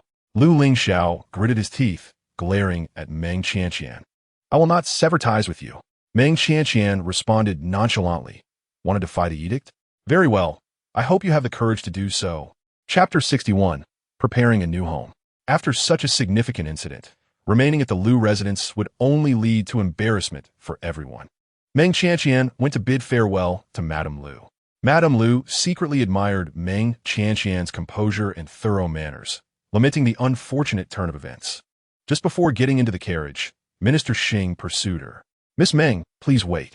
Meng Qianqian turned around and politely greeted Minister Xing. Minister Xing said, I have matters to discuss with you, Miss Meng. This matter was decreed by the Taishang Huang. I will handle it personally. The decree will be delivered to you within 7 days. And additionally, I have secured a month's grace period for you. During this month, even if you remain in the Lu family, they have no right to interfere. This was indeed a timely aid, as the incident had occurred suddenly, and she had yet to arrange for housing. She had no place to stay at the moment. Meng Qianqian expressed her gratitude. Thank you, Minister Xing. Minister Xing continued. The Lu family agreed, because I also granted them a month to repay your dowry. If they still refuse to return it by then, the government will enforce the repayment. Noticing Meng Qianqian's silence, Minister Xing assumed she was dissatisfied with a month's time frame and sighed. I am merely acting in accordance with the law. After all, it requires time to clarify the accounts from the past 5 years. A month is already the utmost limit I can manage. Meng Qianqian sincerely replied. I believe this is wonderful. I do not know how to express my gratitude to you, Minister Xing. A month was far quicker than she had anticipated, and having the authorities intervene was far better than approaching the matter herself. After repeatedly thanking him, she left with Tanner, Mama Li, and Mama Wan. Deputy Minister Zhu of the Ministry of Justice approached, watching the carriage disappear in the distance. Puzzled, sir, why do you treat her so generously? Shouldn't the decree be collected personally at the court? Why would you have someone deliver it to her? Furthermore, regarding her dowry by law, that was something she should pursue herself.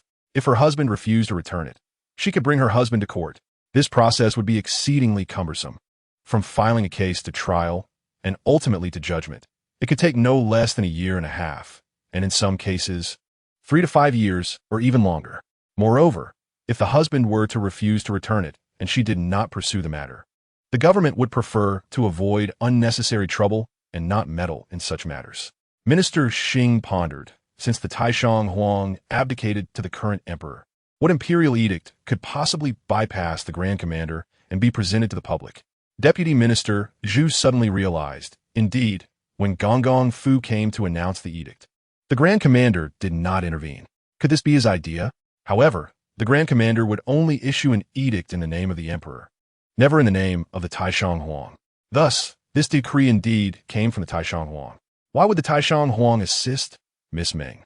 And why did the Grand Commander turn a blind eye? Minister Xing spoke earnestly. The Grand Commander has kept the Taishang Huang under house arrest for years. This is the only decree that he did not obstruct. This Miss Meng is not simple. As Meng Qianqian's carriage traveled halfway, it encountered the carriage of the Wang family. Meng Qianqian hurriedly dismounted, and Madame Wang also prepared to alight. Meng Qianqian said from outside the window, Madam, there's no need for you to get out. I'll speak a few words and be on my way. Madame Wang replied, no need for thanks. Meng Qianqian pondered briefly and replied earnestly, I must still express my gratitude.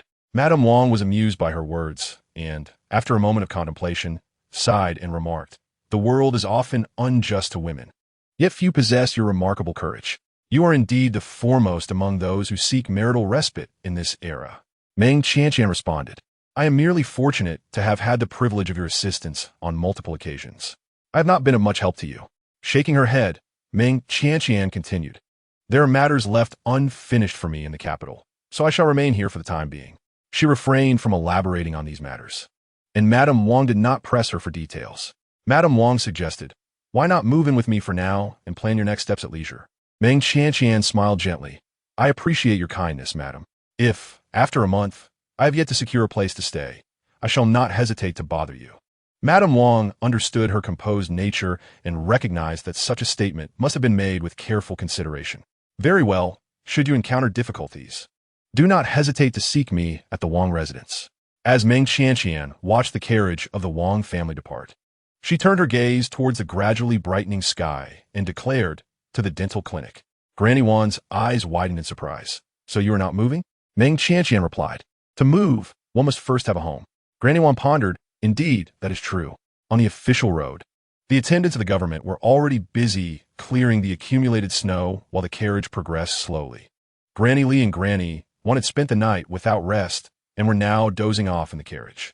Tanner, full of energy, played with the tassel on her jade pendant.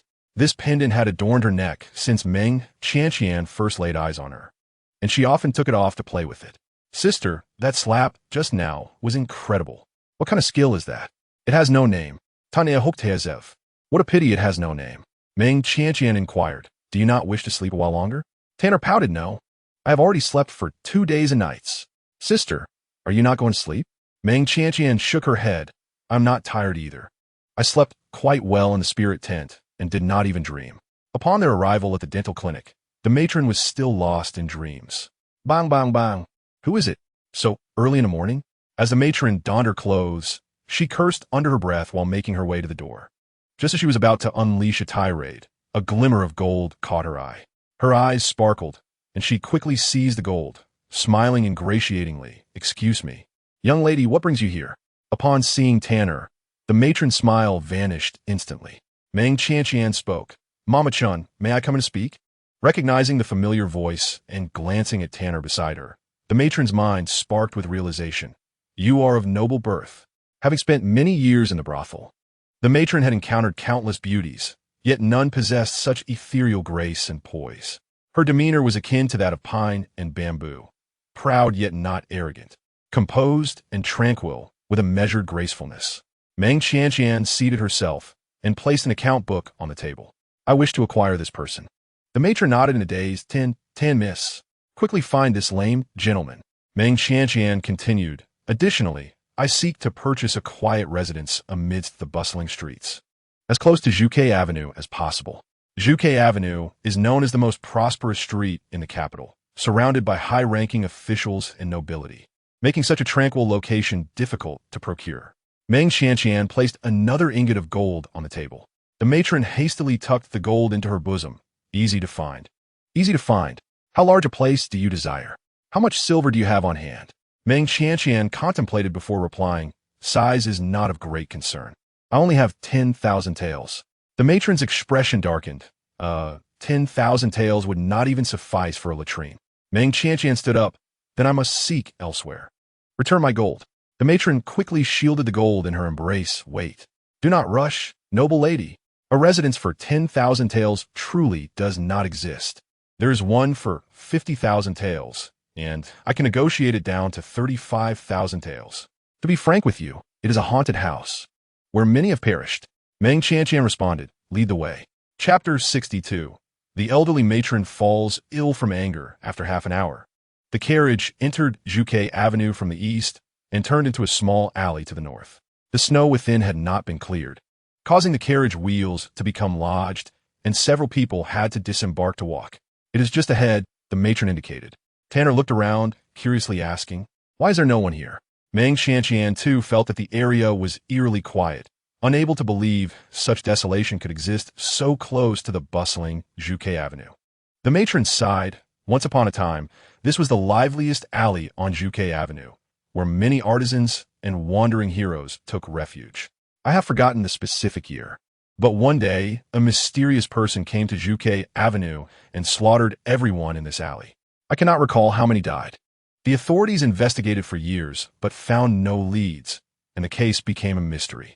Eventually, people began to move away, leaving only a few households behind, and nearly no one dared to move in again. Otherwise, given its prime location, 100,000 taels would not be considered excessive. Ah, we have arrived, the matron announced as she halted. Meng Qianqian gazed at the slightly ajar gate on her right. Tanner stepped forward to push it open. Meng Qianqian did not rush inside, but instead took a moment to observe, remarking, facing south, with a road to the west and sand to the side. Although there is no water to the east, the courtyard has a feng shui pond, indicating good fortune and prosperous wealth. The matron moved to the opposite side and said to Meng Qianqian, what I refer to is this one. The copper lock was too old, and the key no longer worked. Tanner easily twisted it off and pushed open the dilapidated gate, saying, see, it opened. Meng Qianqian looked around and calmly stated, white walls and blue tiles, a house of mourning, a door with a withered tree, now a grand tomb. Indeed, it is a haunted house. The matron chuckled awkwardly. Noble lady, you understand feng shui? Meng Qianqian stepped over the threshold. I read about it in novels. The matron's smile faltered, but she followed suit. If it is a haunted house, Meng Qianqian examined the arrangements in the courtyard and replied, no matter, feng shui can be altered. The matron asked, Can you alter it? Meng Qianqian frowned seriously. The novel has not yet reached that part. The matron exhaled, phew. Tanner darted through the main hall. Meng Qianqian inspected each room. The matron smiled as she followed her. Noble lady, your demeanor is extraordinary. There's truly no need to settle for a haunted house just to save a bit of silver. Would you care for me to take you to another location? A bit farther from Zhuke Avenue, with a slightly higher price. Meng Qianqian replied, no need, this one will suffice. The matron was taken aback. Huh? Sister, what a tall tree. Tanner exclaimed, having climbed a towering tree in the backyard. Meng Qianqian nodded in acknowledgement and addressed the matron, 25,000 taels. It cannot be more. The matron gritted her teeth, 30,000. 30,000 taels. That is truly the lowest price. Mama Chun has not earned a single copper from you. Noble lady, noble lady? Meng Qianqian was just about to touch a broken octagonal lantern hanging in the corridor, lost in thought. The matron waved her hand in front of her eyes. Noble lady? Meng Qianqian's expression suddenly returned to its cool demeanor. What was your offer? The matron chuckled nervously. 280,000 taels. Meng Qianqian replied, deal. Upon returning to the dental clinic, the lame young man had been waiting in the hall for quite some time. He wore a thin gray coat, with a patch on his right elbow, his frame slender and his features refined. Although he kept his eyes downcast, there was no hint of obsequiousness. He exuded the fragrance of a scholar, yet also carried the air of the common folk, his gaze resolute and not weak. Meng Qianqian pointed at the account book on the table. How long did it take you to calculate this? Half an hour. Not bad. What is your name? Lu Changsheng. Meng Qianqian added, I have 2 shops. Can you manage? Lu Changsheng nodded. I can calculate accounts quickly. Meng Qianqian looked at him. I want you to be my steward. Naturally, the accounts of both shops will also be your responsibility. Lu Changsheng was taken aback. Meng Qianqian stood up and, with Tanner in tow, headed outside. When you have made your decision, come find me at the Lu residence on Changning Street. My name is Meng Qianqian. At the Lu residence on Changning Street. The matron exclaimed, Noble lady, you are the wife of the general of the northern frontier, the eldest daughter-in-law of the Lu family? Meng Qianqian settled into the carriage. Not anymore. On the way back, Meng Qianqian purchased a string of candied hawthorns for Tanner. Clutching the treat, Tanner nestled closer to Meng Qianqian and asked, Sister, why did you stay in the capital? Don't you miss home? Don't you long for our parents? As soon as the words left her lips, she covered her mouth, regretting her oversight, for she had forgotten that their parents had passed away when she was merely 3 years old. Revenge, Meng Qianqian replied. Tanner was eager to take action. We have arrived, awaken Li Momo and Wan Momo. After Meng Qianqian spoke, she rose and lifted the curtain to disembark from the carriage. Well, Tanner pouted, inhaled deeply, placed her hands on her hips, and shouted, Li Momo and Wan Momo rise. The scandal of Meng Qianqian publicly severing ties with Lu Lingxiao spread like wildfire during the Lu family's mourning ceremony. This morning, as guests continuously entered and exited, the news circulated rapidly, including the rumor that the elderly matriarch had been diagnosed with joyous veins. It was said that Lu Lingxiao had intended to summon the imperial physician to treat her, but the physician seemed disinterested, either occupied with urgent family matters or summoned elsewhere. It was evident that they looked down upon the matriarch's demeanor and had no desire to attend to her ailments. Lu Lingxiao was left with no choice but to seek a doctor from a clinic. The physician's skills could not be deemed lacking. Yet the matriarch's condition was exacerbated by both anger and the side effects of a sedative, rendering her beyond remedy. In her agony, the matriarch cursed Meng Qianqian repeatedly. This harbinger of death. Drive her away. A maid replied, Matriarch, the month-long deadline has not yet passed. We cannot expel her. The matriarch grew even more enraged. However, Meng Qianqian remained unfazed by the matriarch's fury. She instructed Banksia to summon the servants from the courtyard. You are all aware of my situation. You may choose to continue following me or remain in the Lu household. I will provide you with your freedom contracts. The servants exchanged glances. Banksia, Meng Qianqian called. Banksia retrieved Lu Posey's contract from a pile and handed it to her, along with 10 taels of silver. Lu Posey's eyes glistened with tears as she knelt and bowed deeply. Thank you, esteemed lady. Banksia interjected. You should call her Miss now. Lu Posey wiped her tears. Yes, yes. Miss. Lu Posey declared, I will follow the miss. The cook added, I too wish to follow the miss. Meng Qianqian inquired, Is there anyone else? The remaining servants exchanged uncertain glances, remaining silent. Although the esteemed lady possessed wealth, her act of divorcing her husband was bound to attract scorn from society, and they did not wish to be implicated. Meng Qianqian calmly stated, "Everyone has their own aspirations. Banksia, return their contracts and settle their wages." Once the people departed, Li Momo shut the door. Alas, the missives treated them kindly. Whether they remain in the Lu household is a blessing or a curse remains to be seen. Meng Qianqian decided not to dwell on others' matters. Her pressing concern was how to gather 28,000 taels of silver. Chapter 63. The precious piglet is upset. In the governor's residence, Dr. Zhang changed Lu Yuan's bandages and wrapped them in fresh gauze, earnestly advising, "Governor, your injury has not yet healed.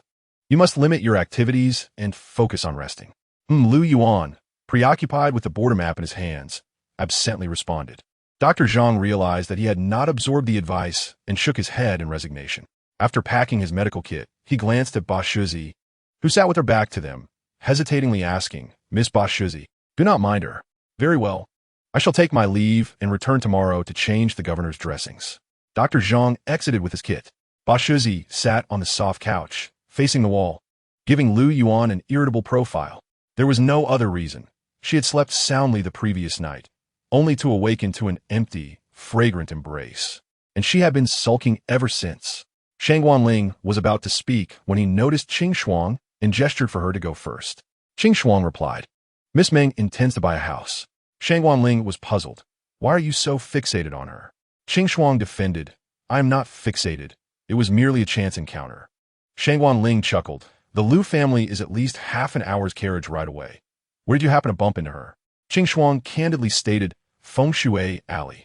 Lady Chu had grown up in the Chu family, childhood friends with General Chu, never anticipating that one day she would personally bring ruin to the family that raised her. Reflecting on the tragedy that befell the Chu family, Shang Wanling sighed deeply. Lu Yuan remained silent. Shang Wanling then asked Qing Shuang, "Is she unaware that those houses are all cursed?" Qing Shuang replied, "She knows." Shang Wanling questioned, "Then why does she still wish to buy?" Qing Shuang explained, "It's inexpensive. Miss Meng is in need of money." The upset Ba Shuzi perked up her ears. After Qing Shuang left, Ba Shuzi descended from the soft couch. Shang Wanling and Lu Yuan discussed border affairs, but Ba Shuzi had no interest, using all her limbs to crawl away. She opened the cabinet of treasures and spotted a stack of silver notes, quickly extending her chubby little hands to stealthily stuff the notes into her pouch. In the dead of night, Meng Qianqian was jolted awake from a nightmare, sitting up with a start. The room was dimly lit, and a languidly handsome figure sat across from her in a tiger skin-covered Huangli wood official-s chair, casually perusing her new novel. Since his injury, he had not visited for some time. Meng Qianqian frowned. "Governor, could you refrain from appearing in my room at such late hours?" Lu Yuan tossed her an item, which she adeptly caught. Upon opening it, she discovered it was filled with silver notes. Lu Yuan provocatively asked, "What did you want to discuss with me earlier?" Meng Qianqian replied, "Nothing." "Humph." Lu Yuan turned a page of the novel, expressing disdain. "Why is this one unfinished?" Meng Qianqian gazed at the heavy pouch of silver notes and inquired, "What is the governor's intention?" Lu Yuan responded, "For Ba Shuzi." Meng Qianqian glanced around and saw Ba Shuzi sleeping soundly, sprawled on her back and clutching a small milk pouch. Meng Qianqian gently pulled the blanket over Ba Shuzi. Lu Yuan flipped a few more pages. "I'm merely borrowing from you. Don't overthink it." Meng Qianqian counted the notes. There were 20 notes of 1,000 taels each, totaling 20,000 taels. Adding her own 10,000 taels, she would have 2,000 taels remaining after purchasing the house. It was indeed a timely blessing. Although the Lu family would return her dowry, the deadline was a month away, and she could not forcefully claim it before then. Meng Qianqian softly expressed, "Thank you, Governor." Lu Yuan raised an eyebrow. "It's not a free loan. There's an interest of 3%. Meng Qianqian frowned.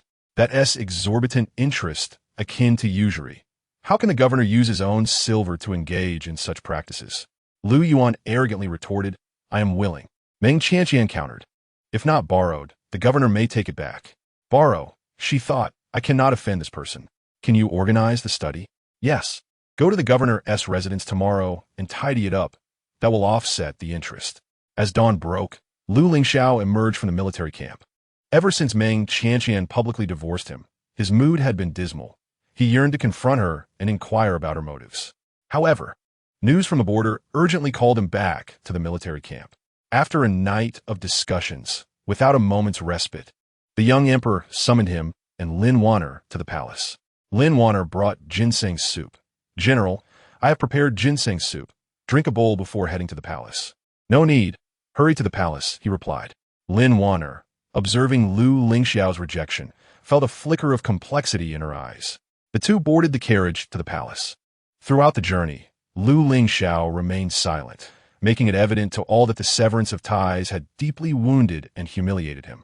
LV Luo remarked, "General, the young lady has been..." "Silence," Lu Lingxiao snapped. LV Luo, feeling aggrieved, turned away, peering out the curtain. Isn't that the esteemed lady? Where's she headed?" Lu Lingxiao quickly rose and looked out the window, but the carriage moved too swiftly, and soon Meng Qianqian was out of sight. "Stop the carriage," Lu Lingxiao commanded. Lin Wan'er gestured. "His Majesty has summoned you. Likely concerning the border situation. It is urgent, and I hope the general prioritizes this matter." Lu Lingxiao furrowed his brows and remarked, "She has not brought a maidservant with her." Shun Yin muttered, "What good does it do to care now? Where was the concern earlier? Late affection is worth less than weeds." Lu Lingxiao called out, "Shun Yin." Startled, Shun Yin covered his head and retreated. The people of the governor's mansion recognized Meng Qianqian and politely ushered her inside. Meng Qianqian inquired of a young servant, "May I ask, where's the library?" "The great governor has sent me to organize it." It seemed that Lu Ruan had instructed him, and the servant pointed inward, saying, "Miss Meng, please follow me." "All right." Meng Qianqian nodded. As the servant led the way, he cheerfully remarked, "The great governor said that if you are unable to organize it, it is no matter, at worst. You will simply owe an extra moment's interest." How difficult could organizing the library be? She was certain to earn that moment's interest. To her surprise, the library was not located within the governor's mansion, but rather required passing through it and exiting through the western gate. The servant brought her to a magnificent 7-story building, saying, "Miss Meng, this is it." Meng Qianqian gazed up at the grand structure and softly asked, "On which floor is the library?" The servant smiled. "It is on every floor." Meng Qianqian was taken aback. Chapter 64. The great governor is too arrogant in the imperial study. Lu Lingxiao and Lin Wan'er knelt before the young emperor clad in a bright yellow dragon robe. The young emperor sat in his chair and said to them, "General Lu and Miss Lin, rise." Lu Lingxiao assisted Lin Wan'er to her feet and then bowed to General Han, the Minister of War who stood beside the emperor. They exchanged nods. It appeared that urgent reports had arrived from the frontier since his departure. As if confirming his thoughts, the young emperor continued, "I urgently summoned you both to the palace to discuss an important matter." Li Quan, the personal eunuch Li Quan, approached Lin Wan'er with a portrait, asking, "Miss Lin, do you recognize this person?" Lin Wan'er examined it carefully, then nodded and wrote on the paper, "I recognize him. He came to our home looking for my father, and my father asked me to call him Uncle Li." General Han exchanged a knowing glance with the Minister of War. The young emperor stated, "This man is named Li Haya, one of the 12 guards known as the Yin Tiger. He has been captured by the Liang people and imprisoned in a military camp outside the Human Pass, and a Xiantai Ling has also fallen into their hands. We have sketched his portrait and made an impression of his token within the Liang military camp. Since you recognize him and can accurately state his surname, he must indeed be the true Yin Tiger. Little Li, show Miss Lin the impression of the token as well." "Yes," Li Quan complied, presenting the impression to Lin Wan'er. Lin Wan'er wrote, "The patterns and sizes are indeed identical to the Xiantai Ling left by my father. One inscribed with the Shen monkey and the other with the Yin Tiger." The young emperor's expression turned serious as he said, "The Liang people, having captured the Yin Tiger, will undoubtedly try every means to extract the whereabouts of the He Jiaowei from him. We cannot allow the Liang to gain anything from them." Lu Lingxiao questioned, "The He Jiaowei are under the command of Marshal Chu. Do the Liang really believe they can subjugate the He Jiaowei?" The Minister of War sighed, "General Lu, you may not be aware, but although Marshal Chu has fallen, the things he left behind have mysteriously vanished, and we suspect they have been safeguarded by the He Jiaowei." Lu Lingxiao inquired, "What things?" The Minister of War, with a complex expression, replied, "The legacy of the He Jiaowei. Possessing it would allow one to train another He Jiaowei." The young emperor turned to Lu Lingxiao and said, "Thus, General Lu, You understand the importance of rescuing the Yin tiger? Not just that. Lu Lingxiao suddenly comprehended why the emperor placed such significance on Lin Wan'er. Lu Lingxiao lifted his robe and knelt on one knee, stating, "I am willing to go to the frontier and rescue the Yin tiger." General Han also knelt on one knee, declaring, "Your Majesty, I wish to accompany him." The young emperor nodded with satisfaction, saying, "The Bailiang thieves are relentless, so it is necessary for General Han to oversee the situation at the frontier. Besides rescuing the Yin tiger, we must also promptly resolve the case of the 1,000 Bailiang envoys who went missing in Feng County. We cannot allow this matter to serve as an excuse for Bailiang to declare war." General Han responded, "I accept the command." The Minister of War, seeing the matter settled, addressed the young emperor, "We shall take our leave, Your Majesty." The young emperor glanced at Lu Lingxiao and said, "My mother has been quite concerned about Miss Lin these past few days. Li Quan, please take Miss Lin to visit the Empress Dowager." "General Lu, please wait in the imperial study for a moment." Lu Lingxiao replied, "Yes." After everyone exited the imperial study, the young emperor's expression grew stern as he said to Lu Lingxiao, "General Lu, I hope you can do me a favor on this journey to the Human Pass." Upon leaving the palace, Lu Lingxiao and Lin Wan'er walked side by side along the quiet palace path. Lu Lingxiao had spoken little lately and had not inquired how Lin Wan'er was faring with concubine Li. Lin Wan'er gently tugged at his hand, gesturing, "Did the emperor keep you back for a task?" Concubine Li had seemed very surprised when she visited the Changchun palace. Lin Wan'er lowered her gaze, communicating through sign language. "Never mind, I should not ask. My martial arts have been rendered useless, and my voice has been poisoned to silence. Asking will not help you." Her words stirred feelings of guilt within Lu Lingxiao. He hastily replied, "I was just lost in thought. The emperor indeed entrusted me with a secret mission. He asked me to go to the frontier and seek out Marshal Chu's relics. If I can find them, it will be a great achievement." Lin Wan'er halted, her eyes filled with anticipation as she looked at him. "If the general achieves great merit, will you ask the emperor to marry Wan'er?" On their way back, Lu Lingxiao recalled Meng Qianqian's recent appearance near Jade Street and instructed the coachman, "Let us go take a look over there." Upon returning to Songzhuyan, Lu Lingxiao dashed into his study, shouting at anyone who knocked on the door to leave. When the door was knocked on again, he could no longer contain his frustration and yelled, "Did you not hear me tell you to get lost?" Lu Xingzhou pushed the door open. "You dog slave." Lu Lingxiao was about to explode, but upon seeing his father, his expression changed, and he sprang to his feet, cupping his hands. "Father!" The words of Shun Yin flashed through his mind, and Lu Lingxiao frowned, wondering why Shun Yin could not articulate his thoughts clearly. "Father, please sit." Lu Lingxiao offered him a seat. Lu Xingzhou sat down, asking, "What did the emperor say to you?" Lu Lingxiao recounted the conversation in the imperial study in detail. With General Han's assistance, rescuing the Yin tiger should not be difficult. The challenge lies in searching for Marshal Chu's relics. Lu Xingzhou's expression turned somber as he said, "The matter of rescuing the Yin tiger may face changes." Lu Lingxiao asked curiously, "Why do you say that, father?" Lu Xingzhou replied, "You have been locked in your room all afternoon. You may not know that a significant event just occurred on Jade Street. General Han has been attacked, and his fate is uncertain. The commander going to the Human Pass will likely be replaced." Indeed, not long after, an imperial edict arrived stating that General Han was gravely injured and unconscious. Yet due to the urgency of military affairs, I have decided to appoint the great governor as the acting general and personally lead the expedition to the Human Pass to resolve the Bailiang threat. Lu Xingzhou remarked, "The assassination occurred near the governor's mansion. This great governor has finally made his move against military power." Lu Lingxiao clenched his fists tightly. To act boldly at our doorstep is too arrogant. Does he not fear suspicion falling upon him? Lu Xingzhou replied indifferently. He wants the whole world to know. Yet he remains untouchable, despicable. Lu Xingzhou, ever shrewd, said, "Do not rush. He holds sway in the capital, but once he reaches the frontier, he will become a beast with its fangs pulled." Lingxiao, this is your opportunity to achieve merit. Lu Lingxiao was taken aback. "Father, do you mean?" Chapter 65. The Little Treasure Pig Fights. Meng Qianqian spent the entire day in the library, having organized only a small corner. Bao Shu excitedly crawled around behind her, growing tired and lying down on the ground, sprawled out and fast asleep. A stray tabby cat, lured by the scent of food, cautiously entered and looked at Meng Qianqian with a mix of wariness and timidity. "Bao Shu, who was teething, wanted to bite everything she saw. So the chefs of the governor's mansion prepared some beef jerky for her to gnaw on. Meng Qianqian picked a piece from the plate, tore it apart, and offered it to the little tabby cat. Initially, the little tabby cat dared not approach. After Meng Qianqian placed it on the ground and distanced herself, it finally came over to eat. Observing that it was having difficulty biting, Meng Qianqian took another piece of treat to feed it. Gradually, the little tabby cat ceased to avoid her.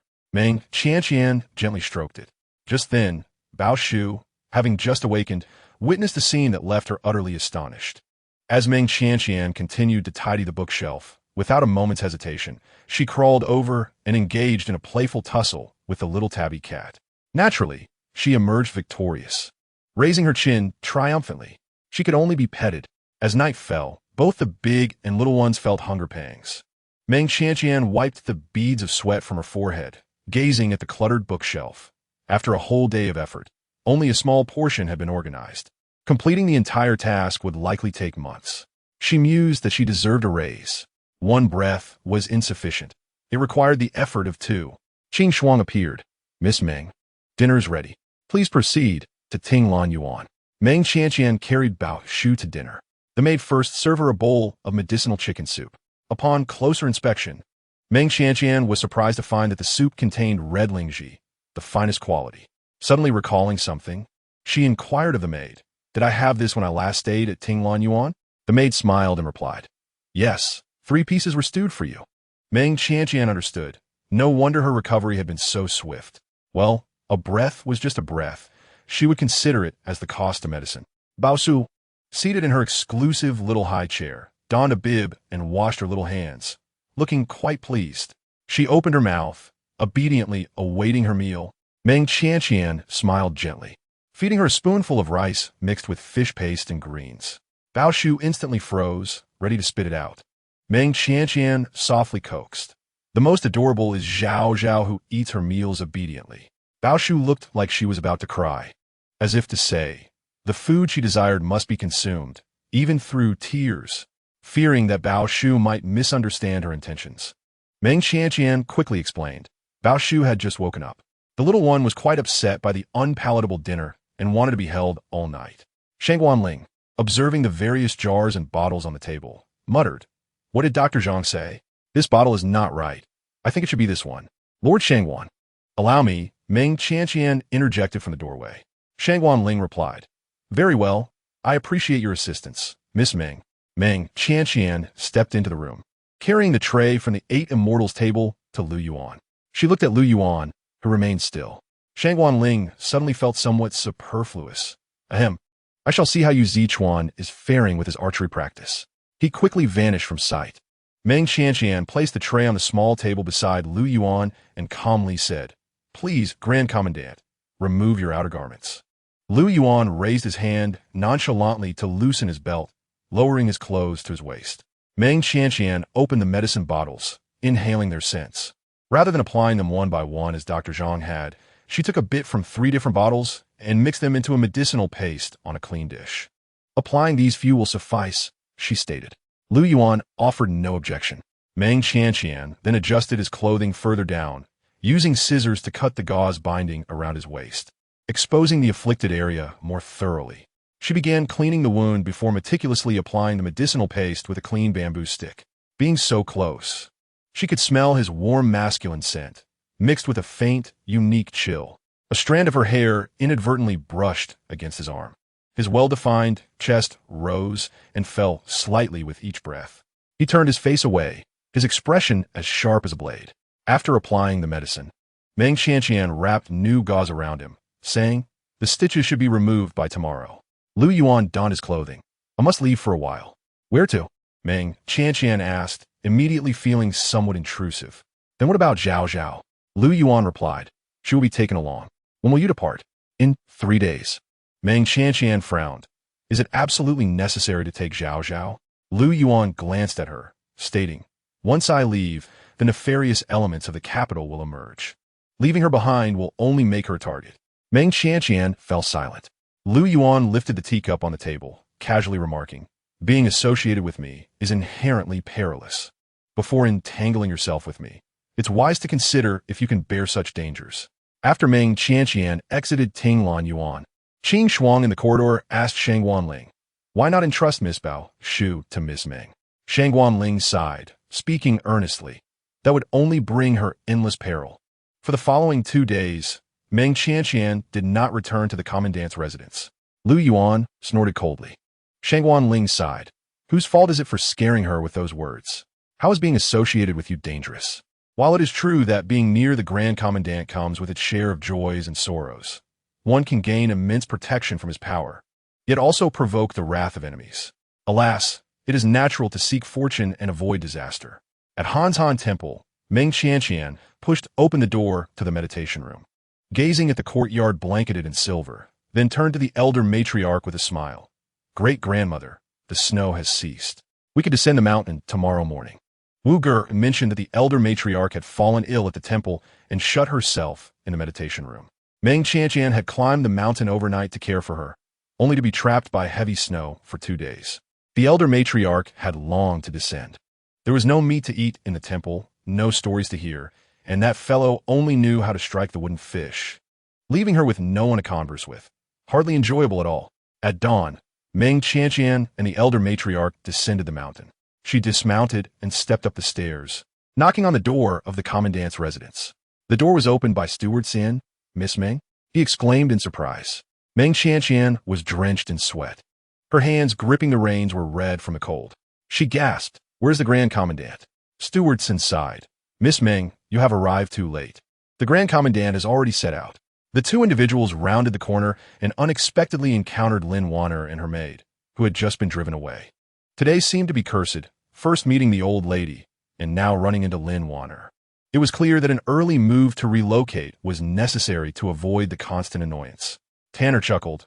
"Oh, is this not the little vixen Lin, who snatched another's husband and is now pregnant, yet still dares to call herself a maiden?" LV Luo retorted angrily. "How dare you speak like that?" Tanner crossed her arms and replied, "I speak with my mouth. Are you suggesting you use your backside?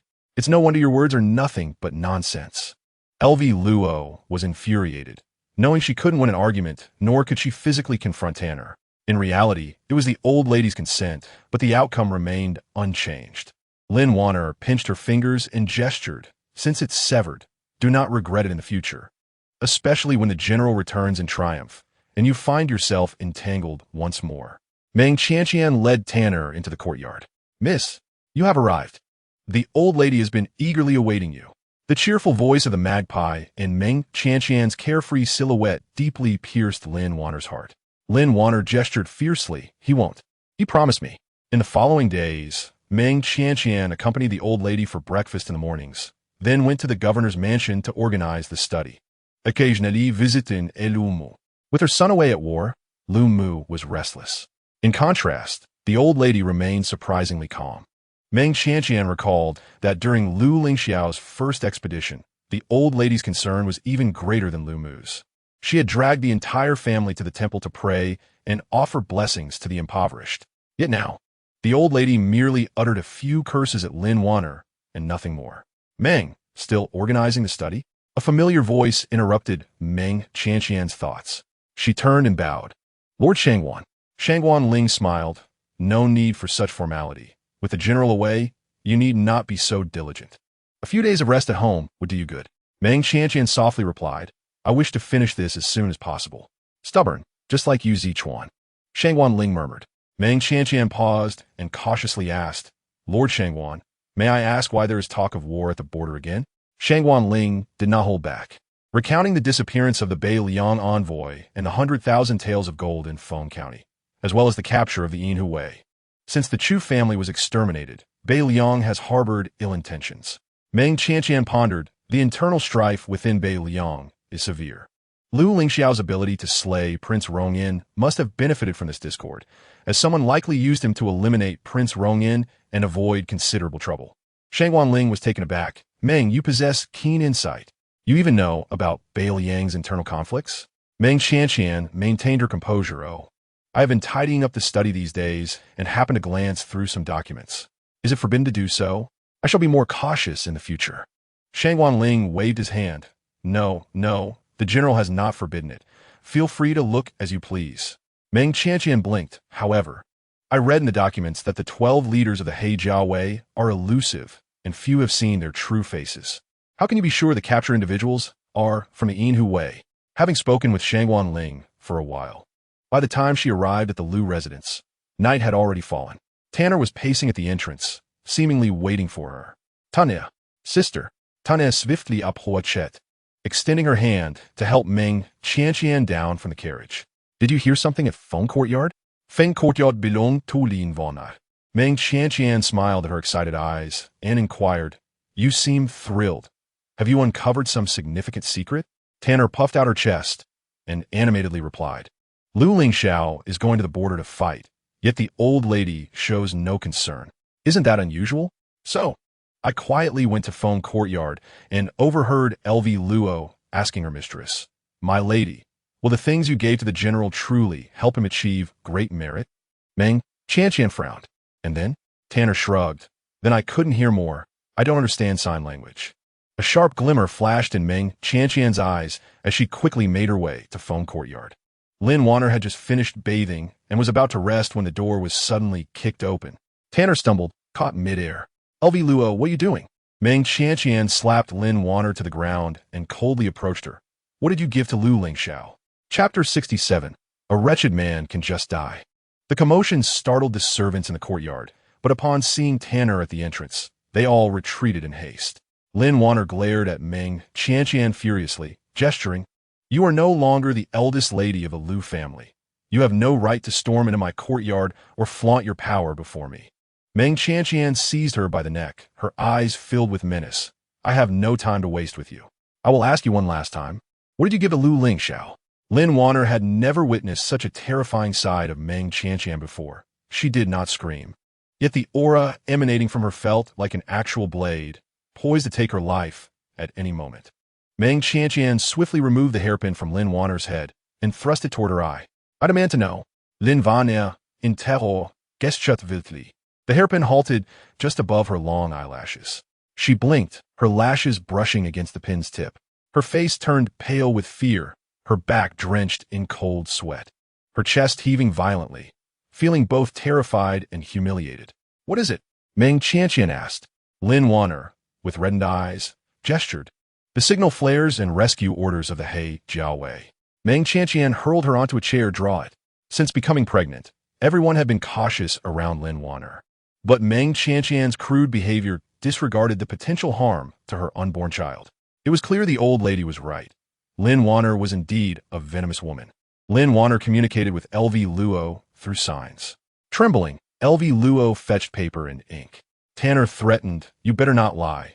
If you draw one thing wrong, your life will be forfeit. Lin Wan'er had to admit that at this moment, she was genuinely frightened by these two lunatics, especially Meng Qianqian. Several times, she nearly scribbled chaotically, but each time she felt Meng Qianqian's piercing gaze, which intensified her fear. Eventually, she completed the drawing and handed it to Meng Qianqian.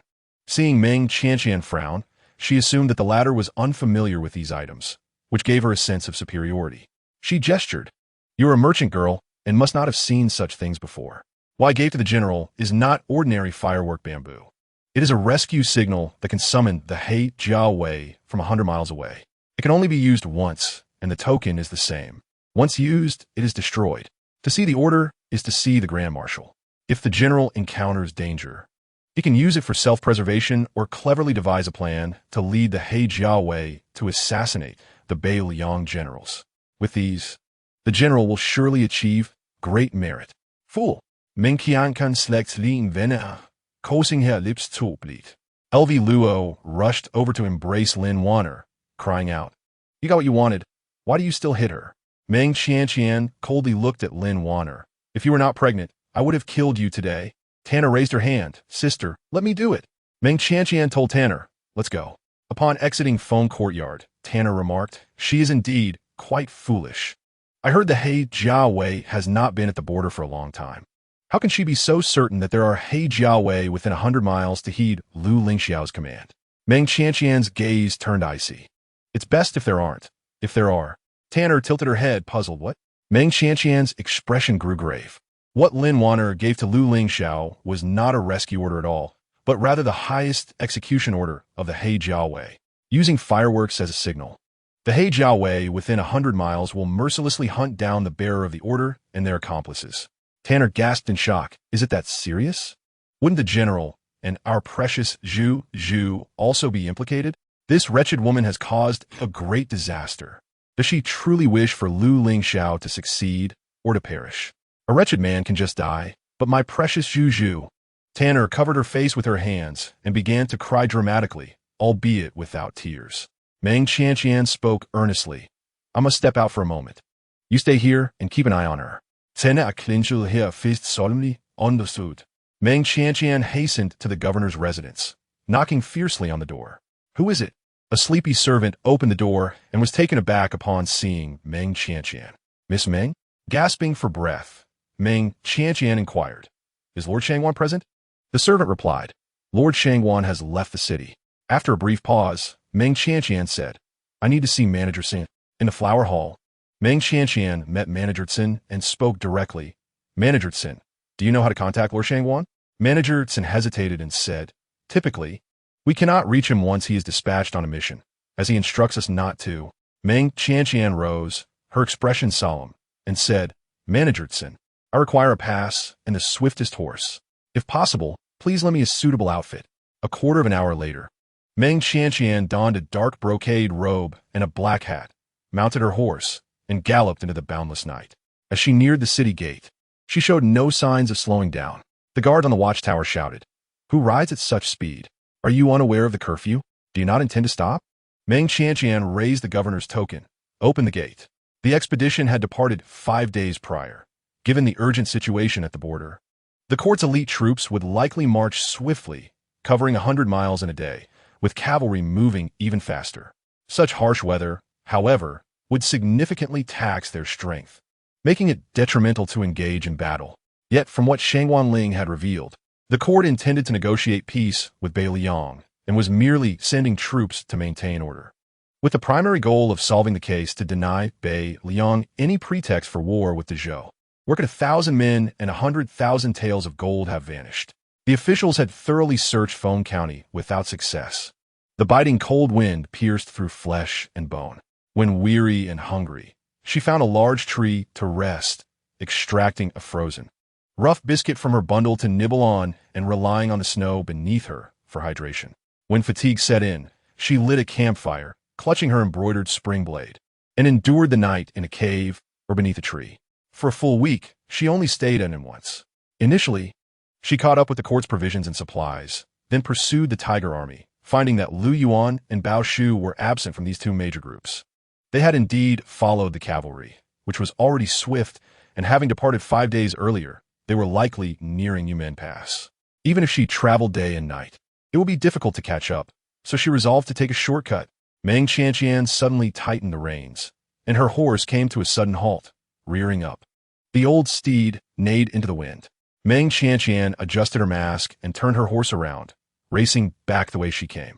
The snow returned, and the fierce wind howled, mixed with hail that pounded against her hat and mask, striking her slender yet unyielding form. A carriage approached from the opposite direction. Meng Qianqian tugged at the reins, brushing past the carriage. The cold wind lifted a corner of the curtain, revealing a figure clad in purple, leaning quietly against the carriage wall, eyes closed in meditation. Suddenly, he opened his eyes. Chapter 68. A meeting and recognition as long as she traversed this mountain range. She could save 2 or 3 days of travel. Sometimes what appeared to be a path was merely a pile of snow. Stepping on it could lead to an inescapable doom. Meng Qianqian led her horse, trudging through the wind and snow with great difficulty. As she neared the mountain's peak, the wind and snow intensified, nearly blinding her, and her horse repeatedly refused to proceed. Experienced horses could sense the danger of their surroundings. It was not only saving itself, but also Meng Qianqian. Yet she could not afford to stop. Meng Qianqian gently patted its head, slowly parting her frozen lips to say, Do not worry, I will ensure we cross the mountain safely. Together, the horse and rider pressed on. In a mere few hundred feet of mountain path, they took a full hour. Meng Qianqian exhaled deeply, using her embroidered spring blade for support as she paused to catch her breath. The horse was equally exhausted, Meng Qianqian could not bear to ride it any longer and opted to lead it on foot through the night. After an indeterminate time, both horse and rider finally reached the mountain summit. The horse, hungry, Meng Qianqian retrieved provisions from the saddle to feed it. Just as the horse began to graze, an unexpected danger arose. A faint cracking sound emerged from beneath the heavy snow. This is bad. The ground beneath them was perilously thin. It was about to break. Meng Qianqian reached for the horse's reins, but it was too late. Human strength is always insignificant before the forces of nature. Boom! She plunged into the abyss along with the collapsing frozen ground. In a moment of crisis, a cold, bony hand gripped her wrist tightly. Lu Yuan lay in the snow, half of his body extending over the edge of the cliff, one hand grasping her while the other held onto the horse's reins. The horse bit down hard on the reins, its hooves sparking against the snow. Meng Qianqian looked up in disbelief at him and at the masked figure suddenly leaping toward them with a sword drawn. He must either let go or face death. Lu Yuan released his grip, loosening the hand that held the reins. Both fell, but he pulled Meng Qianqian upwards with great force. As she leapt over the cliff, Meng Qianqian drew her embroidered spring blade from her waist and struck at the masked figure's throat. Meng Qianqian knelt on one knee, landing steadily in the snow, and simultaneously grasped Lu Yuan's wrist, pulling him up. Lu Yuan brushed the snow off his wide sleeves and smiled. Your blade technique is impressive. She removed her mask and cupped her fists in a salute. I have the honor of meeting the Grand Governor. In the capital, she performed the customary greetings of a young woman, but while traveling, clad in male attire, she offered a bow. Lu Yuan turned away, gazing at the swirling snowflakes. We should find a place to take shelter. Meng Qianqian glanced at the masked figure on the ground. Has the Grand Governor been pursued this whole way? Lu Yuan replied nonchalantly. It is unusual if no one attempts to assassinate me. The pair found a cave. The horse grazed outside. Meng Qianqian unloaded their belongings from the saddle, including dry firewood and provisions. She skillfully built a fire, while she consumed her biscuit frozen as it was. Considering the esteemed status of the high-ranking official who always brought his own luxuries, she decided to warm the biscuit over the fire and retrieved a new water pouch from her bundle, filled it with clean snow water, and set it beside the fire to heat for him. Lu Yuan glanced at it. This is the water pouch from the governor's residence. Meng Qianqian nodded. Yes. It was given by Manager Xin. She opened her bundle to reveal a bottle of healing ointment, saying, Grand Governor, your wrist is injured. It was from the rocky protrusions of the cliff when he pulled her. Lu Yuan extended his injured right hand to her. Meng Qianqian replied, I meant for you to apply it yourself. Lu Yuan said calmly, What? Can't this little injury be treated? It can be treated. Meng Qianqian obediently applied the ointment to the Grand Governor's wound. Lu Yuan recognized the bottle as quite familiar. Was this also provided by Manager Xin? Meng Qianqian affirmed, Yes. Lu Yuan's gaze fell upon her open bundle, filled with gloves, ear coverings, knee pads, and even frostbite ointment. However, given her frostbitten face, it seemed she had not made much use of them. All of this was prepared by Manager Xin? Yes. Meng Qianqian nodded earnestly. Does the Grand Governor not have such supplies? Lu Yuan grasped the biscuit, suddenly losing his appetite. As a thought struck him, Meng Qianqian asked, How did the Grand Governor recognize me? Lu Yuan replied coolly, The embroidered spring blade. Meng Qianqian touched the scabbard. This embroidered spring blade was also given to me by Manager Xin. Is there something different about it compared to others? Lu Yuan, you talk too much. Meng Qianqian, what about Zhao Zhao? Lu Yuan looked at her coldly. Meng Qianqian smiled, just asking one last question. Lu Yuan replied irately, She is with Qing Xuan. Down the mountain? Is that your final question? Meng Qianqian lowered her head. Lu Yuan said coldly, Fengsha Town. Fengsha Town lies a mere 100 miles from here, and it takes only 2 days to reach Human Pass. It appears that Zhao Zhao did not travel alongside him, yet they would not be too far apart. This arrangement is indeed safer for Zhao Zhao. Meng Qianqian hesitated to speak. Lu Yuan urged, Inquire. Meng Qianqian asked, Is Lu Lingxiao also in Fengsha Town? Lu Yuan scoffed coldly. You truly care about him. Meng Qianqian asserted, I must find him. Lu Yuan turned away, snorting disdainfully. After traversing a considerable distance, Meng Qianqian, having warmed herself by the fire, began to feel drowsy. She forced herself to stay alert. Lu Yuan remarked indifferently, I will keep watch. If I sleep too much during the day, I cannot sleep at night. Meng Qianqian did not bother with pleasantries. She embraced her embroidered spring knife and promptly fell asleep. Lu Yuan approached the fire, adding more wood. He gazed at the flickering flames and, with a flourish, cast off his cloak, enveloping her curled-up form in his warmth and scent. When Meng Qianqian awoke, the sun was shining brightly. The campfire still burned. No wonder she had felt warm throughout the night. Fully rested, she felt invigorated. Lu Yuan stood outside the cave. The snowfall had ceased, and the morning light bathed the mountains in a golden glow. He donned a black cloak and stood alone, surveying the landscape. Meng Qianqian approached him from behind, addressing him as Great General. Lu Yuan, with a gaze that seemed to pierce the horizon, commanded, "Descend the mountain." After gathering her belongings, Meng Qianqian pondered a question. There was only one horse. Lu Yuan mounted the horse. Meng Qianqian blinked. "What about me?" Lu Yuan replied, "Lead the horse." Meng Qianqian frowned. "This is my horse," Lu Yuan confidently asserted. "Thus, I require you to lead it." Meng Qianqian's expression darkened. Chapter 69. The power of Baoshu. The path down the mountain was relatively easy. Meng Qianqian led the horse and smoothly reached the foot of the mountain. Lu Yuan casually remarked, "You seem familiar with the terrain here." Meng Qianqian discreetly clenched her fingers. No wonder he had her lead the horse. He was testing her. This man truly had a multitude of schemes. Maintaining her composure, she replied, "I have perused the maps." Lu Yuan, seated upon his steed, fixed his gaze upon her silhouette. "Where did you see them?" Meng Qianqian responded, "In the Great General's study." Lu Yuan feigned a smile. "How could I not know of a map of unnamed mountains in my own study?" Meng Qianqian calmly stated. "But are you aware that your study also contains the 79 techniques of leisure, 36 illustrations of spring breeze, and 18 techniques of seduction?" Lu Yuan's expression stiffened, a glint of menace flashing in his eyes. "Shang Guanling, if you dare to hide such nonsense in my study again, I shall have your life." After walking a few more steps, Meng Qianqian suddenly halted. Lu Yuan inquired, "What is it?" After a moment of contemplation, she turned to face him, raising the reins in her hand. "Does this count as payment?" Lu Yuan chuckled coldly. "Are you attempting to settle accounts with me?" Meng Qianqian replied, "As the Great General, one cannot expect to have someone lead your horse for free." Lu Yuan retorted, "If I were to call out, I could gather a line of people willing to serve me from here to Human Pass." Though Meng Qianqian felt slightly indignant, she recognized the truth in his words. She released the reins, conceding that the Great General had no need for horse handlers.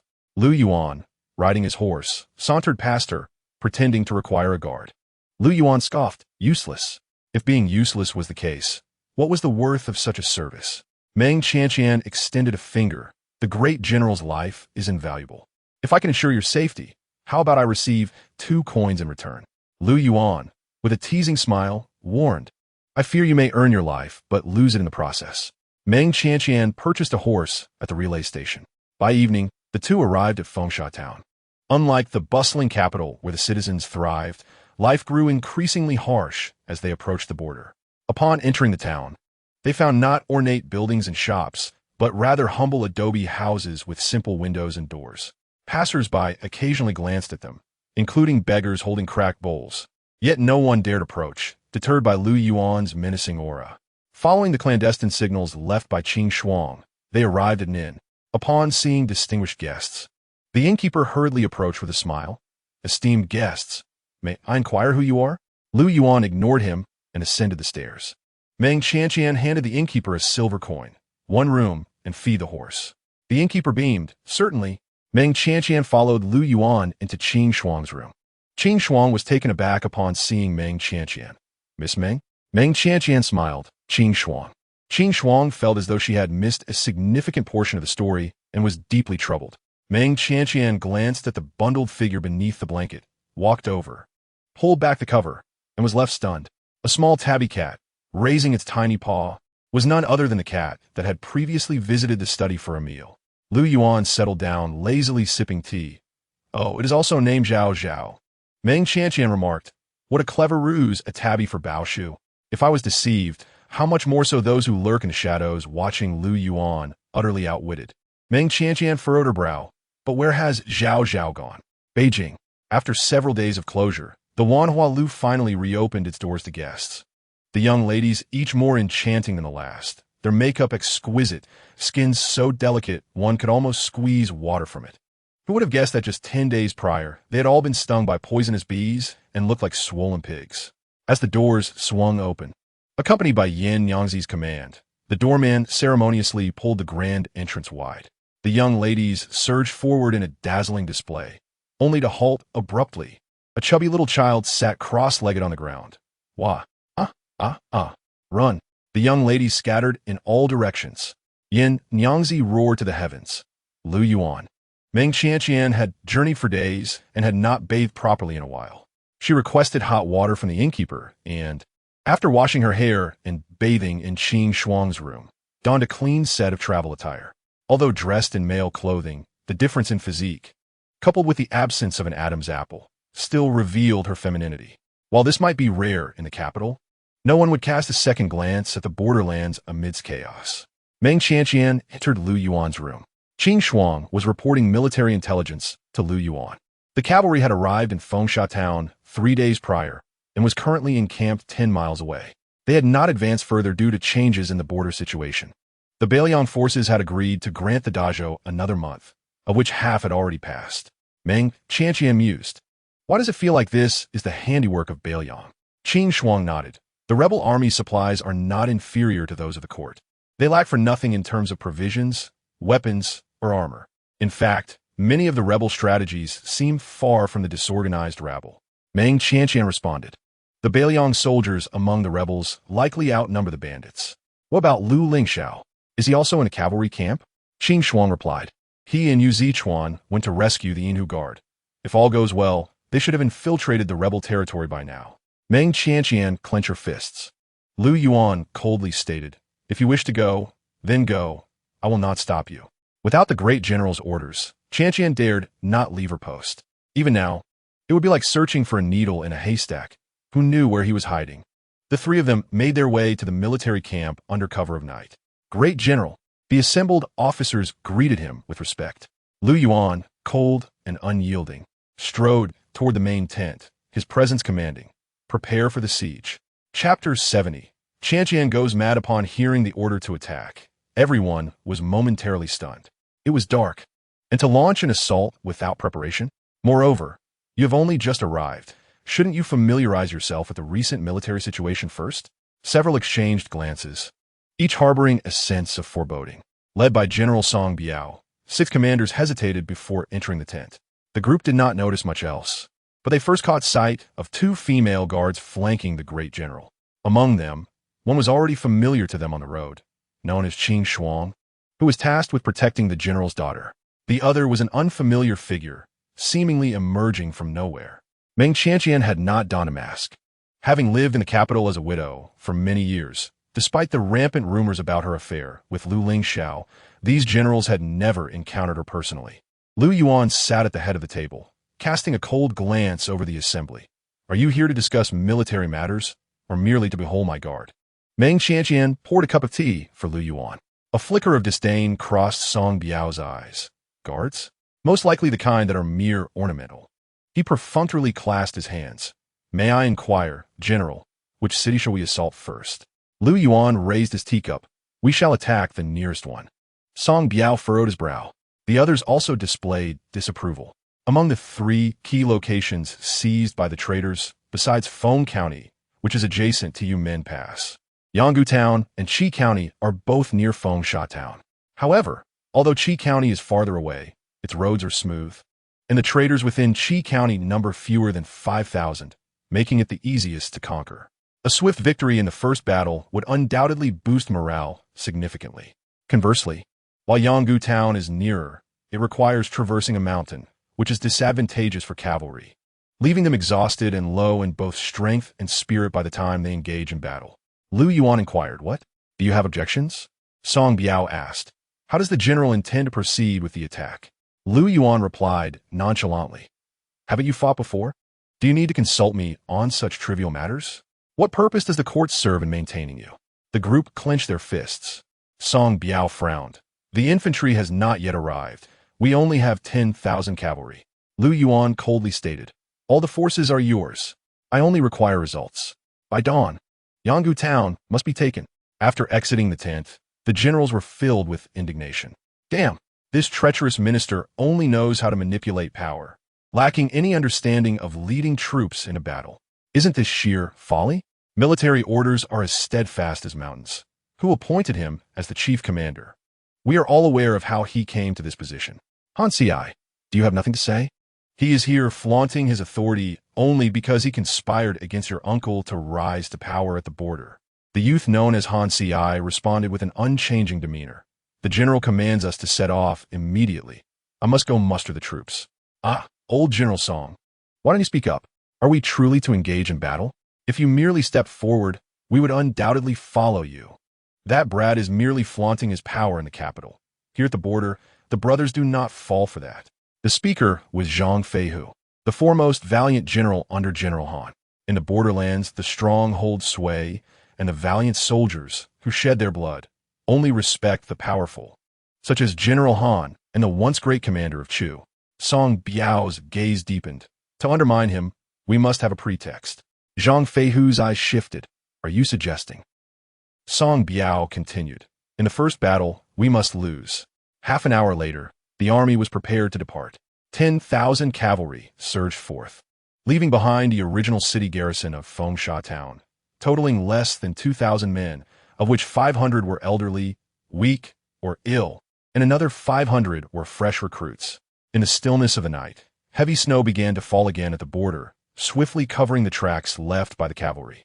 Suddenly, two dark figures, shrouded by the snow, stealthily infiltrated the camp. General Zhou, the court's cavalry have all departed, leaving only over 100 to tend to the horses. That clever little emperor sent a man who knows nothing of warfare to lead the troops. He never anticipated that by dispatching everyone to besiege the city, he would fall into our trap. There are still 2,000 defenders in the town.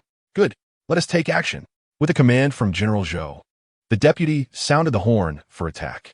The dark mass of traitors surged forth from the woods behind. Leading them were 50 cavalrymen. General Zhou found his steed, leaping onto it, raising his long spear high, and proclaimed, "Brothers, the one sitting in the tent is the emperor's uncle and the court's general. Whoever brings me his head shall be rewarded with 1,000 gold." Worthless. Lu Yuan sat on the mat, blowing gently on the steam rising from his cup. "My command is worth a fortune. Charge!" The traitors, blood surging, rushed toward the main tent. The first to reach the tent was General Zhou's deputy, who unsheathed his sword and leapt into the tent. A blood-curdling scream erupted, and a spray of blood splattered against the tent fabric. "Look, Deputy Wu is coming out. Is this it? It's too quick." Deputy Wu clutched his throat, blood gushing forth, kneeling down and collapsing into the snow with unseeing eyes. The crowd was shocked. General Zhou pointed his long spear. "Who injured Deputy Wu? Step forward and face your death." Whoosh! A shadow leapt out, moving with such speed that it was almost imperceptible to the eye. Meng Qianqian pivoted, gripping her embroidered spring blade, halting beside General Zhou. Her gaze as cold as ice. "I have come forth." General Zhou's eyes widened, his spear falling from his hand. Like Deputy Wu, he raised his hand to clutch his throat, unable to stem the torrent of blood. He tumbled from his horse, eyes filled with terror as he gazed at Meng Qianqian in the snow. "You are." A cold arrow suddenly shot forth. Meng Qianqian raised her hand to catch it, executing a swift turn, sending the arrow flying back. The archer fell, struck down.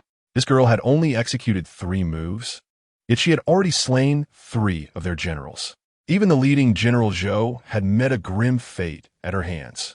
If she were to unleash 100 moves, what would become of them? The last person to inspire such fear was the commander of Chu. Yet the Chu family had perished long ago. Where did this girl come from? Another deputy, surnamed Li, well-trained, seized command. "We are many, and no matter how formidable she is but one against us. What is there to fear? Kill her." The crowd surged forward. Meng Qianqian nimbly maneuvered among the cavalry of the traitors, striking down one after another, her moves unyielding. Soon, half of the 50 cavalrymen were either dead or injured. However, they numbered 10,000, and they believed she must tire eventually. Once she was dead, the general's head would be theirs. Chapter 71. A name earned in battle in the pitch-black tent. Qing Shuang listened intently to the endless sounds of battle outside. "I never expected Miss Meng to be so formidable." Her seeming frailty in the capital was merely an act? When Qing Shuang posed this question, her eyes brimmed with admiration. Suddenly realizing something, Qing Shuang added, "However, there are too many traitors. Should we not go assist?" Lu Yuan lifted his cup, sipping his tea nonchalantly. "No need. Attend to your own duties." "Very well." Qing Shuang lifted a corner of the tent and, employing her lightness skill, vanished into the boundless night. A long spear lunged toward Meng Qianqian's back. Meng Qianqian sidestepped, grasping the spear with her left hand and severing it with her right, simultaneously thrusting the spearhead and her embroidered spring blade into the two traitors flanking her. Meng Qianqian understood that Lu Yuan was testing her. Since their first meeting, every move he made was a trial of her capabilities. A traitor attempted to ambush Meng Qianqian, but failed, yet he preserved his life and excitedly shouted, "She is nearly out of strength. Her movements are slowing. Brothers, kill her." Meng Qianqian gradually found herself struggling.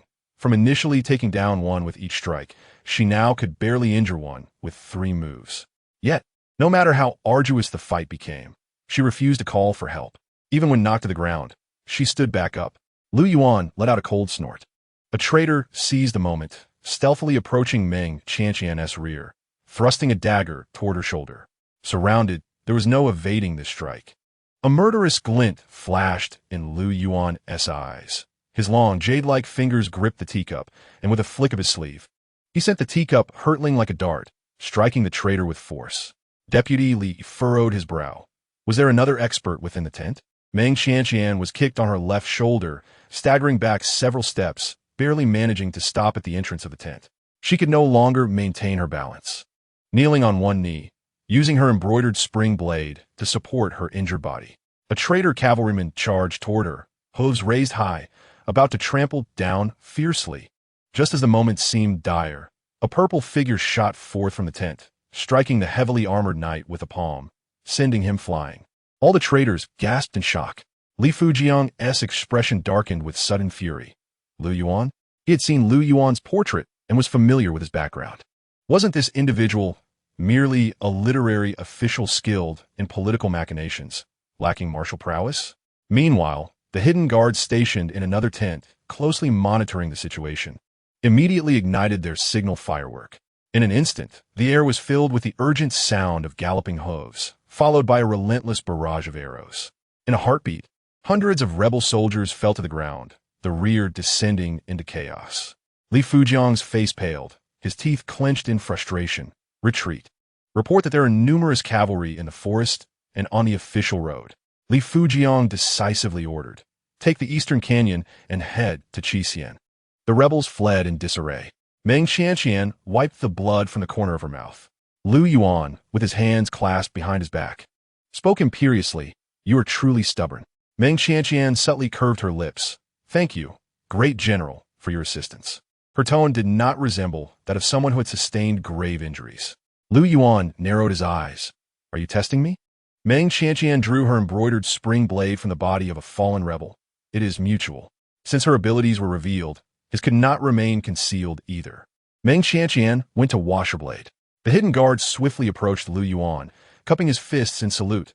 "Great general." Lu Yuan gazed at the rebels fleeing into the night, his expression cold as he commanded, "Not a single living soul is to be spared." "Understood." Meanwhile, the rebels fled for several miles, finally shaking off their pursuers. "Excellent." Li Fujiang furrowed his brow. "Something is amiss. They are cavalry. Why are they not pursuing?" Just as he spoke, a thunderous noise erupted from above the canyon. Li Fujiang looked up, but the swirling snow obscured his vision. He strained to listen. "This is bad. Quickly, exit the canyon." Too late. At the mountain's peak, Qing Shuang severed the ropes with her sword, causing a barrage of boulders to tumble down, accompanied by a rain of arrows and logs, swallowing them whole. On the other side, Song Biao had stationed 10,000 cavalry outside Yanggu town for half the night. Han Xiai approached Song Biao. "General Song, when shall we attack the city?" Song Biao replied, "There is no rush. After a long night's march, the soldiers need rest." Han Xiai, "You'll go to the rear to prevent a surprise attack from the rebels." This meant Han Xiai would be sidelined. At the border, one cannot simply gain merit through desire. Even with ability, being kept off the front lines is futile. "Very well." Han Xiai accepted his orders and departed. Zhang Feihu inquired, "Old Song, shall we truly wait until dawn to attack the city? Just shoot a couple of arrows and depart." As Song Biao spoke, he glanced at the lightening sky, donned his helmet, and noted that the snow had ceased. It was time to teach the great general how to conduct oneself at the border. During the era of Grand Marshal Chu, none at the border dared to defy him. But Grand Marshal Chu is no longer alive, and now it is the strong who possess the power to speak. Song Biao led 2,000 cavalry, advancing fiercely towards the city gate. Song Biao took the lead, followed closely by Zhang Feihu and 2 other generals. When they were 100 paces from the city gate, Zhang Feihu raised his hand, signaling the archers to form ranks. Song Biao, mounted, coldly declared, "You rebellious traitors, I am a second-rank general of the imperial court. Why do you not swiftly open the city gate and surrender?" Just as Zhang Feihu prepared to command the archers to fire, the city gate unexpectedly began to open slowly. Zhang Feihu was taken aback. Song Biao frowned as well, just when the two believed the rebels were opening the gates for a final stand. Lu Yuan emerged from the city gate alongside Meng Qianqian. Zhang Feihu thought he was mistaken. "Old Song, that is, I see it," Song Biao replied solemnly. He rode up to Lu Yuan, dismounted, and questioned with suspicion, "Great General, were you not waiting for news at Fengsha Town?" Lu Yuan smirked mockingly. "Do you still remember that I was waiting for news from you?" Song Biao clasped his hands. "This subordinate," Lu Yuan yawned. "Your speed is too slow. I had to come and take the city myself." Take the city? Was he not captured by the rebels? How did he defeat them? How did he enter the city? He had no troops left. How could he have vanquished the rebels? So many questions left Song Biao speechless. Lu Yuan's lips curled into a smile brimming with menace. "General Song, I commanded you to attack the city immediately. Why do you defy military orders?" Song Biao's heart raced. This subordinate, Zhang Feihu, learned the full story and, upon understanding, was utterly convinced.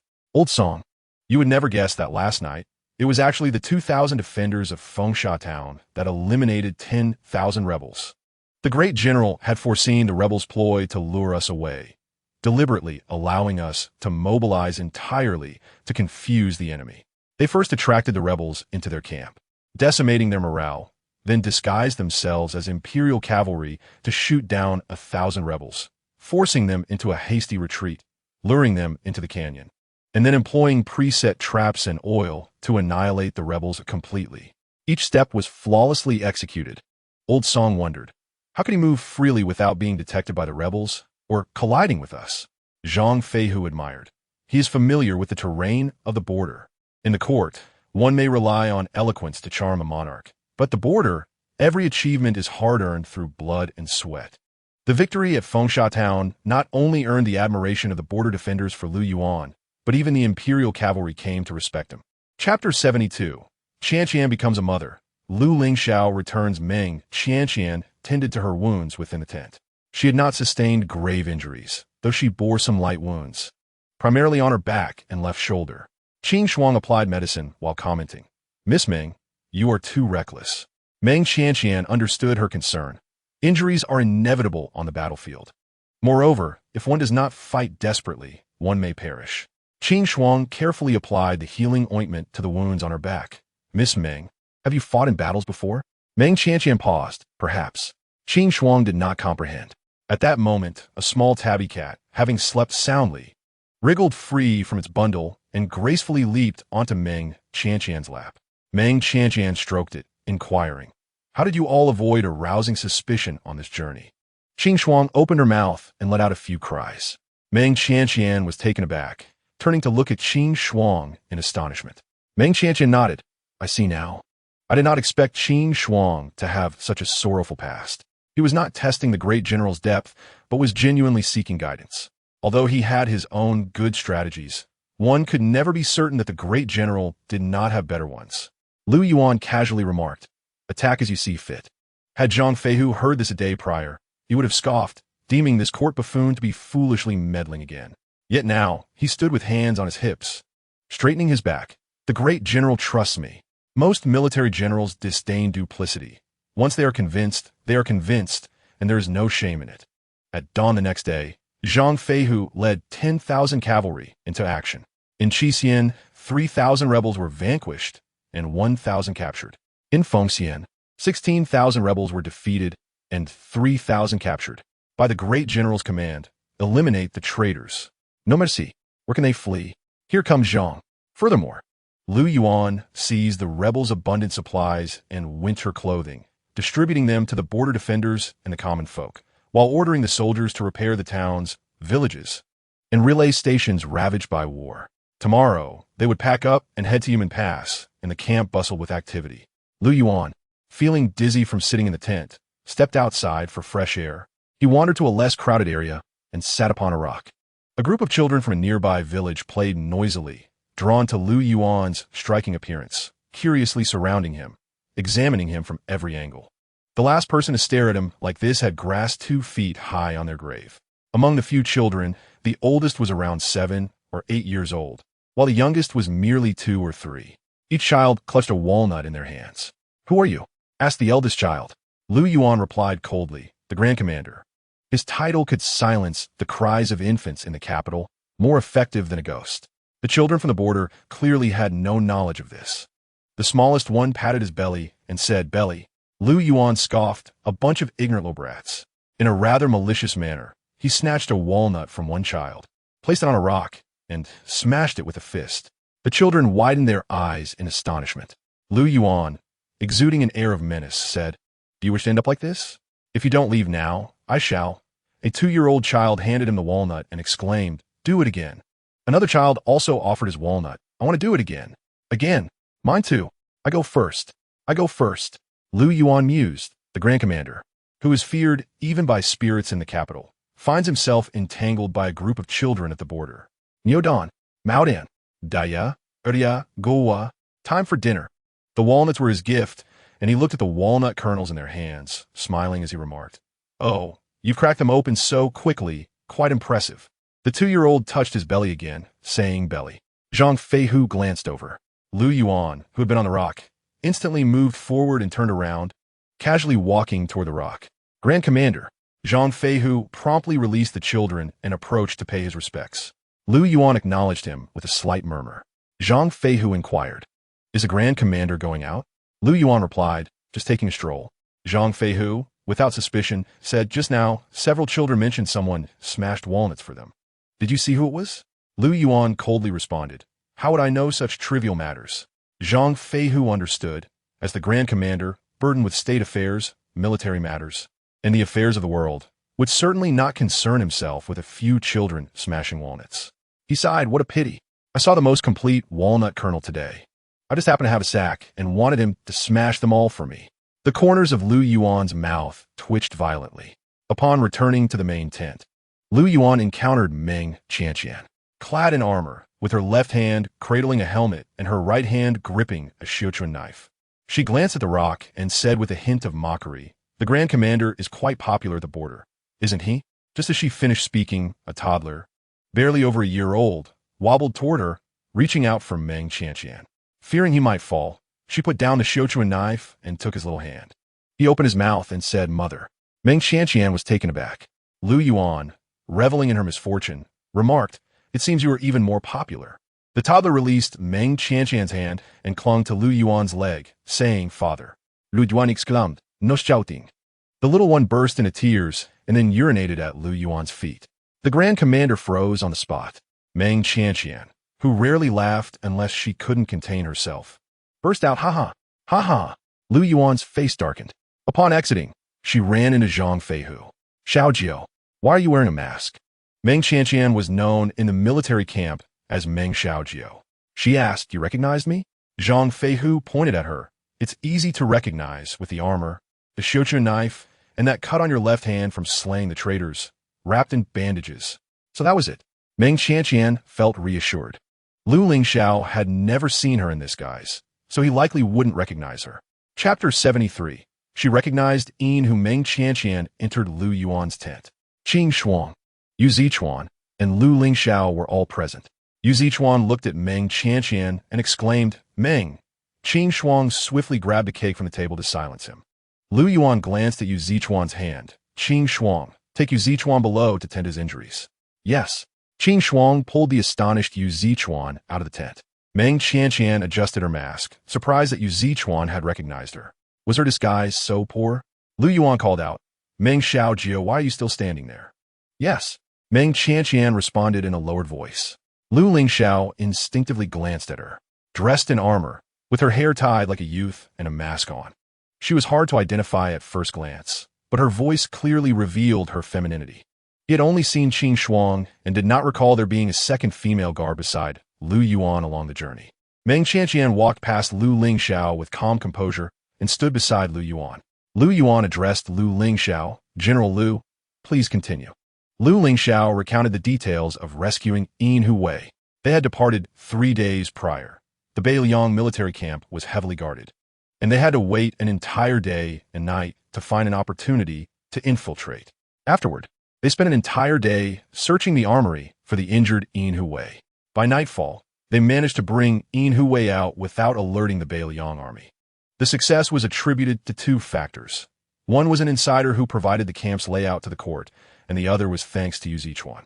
Lu Lingxiao had not anticipated that a mere child beside Lu Yuan would possess such remarkable agility. Throughout the journey, Yu Zichuan always carried a bow and practiced archery whenever they stopped, leading him to believe Yu Zichuan was merely an archer. Lu Yuan's surroundings were filled with hidden talents. The plan his father devised to assassinate Lu Yuan would likely not be easily successful. Lu Yuan remained silent, tapping his long fingers on the table. Where is he? Lu Lingxiao turned to the tent entrance and commanded, bring Yin Hu Wei in. 2 soldiers entered, carrying a stretcher. Lu Yuan picked up a portrait of Yin Hu Wei from the table and compared it with the face of the person on the stretcher. Meng Qianqian's gaze fell upon the unconscious Yin Hu Wei, scanning from head to toe. The soldiers moved the stretcher closer for the Grand Commander to see better. It is indeed Yin Hu Wei, Lu Lingxiao confirmed. Lu Yuan coldly turned away. Suddenly, the man on the stretcher lunged upright, striking a powerful palm towards Lu Yuan. Meng Qianqian swiftly stepped in front of Lu Yuan, raising her fist to counter the attack. However, he grinned wickedly, his hand twisting to reveal a gleaming dagger drawn from his sleeve. Just as the dagger was about to pierce her hand, Lu Yuan abruptly pulled her aside and caught the blade with his bare hands. Without hesitation, Meng Qianqian drew her xiuqu knife and thrust it through his chest. He bit down on a poison pouch in his mouth, his hands slackening as he fell to the ground. Everything happened too swiftly for Lu Lingxiao to comprehend. He hurried over, crouched down, and checked the man's breathing. He was dead. Meng Qianqian stated, he was never the real Yin Hu Wei. Lu Lingxiao frowned. How is that possible? I checked. He wasn't in disguise. Before he could finish, Meng Qianqian swiftly peeled off the man's facial skin, revealing an entirely unfamiliar face beneath. Disguise techniques varied in mastery. Some masks could last for 10 days without revealing their true nature, undetectable by ordinary people. Meng Qianqian's gaze shifted to Lu Yuan's wound. The black blood dagger is poisoned. Lu Lingxiao remarked, Yu Zichuan. Yu Zichuan, with superior agility, could carry someone and move quickly, making him hard to detect. Grand Commander, Qing Shuang hurriedly lifted the curtain. Yu Zichuan has collapsed. Lu Yuan sneered. No wonder everything went so smoothly. Meng Qianqian rushed to check on Yu Zichuan, discovering he was poisoned, the same toxin as Lu Yuan's. It seemed that while Yu Zichuan was carrying the injured man across the mountains, he had accidentally cut his hand on a thorn. Yu Zichuan had not paid it any mind. But now it was evident that the false Yin Hu Wei had deliberately used the roadside thorns to inflict a wound and poison Yu Zichuan. She placed an emerald medicine bottle on the table and took out a row of silver needles. Lu Yuan glanced at the medicine bottle, finding it somewhat familiar. Where did this come from?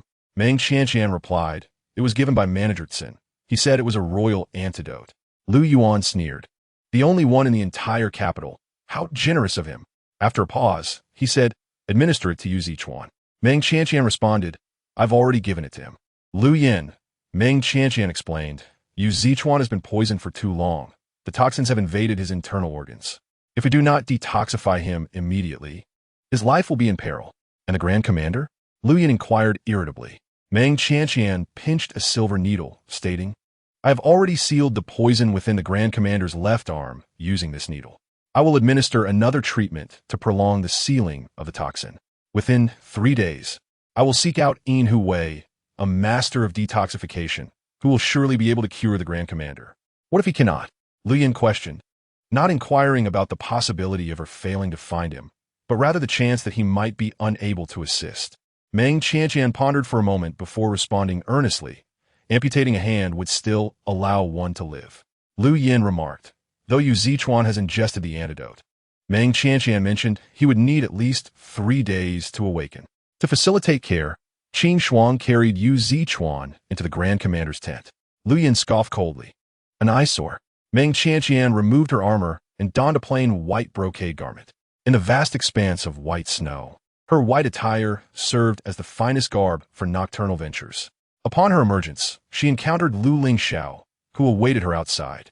She touched the mask on her face and inquired lightly, "Does General Lu have business with me?" Lu Lingxiao replied earnestly, "This matter is my dereliction of duty.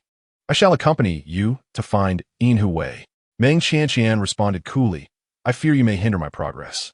Lu Lingxiao was momentarily taken aback. "What are you implying?"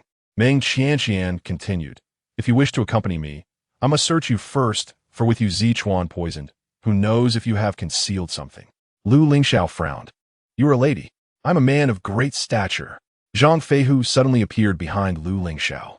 Lu Lingxiao flinched, turned, and bowed respectfully. "General Zhang." Zhang Feihu stated, "Xiao Jiao intends to search you. Comply and turn around." Lu Lingxiao protested. As the esteemed commander of the cavalry, why indulge the minions of Lu Yin? Zhang Feihu discovered a dagger, a purse, and provisions on Lu Lingxiao. "What is this?" Zhang Feihu queried curiously. Meng Qianqian instantly recognized the signaling flares and assassination orders from the Heijiao Wei, saying, "I shall safeguard these for you." Lu Lingxiao objected. "No." Zhang Feihu handed them over to Meng Qianqian. Lu Lingxiao clenched his fist. "General Zhang, what of it? Were you the one fighting alongside me? Were you the one who rescued so many of my subordinates from the hands of the traitors?" Meng Qianqian seized Lu Lingxiao's horse, mounting it swiftly and galloping into the night. Lu Lingxiao was infuriated. This female attendant possessed an infuriating knack for provoking him, which inexplicably reminded him of Meng Qianqian. He hurried to the stable to fetch a horse in hot pursuit. She raced towards Yumen Pass without pause. Lu Lingxiao followed closely behind, nearly losing her several times. Where had this female attendant come from? Her horsemanship surpassed that of many cavalrymen. The steed beneath her seemed invigorated, soaring gracefully, and when crossing icy rivers, she adeptly wrapped the horse's hooves in cloth. For the first time on horseback, Lu Lingxiao felt nauseous. "Hey, it has been a day and a night. Will you not rest?" Meng Qianqian cracked the whip against the horse's flank, causing it to surge forward, leaving Lu Lingxiao far behind. "You!" Lu Lingxiao was splattered with snowflakes kicked up by the horse's hooves. Crossing Yumen Pass was uneventful, but once they entered Bailiang, riding became perilous. Fearing the noise might attract the Bailiang troops, Meng Qianqian left the horse in the woods, unrestrained. Lu Lingxiao kindly warned, "If you do not tie up the horse, you will regret it." Meng Qianqian retorted, "Silence." Lu Lingxiao's expression darkened. Meng Qianqian placed the hilt of her knife against his mouth, whispering, "There is a disturbance." Lu Lingxiao immediately became vigilant. Simultaneously, he was astonished. This female attendant's martial prowess appeared superior to Qin Shuang's, her senses rivaling even Yu Zichuan's. It was known that both Qin Shuang and Yu Zichuan were among Lu Yan's most formidable protectors. Although Yu Zichuan's poisoning was not his intention, his temporary incapacitation was advantageous for Lu Yan's assassination. However, he had not anticipated that Yu Zichuan's downfall would introduce another Meng Xiaojiao. Perhaps they could delay finding Yin Hu Wei, allowing Lu Yan's poison to take effect. As they infiltrated the Bailiang military camp, he deliberately took a longer route to stall her. Meng Qianqian frowned. "Strange, the disturbance has ceased." Lu Lingxiao replied, "Perhaps you misheard?" He mused that one Yu Zichuan was already quite unusual. How could everyone possess such extraordinary abilities? "Step aside," Meng Qianqian commanded. Lu Lingxiao sensed a dangerous presence rapidly approaching from behind. He sidestepped just in time, narrowly avoiding a leaf that shot past his nose, slicing through 3 bamboo stalks. Utilizing a leaf as a blade, such formidable inner strength, he quickly drew his sword. Meng Qianqian released a silver needle, piercing through the leaf aimed at her brow. Yet, the assailant was not before her, but had silently appeared behind her. Lu Lingxiao's expression changed dramatically. Be careful. He leaped, only to be struck down mid-air by a palm from the assailant. A broken bamboo stalk pressed against Meng Qianqian's head. Do not move, or I will kill you. Meng Qianqian paused slightly, then spoke softly. Yinhu. Chapter 74. Upon Yinhu's arrival, he showers her with affection. Yinhu halted. You are. Meng Qianqian turned to face him, gazing steadily. Lu Lingxiao also heard the name Yinhu, but he was unaware that Meng Qianqian recognized him by voice alone, mistakenly believing she had seen his face, although he could not discern how she had done so. He held his chest, standing up and wiping the blood from his mouth as he looked at the man. This cannot be another impostor, can it? Yinhu ignored him, using the bamboo to snatch Meng Qianqian's token, an embroidered spring knife. He glanced at it. People from the court? He discarded the bamboo and reached for the mask on Meng Qianqian's face. Yinhu casually plucked a bamboo leaf and shot it towards Meng Qianqian. Meng Qianqian's wrist flicked, and a silver needle pierced through his flying leaf, aimed at his brow. Yinhu effortlessly pinched the needle between his fingers. Meng Qianqian did not flinch, not even blinking, staring at him unblinkingly. Lu Lingxiao grasped his chest. Hey, you! A scream erupted from behind Meng Qianqian as a masked assailant fell to the ground, a needle embedded in his brow. Lu Lingxiao's eyes widened in shock. Why did you not dodge? Yinhu inquired. I did not wish to, Meng Qianqian replied. He continued. When encountering the shadow guards of Blacklight, do not engage recklessly. Meng Qianqian obediently nodded, understood. Yinhu paused momentarily. Lu Lingxiao, who had lurked in the Blacklight royal city for years, had naturally heard of the shadow guards, akin to the Genie Wei of Dezhou, but their primary tasks were assassinations. Each shadow guard was a master among masters, yet here, under Yinhu's command, not a single one could withstand a blow. He had heard Wan'er mention that Yinhu was not the strongest among the 12 guards, which explained why His Majesty coveted the Heijiao Wei, as their strength was indeed terrifying. Lu Lingxiao was now certain that the individual before him was truly a member of Yinhu Wei. He clasped his fists in respect. I am Lu Lingxiao, honored to meet you, Senior Yinhu. Yinhu regarded him. Ah, I recall you. You are that fool who rescued the wrong person. Lu Lingxiao felt a wave of embarrassment. Senior knows about my attempt to rescue someone from the Blacklight army? Yinhu candidly admitted, I followed closely behind you. Lu Lingxiao, puzzled, asked, why did you not warn us that we rescued the wrong person? Yinhu arrogantly replied, why should I warn you? Lu Lingxiao frowned. It was rumored that the Heijiao Wei only pledged loyalty to General Chu, disregarding even the imperial authority, which seemed to be true. The affairs of the court are of no concern to me. You may leave, but she must stay. Yinhu's final sentence was directed at Meng Qianqian. Meng Qianqian spoke. Yinhu, could you assist me in detoxifying someone? I have sealed his acupoints with silver needles, but it can only last for 3 days. I have already spent 1 day seeking you. Yinhu hesitated, caught between words. Meng Qianqian understood what he intended to say. You have cured him of the poison. I shall answer any question you pose. Yinhu inquired. Is the soul condition the antidote? Meng Qianqian paused momentarily and replied truthfully. I have questions for you as well. Yinhu gazed deeply into her eyes and acquiesced. Very well. I shall accompany you to save the person. Lu Lingxiao found the dynamic between the two rather peculiar, an indescribable sensation enveloping him. It was one thing for her to address Yinhu by name, but he exhibited no irritation. Instead, he seemed to indulge her somewhat. Indeed, women often possess a natural talent for charming men. Yinhu surveyed the surroundings. A horse? Lu Lingxiao turned to Meng Qianqian. I already suggested that you secure the horse. Lu Lingxiao was momentarily taken aback. Just as Yinhu was about to mount, he suddenly stiffened, dropping to one knee, blood spilling from his mouth. Yinhu! Meng Qianqian's expression shifted, and she knelt beside him to check his pulse. Yinhu brushed her hand away, nonchalantly rising. It's merely a few strikes.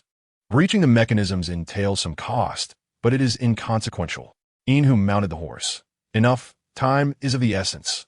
If we delay, your friend may perish. Young man, get on. Yes, senior. Lu Lingxiao mounted alongside Yinhu, while Meng Qianqian rode alone, the trio galloping towards Rebirth Pass without pause. Just as they were about to exit the bamboo forest, the shadow guard from Blacklight caught up with them. Yinhu commanded, you go ahead, I will deal with them. Meng Qianqian countered, no, you must go first, I will hold them off. His name is Lu Yuan, a high commander in the court. With that, she tightened the reins abruptly, turning sharply towards the Bailiang shadow guards. Lu Lingxiao hesitated for a moment, but ultimately refrained from stopping her. For him, it was advantageous to eliminate one of Lu Yuan's skilled aides. Moreover, without her presence, he could dictate when he and Yin Hu would reach the military camp. Just as this thought crossed his mind, Yin Hu's cold voice echoed in his ears. "Young man, I advise you to behave. If I do not see your court's high commander before nightfall, I shall kill you." Lu Lingxiao gripped the reins tightly. The number of shadow guards exceeded Meng Qianqian's expectations. Given her current strength, she was no match for this group. However, her aim was not to eliminate them, but to buy enough time for Yin Hu to escape pursuit. She opened the pouch at her waist, which Yin Hu had casually hung there when he returned her silver needles and the embroidered spring knife. With her fingers, she extracted a small paper packet, and, as two shadow guards charged at her, she unleashed the powder contained within. Several shadow guards screamed as they toppled from their horses, clutching their scorched eyes in agony. Meng Qianqian raised an eyebrow. Quite effective. Subsequently, relying on the various poisons and pills provided by Yin Hu, she incapacitated 9 shadow guards. Just as she prepared to take down the 10th, she discovered she had exhausted the supply of poison Yin Hu had given her. Meng Qianqian pondered seriously. If I cannot win, I must flee. She decisively dismounted and dashed away. The abandoned horses. Pursue. She is hidden in the mountains. Cursed. The horses were ill-suited for the mountainous terrain, forcing the pursuers to abandon them and follow Meng Qianqian's trail on foot, realizing they had entered the mountains. Meng Qianqian captured a deer and rode it deep into the wilderness to obscure her tracks. Chapter 75. Recognition. Meng Qianqian concealed herself in the mountains for a day and night. The shadow guards from Bailiang were relentless. Had it not been for the snowy winter, Meng Qianqian would have suspected they might set the mountain ablaze to flush her out. Her time in the mountains was not harsh. When hungry, she feasted on wild fruits. Firethorn berries and thorn pears were abundant. At least, this was the case for her. Whether the Bailiang guards could find wild fruits to satiate their hunger remained uncertain. Meng Qianqian also caught a few wild chickens and hares, but unable to start a fire. She eventually released them after playing with them for a while. At night, she slept in a snow pit she had carved with the embroidered spring knife, using a leopard as a warm pillow. Meanwhile, the shadow guard from Bailiang were frantically searching for her. Where on earth could that wretched girl be hiding? In the heavy snow, her footprints had mysteriously vanished. Even with lightness of foot, traces should remain in the trees. Furthermore, in such cold weather, surely she would light a fire for warmth at night? After all, they needed warmth. The group built a bonfire in a cave, roasting some hare meat. After another day and night passed, when they nearly suspected she had frozen to death in the mountains, she finally appeared. Misfortune can strike unexpectedly, even when drinking water. As Meng Qianqian peacefully emerged from her snow pit, her head collided directly with a shadow guard. The guard looked down at the small head that had suddenly appeared in the snow, and Meng Qianqian gazed up at his forehead. They stared wide-eyed at each other. Meng Qianqian innocently blinked, presenting the leopard. Bite him. The leopard clamped onto the guard's leg. The guard exclaimed, "Damn, it's that girl, without a mask." He almost failed to recognize her. "We found her," he shouted fiercely. With a kick, he sent the leopard flying. It tumbled in the snow, recovering quickly to pounce again, only to see several menacing shadow guards rushing towards them, one wielding a torch. The leopard promptly turned tail and fled in disgrace. Meng Qianqian adopted a serious expression. Humph. Such a coward. The leopard, watching Meng Qianqian dart away faster than itself, felt disheartened. The guard pursued her until nightfall. Meng Qianqian, supporting her waist, gasped heavily. "Can you not chase me anymore?" One shadow guard, panting, replied, "We won't chase if you don't run." The others nodded in exhaustion. Meng Qianqian, breathing heavily, "If you do not chase, I shall not run." The shadow guard muttered, "Damn, we are truly exhausted. We cannot catch her. We cannot hit her." Meng Qianqian, equally fatigued, found herself unable to draw her embroidered spring knife. Suddenly, one shadow guard pulled out a small crossbow from his backpack. His companion exclaimed, "Why didn't you take that out earlier?" The guard replied breathlessly, "I just thought of it." He aimed the crossbow at Meng Qianqian. Despair washed over her as she collapsed onto the ground. It was over. She could never outpace a crossbow, and this time she would surely die. The guard released the crossbow, and a short arrow shot forth with a sharp whistle, heading straight for Meng Qianqian's heart. However, at that moment, A tall purple figure descended from the sky, blocking Meng Qianqian, and severed the arrow with a single stroke of his sword. Meng Qianqian gazed at the imposing figure before her. Her vision darkened, and she fell back, sprawling out cold. When Meng Qianqian regained consciousness, she found herself lying on a warm, broad back.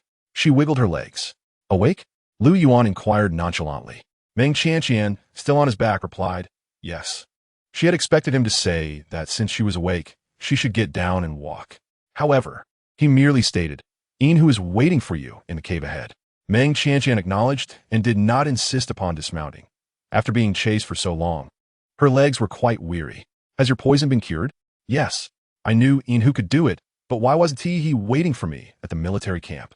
Soon, Meng Qianqian learned the reason for Yin's hurried arrival from the military camp. Yin sat against the cold stone wall of the cave, his complexion pale, vitality waning, and his breath faint. "Enough, time is short. If we delay, your friend may perish."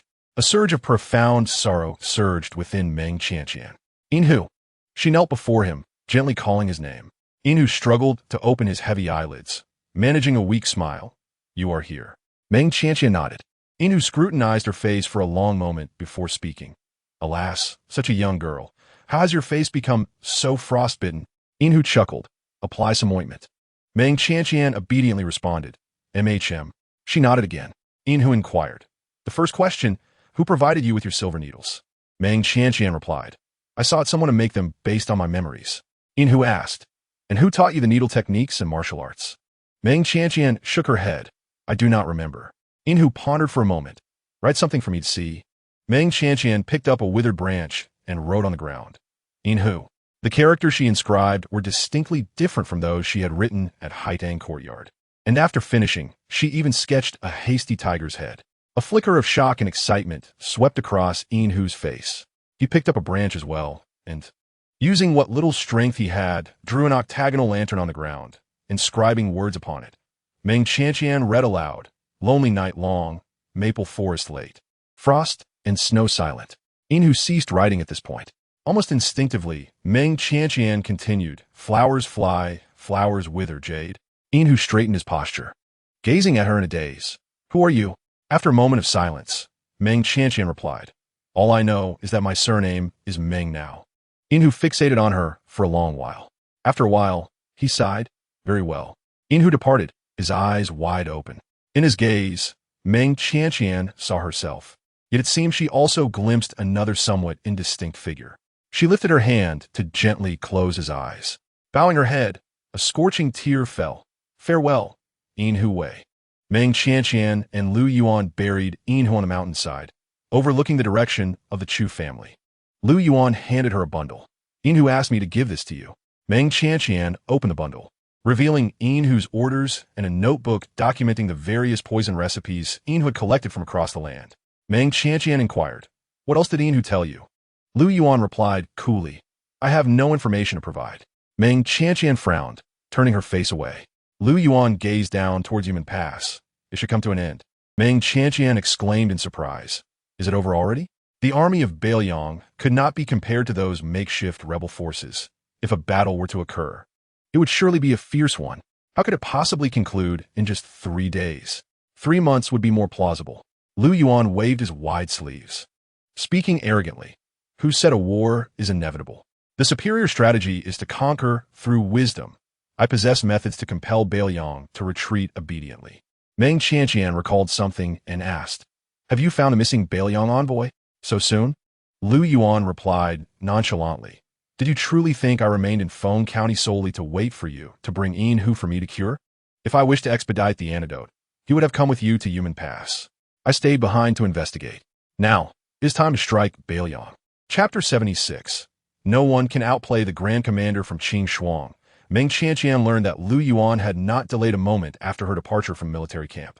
He rushed to the Feng County Magistrate's office and, in just one day, solved the case that had troubled the border for over a month. While Lu Yuan may not excel in military strategy, his skills in investigation and interrogation are unparalleled. No case is unsolvable under his hand, nor is there a mouth that cannot be pried open. How did the Grand Commander initiate his approach? Qing Shuang stated, "At the county office." The Grand Commander apprehended the county magistrate's family and used severe torture to extract confessions. Unable to endure, the magistrate revealed that it was he who hid the gold. Of the 1,000 men, aside from a few crucial envoys, the rest had all mingled among the rebels. Meng Qianqian suddenly understood. So it was a case of being blind in the light. No wonder they had struggled to find it for so long. She knew Bailiang had sent soldiers to infiltrate the rebels, but she had not anticipated that these 1,000 men had also blended in. 2 days later, Lu Yuan arranged a negotiation with the Qi King of Bailiang in a valley 10 miles outside Yumen Pass. After the Bailiang envoy went missing, the Qi King led his army south, demanding the return of the missing individuals from the Great Zhou. If he could not obtain them, he threatened to attack Yumen Pass. Both sides commanded 30,000 troops standing ready in the valley. Lu Yuan brought Meng Qianqian into the negotiation tent. Lu Lingxiao frowned. Is bringing only 2 guards sufficient? The Qi King has brought 4 experts. Though he and Lu Yuan were not on good terms, the larger picture mattered. Lu Yuan's death at the negotiation table would only be detrimental to the Great Zhou. Zhang Feihu placed an arm around his shoulder and assured, "Rest assured, Xiao Jiao is quite capable. She chose not to participate herself. Otherwise, with her merits, she could easily secure a position as a junior general." Lu Lingxiao did not believe this. He acknowledged Meng Xiao Jiao's exceptional skills, but fighting on the battlefield is not merely a matter of displaying individual bravery. The dynamics of war change rapidly, which is entirely different from one-on-one combat. With so many soldiers, she is likely the only female guard, hence everyone is protective of her, and her contributions are exaggerated. Why has Xiao Jiao donned a mask again? Zhang Feihu rubbed his chin, casting a glance at Lu Lingxiao, and pondered, "It seems every time you are present, Xiao Jiao wears a mask. What have you done to her?"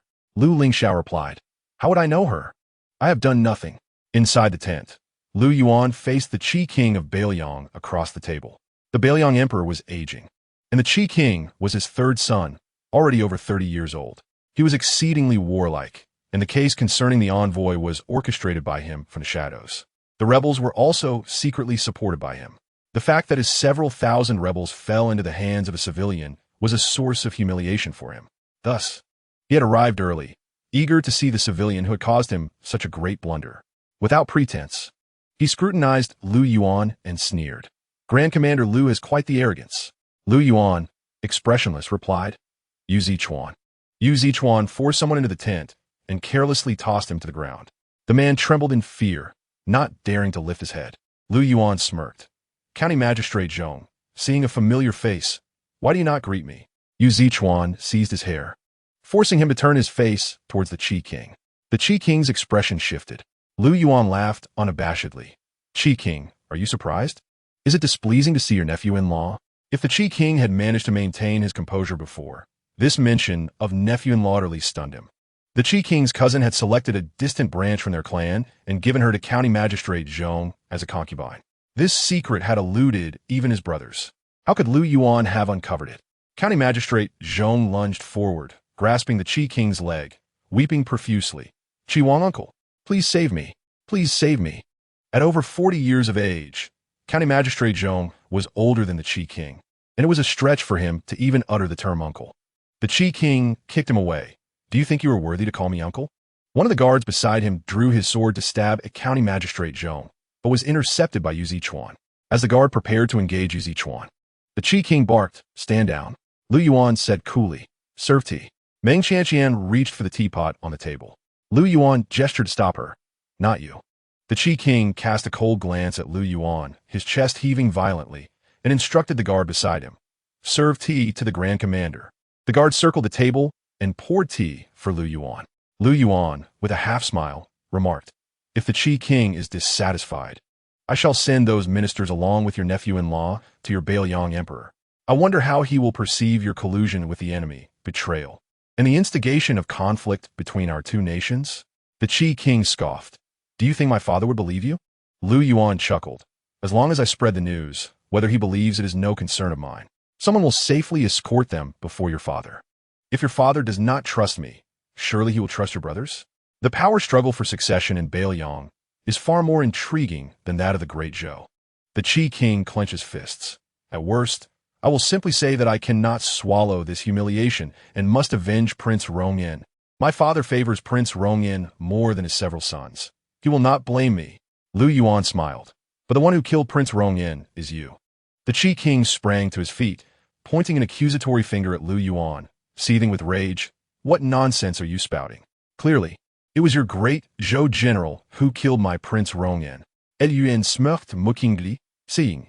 If it were not for your prior poisoning of King Yin and subsequently leaking his whereabouts to Lu Lingxiao, how could King Yin have met such a tragic end at his hands? The Qiwang's face flushed with anger, exclaiming, "You are slandering me." Lu Yin lifted his teacup. "Shall we wager, Qiwang, on whether I can present evidence of your treachery against your own uncle?" The Qiwang clenched his fists, making a cracking sound. Lu Yin commanded, "Withdraw the troops." Gritting his teeth, the Qiwang replied, "I agree." Before he could finish his sentence, Lu Yin added, "I initially intended for you to merely withdraw your troops, but I suddenly feel inclined to raise the stakes. Do not be too arrogant, Lu Yin." The Qiwang slammed his fist on the table. His guards drew their swords to attack Lu Yin, only to be kicked out of the tent by Meng Qianqian. Lu Yin nonchalantly extended 2 slender fingers, an additional 200,000 taels of gold. "And I require your 7th prince to come to DZHU as a hostage." The Qiwang glanced at Meng Qianqian, a flicker of wariness in his eyes, and refrained from striking the table again. "This is outright robbery. Moreover, my father would never allow my 7th brother to be taken. His father favored the 7th prince, born of the beloved YFI, even more than King Yin. Lun Siged, speaking honestly, even a tiger does not eat its own cubs. Your father would not take your life. At most, he would neglect you for a while. In truth, this may not be a bad thing for you, Qiwang. You could bide your time, conceal your brilliance, and allow the other princes to vie for power until they are locked in a deadly struggle. Then you may swoop in as the fisherman. Would that not be delightful? Pushing someone to the brink and then offering them a rope. Even if it is made of thorns, they will grasp it with determination." Meng Qianqian cast a glance at Lu Yin, acknowledging that when it came to schemes and understanding human nature, he was unmatched. In the 77th chapter, Qiwang ultimately decided to draft the immensely humiliating surrender document. However, when he reached the sum of 200,000 taels of gold, Lu Yin smiled and interrupted him. "Make it 100,000. The Qiwang was taken aback, thinking, is there such fortune in this world? Has this black-hearted man finally found his conscience? Lu Yin chuckled. "Write 100,000. The other 100,000 need not be disclosed to the court." The Qiwang's lips twitched. Such blatant embezzlement. Does General L not fear retribution from your emperor? Lu Yin smirked playfully. "Do you know why you lost? Because you failed to investigate my background thoroughly." At this moment, the trembling and shivering magistrate H. Ing, kneeling on the ground, looked up at the Qiwang and said timidly, "Uncle, I reminded you that Lu Yin is the emperor's father-in-law." The Qiwang roared, "Call me uncle again, and I will have your tongue cut out." He had indeed inquired about Lu Yin, who held the reins of power and manipulated the court. But he believed such charming ministers often lacked true ability, relying solely on their eloquence to beguile the ruler. Little did he know that the rumors were exaggerated, and Lu Yin was far more ruthless than they suggested. "What? Lu Yin." The Qiwang gritted his teeth, reluctantly pinning the surrender document. "When will I receive the evidence?" Lu Yin replied casually, gold in one hand, evidence in the other. The Qiwang, furious, stormed off. Lu Yin watched him with a half-smile. The Imperial Tiger Army is bewildered. They arrived late last night, expecting to engage in a fierce battle with the Northern Liang forces, only to find this. General Li of the Tiger Army inquired. Generals H. Ing, "May I ask a bold question?" "No need to ask, we won." ZH Ing FIH waved his hand. General Li looked confused. "Wait, did we fight?" Meng Qianqian emerged from the tent. ZH Ing FIH called out to her, "Little Nine, are we leaving or not?" Meng Qianqian replied, "We are."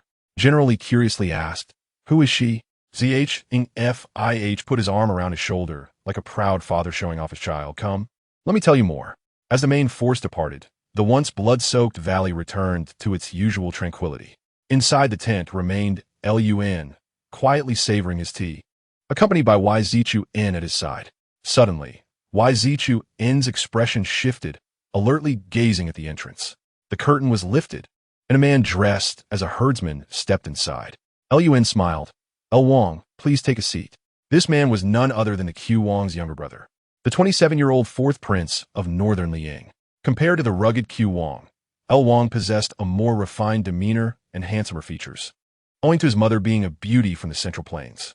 However, due to his impure bloodline, the Northern Liang emperor did not hold him in high esteem. El Wang took a seat in the chair previously occupied by the Q Wang, facing Lun directly. General L possesses remarkable skill, effortlessly handling my third brother. Lun poured him a cup of tea with a smile. Thanks to El Wang for providing the evidence of his treachery against King Rin. El Wang's expression was complex as he replied, I owe YNH a favor, and did not expect him to pass it on to you. In life, YNH had entrusted a token given to El Wang to Lun, indicating that El Wang could be of assistance. El Wang continued, I am curious. What did you promise YNH? I know him well. He never makes a losing deal. Lun chuckled. That is of no concern to El Wang. However, regarding the seventh prince, you must ensure your father sends him here. Only when he experiences true pain will he come to despise the ineffective Q Wang even more. El Wang replied, I will facilitate this matter. There is no need for the general to worry. Lun said, that would be splendid. El Wang then declared solemnly, I hereby establish a 5-year pact with you. Within 5 years, I shall not invade the territory of DZHU, nor harm its citizens, nor kill its merchants. However, once the 5 years are up, I will lead an army southward and swallow DZHU whole. Lun smiled silently. El Wang regarded Lun. I am eager for talent. Should the general wish to seek another worthy lord, I shall be at your service. Lun serve him tea as he bid farewell. El Wang, travel safely. A toddler just 1.5 years old wandered over with his parents. His father was preoccupied, and he staggered towards Meng Qianqian's tent, flinging his hands against the curtain, tumbling to the ground. Meng Qianqian stepped out of the tent, helping the little one to his feet. The child, babbling, called out, Mother. Meng Qianqian sighed. Am I not wearing a mask? How could you still recognize me as a woman? The child called out mother to any woman and father to any man. Coincidentally, Lu Lingxiao passed by and saw the little one. So you are here? Your mother is looking for you. The child looked up at Lu Lingxiao. Meng Qianqian worried that the child might call Lu Lingxiao father after addressing her as mother, which would truly be unsettling. Fortunately, the child remained silent, merely gazing at him. Lu Lingxiao reached out to pick him up, but the child pushed him away, insisting on duanis engesi enkinoin. Where is your mother? Meng Qianqian asked. Over there. Lu Lingxiao pointed. Meng Qianqian carried the little one to find his mother. Lu Lingxiao felt she harbored disdain towards him and reflected that it was not surprising that Lun's people would feel the same. With so many items, he could not distinguish whose was whose and decided to send them to the village chief's home first. Upon entering the village chief's house, he sensed something was amiss. The village chief's home was usually bustling with children, but today it was eerily quiet. Village chief, he called out, but there was no response. Normally, the village chief's children would rush to greet the soldiers' voices. Lu Lingxiao quickly set down the sack on his shoulder and cautiously pushed open the ajar door to the main hall. Don't move, or I will kill them. A rogue from the rebel forces had taken the village chief's family hostage, with several older children bound tightly and gagged with cotton. While the youngest was held in his arms, a sharp knife pressed to his throat. The village chief and his wife knelt on the ground. Lu Lingxiao remained calm, released the children, and we can talk. The rebel, in a frenzy, shouted, What is there to talk about? I'm going to die. If I die, all must die. Everyone must die. Lu Lingxiao replied, I'm not here to capture you. Let the children go, and I will pretend I never saw you. The rebels brandished their knives, declaring, I do not believe. You must die before me, for me to believe. Otherwise, I shall slay him. The village chief's wife gasped in alarm. The rebel's blade was poised at the child's throat. Without hesitation, Lu Lingxiao drew his dagger and plunged it deep into his own chest. The rebel was momentarily stunned. Now is the time. Lu Lingxiao stepped forward, grasping the rebel's dagger with one hand while seizing the child with the other. Enraged, the rebel grabbed a nearby long bench and aimed a fierce blow at the heads of the other two children. Lu Lingxiao leapt forward, using his body to shield the bench. It struck his back and head, blood immediately pouring forth. The rebel withdrew another knife, aiming a lethal strike at Lu Lingxiao. A cry of anguish rang out as a silver needle struck the rebel, sending him reeling and causing the dagger to slip from his grasp. Meng Qianqian swiftly entered the fray and kicked the dagger away. The rebel twitched a few times before falling still. "It is over," Meng Qianqian said as she cradled the child in her arms, addressing the village chief and his wife. They expressed their gratitude profusely, while the village chief hurried to untie the child. Worry etched on his face, he approached Lu Lingxiao, asking, "Sir, are you unharmed?" Lu Lingxiao handed the child over to him, assuring, "It's a small wound. I'm aware of it." The dagger remained embedded in his chest, a deliberate ruse. For as an experienced general, he knew how to avoid vital organs. He then turned his gaze toward Meng Qianqian, a complex expression crossing his face as he said, "Thank you for what you just did." Meng Qianqian ignored him, seeking out her grandparents with the child in her arms. Unexpectedly, the child suddenly removed her mask. Meng Qianqian exclaimed in shock, quickly turning her back and striding toward the exit. Alas, it was too late. Lu Lingxiao had already seen her. Ignoring the pain from the knife still lodged in his chest, he pursued her incredulously. "Is it you?" Meng Qianqian shut her eyes briefly. Lu Lingxiao, suppressing the agony in his chest, maneuvered in front of her, staring at her face, which he had not seen for days, scarcely able to believe his eyes. "How could Meng Xiaojiu be Meng Qianqian?" "That isn't me," she replied.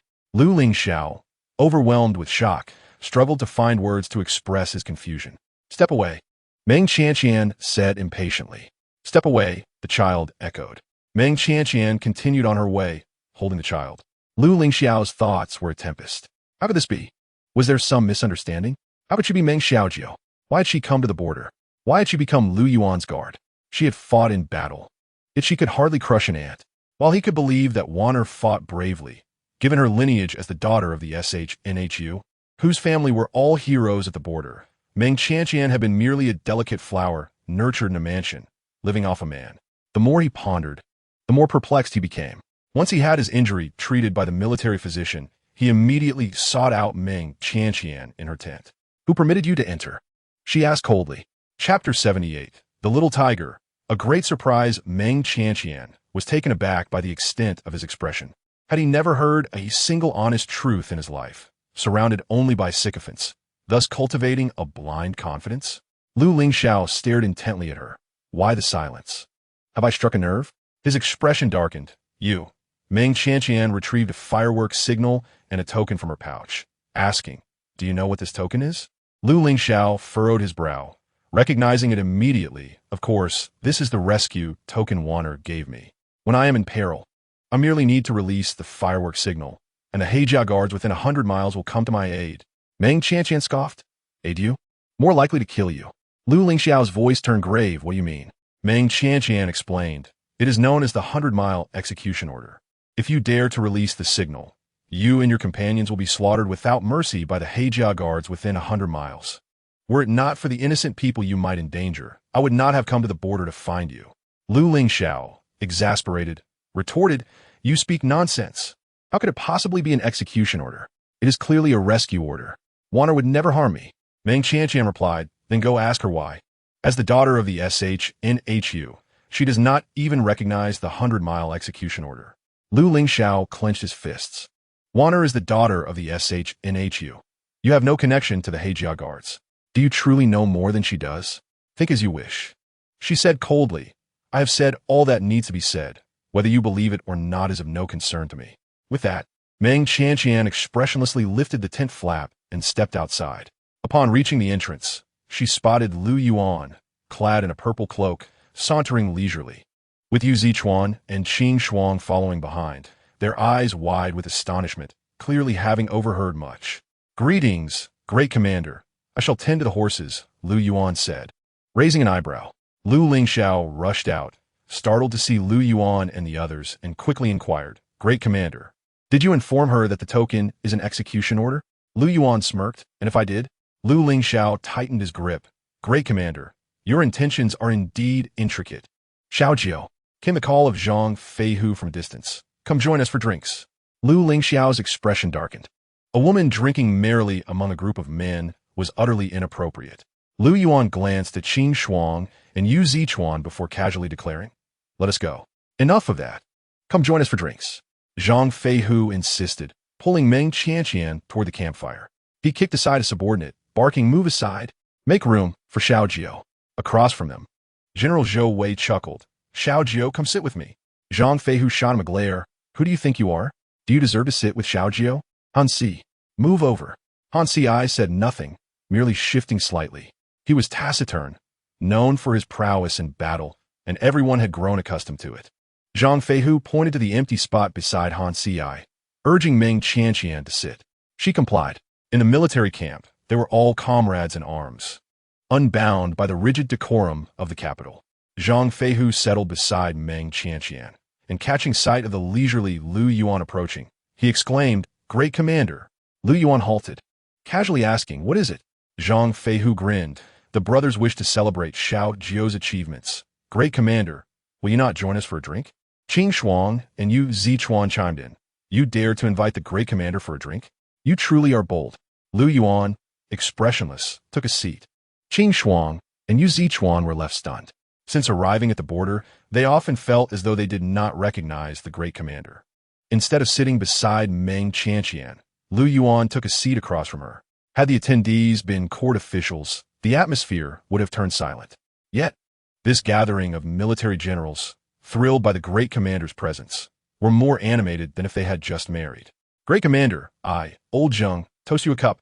This humble soldier salutes the Great Commander." "Han Si, why are you just sitting there? Toast the Great Commander." Zhang Feihu playfully smacked Han Si on the back of the head, leaving him momentarily dazed. Lu Yuan remarked, "Did you not wish to celebrate Meng Xiao Jiao?" Zhang Feihu smacked his forehead, exclaiming, "Oh, I was so excited to see the Great Commander that I nearly forgot." He turned to Meng Qianqian, handing her a cup of wine. "Xiao Jiao, you have been quiet. You have accomplished something significant. In times of wealth and glory, do not forget me, Old Zhang." Meng Qianqian, bewildered, replied, "What significant accomplishment?" "The tiger." Zhang Feihu turned to Lu Yuan. "Great Commander, did you not inform Xiao Jiao?"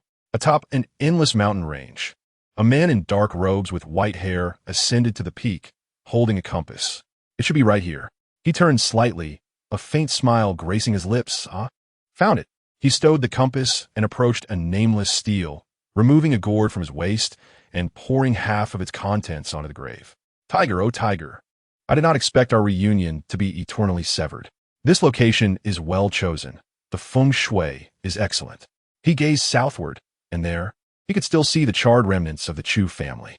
"I sought out Shen Ho, only to learn of his demise.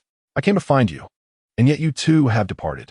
He stroked his chin, pondering deeply, his pupils dilating in shock.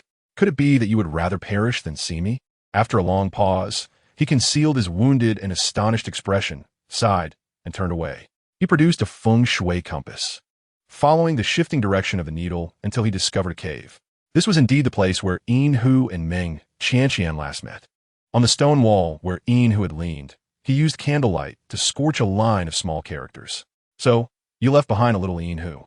He glanced at his own hands. "Well then, let me go and meet this little Yin Hu and see if she possesses the qualifications to become a true member of the 12 Guards. I must make it clear, should she lack the requisite merit, I shall not hesitate to take lives for the decree.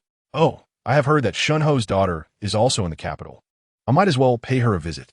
Chapter 79. Return to the capital. Bao Shu meets Qianqian.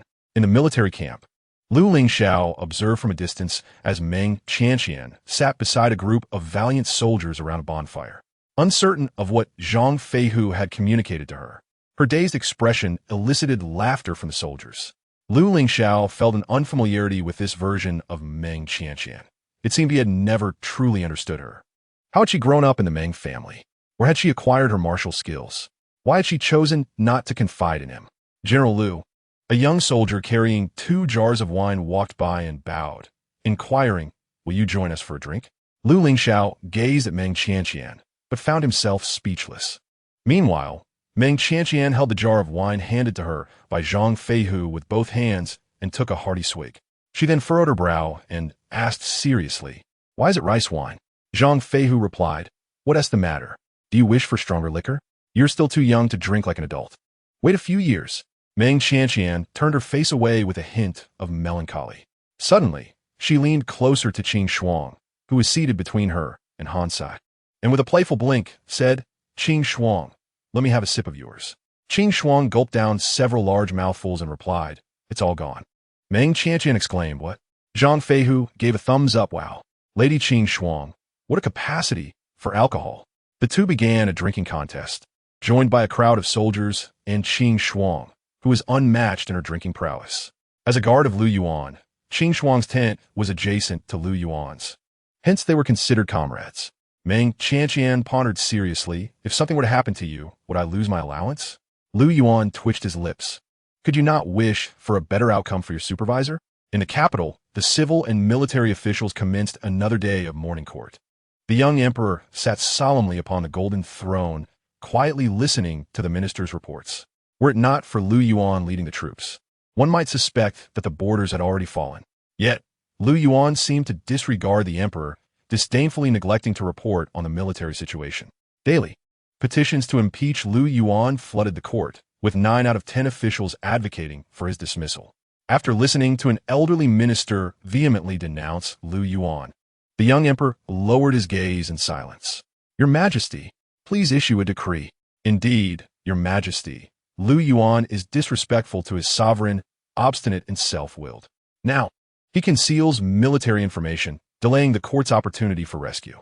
Should the Northern Liang troops reach the capital, we will be utterly unprepared. In my humble opinion, Lu Yuan is most likely suffering defeat and hiding the truth, which will ultimately lead to disaster. A military general stepped forward, holding a tablet. Your Majesty, I volunteer to rush to the borders. The court responded in unison.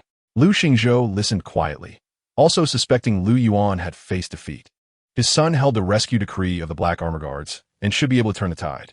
The young emperor, faced with the overwhelming condemnation of Lu Yuan from the court, hesitated for a long while and, visibly troubled, said, My esteemed ministers, do you truly wish for me to take action against my father-in-law?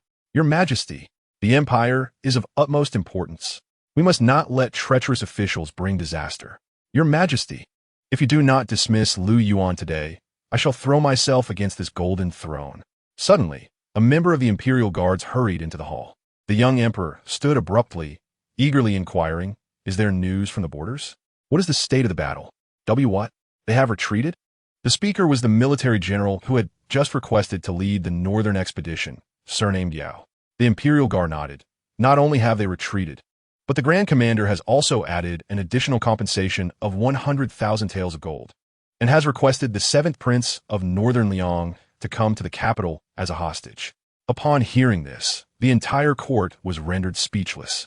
The officials who had clamored for impeachment suddenly at a loss for words. General Yao quickly asked, What of our army's casualties? How many soldiers remain from the 100,000? The imperial guard replied, 120,000. General Yao's body shook with disbelief, while others were decreasing in numbers. Why did Lu Yuan's forces seem to be increasing? General Yao doubted. Did you hear incorrectly? The imperial guard presented the military report. The intelligence is here. Please examine it, Your Majesty. The eunuch handed the military report to the young emperor. The report indeed confirmed the troop numbers, over 120,000, including more than 20,000 new recruits. This indicated that not only had casualties been minimized in this campaign, but they had also successfully integrated a significant number of fresh blood. Since the passing of Grand Marshal Chu, the borders had not witnessed such a flourishing state. General Yao cleared his throat and remarked, Old General Song was once subordinate to Prince Chu and later followed Grand Marshal Chu into battle, achieving numerous remarkable feats. This time, as the commander, he has led the charge and devised strategies without question. The crowd nodded in agreement. Yes, it must be old General Song's military acumen. Lu Yuan merely reaped the rewards of his efforts. The young emperor then inquired, What of Yin Hu? General Yao blurted out, Who? The imperial guard shook his head. That is unclear. The Minister of Rights interjected. Is there any need to ask? It must be General Lu. With the connection to Shan Ho and being Yin Hu's savior, how could it be otherwise? The crowd nodded in agreement, recognizing the logic. Lu Lingxiao was both young and accomplished, with deep ties to the 12 guards. Who else could be deemed worthy of becoming the second-generation Yin Hu? Lu Xingzhou lifted his robes and held the tablet. Long live your Majesty. Upon exiting the Golden Hall, Lu Lingxiao was quickly surrounded by officials. A young official remarked, "Lord Lu, congratulations. Your son has not only achieved great merit, but has now become the new Yin Guard. Such youth and talent are exemplary for our generation. In the future, when Shun Ho's daughter gives birth to a son, she is sure to inherit Shun Ho's legacy, thereby granting the Lu family 2 leaders of the Black Armor Guards. Congratulations, Lord Lu." Lu Lingxiao repeatedly clasped his hands in gratitude, humbly deflecting praise, yet within, he felt certain that this Yin Guard rightfully belonged to his son. Although he had not managed to eliminate Lu Yuan, should his son become the Yin Guard, the accolades would be significant. The old matriarch eagerly summoned Lu Lingxiao to her courtyard. Did Xiao Gu truly become the Yin Guard? The emergence of a new Yin Guard implied the passing of the previous one. Yet the old matriarch showed no concern for who had died. She was solely focused on her grandson's future. Lu Lingxiao could hardly conceal his delight. It's likely to be true. The old matriarch joined her hands in prayer. "Oh, may the Buddha bless us." Old Madame Wu chuckled. Before the expedition, Miss Lin predicted that this time, the young master would return safely and achieve great merit. At the Wanhua building, Yin Yang sat in the main hall, her face ashen, covered in a layer of dust. Master of the building, a maid hurriedly approached. Yin Yang rested her chin in her palm, devoid of spirit, and asked, "To what extent have we demolished today? The courtesan's room? That was dismantled 3 days ago. Lu Ying's? That was torn down 10 days ago, just repaired 5 days ago, and yesterday it was demolished again. Feng Xian's?" The maid fell silent, casting a timid glance at Yin Yang. Yin Yang felt tears welling up. All those girls had been nurtured by her, and now they were being driven to live in squalor by that little calamity. The maid chuckled awkwardly. Actually, she hasn't demolished anything today. Just as she finished speaking, a vase fell from above, striking the Wanhua building sign. After enduring 17 or 18 strikes, the sign finally succumbed and crashed down with a loud bang. The maid hesitated, unsure of what to say. Yin and Angzi was in an irritable state, exclaiming, "Speak." The maid trembled. "The owner is quite mad." Yin and Angzi retorted, "Is there any parent who isn't driven mad while raising child?" The maid replied, "It seems we are nearing the capital. I just encountered Steward Xian, who mentioned it." At that moment, the little one, Bosh, shook her head as if to say, "Humph, not interested." She grabbed a box of rouge worth 100 gold pieces, scooping it out haphazardly. Bosh tossed the rouge she had in her hands and, using both hands and feet, scrambled out swiftly. Just as she had made some progress, Yin and Angzi lifted her up. "Ladies, let's go out to welcome our guests." The spring chill lingered in the air, and the grass by the roadside, where the snow had melted, began to sprout tender shoots. Many officials and commoners had already gathered at the city gate, all there to welcome Lun and the esteemed soldiers. She gently touched the YNH order in her hand, feeling as tranquil as a gentle breeze. Suddenly, a small, urgent voice cried out, "Wah!" She hurriedly lifted the curtain. Bosh was crawling over, desperately searching for the horse-drawn carriages. "Wah!" The little one was getting anxious, on the verge of tears. Meng Qianqian felt a pang in her heart, leapt forward, and stood before Bosh. The little one raised her head, sitting on the ground, gazing up at Meng Qianqian with pleading eyes. Then, unable to suppress her little grievances any longer, she burst into tears. Chapter 80. The slap comes too quickly. The southern city gate was densely packed with citizens and those there to greet the guests, making it impossible for the guards to control the thronging crowd. BNC and TNR were also squeezed among the people. Suddenly, TNR perked up her ears and pushed her way forward with determination. BNC reached out to grab her, but failed to catch her. "TNR, where are you going?" She slipped out from under a guard's arm. The guard exclaimed in surprise, "Hey, little girl." TNR stood on the official road outside the city gate, shouting, "Where are my dear sister Bosh and the others?" A guard rushed over to seize her, but Qing Shuing blocked him with the hilt of her sword. The guard understood and retreated. TNR flung open the curtain, calling sister. ZHF was startled. "What are you doing? Who are you calling sister?" TNR frowned. "Wrong call. BOZH sister."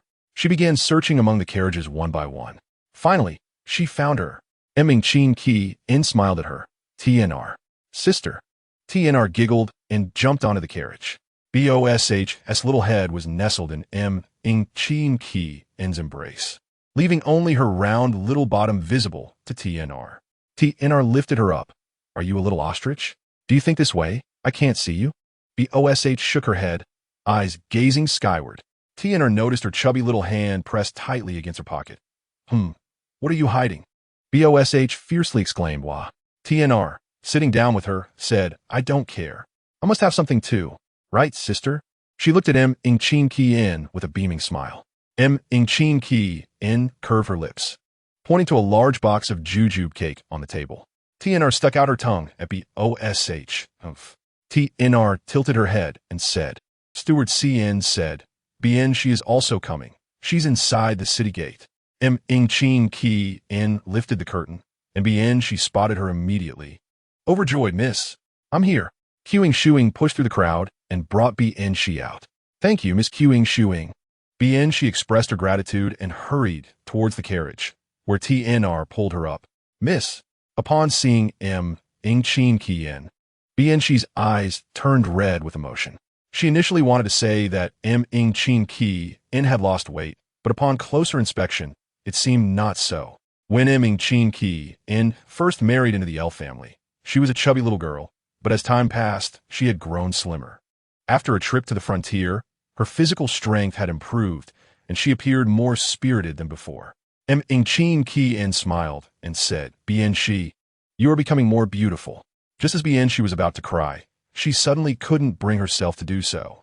Feeling bashful, BN she turned to look at BOSH, choking back her feelings. Miss BOSH has grown quite a bit too. BOSH proudly wiggled her little feet. Meng Qianqian asked, Tell me, how have you all fared in the capital? BN she wiped her tears and recounted everything she could think of in detail. That day, Meng Qianqian had left in a hurry, only asking Steward CN to relay a message to Li MM and the others, saying she would be away for a few days. Looking back, she felt her instructions had been too hasty. Thankfully, Steward CN was meticulous and found Li MM overnight, informing her that Miss BOSH had cried terribly, and Meng Qianqian had taken a liking to her, so the Grand General had sent someone to take care of her. Although Li MM was worried, there was nothing she could do once the child was taken away. She cursed the Grand General in her heart for being unreasonable, and the next day moved everyone out of the Ing courtyard. Indeed, such things were typical of the elf family. Meng Qianqian praised, You all did well. BN she continued, during the move. Steward CN was of great assistance.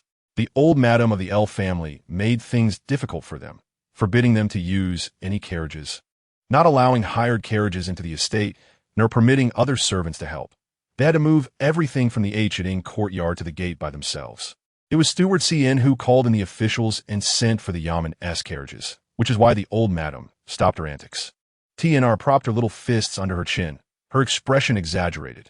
Steward CN is so pitiful, being scolded by Li MM every day, saying your master does not behave, taking away my sister. Serving him, you're not a good person either. Meng Qianqian felt awkward. Well, that is indeed a bit pitiful. Little did she know that the servant had waited until dark, but still had not seen his young master. She was already 4 months pregnant, and her belly was beginning to show. The old madam valued this pregnancy highly and initially wanted her to wait in the courtyard, but she insisted on coming over. Xiao had indeed been delayed by events. He had been injured in Xian, and to spare him the hardship of riding, ZHIH allowed him to take a carriage. On the way, they encountered a pair of a grandfather and granddaughter going to the nearby town to visit relatives. Xiao, being soft-hearted, offered them the carriage and opted to ride on horseback himself. Unfortunately, it rained heavily that day, and since Xiao's injuries had not healed, he was caught in the rain for an hour and developed a high fever that night. The army would not delay their journey for him. ZHIH left him at the post station, found a doctor for him, and then departed. When he found a young girl tending to him, which startled him, but he soon recognized her as the granddaughter from that pair. The girl knelt by his bedside and implored, That person is not my grandfather. He is a trafficker. My father sold me to him for 2 taels of silver, and he plans to sell me to a brothel. Please, sir, save me. Due to spending a night at the post station, Xiao was delayed, arriving several hours later than the cavalry. He strode in briskly. LNWNRS eyes lit up with joy. LDG, is this your home? A delicate and charming little girl followed behind L-Nxiao into the room. LNWNRS expression froze on her face. Chapter 81. The grievances Qianqian endured are now hers to bear. Meng Qianqian was completely unaware of Lingxiao's circumstances. And even if she did know, she would not care. The first time she visited, the residence was in disrepair. In just 2 months, the vermilion door had been repainted. The courtyard tidied up, 2 crabapple trees planted on the east side, a cluster of green bamboo on the west, and a winding little pond dug, where red koi swam gracefully in the clear water.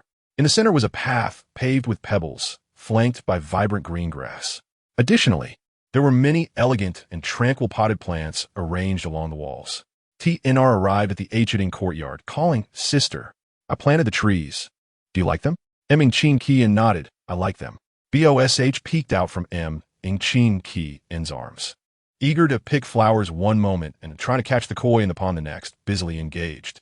WNMM was compacting the soil. Recently melted snow had loosened the earth, and a dog had dug a hole in the corner of the wall, so she was thinking of filling it in. WNMM. Meng Qianqian called out from behind her. Mama responded, but did not react immediately, which was quite unacceptable. The large iron shovel was passed to me by the one beside her. Meng Qianqian handed Baoshu to Banksia and went to fetch the shovel from the wall for her. Mama took the shovel and began to pound the earth vigorously. "You should give it a try. Take that smaller one." "All right." Meng Qianqian grabbed the smaller shovel and joined Mama in compacting the soil. Mama exclaimed in surprise, "Oh my, your strength is quite remarkable. You must have done this before." As she spoke, she lifted her head, and upon seeing Banksia and Tanner laughing uncontrollably, Meng Qianqian couldn't help but chuckle as well. Baoshu, noticing Meng Qianqian's laughter, joined in with a hearty laugh. Mama, visibly excited, emerged from the house. Sometimes while shopping outside, if she heard crying, she would come to take a look. Mama did not speak, but wiped her tears before turning to examine Meng Qianqian from head to toe. Meng Qianqian gently assured her, "Mama, I am well." Mama turned away to dry her eyes before looking at Baoshu and asking, "Why has Miss Baoshu lost weight? How could she not lose weight with all the chaos at home? She has grown a bit taller, but not by much. Tanez zugestit. It must be tough at the border." This comment stirred Mama's heart, causing her to silently scold Lu Yuan in her mind several times. Soon, the cook and Hu Posey also came out, whom Mama had been promoted and received a raise. Mama led Meng Qianqian inside, asking this, "How did you spend your New Year's Eve?" Meng Qianqian was momentarily taken aback. The roasted snow water and cakes she prepared for Lu Yuan constituted his New Year's Eve dinner, spent in a military camp. She replied without a change in expression. Mama and the cook hurried to prepare bathwater, as Meng Qianqian and Baoshu both needed to wash up. The little one had climbed all the way from the city gate and was covered in dirt. Lu Yuan was not overly strict with her, allowing her to play freely as long as she did not endanger herself. The worst that could happen was getting dirty, which could be washed off. After Baoshu finished her bath, she sat in Meng Qianqian's lap, drinking milk. Meng Qianqian had brought her a small milk jug made by a herdsman from the border, repurposed from a water pouch, with a bamboo straw inserted through a wooden stopper for sipping. Tanner bent down to look at her, pointing at the milk jug. "Bao bao. Can you let your sister have a sip? There's so much. You can't finish it all." Baoshu, continuously sipping, turned her back and clutched the milk jug tightly. Meng Qianqian laughed. "Oomph. There's still more in the pot. Go get yourself." Tanner dashed off to the kitchen. Baoshu, feeling the urgency, immediately handed the milk jug to Meng Qianqian, slid down from her lap, and hurriedly crawled to the small kitchen. Mama discussed the dowry with Meng Qianqian. She submitted the dowry list to the official government, which then demanded what the old lady had hidden in her own pockets over the years, all of which was returned. The second household also returned a considerable amount, and it was rumored that they borrowed from their maternal family. However, even with this, a portion remained unpaid. In stark contrast to the harmonious atmosphere surrounding Meng Qianqian, the moment the little maid called out to Lu Dage, the atmosphere within the Lu household became palpably awkward. Lu Lingliang murmured. The second lady pinched her daughter to silence her. She covered her daughter's mouth. Lu Lingxiao greeted the elders of the family, and then acknowledged Lu Lingliang with a polite nod. "Little sister, Finally, he approached Lin Wan'er, taking her hand. Wan'er. Lin Wan'er looked towards the little maid behind him, hesitating to speak. Lu Lingxiao interjected, pointing at the little maid. Big brother, who is she? Before Lu Lingxiao could introduce her, the little maid boldly stepped forward and declared, My name is Xiao Dai. Lu Dage saved me, and I will be his person from now on. Lu Lingxiao retorted sarcastically, Not only did he save you, but now you've brought trouble upon us. Adding another mouth to feed. Xiao Dai looked at Lu Lingxiao with a sense of grievance. Lu Dage. Lu Lingxiao addressed the elders. Grandmother, mother. Xiao Dai has a pitiable background and nowhere to go, so I will keep her here as a maid. The old lady had no objections. Lu Mu said to Lu Lingxiao, In that case, arrange for her to stay in your courtyard. Lin Wan'er was taken aback, looking at Lu Mu in surprise. She clenched her fingers tightly. The old lady invited Lu Lingxiao to sit beside her and inquired about his achievements. Lu Mu left first, indifferent to whether her son achieved merit, as long as he was safe. Lin Wan'er noticed that the old lady's attention was solely on her grandson, completely disregarding her as the future granddaughter-in-law. Not only the old lady, but also everyone from the second household focused entirely on Lu Lingxiao. Meanwhile, the woman named Xiao Dai, having heard much about the battle along the way, found opportunities to interject. She understood that she should quietly sit in the flower hall, just as Meng Qianqian had done when she first arrived at the Lu household. However, she suddenly felt a tightness in her chest. She left the flower hall and pursued Lu Mu. Inside, the old lady was oblivious to Lin Wan'er's departure, wholly engrossed in her grandson's affairs. Xiao Gur, I heard you accomplished great deeds at the border, saving that. What was it, Inui? Yes. The old lady hurriedly affirmed. Lu Lingxiao replied seriously. That is not true. I did not save Inui. It was his merit, and he would not deny it, but it is not mine to claim. Huh? The old lady was taken aback, but everyone outside is saying so. The old lady stammered, to lead, to guide, and to become his disciple. Doesn't that still mean my grandson is capable? As she continued, the old lady began to smile with pride. Lu Lingxiao frowned. Inui did not take me as a disciple. Where did you hear that, grandmother? The old lady was shocked. Didn't they say that? What was it, the tiger took a disciple? Lu Lingxiao lowered his gaze, his expression complex, as he replied. Inui did take a disciple, but it was not me. Lu Linglong's face turned pale. Big brother. Our family has accepted gifts. You're not the new Inui. How will we settle this? He was already troubled by matters concerning Meng Qianqian, wishing never to mention her again, yet his family used her glory to collect gifts on his behalf. His pride was severely wounded, and he could no longer bear to stay. Just as one wave calmed, another surged. He had just reached the entrance of Songzhu courtyard when he encountered Lin Wan'er, who had been waiting for him for quite some time. Lu Lingxiao had no interest in Xiao Dai, but having just faced a setback and now being questioned by the one he cared for, a surge of negative emotions ignited his anger. Lin Wan'er stammered, gesturing, I'm just too afraid of losing you. You are all I have in this world. I even gave you my father's legacy. If you change your heart, I will have nothing left. At this mention, Lu Lingxiao, who had not wanted to doubt Lin Wan'er, found himself questioning her in a moment of emotional turmoil. Are you truly giving me the rescue order of the Heijiawai, and not the order for the Baishur assassination? Lin Wan'er's expression changed abruptly. Chapter 82. Good fortune approaches. An array of thoughts flashed through her mind. She forced herself to calm down and signed. Who told you it was an assassination order? Did you use it? Lu Lingxiao replied irritably. I did not use it. It was taken away. Lin Wan'er suddenly recalled Meng Qianqian's visit to Fengyuan to confront her and hurriedly asked, Was it Meng's? The mention of the Meng family did not sit well with Lu Lingxiao. The last time he heard her refer to Meng Qianqian, she still called her the eldest lady.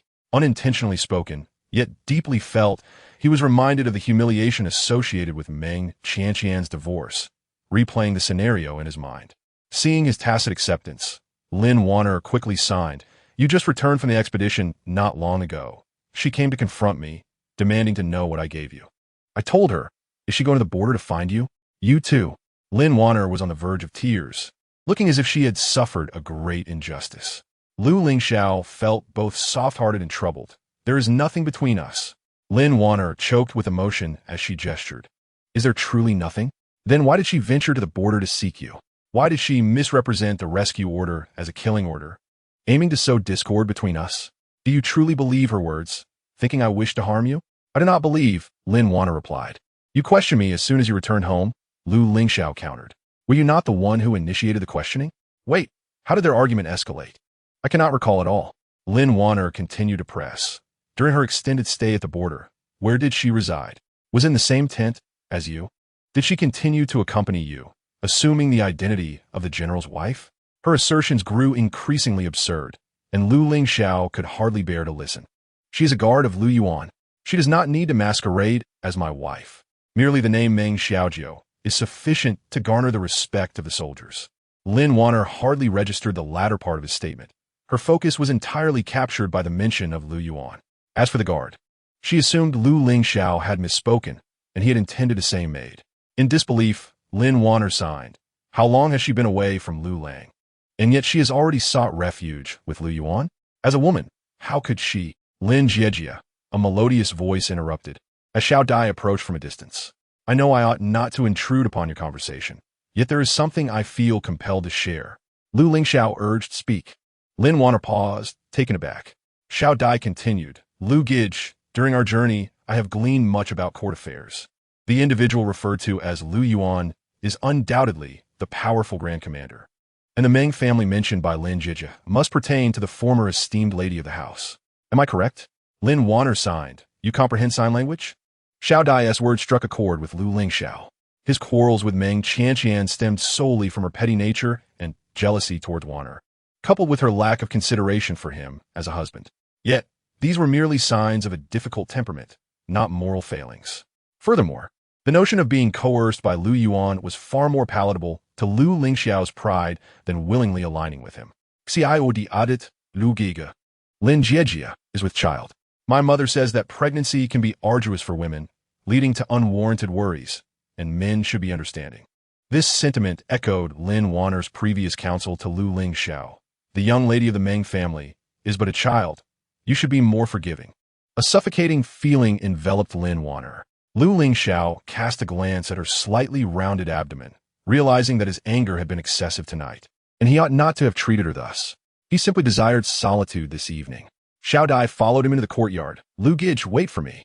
Don't retire just yet. You haven't had dinner. I'll prepare some pancakes for you. Eat before you sleep. Should I add chili? None, he replied. All right. Wan'er listened to their banter, feeling as though she had been cast aside in public, a profound sense of grievance and embarrassment swelling within her. LV Luo seethed with indignation, exclaiming, does she truly believe no one can see through her little schemes? A vixen who only seeks to ensnare men. Bah! LV Luo presumed Wan'er was upset due to Lu Lingxiao and that little vixen, advising Miss, she's merely a wild girl. We have already driven the esteemed lady out. Why fear her? Wan'er did not respond. Coupled with Lu Lingxiao's words from earlier, it became evident that at that moment, Meng Qianqian had indeed recognized that token as the Bai Li killing order. Why would she be familiar with the emblem of the Black Armor Guards?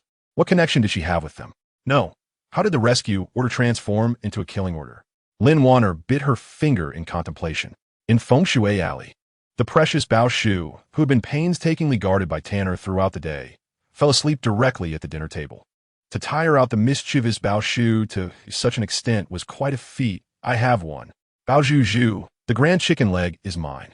Tanner triomphantly déclared, seizing a large chicken leg from her bowl. However, she soon frowned. Why does this taste so bad? Meng Qianqian chuckled. The food Bao Shu eats lacks flavor. Tanner immediately attempted to discard the chicken leg. Meng Qianqian admonished, no wasting allowed. Tanner wept gently, reluctant to forfeit the chicken leg she had claimed. Woo-woo. Later that night, Qing Shuang arrived. Miss Meng, I have come to fetch Miss Bao Shu. Oh, she has retired so early. According to Yin Yanzi's complaints, Miss Bao Shu often played until midnight, driving everyone mad. Meng Qianqian suggested, perhaps she is merely tired from playing. Qing Shuang remarked peculiarly, your home is quite normal. Meng Qianqian looked bewildered. Never mind, Qing Shuang replied, lifting the sleeping child in her arms. Miss Meng, I shall take my leave. Stewardson glanced at Bao Shu, pondering what sort of haunted house could house such a little master. Moreover, it is not a haunted house. It is merely an old residence of a departed friend. The first Black Armor Guard emerged from that very abode. Qing Shuang commented, you all speak in riddles I cannot comprehend. Chapter 83. Seeking repayment. Meanwhile, Meng Qianqian also planned to rest. They said this was a haunted house, yet lying here, she felt an unusual sense of peace. When the mama came to summon her for a midnight snack, she had already fallen into a deep slumber. The mama, feeling tender-hearted, tucked her in and quietly withdrew. Tanya, holding a large bowl of dumplings filled with lamb, whispered, "Isn't sister eating? Then I shall consume them all." The mama replied, "Go ahead." The following day, Meng Qianqian rose early. The mama asked, "Why not sleep a bit longer? You are at your own home now. No one will mind." Meng Qianqian replied, "I have slept enough. I am accustomed to waking early in the military camp." After breakfast, Meng Qianqian took Banxia and Tanner to the Lu residence. The second madam and Lu Lingxiao were just about to leave when they encountered her, momentarily stunned. Lu Lingxiao asked irritably, "What brings you to the Lu residence?" Meng Qianqian replied with a faint smile, "I have come to seek repayment. What else would it be?" Lu Lingxiao was left speechless. The second madam chuckled awkwardly, "Qianqian, we of the second branch are not well informed about the family's debts. You should consult the first branch and the old matriarch." With that, she hurriedly pulled her daughter into a carriage and left. The servants reported to several stewards, none of whom were willing to face her. Ultimately, Steward Lu invited Meng Qianqian to the flower hall. Steward Lu had once worked under the Lu matriarch and was one of the few whose accounts were clean. Treating Meng Qianqian with courtesy, "Esteemed lady, please take a moment to sit. I shall report to the old matriarch." Banxia corrected him, "Steward Lu, my young lady is no longer a member of the Lu family. Addressing her as esteemed lady feels somewhat inappropriate." Steward Lu sighed, "In my heart. The Lu family's esteemed lady has always been Miss Meng. Go inform the old matriarch." Meng Qianqian instructed. "Understood." Steward Lu departed. Upon hearing that a debt collector had arrived, the old matriarch immediately feigned illness to avoid meeting her. Steward Lu urged her 3 times. Eventually, after learning that the matter had stirred the old matriarch summoned Meng Qianqian to her courtyard, letting out a sigh of relief. Little did she know that this wait would last 2 months. Meng Qianqian smiled. "Very well." The old matriarch instructed a magpie to fetch Lady Lu. Previously, when Lu Lingxiao was raised under the old matriarch's care, she would summon Lady Lu and Lu Lingxiao to her courtyard, hoping for them to see each other more often. "Qianqian?" Lady Lu exclaimed, startled. "Madam," Meng Qianqian replied. Though she could no longer call her mother, in Meng Qianqian's heart, both Lady Lu and the old matriarch were her kin for life. A wave of sorrow washed over Lady Lu. When Qianqian first arrived at the Lu residence, she was merely 12 years old. On lonely nights, she would miss her home and cry secretly. When she did, Lady Lu would let her sleep in her room. Later, when her son perished in battle, it was she who wept throughout the night. Qianqian would bring a pillow, keeping vigil by her side, fearful that Lady Lu would lose hope. Had it not been for this child, she could not fathom how she would have endured those years. I thought you." Lady Lu choked. Meng Qianqian grasped her hand, looking into her eyes with sincerity. "Some sentiments need not be spoken. The heart understands." The venerable matriarch spoke sternly. "I have not wept, and neither shall you." This elicited a smile from Lu Mu. Due to her frail constitution, Meng Qianqian had brought her a considerable amount of precious medicinal herbs, along with the accompanying recipes. Meng Qianqian also presented some nourishing herbs to the matriarch, as well as a collection of stories gathered from various regions. Lu Lingxiao had just come from Songzhu courtyard, intending to visit his great-grandmother, and from a distance he heard a chorus of laughter. He was somewhat astonished, for such merriment was rare in his great-grandmother's courtyard. As he drew closer, his expression froze. "She's here too?" The weather was pleasant today, and the courtyard was ventilated with open doors and windows. Meng Qianqian was accompanying the matriarch, while Lu Mu sat in the spacious and comfortable hall. The 3 of them engaged in cheerful conversation. Even his mother, who was usually sullen, displayed an involuntary smile. Lu Lingxiao found himself momentarily dazed. A maid inside noticed him. "Young master, would you like to come in?" Lu Lingxiao pondered for a moment. "Never mind, I shall return shortly." Wan'er was seated in his room. He was startled. He could not fathom why, as he had previously felt joy upon seeing Wan'er. But now her presence felt somewhat abrupt. Wan'er gestured. "I was at fault yesterday. I should not have quarreled with you. I have come to apologize.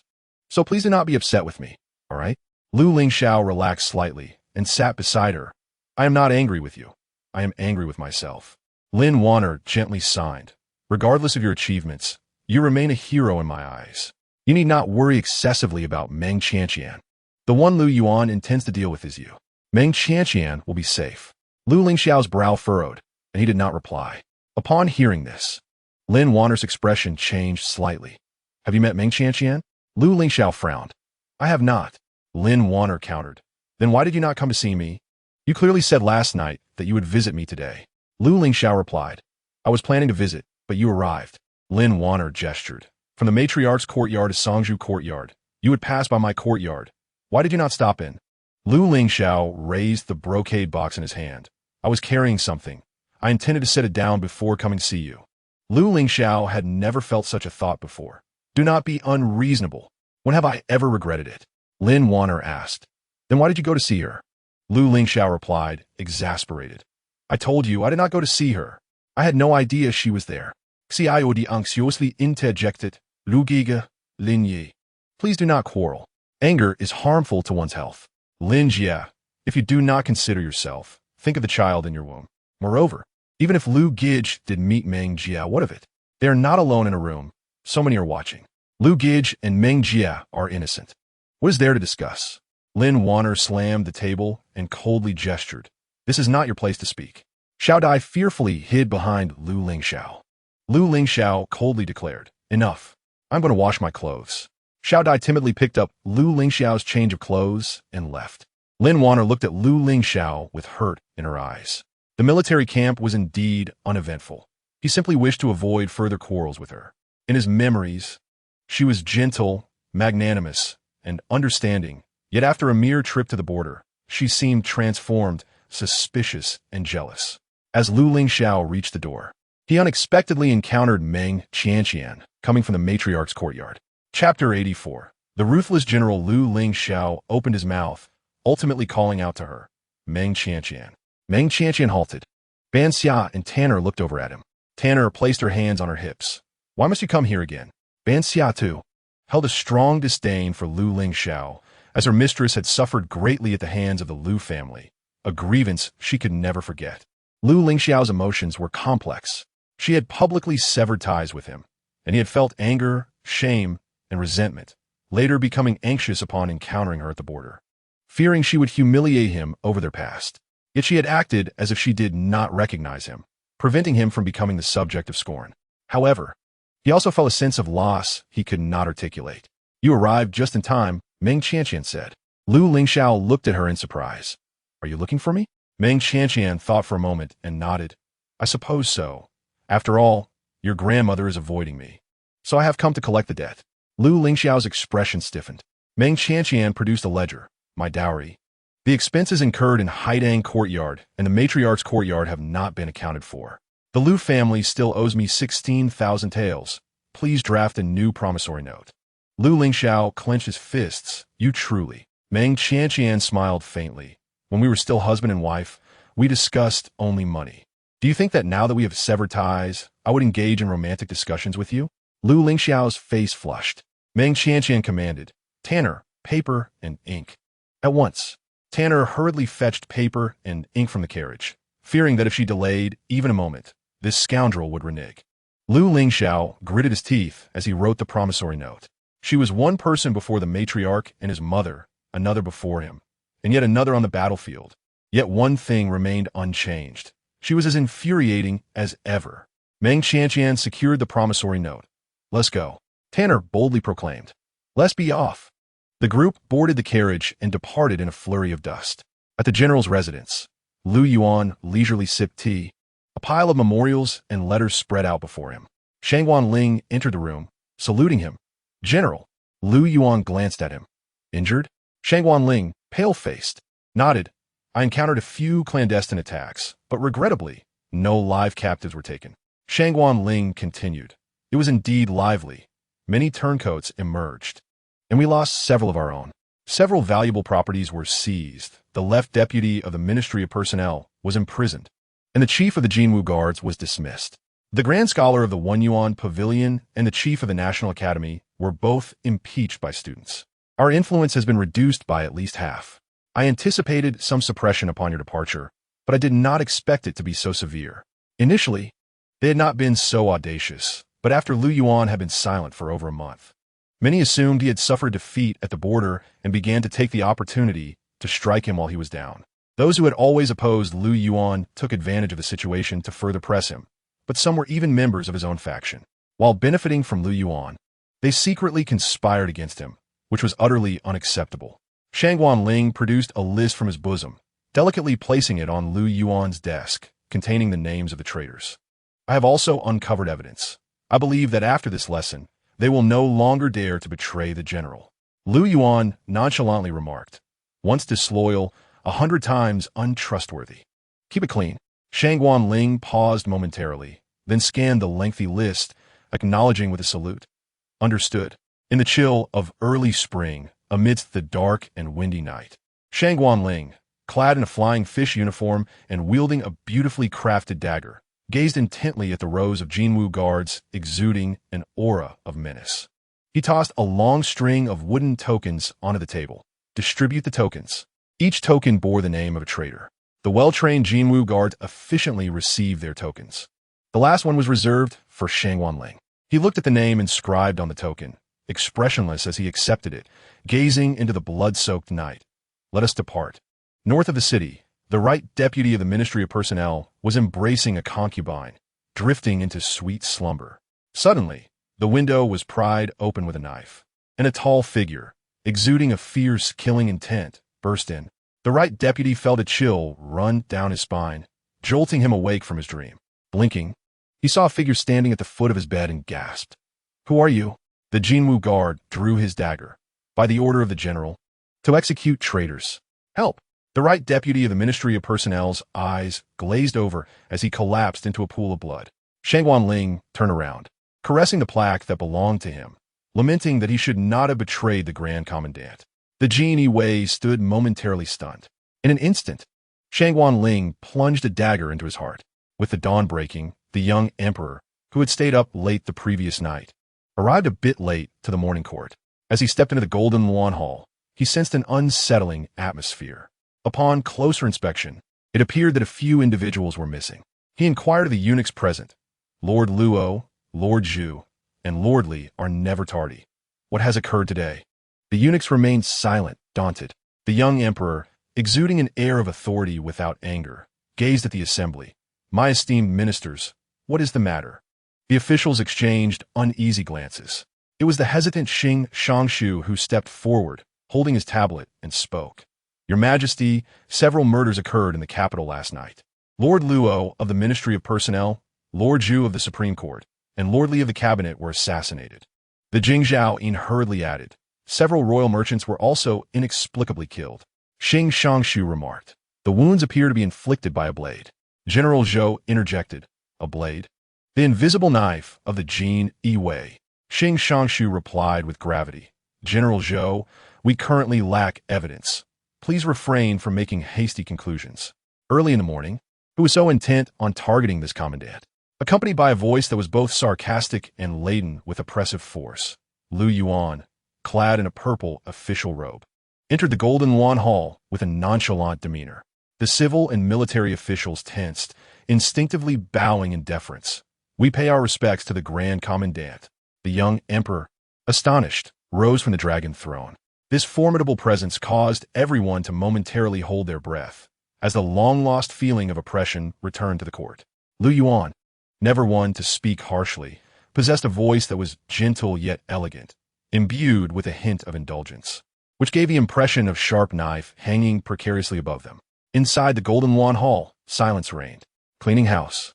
Was this not a blatant admission of responsibility for last night's events? Coupled with a demeanor of brazen confidence. It was as if she proclaimed, it was I who did the killing. What can you do about it? Arrogant. Utterly arrogant. The entire court gritted their teeth in frustration.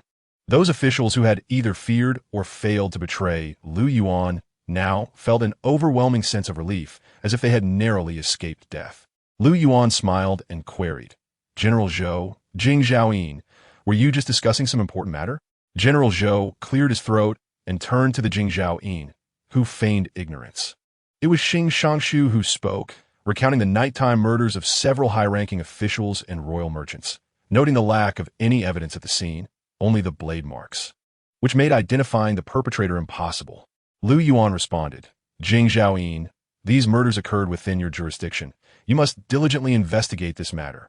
Moreover, given its significance, should we not have the Supreme Court involved as well?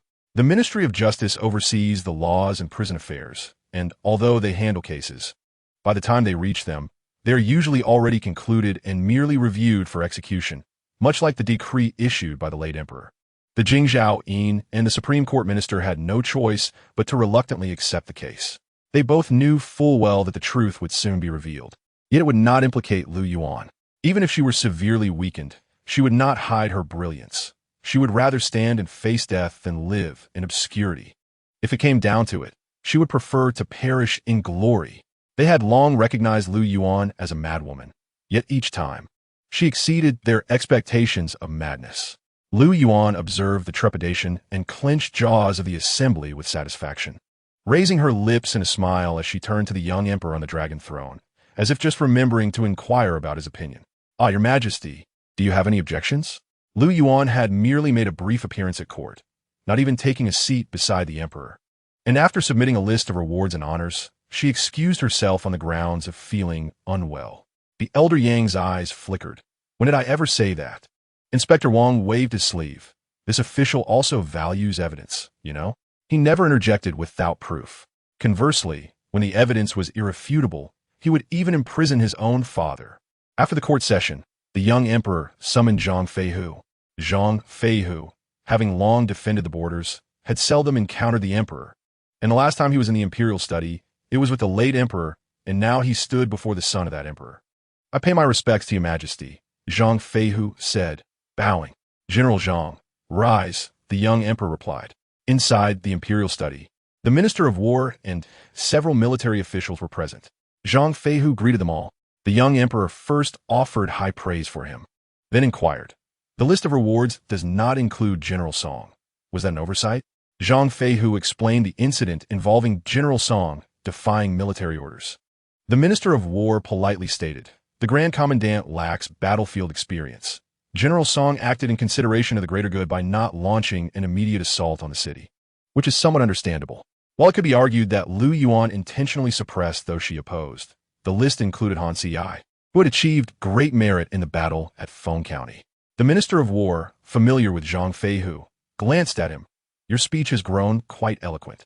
Zhang Feihu patted his chest. The Grand Commandant said that even military generals must read more.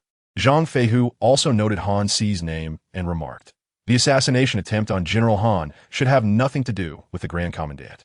She is not that kind of person. Following this, the young emperor further inquired about the situation at the borders, including negotiations with the Qi Wang of Beiliang. Zhang Feihu recounted everything in detail, noting that although he had remained outside the tent, he had indeed witnessed the Qi Wang emerge in a fit of rage, as if he were seething with pent-up anger, wishing to kill, yet afraid to do so. The Minister of War asked, so, it is true that the Grand Commandant persuaded Bei Liang to surrender? Zhang Feihu looked at him in shock. Could there be any doubt? 60,000 troops are watching. Furthermore, I must correct you, it was not persuasion, it was defeat. To conquer without battle is the noblest of victories. Subsequently, Zhang Feihu proudly recounted many of Lu Yuan's accomplishments, leaving the assembly with the impression that the individual he described was not the same Lu Yuan they knew. Little did they realize that not only had Lu Yuan achieved great feats, but she had also garnered the hearts and morale of the people at the border. Who is the successor of the Yin Hu? The young emperor asked. Zhang Feihu replied, Oh, Meng Qianqian. Who is Meng Qianqian? The young emperor questioned.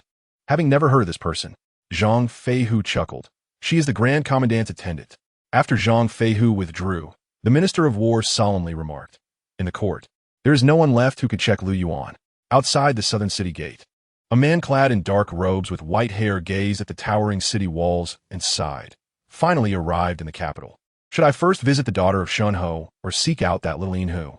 When Meng Qianqian arrived, Lu Yuan was standing in front of a pristine bookshelf, idly flipping through a copy of the historical records. Meng Qianqian's gaze swept across the shelves as she offered a subtle salute, addressing him as the Dedu. Lu Yuan did not turn to look at her, responding with a nonchalant The two spent an hour in the study, with Meng Qianqian diligently organizing the books while Lu Yuan quietly read, their presence mutually undisturbed. In the afternoon, Meng Qianqian was reviewing accounts within the residence when Bao Shu came to visit, clad in an outfit reminiscent of a small tiger cub. She eagerly climbed down from Qing Shuang's arms, making her way towards Meng Qianqian. As she crossed the threshold, she wobbled slightly and steadied herself against the wall. This was the first time Meng Qianqian witnessed Bao Shu standing on her own, and she was pleasantly surprised. The sight of the little one attempting to navigate the threshold before mastering walking brought a smile to Meng Qianqian's face. She scooped the small child into her arms, holding her hand as they practiced walking together. Bao Shu, full of excitement, bounced around, exclaiming "Wu Wa."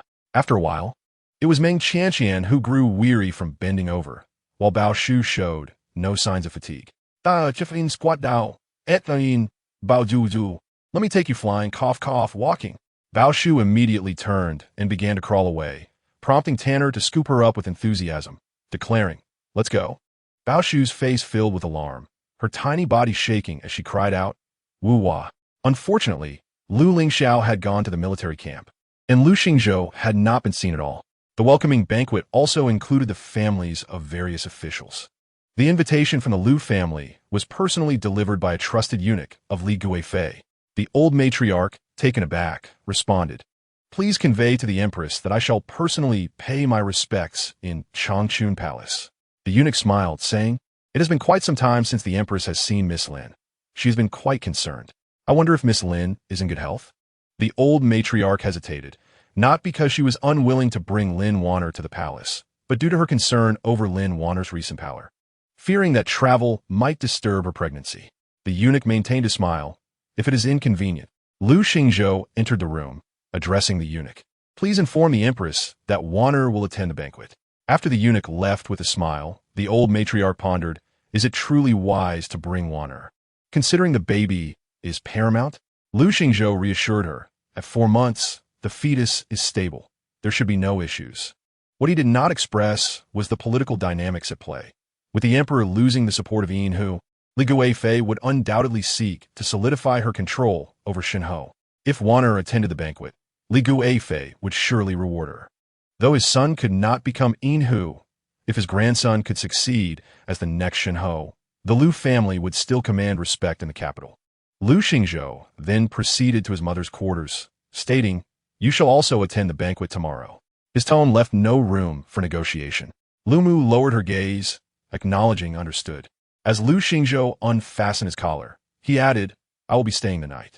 Lu Mu tightened her grip on her handkerchief, responding, "If you stay, I shall not go." Lu Xingzhou frowned, noting that this was the first time Lu Mu had opposed him, casting a cold glance her way. Lu Mu trembled slightly, and just as she felt about to crumble, the curtain behind her shifted, and Lu Xingzhou's figure vanished from the room, leaning back against the chair in exhaustion. Tears of shock streamed down her face. In Fengyuan, Lu conveyed the splendid news of the banquet to Lin Wan'er. Lin Wan'er gestured, "Will the general be attending?" Lu affirmed, "Yes." Lin Wan'er caressed her gently rounded belly, determined to show Lu Lingxiao that she was far more suitable to be his wife than Meng. What he needed was not a merchant's daughter laden with the scent of copper, but the daughter of the 12 guards. That night, Qing Shuang came to fetch the sleeping Bao Shu, delivering a message to Meng Qianqian. "The welcoming banquet? Is it possible to decline?" Meng Qianqian expressed her lack of interest. Qing Shuang replied, "The emperor has decreed that he must see Meng Xiaojiu. If you are unwilling to attend, I can disguise myself as you." Meng Qianqian countered, "That would be an offense against the emperor." Qing Shuang insisted, "With the Dudu present, there will be no repercussions." After some contemplation, Meng Qianqian finally relented, stating, "Very well. Since the emperor has summoned me, I shall go." The following morning, after breakfast, Meng Qianqian prepared to enter the palace. Upon exiting the courtyard, she was met not by her humble little cart, but by an extravagant BMW carriage. Stewardson beamed as he opened the curtain for Meng Qianqian. She immediately spotted Bao Shu, seated on a soft cushion, dressed in her tiger outfit, adorned with flowers, proudly lifting her chin to showcase her delightful, chubby profile. Stewardson cheerfully announced, "Miss Bao Shu has come to escort Miss Meng to the palace for the banquet." Meng Qianqian felt she could not refuse the whims of the spirited little one. Accompanied by Tanner and Ban Xia, she climbed into the carriage. Tanner gazed at the array of delicacies on the table, her eyes shining with excitement. Osmanthus cake, chestnut cake, rose pastry, steward's son. This Dudu is far superior to that Lu Lingxiao. I adore him. Please invite him over to visit. Chapter 87. Qianqian surprises the Lu family. Stewardson laughed heartily. I will certainly convey that to the Dudu. A maid cannot easily extend invitations on behalf of her mistress. Yet since Tanner arrived at Haitang Courtyard, she had been unlike any ordinary maid. She seemed to regard herself more as an equal, waking naturally without Meng Qianqian's urging, unbound by the rules of the household. Mama Li had attempted to teach Tanner the household etiquette for several days, only to find her utterly unteachable. Ban Xia decided to sternly remind her that as a maid, she must embody the responsibilities of her station. Tanner, what is it? I have something to tell you. Yes, go ahead. We are servants. Tanner burst into tears. I want to abduct the chef from the Dudu's residence. Ban Xia, what did you just say? Ban Xia sighed, nothing. Opportunities for Bao Shu to ride in the carriage with Meng Qianqian were rare. Their first encounter had been during a torrential downpour, where the little one, exhausted from crying, nestled in Meng Qianqian's embrace like a content kitten. Today, however, Bao Shu was much more vivacious, standing on the seat and eagerly peering out of the carriage window, exclaiming woo-wah all the way, even startling the passing dogs with her cries. In the February chill of the capital, Bao Shu managed to work up quite a sweat. Let's take a break. The little one relaxed against Meng Qianqian, contentedly stretching her tiny legs. The carriage from the Dudu's residence could drive directly into the palace. Yet Bao Shu was adamant about getting down.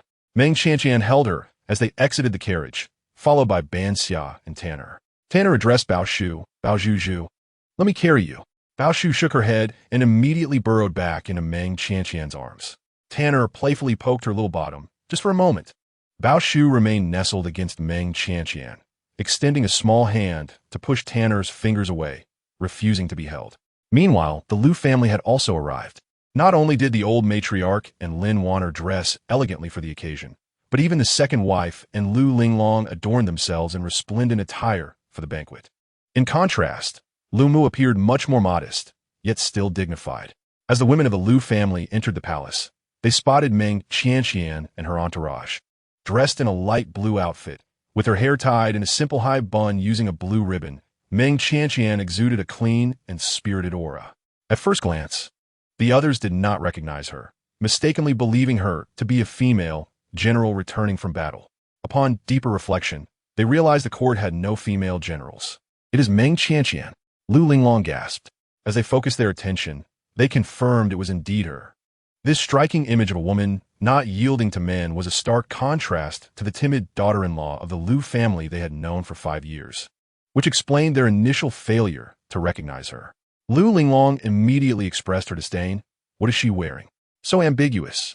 The biases of people can be quite formidable. Once they recognized her as Meng Qianqian, their sense of awe and admiration vanished, leaving only judgments about her appearance.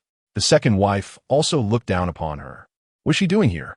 The old matriarch coldly barked. Meng, what brings you here?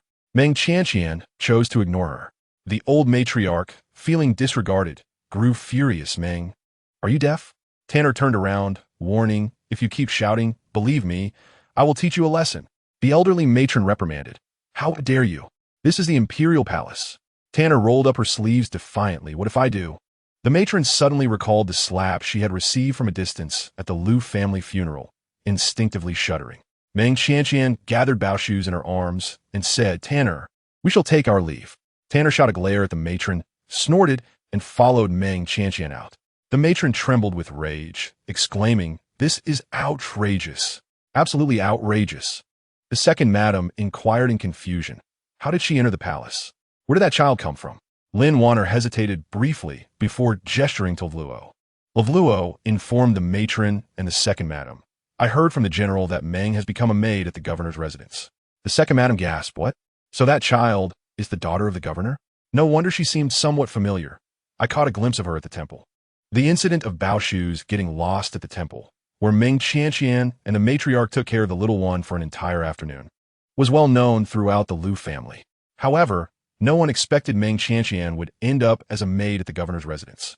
Lu Lingxiao expressed her disdain. How embarrassing. The second madam shot her daughter a reproachful glance. Did you think she was still the eldest daughter-in-law of the Lu family? Without the Lu family, she is nothing but a servant. Luo sighed, using the daughter of the great governor to get close to him. I wonder when she developed such intentions. She once severed ties with the general. Wan'er shot her a glare, signaling her to be silent. Luo quickly apologized. I spoke out of turn. The matron, the second madam, and Lu Lingxiao all heard her words. The second madam suddenly understood. I knew there was something peculiar about the decree of severance.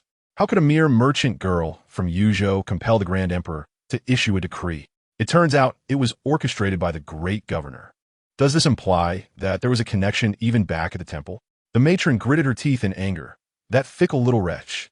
Flirting with men and still daring to sever ties with Xiao Gu'er. Lu Mu frowned. Mother, second sister-in-law, we are in the imperial palace. Walls have ears. Please refrain from speaking ill. Unable to vent her frustration on Meng Qianqian, the matron redirected her ire toward her. What a splendid daughter-in-law you have raised. The Lu family seems to have nurtured a pack of ingrates. She even included Lu Mu in her scorn. Lu Mu had long grown accustomed to it, rendered numb to the conversation. The matron's irritation only intensified upon seeing her demeanor. Fortunately, at that moment, a palace maid from Li Guifei approached. The noble consort invites the matron and the esteemed ladies to Chang'an Palace for a visit before we attend a banquet. This was indeed a significant invitation. The matron's mood instantly lightened. The party proceeded to Chang'an Palace, where Li Guifei's relatives were also present. After the Lu family members paid their respects to Li Guifei, she directed the palace maids to arrange seating for the ladies of the Lu family and introduced them to the noble woman sitting beside her. This is my sister-in-law, Wan. Wen smiled and greeted them warmly, praising Lu Lingxiao for her charm. Before her gaze settled on Lin Wan'er, this must be Miss Lin. Lin Wan'er rose and performed a respectful bow. Wen stepped forward, taking her hand with a kind smile. Please, do not be overly formal. Noble consort, do you not think she resembles Juno? Juner, Wen's eldest daughter, had been married off years ago. Li Guifei appeared astonished. Sister-in-law, now I understand why I feel such a strong affinity towards Wan'er. It turns out she resembles my niece. Wen chuckled. Miss Lin, if you do not mind, would you consider becoming my adopted daughter? This was a significant elevation for Lin Wan'er's status. Although the daughter of the Shun family was not of lower status than that of a duke's daughter, Lin Wan'er was in a precarious position in the capital, lacking substantial support. Having backing now was akin to receiving timely assistance. Once the former subordinates of the Shun family came to recognize her, she would be further elevated. Li Guifei was adept at seizing opportunities.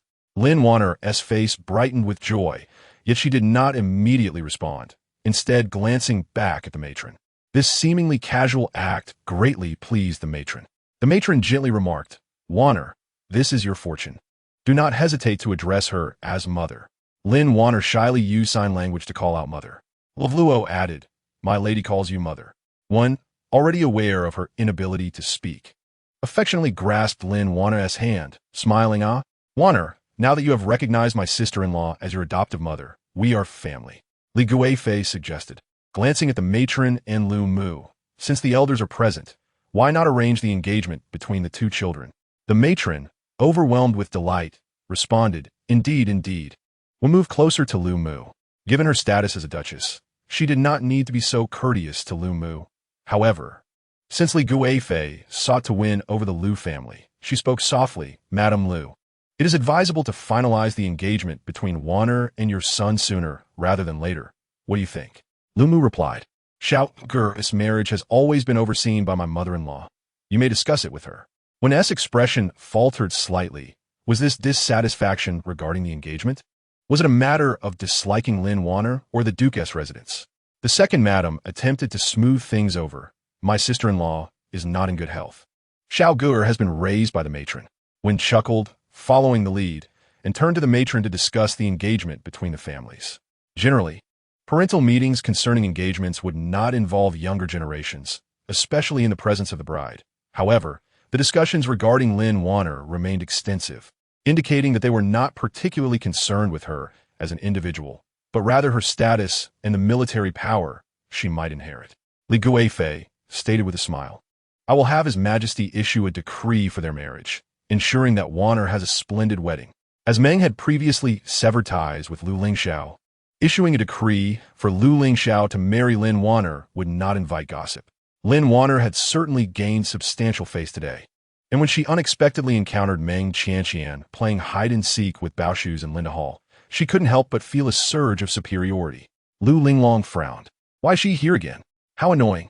Hey, you wouldn't actually be here looking for my brother, would you? Meng Qianqian retorted, ridiculous.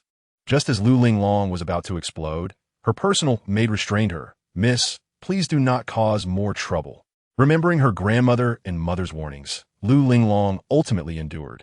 Leaving with a sulky expression, Lin Wan'er approached Meng Qianqian and signed, "The general and I are to be wed soon." It was the noble consort who acted as matchmaker, and His Majesty has already agreed to issue a decree, allowing me to marry splendidly as both the daughter of the Duke and the Shun family. Meng Qianqian responded, "Then you must keep a close watch on him. Once you become the wife of Lu Xiao, remember not to let your man appear before me again, unless he is prepared to repay his debts." Lin Wan'er's expression darkened. Meng Qianqian smiled. "Ah, a wife must repay her husband's debts. When I married him, I paid off a substantial sum for his family. Now that you're the adopted daughter of the Duke of Yao, I assume your dowry will not be lacking. Remember to repay your good husband the money he owes me." Lin Wan'er was left speechless. Meng Qianqian went off to find Baoshu's. Out of the corner of her eye, she noticed, "I dislike people of dubious character touching me." Lin Wan'er gestured. "What do you have to be proud of? The daughter of the Shun family is me, and I am the one by his side. In the future, I will be the only lady of the Lu family, while you will merely be a maid to Lu Yuan. Using your looks to attract men, how long do you think you can revel in that?" Not far away, a young lady tugged at Lu Linglong, asking, "Linglong, who is that person? Is she your sister-in-law? I saw her at the Lu family last year." Lu Linglong scoffed. "She is certainly not my sister-in-law. She lacks the qualifications to be my sister-in-law. My sister-in-law is the daughter of the Black Armor Guards." Another young lady teased. "Not yet married, and you are already calling her sister-in-law? It will be soon." Lu Linglong pondered for a moment and inquired, "By the way, what did you just say the new Inhu Guard is called?" A young lady replied, "Meng Xiaojiu." Lu Linglong scoffed, "TCH, another one with the surname Meng?" At that moment, a man exuding an aura of martial prowess passed nearby and shouted at Meng Qianqian, "Hey, what are you doing there? Is that where you belong? Hurry up and come out." Meng Qianqian responded with a slow "oh" and ambled out. The elderly matriarch, the second lady, and the one family members arrived at Linda Hall just in time to witness this scene. The second lady scoffed, "So she doesn't even qualify to be seated. After all, everyone here is esteemed guests. What does a mere maid have to do with us at the same table?" Wan'er was taken aback. "Maid?" The second lady laughed, "Madam Yao, that person is Meng Shi, my former niece-in-law." However, Wan'er's gaze was fixed on the man reprimanding Meng Qianqian. He was quite fierce. Meng Qianqian kept her head down, enduring the scolding. The elderly matriarch felt a sense of satisfaction. In the Lu family, that girl had publicly severed ties with Xiao Ge, causing the Lu family to lose face, and now it was her turn to be humiliated. Wan'er grew increasingly uneasy, for she recognized that the man was Zhang Feihu, the general who had achieved great merit in this campaign. "I wonder where you have been hiding, not even a shadow in sight, sneaking off to the ladies' table? Everyone has been waiting for you. Come on." Zhang Feihu led Meng Qianqian away. The elderly matriarch remarked, "As a maid, she should serve her mistress, not sit down to feast." The second lady smiled brightly. "Mother is right." Yet, Wan'er sensed something amiss, despite Zhang Feihu's seemingly harsh demeanor. As they passed through the flower bushes, he cleared away the obstructing branches for her. Wan'er inquired, "What is her surname?" The second lady replied, "Meng." Wan'er repeated, "Meng." The second lady asked, "What is it?" "Xiao Jio has arrived. Quick, sit down. Xiao Jio, come sit here." At the front table, all the generals who had achieved the most in this border conflict stood up upon seeing Meng Qianqian, eagerly offering her their seats. The once stoic and rough men suddenly became considerate, some peeling peanuts and others pouring tea, leaving the Lu family in a state of disbelief. Even Lin Wan'er and Lu Linglong were taken aback. Wasn't Meng Qianqian chased away? How did she suddenly end up at the general's table? The second lady stammered, "Is Lu Yuan's maid of such high status?" Wan'er furrowed her brow. "Meng Xiaojiu. She is Meng Xiaojiu. She is Inhu." The Lu family felt as if struck by lightning. Chapter 89. The generals adored Meng Qianqian impossible. Absolutely impossible. Meng Qianqian was merely a bullied little wife in the Lu family for 5 years. How could she possibly be related to Yinhu? It was completely absurd. Get lost. Zhang Feihu smacked Niahanshan on the back of the head. Niahanshan's head buzzed as he bit his teeth and pointed to the freshly peeled peanuts in his hand. I haven't peeled them in days, am I rusty? Look, isn't this done quite well? Zhang Feihu grunted, taking the peanuts and stuffing them into his mouth. Niahanshan exploded. What are you eating? I worked hard to peel those for you. Zhang Feihu replied, just testing the flavor. Xiao Jiu doesn't like them too salty. Niahanshan had slain 3 rebel leaders in the battle at Yanggu town, earning great merit, and was on equal footing with Zhao Qinyan. It is said that every new emperor favors his own men, and those who lead troops often prefer to employ familiar subordinates. However, Lu Yuan was different. He had no roots at the border and lacked a personal faction, so he offered opportunities to many silent, valiant soldiers. Veteran Niahanshan and young General Zhao Qinyan were among the best. Zhao Qinyan brought the snacks and treats that everyone had busied themselves with for half a day to Zhang Feihu. General Zhang, please try it first for Xiao Jiu's sake. Is it to her liking? Zhang Feihu gave him a satisfied glance and sampled each item. Zhao Qinyan then pushed the food toward Meng Qianqian. Eat up. There's no poison. Zhang Feihu was taken aback. Brat, are you testing poison on me? The table of generals burst into laughter, and those at nearby tables watching the spectacle laughed uncontrollably. The civil officials relaxed their expressions.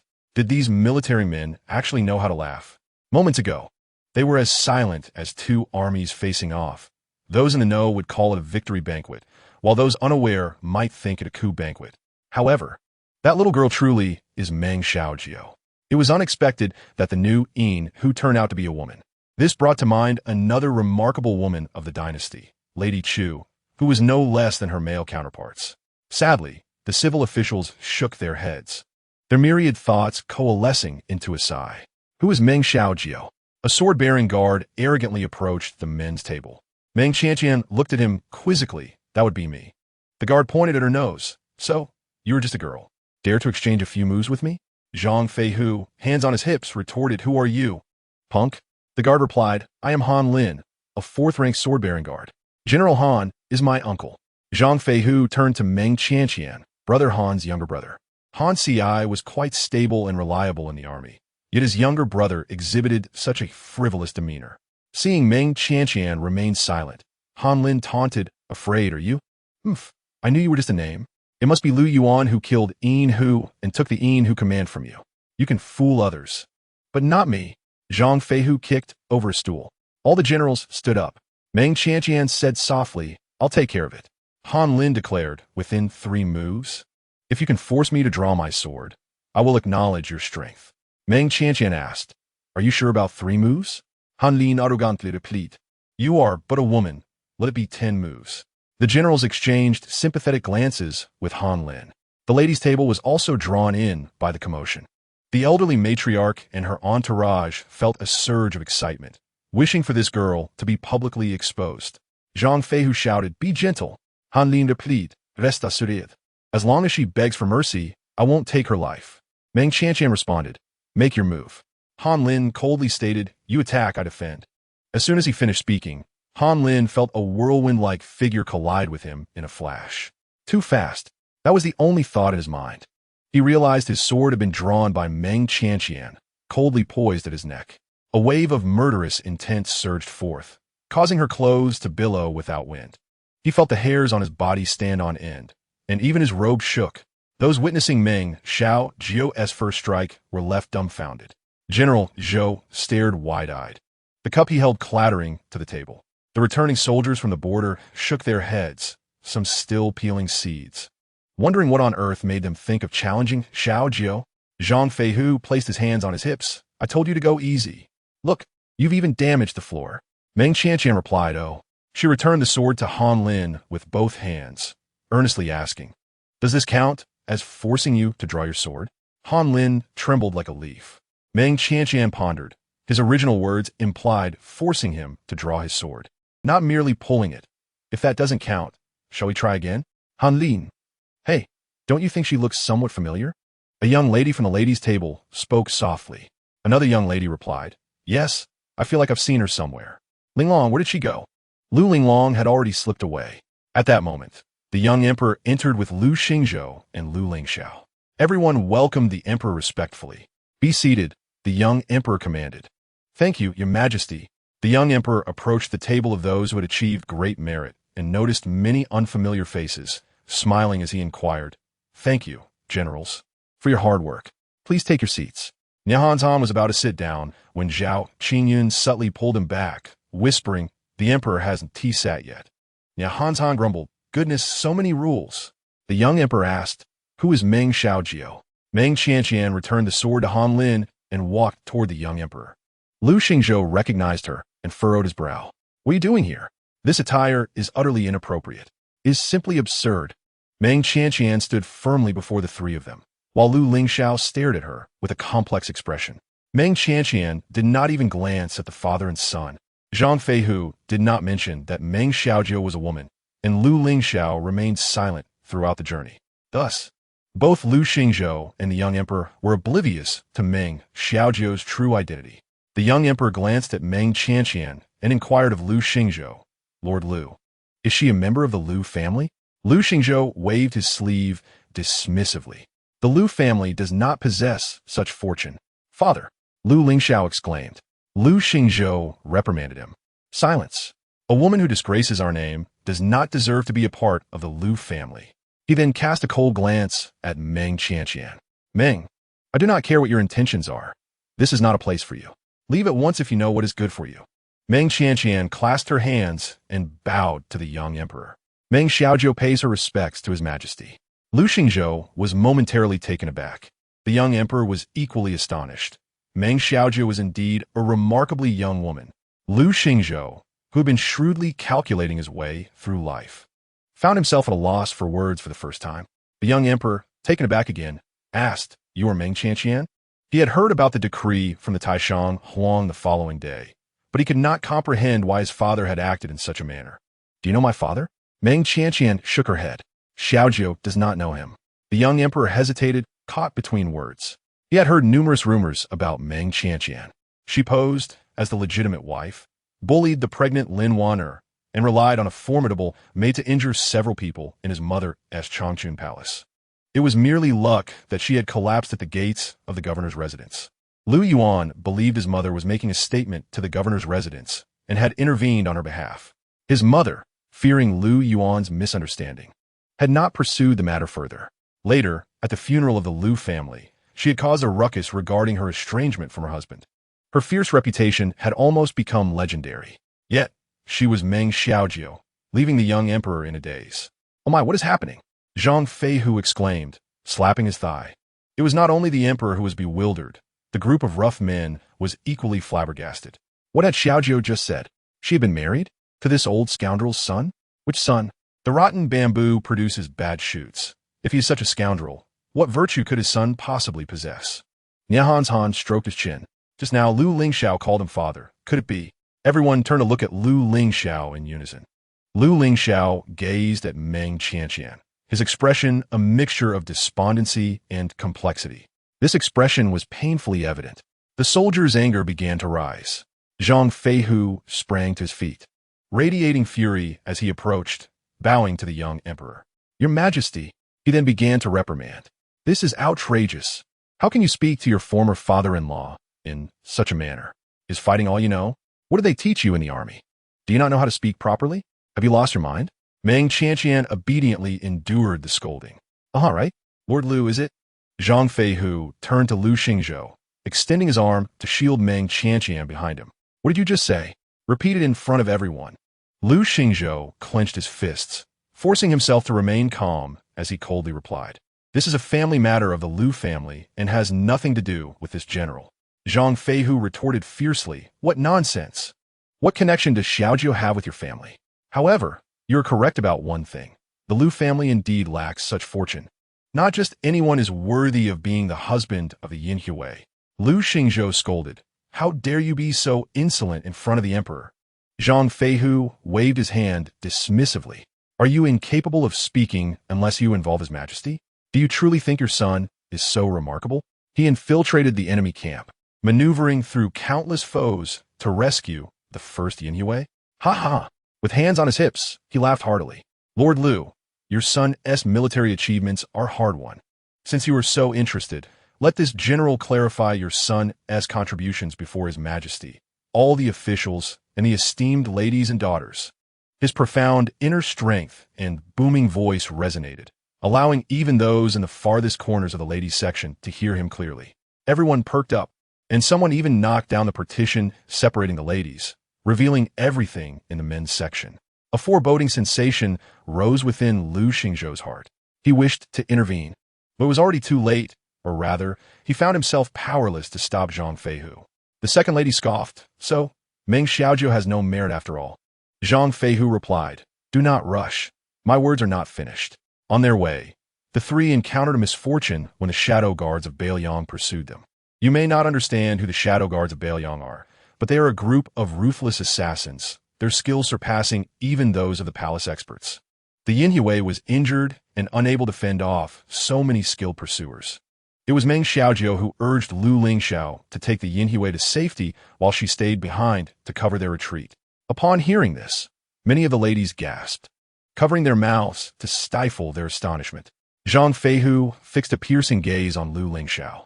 Lu Lingxiao, once on the battlefield, there is no distinction between young or old, male or female. Everyone is a soldier, and each has only one life. Yet, she was once your wife. How could you bear to leave her to confront the forces of Bailiang alone? Are you even human? Lu Lingxiao was rendered speechless. He had no knowledge that Meng Qianqian was indeed she. Had he known, he would never have left her behind. Yet, even if he spoke these words, no one would believe him. Zhang Feihu admonished, "If it were not for Xiaojiu risking her life to lure the Bailiang army into the snowy mountains and fighting them for an entire day and night, do you think he would still be alive now?" He then glared at Lu Lingxiao. It was Meng Qianqian who rejected the military achievements to attribute the credit solely to your son. Otherwise, how could he claim such great merit? The truth was indeed so, prompting tears from the young lady of the Zhou family. General Zhou interjected, "Hey, why are you crying?" Now, hearing Zhang Feihu's words, everything fell into place. It turned out that the one who truly saved the Yinhui was Meng Qianqian. Lu Lingxiao, how could you not cherish such an outstanding daughter-in-law? Instead preferring to elevate a mute woman who had no ties to your son? Meng Qianqian weakly tugged at Zhang Feihu's sleeve. "Well, that seems a bit exaggerated. It wasn't an entire day and night of fighting." Zhang Feihu replied, "Silence." Meng Qianqian murmured, "Oh." In truth, Zhang Feihu was not entirely mistaken. The lack of fighting was due to Meng Qianqian's ability to maneuver among the mountains. Otherwise, she would have met her end in the mountains, her noble spirit forever residing there, while the Lu family fabricated rumors against her. Lu Lingxiao declared that this was not a place for Xiaojiu, and if so, then this general had no right to remain. Nihantan rose and clasped his hands. "Your Majesty, I take my leave." Zhao Qingyan added, "I take my leave." One by one, the generals stood to depart. Miss Zhou, sobbing profusely, wiped her nose and tossed her handkerchief onto the table. "I will not stay at this wretched banquet any longer." General Zhou nearly toppled from his chair, exclaiming, "Wretched girl, the emperor has hosted a banquet, and you cause such a ruckus? Do you wish to bring disaster upon your father?" However, Miss Zhou's words echoed the sentiments of many. The welcoming banquet was intended for the soldiers of the border, who among them had not faced the enemy on the battlefield. Lu Lingxiao's flippant remark that this was not a place for Meng Qianqian enraged the soldiers who had shared life and death with her. Previously, the partition had obscured the view, but now, upon closer inspection, many soldiers bore visible injuries. "It seems it is Lord Lu who should take his leave," a noblewoman remarked disdainfully. General Zhou trembled once more. "Madam, why are you involving yourself in this?" An elderly lady nodded in agreement. Indeed, General Zhou was on the verge of tears. "Mother," with the women of the Zhou family leading the charge, the female guest seating could not be contained. The civil officials, intimidated by the imperial authority, dared not voice their thoughts, but when women become emotional, they disregard such constraints. This was primarily because Wang Yushi was absent. I have heard that in the past 5 years, the Lu family has relied on others while consuming their resources. In the end, how has Lord Lu expressed gratitude to his former daughter-in-law? The disgrace to their family name surely refers to themselves. Matters that were long past have been publicly resurrected, each one striking like a slap on the face of the Lu family.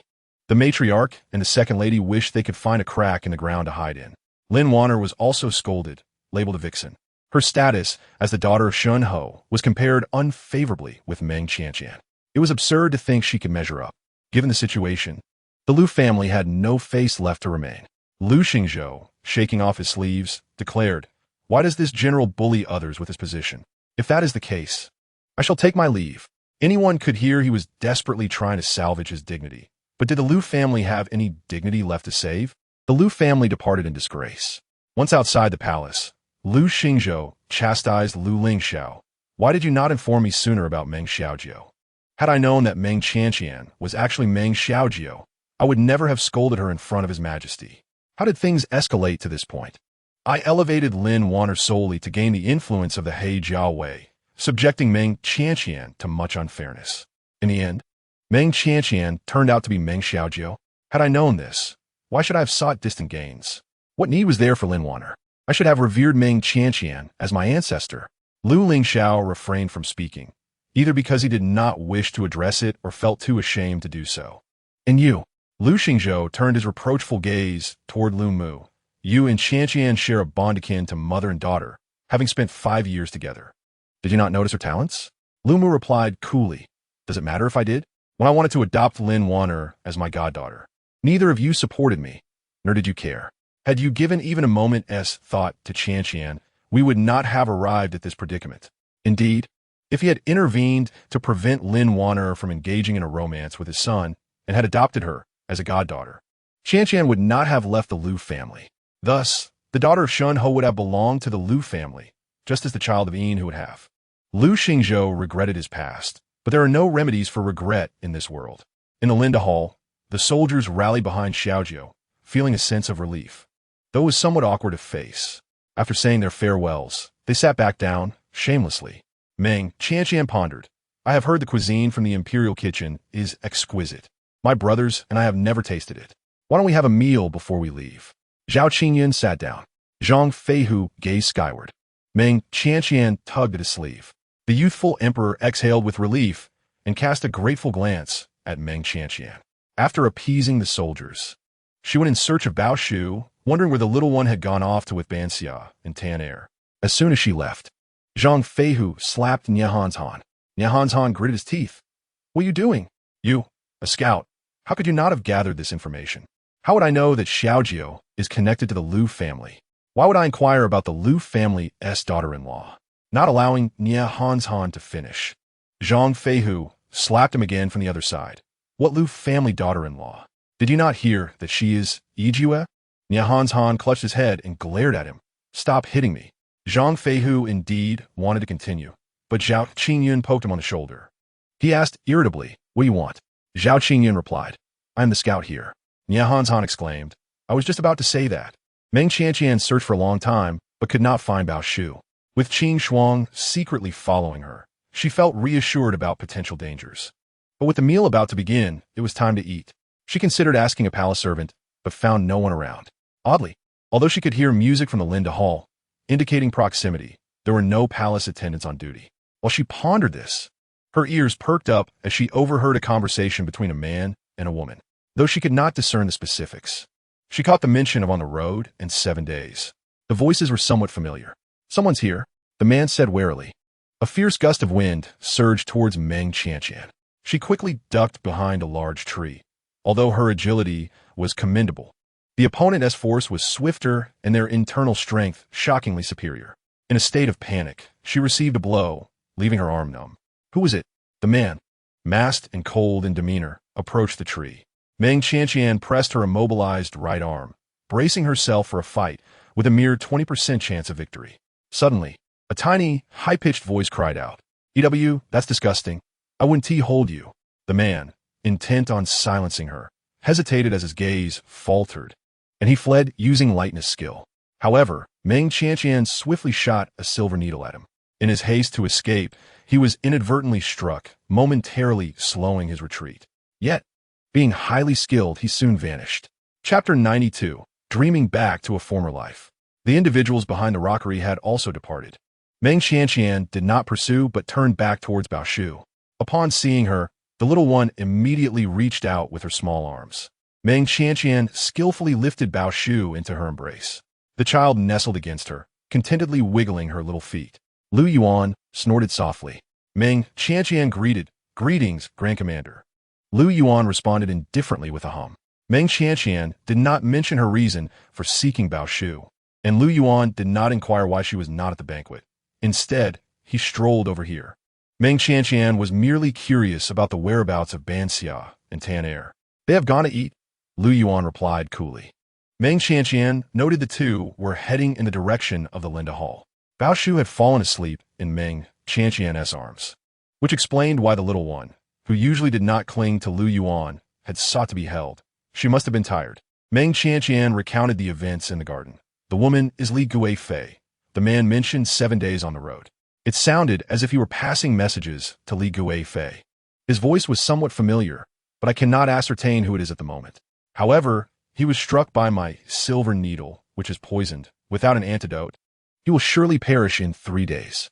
Upon reaching the entrance of the Linda Hall, Lu Yuan did not enter, but instead called for Qin Shuang. Qin Shuang emerged from the shadows, taking the sleeping Bao Shu from Meng Qianqian and following Lu Yuan out of the palace. Meng Qianqian assumed he was on his way to the banquet, hence carrying Bao Shu naturally towards the Linda Hall, but it turned out not to be the case. This route was indeed not direct. Tan Er and Ban Xia were indeed dining, seated at the table of the Zhou family women, and it was unclear what the two girls had discussed with Miss Zhou, who was weeping like a rain-soaked pear blossom. Meng Qianqian approached the table for the honored guests. The attendees had already reached a consensus to refrain from mentioning her previous marriage, maintaining the status quo as it had always been. As Meng Qianqian sat down, Zhang Feihu remarked, "Where have you been? The Grand Commander just arrived. What terrible timing." Despite a slight hiccup during the welcome banquet, overall, everyone had enjoyed themselves. How could they not, having witnessed such a grand spectacle? After the banquet concluded, the youthful emperor made his way to Changchun Palace. Li Guifei was in her quarters, admiring portraits of noble young ladies sent by the imperial household department. "Mother, is my son here?" Li Guifei beamat. Zhong Zhengxi approached her side, glancing at the portraits on the table, and inquired, "Why did you not attend the banquet, mother? Are you unwell?" Li Guifei had initially planned to attend the banquet alongside the women from the Wan and Lu families, but changed her mind at the last moment, allowing them to go ahead. Li Guifei concealed her intentions with a smile. "Ah, I felt a bit dizzy earlier and rested for a while. It is nothing serious." The youthful emperor asked with concern, "Have you seen the imperial physician?" "I have seen him." Li Guifei carefully arranged 3 selected portraits at the top and addressed her son. "My dear child, among these 3 noble ladies, whom do you prefer?" The young emperor furrowed his brow and replied, "Mother, what do you mean?" Li Guifei responded earnestly. "I wish to select a consort for you." The young emperor, taken aback, exclaimed, "But mother, I will only turn 15 next month." Li Guifei, with a maternal tone, explained, "Precisely because you are but 15, I am making this plan. Lu Yuan's monopolization of the court is justified by your youth, which is why he hesitates to allow you to govern. In Zhou, a man comes of age at 20. However, if he is not yet 20, he can still don the crown on the day of his marriage. After your wedding, Lu Yuan will have no reason to prevent you from ruling." The young emperor glanced at the portraits, finding none to his liking. Li Guifei advised, "Establish a queen first. Should you encounter someone more to your taste later, you may then add her to your harem."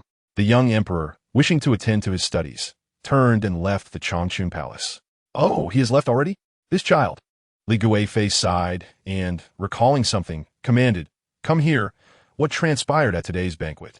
Meng Qianqian noticed that the Wang family was absent from the banquet and, upon inquiring, learned that Madame Wang was ill, reportedly quite seriously.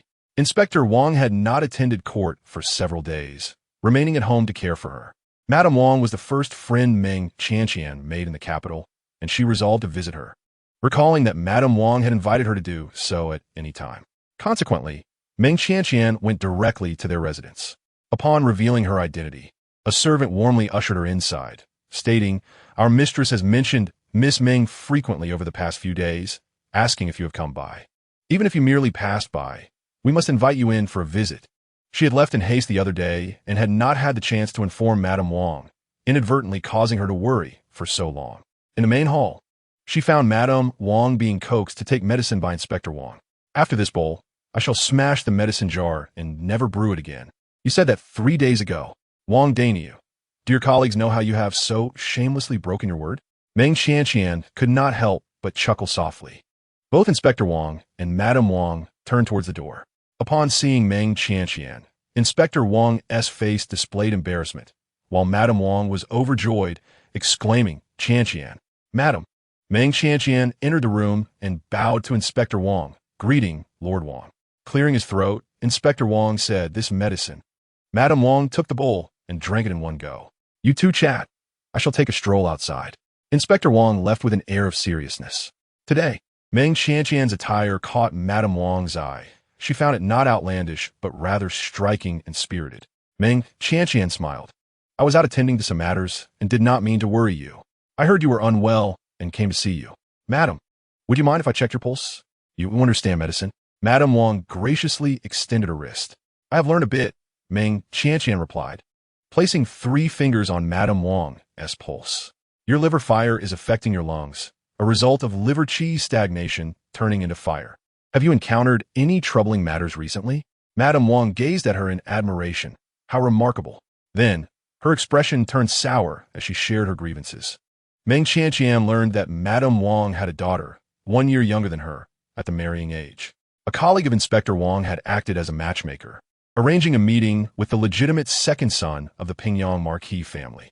Initially, both parties had shown interest, and the engagement was set, but unexpectedly, the Pingyang Marquis' wife withdrew, instead seeking a match for her son with the legitimate daughter, Lu Lingxiao, of the Lu family. This infuriated Madame Wang. Meng Qianqian remarked, "I hadn't heard anything from the Lu family." Madame Wang frowned.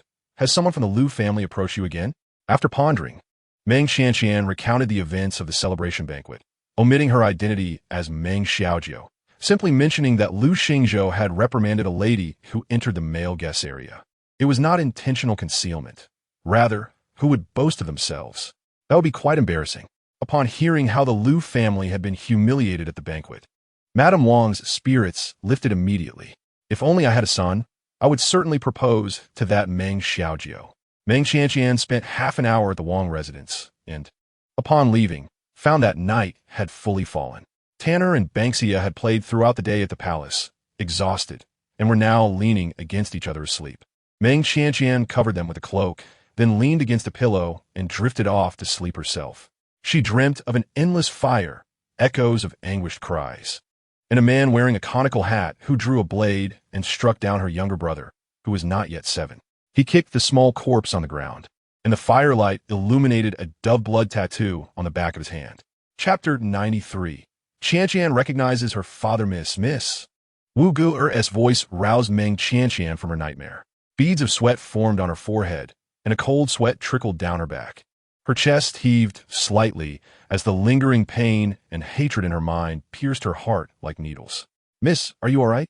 Wu Gu'er inquired softly. "I am fine." Wu Gu'er continued, "I remember you mentioned wanting to see the iron flower display when you first arrived in the capital 5 years ago. Today, it is a rare opportunity. Would you like to go see it?" "Iron flower?" Meng Qianqian murmured, momentarily dazed, then calmly replied, "It's kind of you to remember. Let's go take a look." "All right." Wu Gu'er agreed. The iron flower display was located on Juke Street, where a new shop had opened, inviting artisans from other regions to showcase their craft, attracting crowds of onlookers. Soon, it became a bustling scene, with even carriages unable to pass through. Wu Gu'er found an alley to park their carriage. Tanner and Banksia were sound asleep, and Meng Qianqian did not wake them, but instructed Wu Gu'er to wait there while she walked ahead. Navigating through the throngs of people, Meng Qianqian spotted the newly erected flower pavilion. A performer, bare-chested and wearing a gourd hat, held 2 flower rods, one filled with molten iron and the other empty. With a loud shout, he raised the empty rod and struck the filled one forcefully. Molten iron splattered onto the ground, creating a shower of sparks that shot into the night sky like a cascade of brilliant stars. The performer struck again and again, unleashing a myriad of fireworks that illuminated the night, mesmerizing all who beheld it. Meng Qianqian stood transfixed, memories flooding her mind like a burst dam. Father, hurry, hurry. If we wait any longer, we will miss the iron flower. The 4-year-old girl sat atop a man's shoulders, urging him to move with her tiny legs swinging. All right, all right. The man, holding her small arms, laughed as he ran forward. Iron flower, iron flower. The little girl sang all the way, but alas, when they finally arrived, the display had already concluded.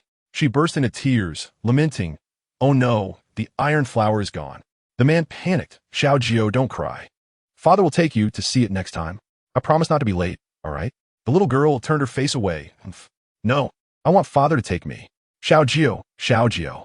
The man lay dying in a pool of blood, his features blurred and unrecognizable, ultimately consumed by flames. Meng Qianqian gazed at the sky ablaze with blossoms of fire.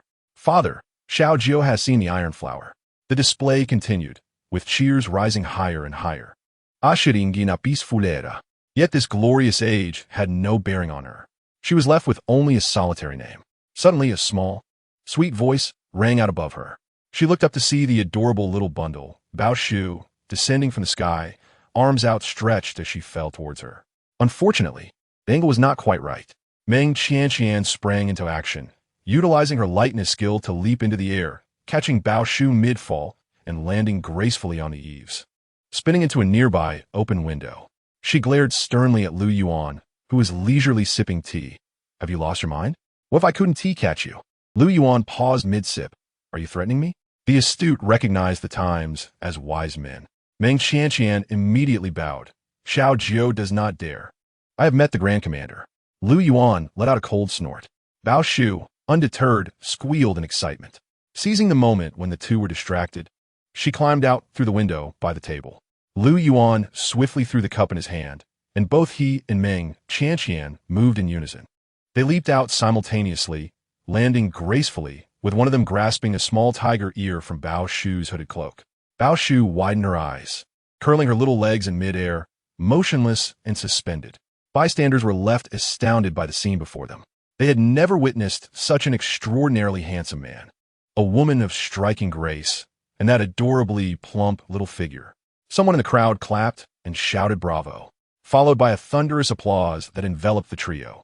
They were mistaken for a circus act competing with the Iron Flower Show. Another awkward chapter was added to the Grand Commander's history. Lu Yuan commanded, "Stand still." Bao Shu placed her little feet on the ground. Lu Yuan turned and walked away. Bao Shu exclaimed in surprise.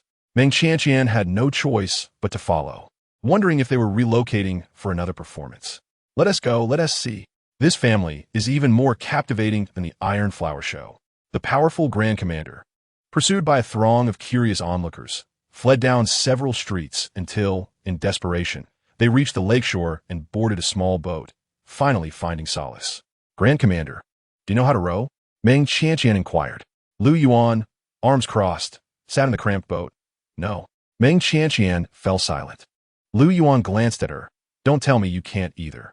Meng Qianqian patted Bao Shu's small head. "I can. But you threw the oar overboard when we boarded." Lu Yuan replied. "To shake off that crowd quickly, I tossed a gold ingot to the boatman. He pushed the boat off forcefully with the oar, then threw it back to Lu Yuan. He then placed his hands behind his back, disdainfully watching the boatman who had attempted to ambush him, exuding an air of authority. "You insignificant ants, dare to shake the tree?" The boatman was bewildered. Lu Yuan frowned seriously. "Was he not trying to ambush me? I thought I'd shown him mercy by sparing his life today." Meng Qianqian clarified. "He was trying to hand you the oar. You should have said so earlier."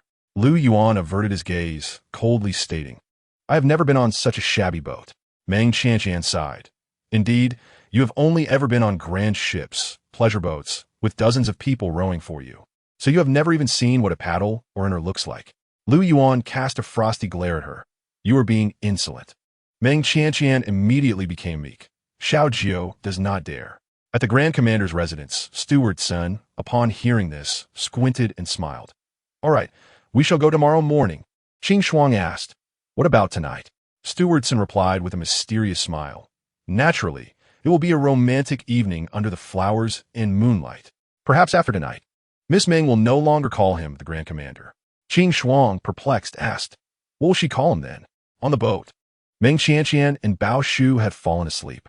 The interrupted dream returned, and she clutched Lu Yuan's sleeve, calling out "Father" throughout the night. Under the flowers and moonlight, the powerful Grand Commander was once again recognized as a wild father. Chapter 94. Spending the night at her home when Meng Qianqian awoke. She found herself resting on Lu Yuan's sleeve, cradling Bao Shu, both covered by Lu Yuan's cloak. She quickly sat up, turned her face, and sat cross-legged, bowing to Lu Yuan. "Grand Commander, how did I fall asleep?" It seemed her body was too weak, rendering her vigilance considerably diminished. She lowered her gaze. "If I fall asleep again, Grand Commander, please wake me. I will keep watch." Lu Yuan coldly replied, "You wish for another opportunity?" Meng Qianqian hesitated, then softly said, "Xiao Jiu does not dare." Bao Shu woke up, and upon opening her eyes, she spotted her father. Initially displeased, she suddenly realized she was nestled in Meng Qianqian's embrace, and her little chin lifted in satisfaction. Lu Yuan let out a discontented snort. Shortly thereafter, Steward Sin's grand boat arrived. He sighed in relief. "Grand Commander, so you are here. We searched for you all night." Meng Qianqian pointed toward the lakeshore. "Isn't that where we are?" Steward Sin. The group disembarked. Inside the carriage, Bao Shu, who had been so delighted in Meng Qianqian's arms, immediately ceased her laughter, casting a serious and discontented glance at Lu Yuan as she turned her little body away. She wondered why it felt so unusually quiet upon entering the courtyard, as Mama Wan and Mama, who dared not make a sound even while sweeping the yard. Zongjing she sat in the main hall, with Mama Li, Ban Xia, and Tan Er standing beside him. The table was set with the remnants of his breakfast, a basket of dumplings, a bowl of porridge, and several exquisite dishes, all nearly finished. It appeared the young emperor had a hearty appetite. Sure enough, Zongjing burped loudly. He cleared his throat, feeling somewhat embarrassed. Meng Qianqian bowed. "I pay my respects to your majesty." Her greeting, a woman's courtesy, was markedly different from her previous display of spiritedness at the banquet, now infused with a touch of gentleness and decorum. Zongjing was taken aback. Tan Er and Ban Xia lowered their heads, while Mama Li's eyes were red-rimmed. Meng Qianqian sensed something was amiss. "Your Majesty, may I rise?" Zongjing hastily replied, "Yes, rise." Meng Qianqian continued, "I was unaware of your Majesty's arrival. I apologize for not welcoming you properly." Zongjing hesitated for a moment before saying, "Do not blame yourself. It was my oversight. Last night, I disguised myself and left the palace, wandering along Zhuke Street to watch the Iron Flower show, and got separated from my guards. It was I who asked your maidservants to lead me here." Ban Xia nodded, confirming the situation. No one had anticipated the emperor would stay and not leave. Zongjing stated, "I wish to know more about you." Meng Qianqian calmly inquired, "Then, your Majesty, have you learned enough?" Zongjing nodded. "The matters concerning the Lu family have been conveyed by your maid and attendants. I originally misunderstood you. You have done nothing wrong. The fault lies with the Lu family." Meng Qianqian replied, "They are my people. Naturally, they will speak for me." Zongjing, excited, said, "But you are the descendant of the Yin Tiger. The Yin Tiger does not misjudge people." Meng Qianqian asked, "Your Majesty, do you know the Yin Tiger?" Zongjing declared seriously, "I trust the subordinates of General Chu." Meng Qianqian steadily questioned, "Have you seen the true nature of the 12 guards? Among them are the most vicious and bloodthirsty. Do you understand this, your Majesty?" Zongjing abruptly stood up. "I will not permit you to speak ill of the black armor guards." Meng Qianqian replied calmly, "The 12 guards have never been righteous. They are merely bound to General Chu and compelled to serve him. The ones who wish for General Chu's demise the most are the 12 guards." Zongjing angrily retorted, "You speak nonsense. Do not think that just because you are the descendant of the Yin Tiger, I will not dare to punish you. Speak insultingly of the 12 guards again, and I shall sentence you to death." "Your Majesty, please calm your anger." Mama Li knelt down. Ban Xia hurriedly followed suit. Tena closed her arms, gazing skyward. Meng Qianqian met Zongjing's furious gaze unflinchingly.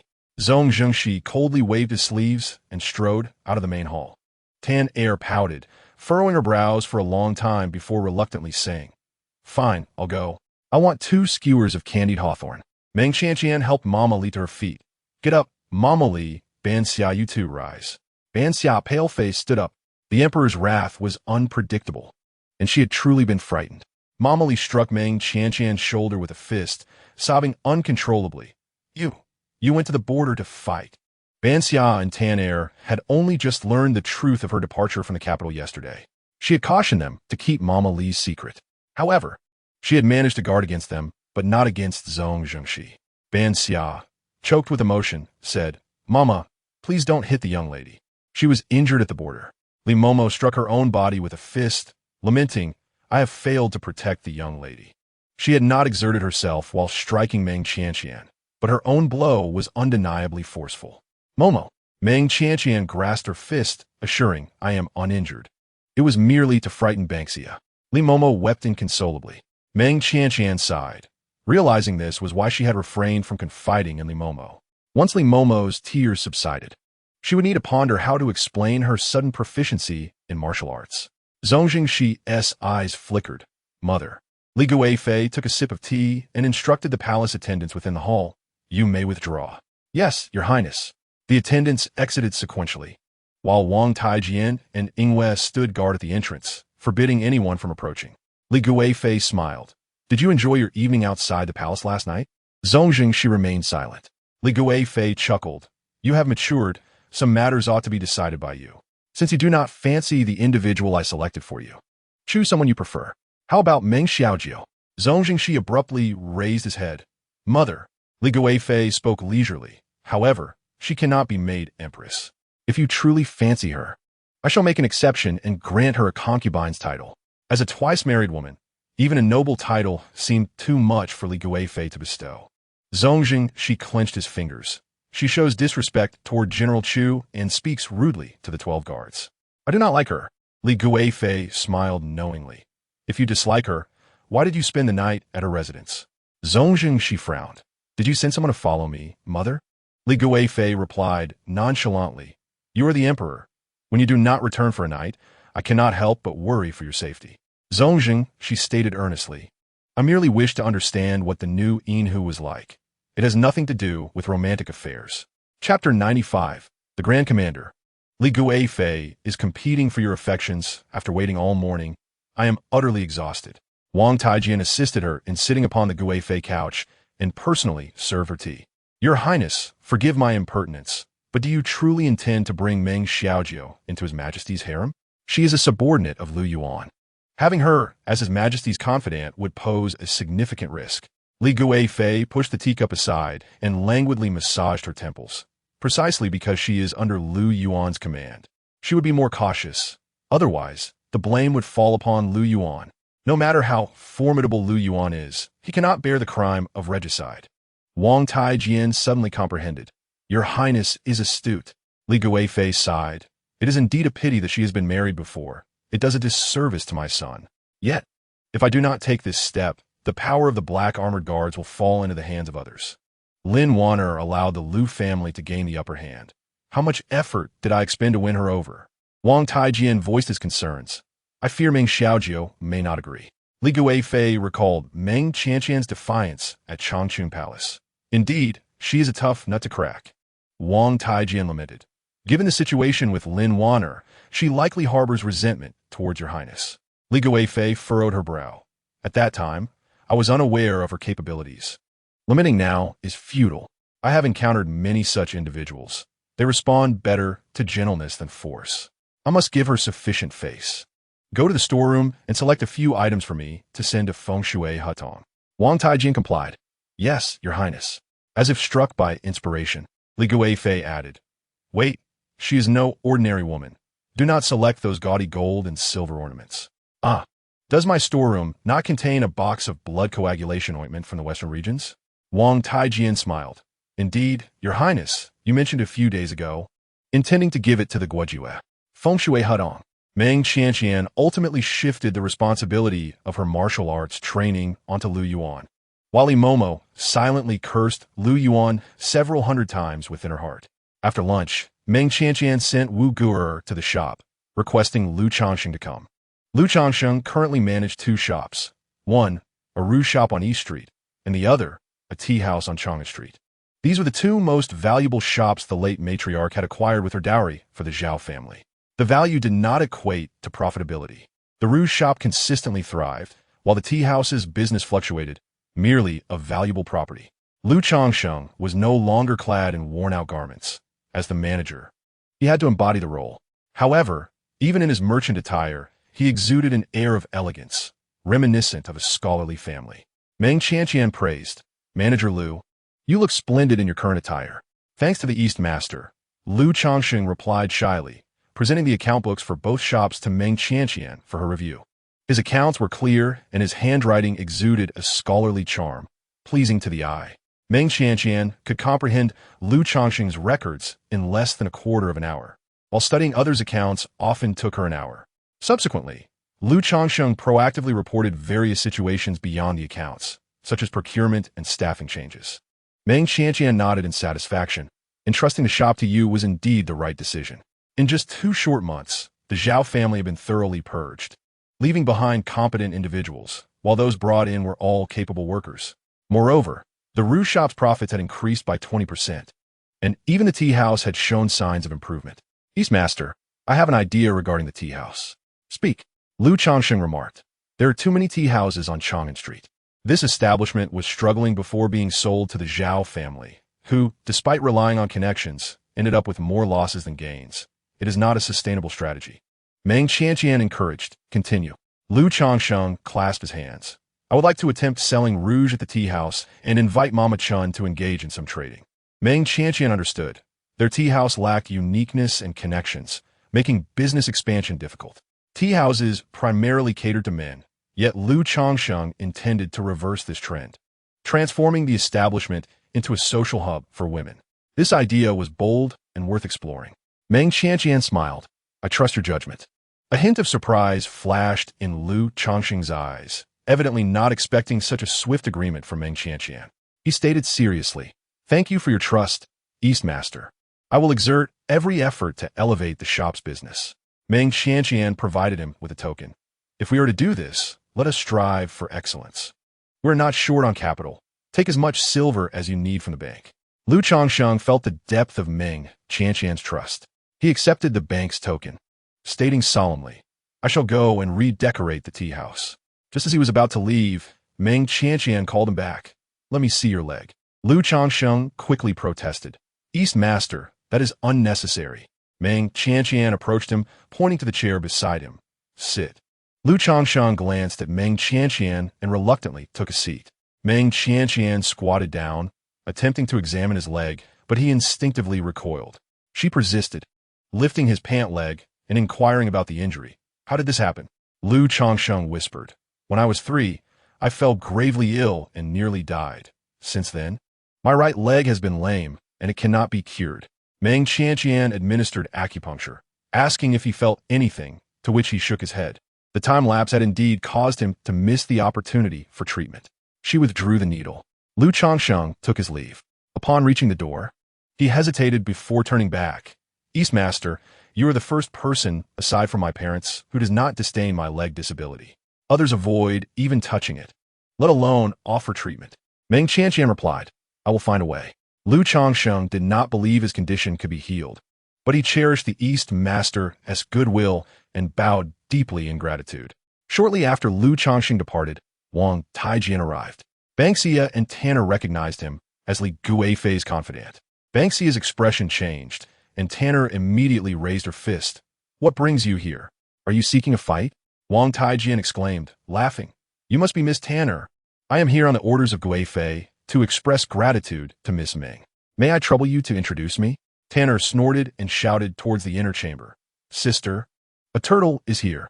Wang Taijian, despite being scolded as a turtle, remained unperturbed, still wearing a smile. Meng Qianqian sat in the main hall and said, "Wang Gonggong, please come in." At the end of the street, a graceful figure turned and headed towards the governor's mansion. The Grand Governor, Qing Shuang, entered the study. Lu Yuan opened the confidential letter on the table. "Do you not see this governor is busy?" Qing Shuang replied, "Li Guifei is trying to take Meng Girl." Chapter 96. Meng Xiaojiu belongs to the Grand Governor. Meng Qianqian, upon seeing Wang Taijian in the main hall, felt a wave of anxiety wash over her. As both Mama Li and Bangxia initially feared that Li Guifei would again cause trouble for their young lady. However, upon witnessing Wang Taijian's respectful demeanor and the generous gifts sent by Li Guifei, Their uncertainty about her intentions grew. Meng Qianqian calmly stated, "One should not accept rewards without merit. I request that Wang Gongong clarify." Wang Taijian smiled and said, "Last night, His Majesty troubled Meng Girl in a fit of pique. His Majesty left the palace. The Empress was quite worried and, upon inquiring, learned that it was Meng Girl who had taken in His Majesty. She specifically sent me here to express her gratitude." This seemingly polite discourse concealed the true intent behind the mention of His Majesty and the Empress's quarrel, indicating an effort to forge a closer bond with Meng Qianqian. Unfazed, Meng Qianqian lifted her teacup, delicately scraping the froth with its lid. Mama Li's face turned pale with fear. How bold was this girl to speak so to the emperor? Wang Taijian was momentarily taken aback. Meng Qianqian smiled and replied, "I was not present last night. My servants may have been inattentive." Wang Taijian stammered, "Not all." What a soft rebuttal. First, implying His Majesty is like a child, then indicating she avoided any impropriety by not being alone with him. No wonder Lin Wan'er and the Lu family fell into her trap. None of her attendants were simpletons. Meng Qianqian, maintaining her composure, said, "I appreciate the Empress's goodwill as for the gifts." Tanner leaned closer and whispered in her ear, "Sister, there is blood coagulation ointment. Such a treasure." "Indeed," Miss Banxia responded, extending her hand to accept the rewards from the two little eunuchs. After Wang Taijian departed, Mama Li closed the door and meticulously counted the gifts. Li Guifei's offerings were indeed plentiful, including blood coagulation ointment, antique paintings, calligraphy from renowned masters of this era, and a dagger adorned with colorful gemstones. Although Mama Li was unfamiliar with the ointment and paintings, she recognized the value of the gemstones on the dagger. "Miss, why has Li Guifei's attitude towards us suddenly improved?" she queried, skeptical that it was merely due to last night's incident. The emperor was the sovereign of the realm. His presence in anyone's home was a favor. Li Guifei's claims of sheltering him were mere pleasantries, especially given the prior discord caused by Lin Wan'er. Meng Qianqian shook her head. "I do not think so." Tanner played with the dagger, shaking her finger. "Mother says, the women of the harem are not simple. Good-hearted ones often meet with misfortune." Banxia interjected, "Ah, that seems overly absolute. The Empress is a good person." Tanner retorted seriously, "Do you not see how she is not favored?" She continued, instructing Banxia, "If the Empress were willing to collude with Lu Yuan, Li Guifei would have no chance to shine. She has no sons of her own. Why would she covet another's child? Mama di giritit hertit. It's always Lu Yuan." Meng Qianqian replied, "Not so. Li Guifei and her son rely on Lu Yuan to ascend, but their appetites are growing. It remains to be seen whether Li Guifei can hold her ground with Lu Yuan." Contemplating the rumors circulating in the capital, Tanner covered her mouth with her hand and asked curiously, "Sister, is it true that the Grand Governor has an affair with Li Guifei in Changchun Palace?" These matters were inconsequential. Li Guifei would not reprimand Tanner, nor would she mourn for having been scolded. Li Guifei appeared impulsive and arrogant, relying on her status as the emperor's mother to dominate the harem, even daring to trample the empress at times. But these were merely her facade. Accepting the gifts was sufficient. Li Guifei donned the attire of a Miao woman, exuding a unique charm. Time had left little trace on her face, and her eyes remained bright and spirited. Upon seeing her attire, Wang Taijian understood she was expecting an important guest. He dismissed all the palace attendants. Shortly after, a man wearing a conical hat and dressed in purple appeared in Li Guifei's chamber. Li Guifei gazed at him through the bronze mirror, revealing a radiant smile. "You've arrived. I have waited for you for quite some time." The man looked at the reflection in the mirror, and as she turned to face him, she gracefully approached. "Look at you, in such a hurry. You've got leaves on your shoulders and are unaware." As she spoke, she lifted her delicate hand to remove the leaves from his shoulder. Shangguan Ling replied with a serious demeanor, "The Grand Governor has matters to attend to. I was sent to deliver a message to the Empress."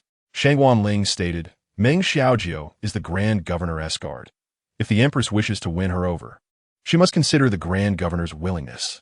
Li Guifei scoffed. "She is merely a guard. Does he truly care?" Shangguan Ling smiled lightly. "It is not that the Grand Governor cannot part with her, but rather that Miss Baoshu is fond of her and cannot do without Meng Xiaojiu." Li Guifei disdainfully retorted, "A wild child picked up from the streets. And you truly treat her like a treasured daughter." Shangguan Ling chuckled.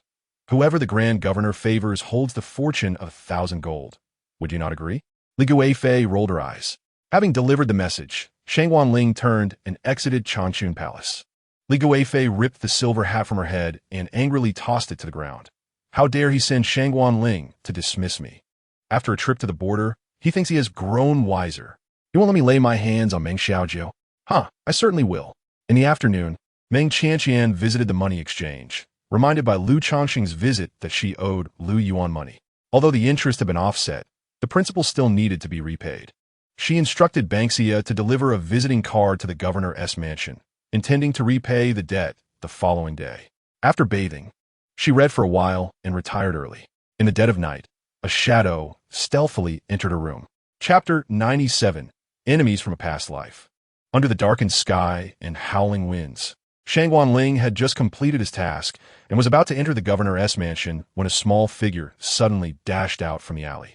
"Show me your knife." Tanner crossed her arms, tossing her head back. Who would want to enter the governor's mansion at this hour? Shang Wanling replied. Then why are you here in the middle of the night? Tanner answered. I'm looking for the reversal. Me? Shang Wanling pointed at himself. Did Meng girl send you? Tanner candidly stated, Sister is sleeping. I snuck out. Shang Wanling gasped.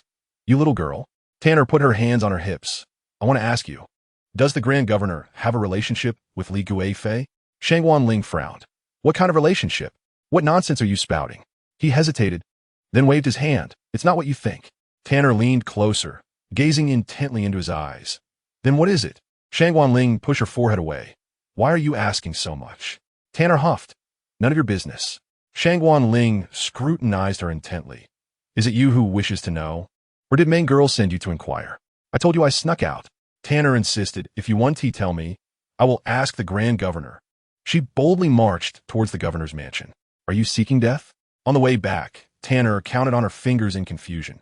There's a relationship, but it's not a subordinate relationship. What kind of relationship is that? Suddenly, Tanner perked up, sensing someone nearby. Sister. She swiftly dashed into the feng shui alley. Inside, a cloaked figure drew aside the curtains with a long sword, pressing the blade against the opponent's neck. However, at that moment, he felt a chill run down his spine and quickly sidestepped, several silver needles striking the bed. He then realized the bed was empty, merely a pile of bedding stacked with pillows. He had been deceived. The other party had anticipated his arrival tonight. Meng Qianqian emerged slowly from the darkness, her gaze sharp as she confronted him. How does it feel to be afflicted by my poison? This man was the masked assailant from the palace banquet who had clandestinely met with Li Guifei and nearly harmed her. The reason she found his voice familiar was that he was one of the ruthless executioners who had mercilessly slaughtered her entire family. That was a hatred she could never erase, even if she forgot who she was. The cloaked man tightened his grip on the long sword, his gaze piercing as he stared at Meng Qianqian. Meng Qianqian remarked, using your internal energy will only accelerate the spread of the poison. What could have lasted 3 days may now be reduced to just a night. The cloaked man replied coldly, hand over the antidote, and I shall spare your life. Meng Qianqian sneered, I expose your dealings with Li Guifei. Do you think you would spare me? Who are you trying to fool? The cloaked man's eyes narrowed. Meng Qianqian continued nonchalantly, unless you provide me with leverage, such as revealing your identity. The cloaked man pointed his sword at Meng Qianqian, declaring capture you, and I can still obtain the antidote. Unfazed, Meng Qianqian retorted, you're welcome to try. The cloaked man swung his sword toward her. Meng Qianqian drew her embroidered spring knife, its blade flashing as it clashed with the sword, sparking a flurry of fire. The residual force coursed through the hilt into her arm. Her arm tingled slightly, and she was fortunate that he was poisoned, his strength greatly diminished. Otherwise, her arm would likely be shattered. Sister, I'm coming. Tanner kicked open the door and threw a punch at the cloaked man. As the cloaked man and Meng Qianqian engaged, he unexpectedly took a punch to the face, resulting in a crack as his shoulder blade fractured. He swung his sword towards Tanner's wrist. Meng Qianqian deflected with her knife and pulled Tanner behind her. The cloaked man seized the opportunity and leaped through the window. Trying to escape? Not a chance. Tanner pursued him. Meng Qianqian glanced at the man disappearing into the night, predicting his escape route, and leaped onto the rooftop, taking a shortcut to chase southeast. The three of them traversed the night sky, with the cloaked man on the rooftop in the center, flanked by Meng Qianqian and Tanner. Tanner shouted, If you have the guts, stop and fight me. The cloaked man threw a few darts at Tanner, who supported herself with one hand on the ground and performed a backflip to dodge the darts. When she looked up again, the cloaked man had already distanced himself. How'd he move so fast? Tanner yelled at him. My mother said, a man who moves too quickly is not good. The cloaked man stumbled, nearly falling. Now was the moment. Meng Qianqian leaped forward, swinging her knife toward his arm, but the cloaked man suddenly accelerated, and her strike landed on the rooftop debris instead. He threw his long sword at her. She managed to block it, but was pushed back several steps, yet she persistently pursued him. She had to discover who had annihilated her family. The poison within the cloaked man was rapidly spreading.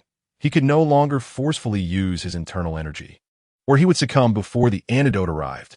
He glanced around and abruptly changed direction, racing toward the bustling street. He sought refuge in the Wan'er, where there were crowds and distractions, making it difficult to be tracked. Meng Qianqian furrowed her brow and called to the approaching Tanner. Don't let him enter Wan'er. Understood. Tanner, closer to Wan'er, skidded to a halt, her feet nearly sparking against the debris, then leaped onto the rooftop, defiantly glaring at the cloaked man. Seeing the situation, the cloaked man hastily abandoned Wan'er. The two chased each other through the night, gradually distancing themselves from the bustling market, arriving at a street lined with affluent residences. The night was deep, and the street was silent. The more Meng Qianqian chased, the more familiar the surroundings became. Was this not the street of the Lu family? She feared he might enter the Lu residence. Just as she feared, the cloaked man vaulted over the Lu family's courtyard wall. Reluctantly, Meng Qianqian followed. A servant woman, unfortunate enough to be awake, stumbled upon the cloaked man and screamed, "Ah, a thief! Catch the thief!" Her cries startled the guards of the Lu family, and several maids and servants, roused from their light slumber, emerged, some brave enough to confront the intruder. Though the cloaked man was gravely poisoned, he was more than capable of dealing with a few servants and guards. His true concern was Meng Qianqian. "Qianqian, are you here to see me?" The matriarch emerged excitedly from the courtyard. Meng Qianqian's expression changed. The cloaked man decisively rushed forward, seizing the matriarch as a shield, pressing his sword against her neck. "Don't come any closer, otherwise I will kill her." This warning was directed at Meng Qianqian. The servants and guards exchanged glances. Meng Qianqian leapt down from the high rooftop. The onlookers were more astonished to see her than they would have been by a petty thief. Could their eyes be deceiving them? The eldest lady had effortlessly jumped down from such a height. The matriarch's eyes lit up. "Qianqian." The cloaked man barked, "Don't move." The matriarch frowned, looking distressed. Meng Qianqian addressed the cloaked man calmly. "This is a matter between you and me. Release her, and I will provide you with the antidote." The cloaked man pressed his blade closer to the matriarch's neck, advancing an inch. "First, the antidote. Notrix. If the poison is not cured after I consume it, I will immediately kill her." Meng Qianqian retrieved a vial from her bosom and tossed it to the cloaked man. He uncorked the vial. "How much should I take?" Meng Qianqian replied, "1 pill is sufficient. If you are unsure, 2 will suffice." The cloaked man poured out 1 pill and tossed it to Meng Qianqian. "You eat it first." Meng Qianqian replied coolly, "I'm not poisoned." The cloaked man threatened, "If you don't eat it, I'll kill her." Meng Qianqian picked up the pill from the ground and swallowed it in front of everyone. "Are you satisfied now?" The cloaked man coldly said, "Wait a moment." The young girl was cunning. Having been fooled once, he would not be so easily deceived again. The matriarch remarked, "You are so annoying." The cloaked man shouted, "Talk again, and I'll cut out your tongue." The matriarch quickly covered her mouth. Meng Qianqian gazed at the cloaked man, a glimmer of killing intent flashing in her eyes. At this moment, Lu Lingxiao, along with Lu Eryi and the second madam, arrived upon hearing the commotion. They had come to rescue the matriarch, only to unexpectedly find Meng Qianqian present. "Qianqian?" Lu Eryi exclaimed in surprise. It appeared the cloaked man was in a standoff with Meng Qianqian. Lu Lingxiao's gaze darkened. The second madam gasped, "What are you doing here? You brought the thief here, didn't you?" "Mother was right. You are a harbinger of doom. Even after leaving the Lu family, you still won tea. Let us have peace." "Poor matriarch." The matriarch scolded loudly, fearing the cloaked man would cut her tongue, then promptly covered her mouth again. Lu Lingxiao addressed the cloaked man. "Wrongs have their origins, and debts have their owners. Release the matriarch, and the grievances between you will not involve the Lu family." The cloaked man sneered, I don't trust you. After all this time, Meng Qianqian remained unharmed, confidently providing the antidote. She would not wager the matriarch's life. What she offered was indeed the true antidote. Before long, the poison in his body would be resolved. Meng Qianqian gripped a silver needle. Little girl, are you trying the same trick again?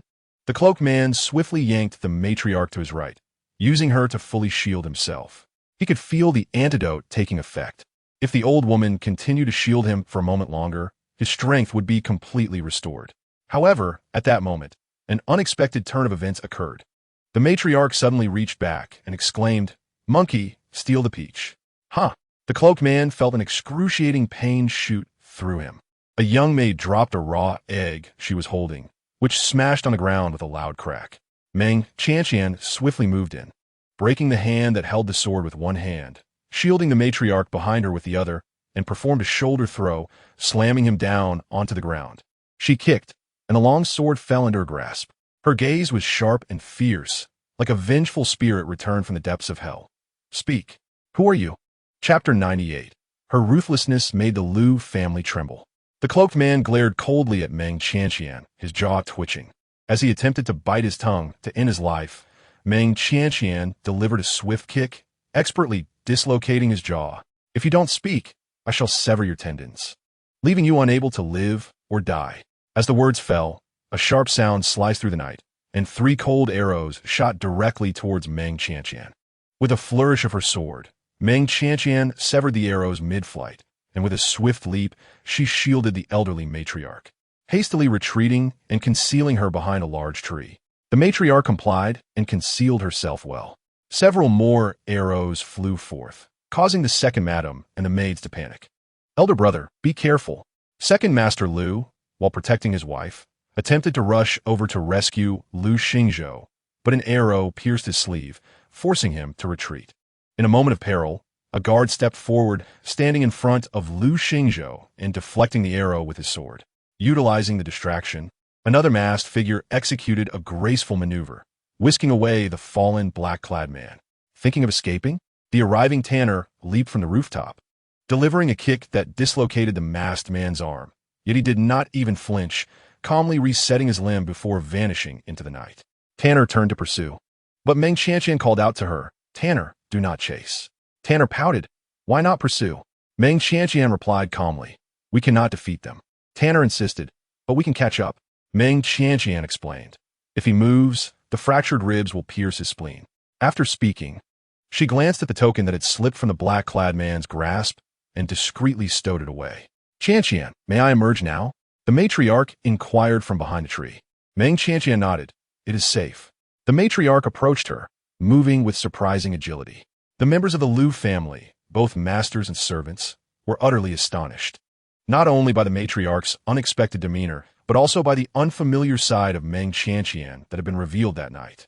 In their eyes, the eldest young mistress had always been docile and submissive, but just moments ago, she had exhibited prowess that surpassed that of the assassin.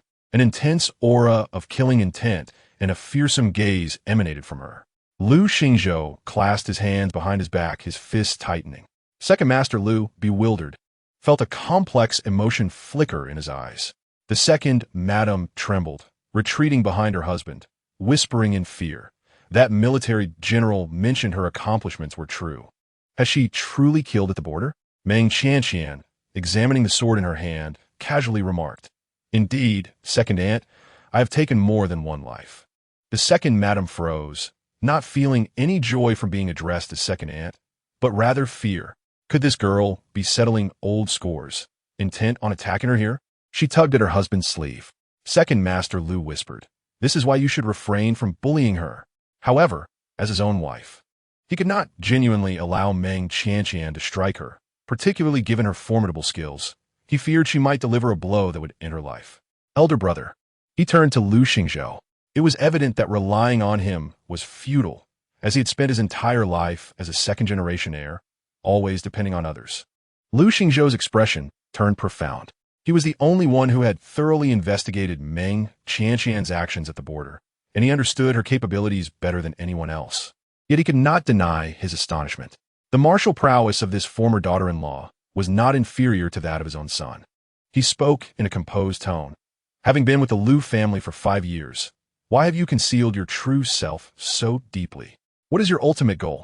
Meng Qianqian coldly laughed. Are you suggesting I have designs on your family, Lord Lu? Have you considered what your family possesses that I would covet? Your debts? Your family's disgrace? Or your son's fickleness and your mother's incessant impositions on me? Had my grandfather not been fooled by your father back then, would I have ever married into the Lu family and endured your torment for 5 years? The matriarch interjected with conviction. Precisely. The second madam was taken aback. Grandmother, whose side are you on? Lu Lingxiao's expression darkened. He recognized the truth in Meng Qianqian's words. At that time, the Lu family indeed had little to offer. Yet, he could not fathom why she had concealed her abilities. He stated seriously, if you were willing to be forthright, the Lu family would surely stand by your side. If Lord Lu believes this, there is little I can do, Meng Qianqian replied, unwilling to fall into the trap of self-justification. After all, it was he who harbored resentment, not her. Lu Lingxiao maintained a calm exterior, but only Second Master Lu could discern that his elder brother was quite irked. The matriarch extended her hand, disdainfully remarking, Qianqian, your hands are dirty. Let us depart. Tanner bounced along, following the two, and as she brushed past Lu Lingxiao, she paused and declared, Mother said, a proper father-in-law should act as though he were deceased. She strode away, her voice carried by the wind. Do not trouble my sister again. Asking and asking. You Lu family members are such a nuisance. Lu Lingxiao's chest heaved with emotion.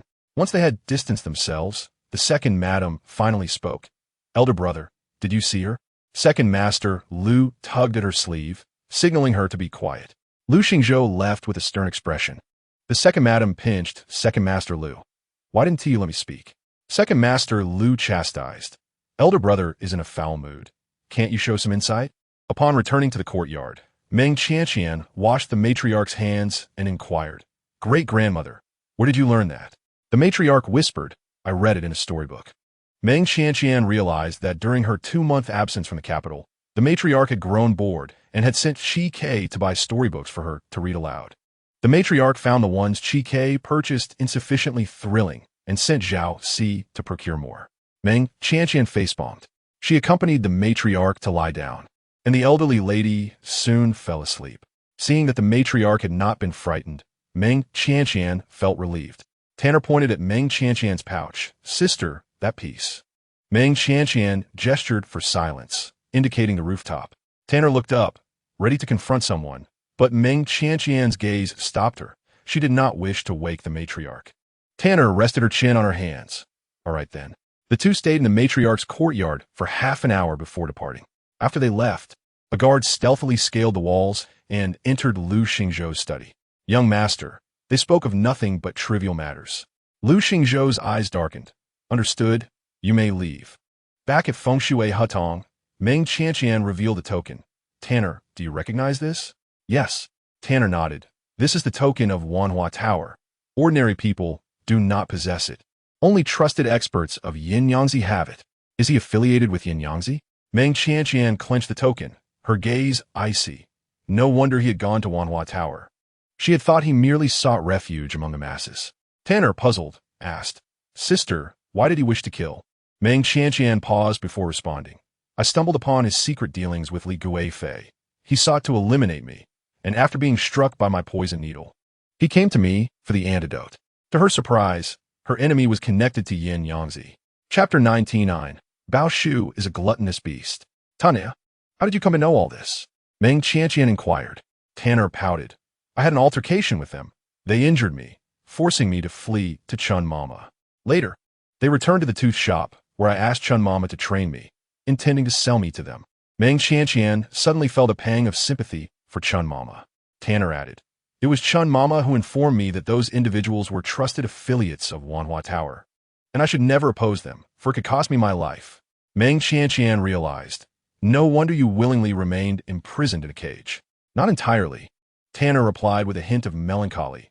Chun Mama administered a soporific, rendering me powerless.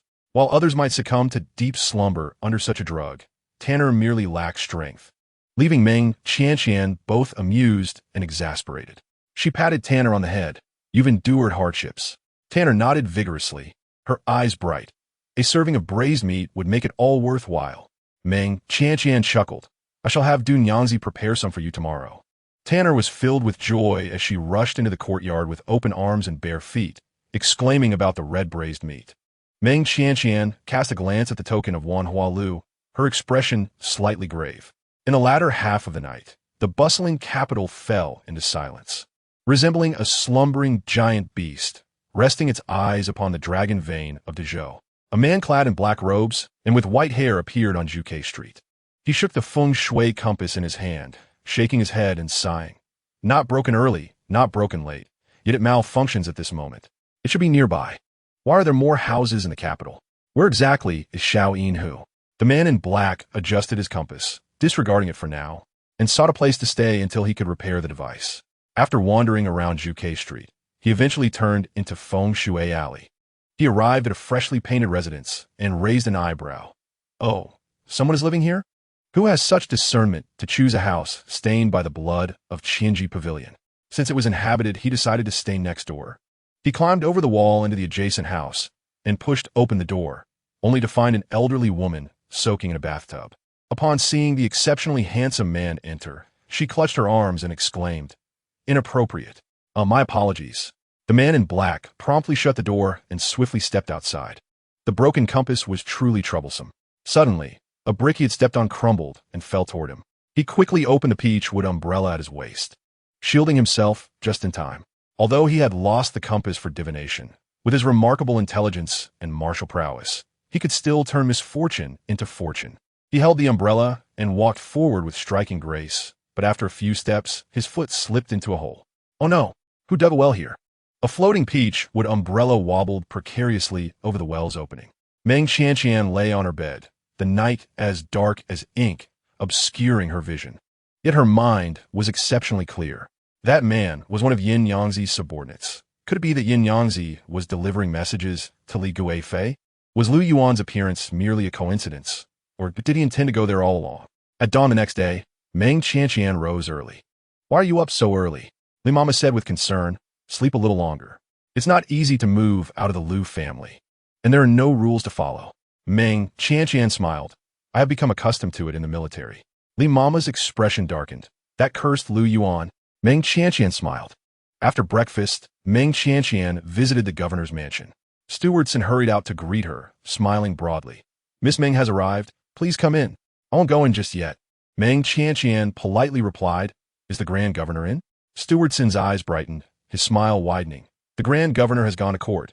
You can wait in your room. Miss Baoshu will wake up soon and will be thrilled to see you. Stewardson was overly enthusiastic, and Meng Qianqian found it a bit overwhelming. No need to trouble yourself. I will first go organize the book pavilion. I will return after the Grand Governor finishes court. Miss Baoshu can come to the book pavilion to find me. After Lu Yuan returned to court, the chaotic atmosphere in the hall had diminished considerably. Elder Yang coughed violently. Lu Yuan, seated behind the beaded curtain, coldly smirked. It seems they do not wish to collide. If there are matters, speak up. If not, then withdraw. Zhong Jingxi sat upright. The civil and military officials exchanged glances, none daring to speak. Lu Yuan raised his hand. Steward Zhang beside, Zhong Jingxi announced, Withdraw. Lu Yuan dangerously inquired. Is she commanding me? No, no. Stewardson secretly broke into a cold sweat, smiling as he said, Miss Meng wishes to invite you to see the book pavilion she organized. Are you satisfied? Inspection, inspection. He almost caused more trouble. Lu Yuan snorted coldly and strode to the book pavilion. The first floor was nearly organized, leaving only 2 large bookshelves. Meng Qianqian rolled up her sleeves and diligently arranged the scattered books on the floor. Baoshu happily crawled around behind her, while the little stray cat taken in by Qin Shuang chased the light spots cast through the window. The ancient, silent attic, in her calm tenderness and the antics of the little ones, exuded a unique vitality, evoking a sense of tranquil beauty. Meow. The little tabby cat spotted Lu Yuan and scampered over to him. Baoshu, with her little bottom in the air, looked back at her adoptive father. Lu Yuan's mouth twitched. Every day brings a new surprise. I wonder who she learned this from. Meng Qianqian set down the books in her hands and approached Lu Yuan, bowing. Grand Governor, do you have business with me? Lu Yuan was not foolish and knew she had sought him out, which was why Stewardson had mentioned it. Meng Qianqian hesitated for a moment, taking out a stack of silver notes from her pouch. This is the principal ode to the Grand Governor, and I am returning it. As for interest, once I finish organizing the book pavilion, I will settle that. Lu Yuan gazed deeply at her. Meng Qianqian understood that his esteemed hands would not take the silver notes himself, so she placed them on the table. Lu Yuan asked, "Is this all?" Meng Qianqian pondered briefly and replied, "Xiao Jiu has a question for the Grand Governor." Lu Yuan prompted, "Speak." Meng Qianqian asked, "On the day of the celebration banquet, the Grand Governor appeared near where Li Guifei was secretly meeting with someone. Was that a coincidence?" Lu Yuan looked at Meng Qianqian with a peculiar expression. She produced the token she had taken from the black-clad man and handed it to Lu Yuan. Meng Qianqian breathed a sigh of relief. As long as the Grand Governor is not involved in this matter, that is good. However, observing Lu Yuan's demeanor, it seemed he was not surprised. Lu Yuan replied indifferently, "What is there to be surprised about? I had already suspected it was someone from Wan'er Lu." Meng Qianqian contemplated and recounted the events of the previous night. The black-clad man had come to silence her, not under Yin Yangzi's orders. But what about the massacre from years ago? Lu Yuan stated calmly, "Speak your mind." Meng Qianqian lowered her gaze and inquired, "Is Yin Yangzi a good person or a bad person?" Lu Yuan retorted, "In your eyes, am I good or evil?" Meng Qianqian shook her head. Xiao Jiu does not know. This was the truth. She had never fully understood Lu Yuan. He had taken countless lives, engaged in nepotism, framed loyal ministers, and caused chaos in the court.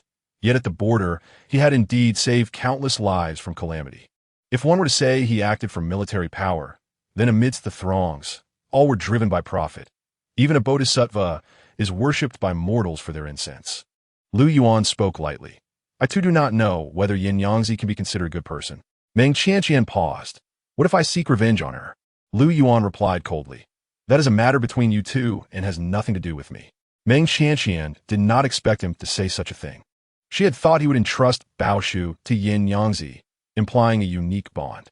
Does the Grand Governor not inquire about the grudge I hold against her?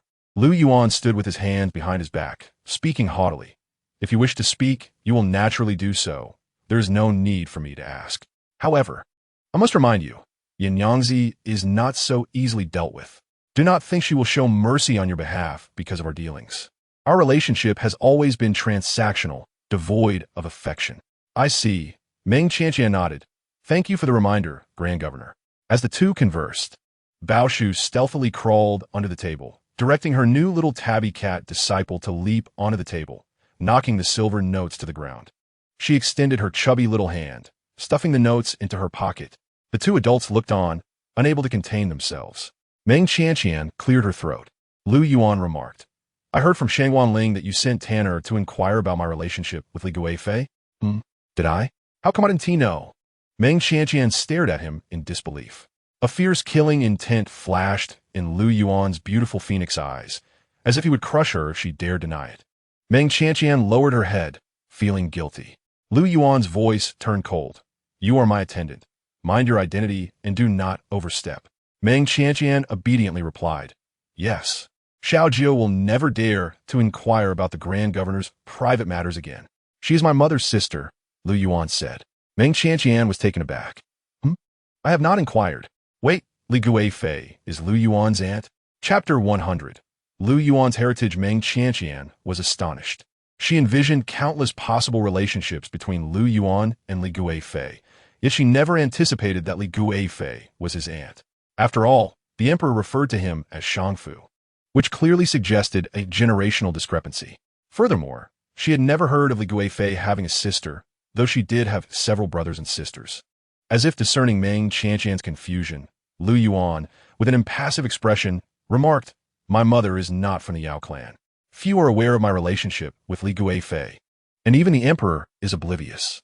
This revelation elucidated why, among so many princes, Lu Yuan chose to support the son of Li Guifei.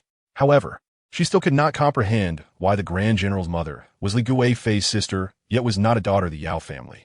Li Guifei's surname is Yao. She is the eldest daughter of a Yao clan. Lu Yuan replied, "Half-sisters." Meng Qianqian understood and refrained from pressing further.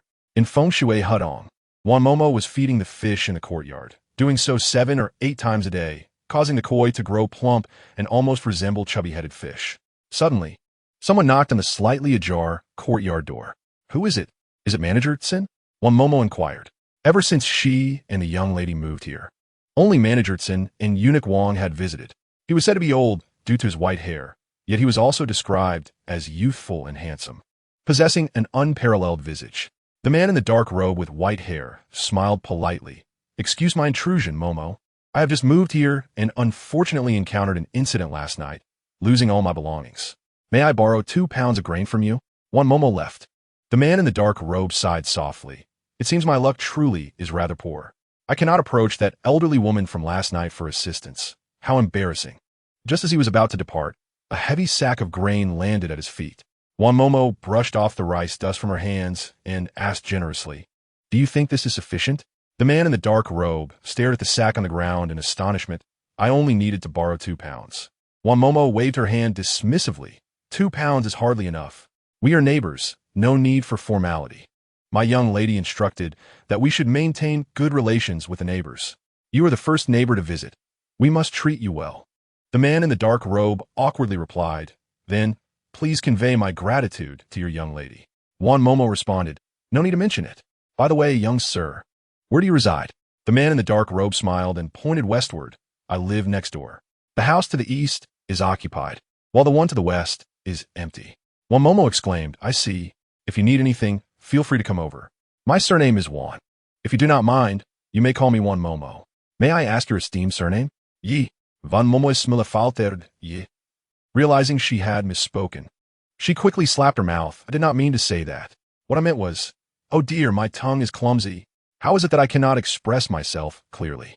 Meng Qianqian chuckled. "It matters not.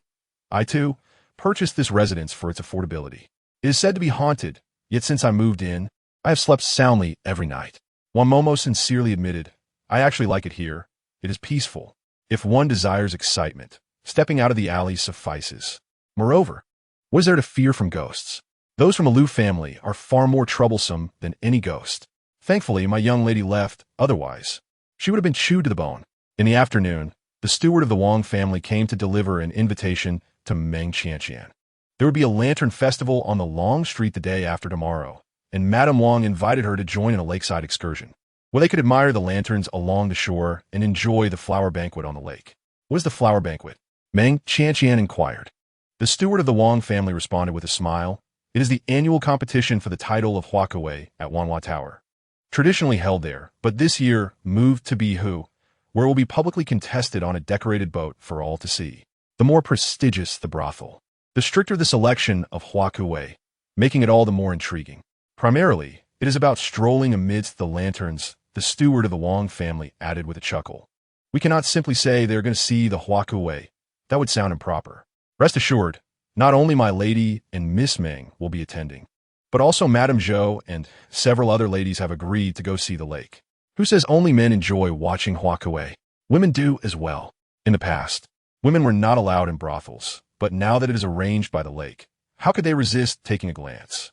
Whether or not they truly sailed the lake was inconsequential. However, the flower banquet was organized by Wan'er Tower, and she was eager for the opportunity to investigate it. Upon learning that Madame Wang had invited Meng Qianqian to the lake, Momo joyfully retrieved all the jewelry from the storeroom, wishing to adorn Meng Qianqian with it all during the lake outing. Meng Qianqian was both amused and exasperated. "Momo, it is too heavy, my neck will ache." Momo also chose a large stack for Tanner. "Wear it." "I won't." Tanner disliked wearing an abundance of jewelry. She merely styled her hair in 2 buns secured with hair ties. Meng Qianqian remarked, "Momo, I have not seen you so extravagant even when I entered the palace." Momo replied, "It is not the same. My lady has been in the capital for 5 years, living a widow's life in the Lu family, without friends or outings. Now, my lady can finally enjoy herself like those other young ladies." Before long, the day of the lake excursion arrived, and Madame Wang personally came to feng shui hothouse to fetch Meng Qianqian. Meng Qianqian was quite surprised. Madame Wang hurriedly said, "Am I being too forward? We were originally supposed to meet by the lake, but I worried you might have trouble finding the way." Meng Qianqian smiled. "I was just inquiring about the directions. Your arrival is most timely. Please do not treat me as an outsider. I shall not stand on ceremony with you either." Madame Wang appreciated her straightforwardness. She was adept at politeness, but preferred directness, as too many formalities could be exhausting. She took Meng Qianqian's hand, saying, "Very well from now on. We shall not stand on ceremony with each other." Meng Qianqian boarded the Wang family's carriage with her. As she intended to stealthily board the decorated boat of Wan'er Tower that evening, she only brought Tanner with her.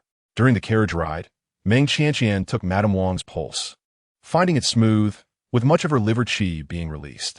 Madame Wang playfully glared at her. "I'm already well." Meng Xiaojiao suddenly stripped of her guise. Meng Qianqian felt embarrassed and helpless. Madame Wang chuckled. "All right, I shall not tease you any longer." Meng Qianqian responded with an L. Madame Wang, with a sense of pride, declared, "Knowing you are Meng Xiaojiao, I feel even more relieved. Surely the Lu family must be regretting their decision deeply. They gave up such an outstanding daughter-in-law for a mute from the border. If I were them, I would surely be spitting blood." Meng Qianqian awkwardly replied, "Madam, you jest." Madame Wang held her hand earnestly, saying, "I'm not joking. I am serious. Qianqian, you are a good girl, unworthy of the Lu family. Consider those 5 years of sincerity as wasted. You are still young, and the road ahead is long. You will surely encounter a man who truly cherishes you." Meng Qianqian could not help but laugh aloud, her eyes crescent-shaped with joy. Madame Wang approvingly remarked, "Now that is more like it. You are young. Why act so mature all the time?" Madame Wang genuinely liked Meng Qianqian, not only because Meng Qianqian had saved her life in the shop, but also due to the rare courage and resilience she possessed, making her the bravest young woman Madame Wang had ever encountered. Due to the flower banquet at Wan'er Tower, the liveliness along the shore was more vibrant than ever, with the long street crowded with citizens eager to witness the spectacle. Shops lined the street were bustling with patrons, and the shouts of vendors created a lively atmosphere. As the carriage could not proceed further, Meng Qianqian and Madame Wang disembarked with their respective maids. Tanner was immediately captivated by the Tonghu Lu at the roadside, and Meng Qianqian purchased 4 skewers, 2 for herself and 2 from Madame Wang's maid. The maid hesitated to accept. "Eat," Madame Wang insisted. Only then did the maid smile and accept, taking just 1 skewer since she could not finish more. "You should eat too." Madame Wang offered the 4th skewer to Meng Qianqian. Meng Qianqian was taken